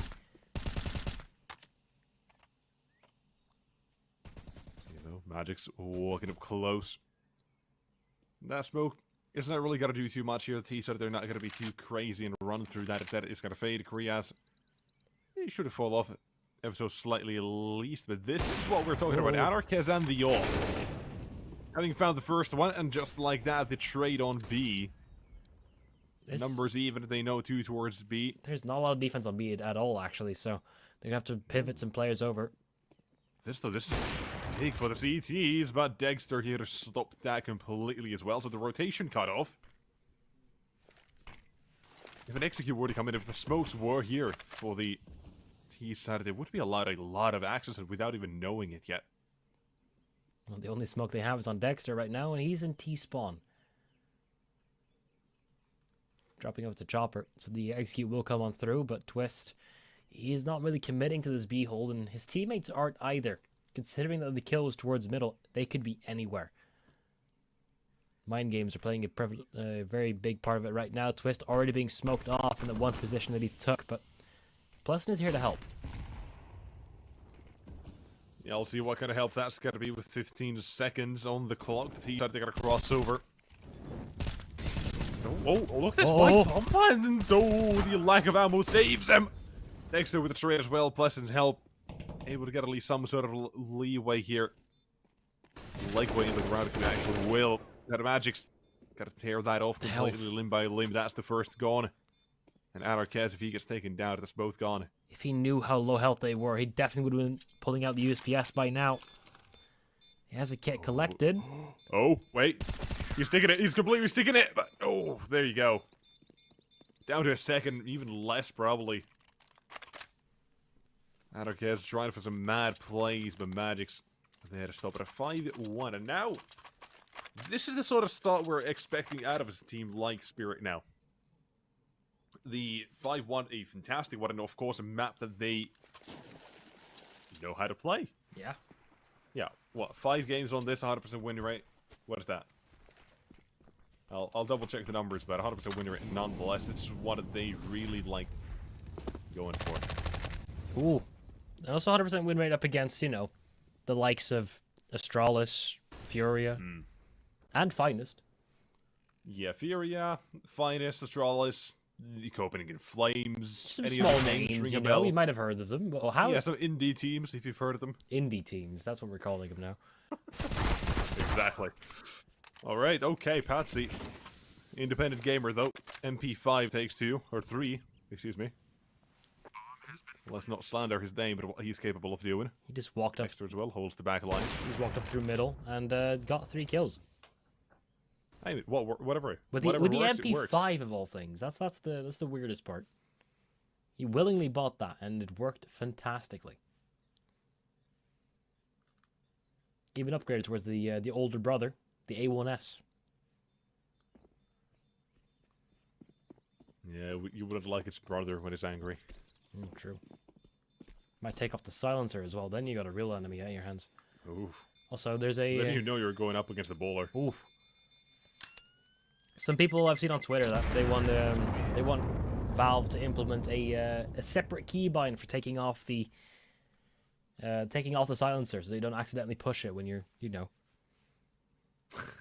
when you're in a fight. But I just say unbind mouse too. If you're not playing it up, you don't need it. It's fine. Except for all your nades. Yeah, you want to just unbind everything. Unbind all in console. It's a wonderful. Yeah, everything besides shoot and move. useless. That's a lie. Crouching, shifting, nah, I don't need that. Plus, nope, he's gonna need a bit of luck here, because Patsy, my god, he's an executioner. One that has a very short-lived career, but nonetheless able to get that entry is big. Want to cut off those rotations. Twist again. Post-mortem nades, those seem to be a thing here. Speaking of post-mortem, there's four of them and only one at extra alive. T-side's hopes and dreams of around with 7 going on his shoulders. Shox is low enough for the CZ here to take him down. See though, quick on the trigger. Maybe not. I don't think so. Nice. No, not the case. Yeah, come on. He's not gonna go ahead and do that. He's not gonna risk it. No way. Surprisingly, lack of teams have gone for knives in the recent matches. Then again, the lack of disrespect you see. Most of the matches I have seen have been in the major, which I can't excuse the fact they haven't gone for too many knife kills. But I mean, did you see the show match? True. I mean, that's a whole different story. The amount of Zeus kills. I've never seen that many Zeus kills in my life. Every round you hear the seagull coming around. It's a seagull. I mean, I see the comparison. I never thought of it as a seagull, and I can now never unhear it whenever I hear a seagull. Oof. Oof. All right, Anarchez, good way to open things up here for the CTs. Bit of spam as well for Chopper. You know, maybe Kriaz gets stacked up on the other side. Nope, reveals his position, and Chopper's the one who takes the damage. But already the T-side's map control of what they're hoping to get here as is slowed down by quite a bit. But the timing Chopper sneaks into the smoke with is quite the deadly one here. This is a nice and map control as well is fantastic. Again, Patsy, look at him go, by the way. 9 and 5 so far. The map control, the entries he's getting, those are the difference makers in a lot of these rounds. Not to even speak of the others on his team. So, a whole different spirit we're seeing from map 1. Definitely, which was needed. Now, the Finest both huddled up towards the donut hallway, trying to hold on as best as they can. And Shock's good for the first, Anarchez good for the second. It's the Oppers from the single sight line able to immediately dissect this entrance. What? But where did that shot even come from? I told you, man. The entries this guy's getting. They're insane this time, not enough, but... Like, come on. Where? I looked away. Yeah. Where did he shoot from? You see a hand on his screen and he's dead. This is the guy you're afraid to play on, or in matchmaking at 2 AM. Yo. This is the demon. Like the guy who feels like ping swings you, even though he has like perfect, like 30 ping or something. Just doesn't matter. No. Patsy is... I mean, he was not really present on Vertigo. He was one of the key facts that were lacking. He was like, I think, 10-16 for most of the game. Yeah, it was only towards the end that we really got to see him. But look at this. Look at this. There's the first. Or, I guess, second in this case. But this. Just... yeah, like, what do you gotta do? Good night. You're shocked, so you get to tap. You're like, all right. Time to call it quits. Anarchez, please shoot him. Anarchez, please deal with this. I cannot. I just cannot. I gotta take a breather, man. Alright, though. Said breather is done, we move on as round of 10 is here. And Pleasant already. This is now something that he's finally managed to do, but a boost above the mid-smoke is easily spotted by Pleasant. And just like that, there you go. This is a lot of map control. Mid control, B control, Finest. They've already pushed their back so far in this round. This should be the round converted as well, but you know, at any point, things could narrow down to just a 2-on-1 duel.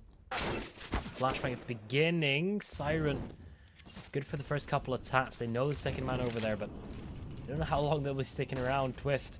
That Molotov does not spread towards position.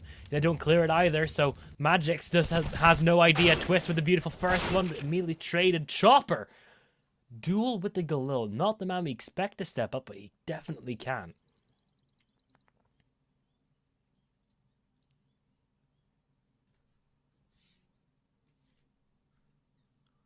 They're just inches away from each other right now. Everyone is barely stepping around each other. Siren not gonna be best shocks, and in the end, that leaves Dexter on an island. Smoke's the one thing you could play around here. Choppers, well, could have been something to work with, but nope. Instead of one of us to simply put, there's no time for this. No time for shenanigans, no time to be sneaky like this. Unless both the players would have been CT the rat. There's no way to win the round instead. Well, there is no way to win the round. This is it. 6-4. Finally, the CT side getting off the ground. And it's about time as well on a map like Ancient, which we mentioned at the start of the game. The most CT sided map in the pool. Start off up, yeah. You start up 6-1. Then you're finest. You start up and you're down 1-6. You're like, ooh, you know what? Not the CT side it's meant to be. I mean, I'm just looking at some stats right now from Team Spirit. 80% of the time, they convert the round after getting the first kill on Ancient. Not bad. 50% of the time, they convert after losing the first kill. Not going to be the case this time, I would imagine, because this is a very, very haphazard buy. Patsy the only one with armor. Yeah, this seems like it's going to be one of the 50% where they don't. It's a coin flip. Exactly. It's like the lottery, some would say, but... Exactly. Let's see exactly what this question. You know what? He's... Whoa! Okay, he's dead. He was waiting. He was dead. Now, Korea's does salvage at least something here. I think they did hear that boost as well, but Korea's doesn't want to swing it out that wide. How long does Siren want to stick in that spot, though? I mean, at this point, Spirit are splitting up. Magix is looking for a duel, looking for anything over towards the any middle wandering area. souls and T-spawn, perhaps. I mean, the first soul he'll meet is Anarchez with that scope down range. Yeah, that's about as well as we thought that was going to go. Yeah, you can always hold out hope, but hope takes you only so far. Now we gotta need some kills, and Siren and the Vertigo, he really did step up here, showed us what he could do, but you know, one of us two now up against Anarchez, who he does jump against, but Anarchez again, he just doesn't care. He goes for the repeaks. It's the theme we've seen with this playstyle. I mean, it doesn't matter if you bait out the first shot. Yeah, he doesn't care. You can easily bait the first shot from Anarchez, but you got to be ready because he will swing you again. And the score is almost he's not afraid to go for the fights, and even there as well, he knew he had his teammate in CT, so the trade was going to be there. Yeah, he can play even more recklessly, which is a terrifying prospect, because reckless oppers, man, if they get up to a good day, it doesn't feel like there's anything they cannot do. Patsy is just pushing all the way through with 30 points of health remaining as he crosses the smoke. And the spam has been down 12. He hasn't seen What, playing anyone. Inferno? Patsy seen no one? Come on. Welcome. That's just... Welcome to Mirage. Nah. Welcome to Inferno. Oh, yeah, true. Welcome to Banana. I mean, hey, the name sticks around for multiple maps. Despite his low health, you can see where he is on the minimap. He's all the way in towards main doors.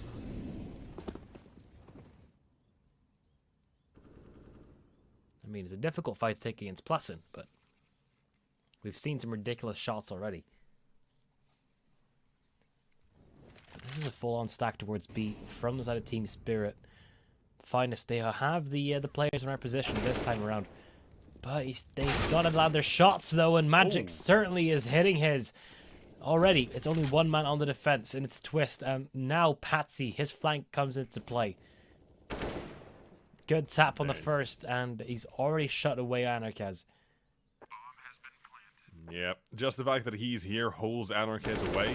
And you know what, Pleasant, you can toy around with this area for a bit, but nonetheless, Anarchez, there's not much you can do. There's not much anyone can do in this position at this time. He's not going to survive with the repeak either. That's going to be 7-5. Spirit after a few rounds away from the game. You know what? They gave Finest a chance back in. Now it's enough. They don't want them to tie things up instead. Looking at it, 7-5. A strong T side, even if it were to end here. 7 rounds on Ancient T-side? You wouldn't believe it. We know it's not going to end here. We know it's going to go further. Yeah, I mean, they have a 64% win rate on their T-side, which is ridiculous with the way That's Ancient what I expect out of is. a CT side on this map. So you could say Spirit is well versed on the map. It must be so weird though for Spirit. You know, 3 days ago, you were on the biggest stage of Counter-Strike. Now you're back in your office. I mean, you're still on boot camp. You still have the boys around you, but it has to be a different feeling. There's none of that same momentum you had at the major. Exactly. Because teams are looking at you being like, you know what? I think these guys are actually good. I can hear in-game sounds. We're going back into the swing. And it's Shocks this time with the scouts in play. Just trying to make anything work. Trying to fetch a duel on one part of the map. It doesn't really matter which one. Impressive Molotov, by the way, but not going to do anything. Krias will take one. At least something to be happy about for the CTs there, considering your own pistols and 1 scout. Now deceased. And 2 pistols remaining. Yeah, Patsy's just really woken up. That's what we want to see. Again, that's what I said earlier as well. Towards the end of Vertigo, we got to see him a little bit towards mid. Towards a few times A as well. And now here, the beast has been unleashed. And he is a hungry man. It's not what I let this last man go. Bit of bait as well, and here's the one as well. Into the CT. Ooh, the aim punch. That's what saves Siren. Quicker on the trigger than Twist was, and this will probably have to be an eco coming in from the side of Finest, considering that they do not have the money to buy this round and they don't have the time to justify a force buy. 8 rounds on this T side, potentially 9, unless this one goes really wrong. Dexter now having the op out. They're probably not going to go for the ultra aggressive plays that they have been, but Finest certainly, you know, shaking things up. They're going all towards A. Pistols, try something new, see if it sticks. Just test Siren's aim a little bit. I'll see. Aimbot's coming around the corner. Alright, overwhelming. Here as well. More of a fighting or shooting gallery for Dexter, but it's only the one so far. Bomb about to get planted, and that should be the round as well, just like that. The question is if they really want to try to get another gun out of these T hands. I think Spirit will just hold on semi-passively. I mean, you could see it. Okay, I take it back. They're still pushing on in. They're still probing around the local vicinity for these rifles. They don't want anyone getting off too scot-free, but they're not going to push ridiculously far. Always within trading distance of each other. That'll be 9 rounds. Very, very comfortable start for Team Spirit on this half of their map after losing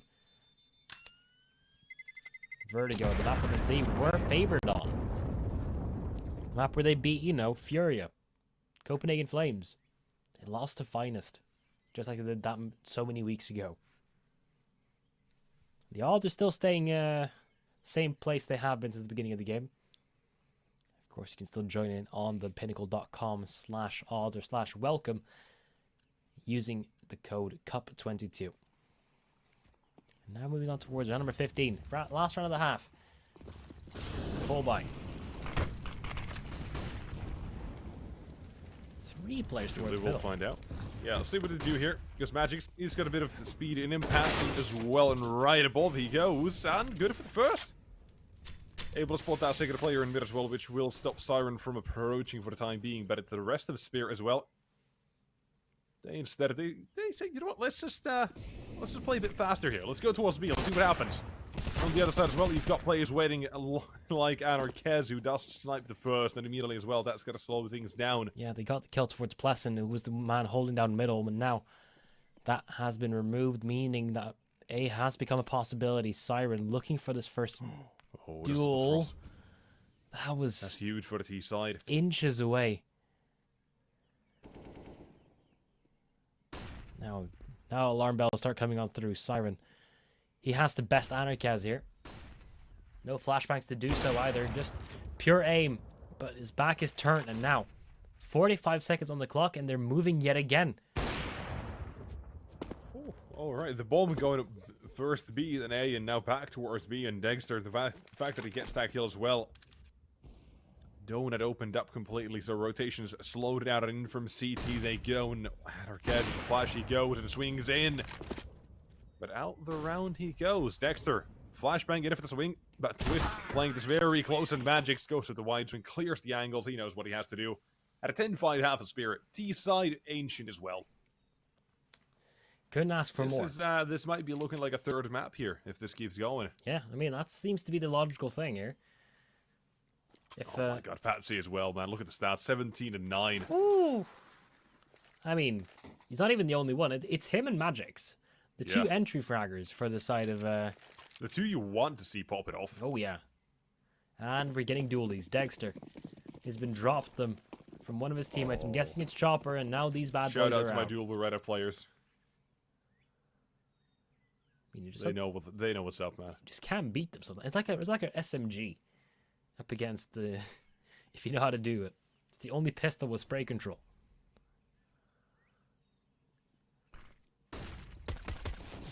Yeah, running out. In they go towards the side, and we'll find out what it is they are going to be able to do here. As the CT side.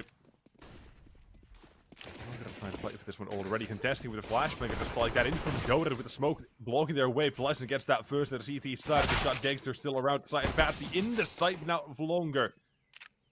Last man is Dexter. He's got the dualies. And he's got 3 names on them. Let's see if that's going to be enough as the dings are coming through. He's at 6 HP. He's had to struggle to survive. It's not even possible. No way in. You are not getting in on that site. That's what Finest needed. That's the round. They desperately needed to kickstart this off. We didn't even get to see them fully develop on that CT side. And now, well, hey. This is a nice start. Let's nice change of pace. Let's keep it going, Finest. See if they can, at least. I'm taking the time to really think about it. 2 MAC-10s, an AK on Kriaz. I mean, hey, should this go all the way?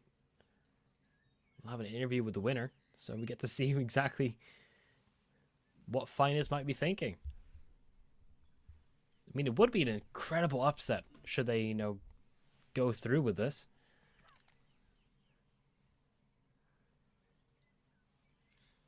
It definitely would be quite the game you're not expecting, not expecting to see here. But you know what? I don't think any of us would really be too angry to see this either. Too upset, but hey, we'll find out what the actual result is going to be right now, though. Going towards the B side, CT's. Spirit, they fell against the force point in the first half. Let's see if they can deliver some of that medicine back towards Finest. Nade damage on both sides is relentless. That's something, by the way, I noticed as well a lot during the Major, which, with one thing that I did, was how much nades have changed. Like, how much more efficient people are with those nades recently. That's just honestly wonderful to see. Like 2-3 years ago, Astralis, they were basically making the nade meta all by themselves. It's throwing triple, double nades, getting those skills. And right now, a lot more teams are adopting to it, finally. Makes sense. Get to kill someone without seeing them. Exactly, there's a free kill. It's the better and cheaper op if you're coordinated enough. Yeah, 3 nades. That's $900 versus 1 op. Oh, go boy. Twist. But that smoke did not help him at all. That was a team smoke. Uh-oh. Never mind. No trouble. Not at all just yet until Dexter gets himself 2. Should not have been able to get that second by any means. I know. Oh, here's another one. More trouble. And it shocks into one of us is 2. Not unheard of. Did this on the first map. Let's see if he can pull it off again. But the first kill comes through. And Siren 5-7 Maniac, he steals it away. What was that? Finest, you smoked yourself out. Dexter should not be able to get 2. Never. No, that's a given. But they're just sneak through the smoke. Siren, you little rat. I have so many The way questions. he's playing these. There's so many small things that happen on that round. We're not going to be able to highlight all of them. Oh. I don't even know, man. B-side. Pistols, armor. And a rush towards the site. Let's see how this works out. Because Patsy's close and Magic's there to support as well. Yeah, you see how this is going right now. So you started to get 2 kills, and that should be about all she wrote. Okay, maybe 3. Yeah. Better than I thought, honestly. Yeah. CTs, they came in ready to fight for this one. That was a force buy, by the way. That wasn't an eco. That was a force buy from Finest. But it was dismantled like an eco. And Chopper... It was the close-range SMGs. They do tend to shred people when they get close enough, yeah.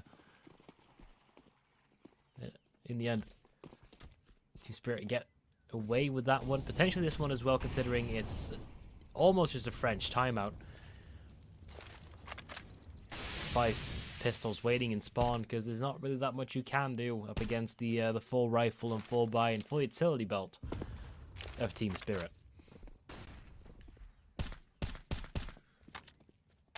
Yeah, like I said, not much you can do. Well, that second round win, though, it could be what propels Spirit forward here as well, by the way. It was a real chance for Finest to close it out. I mean, at least equalize, but like you yeah, said... Yeah, get close, but no. No. At this point, Spirit, that second round they win, it's seeming like it's all the talk of the town here, just completely stop Finest from getting any sort of momentum with the second half, and with the CT side being as it is on the map, with it being favored, yeah, you kind of see how this would go on paper. Of course, you know, paper can be crumbled up a few times.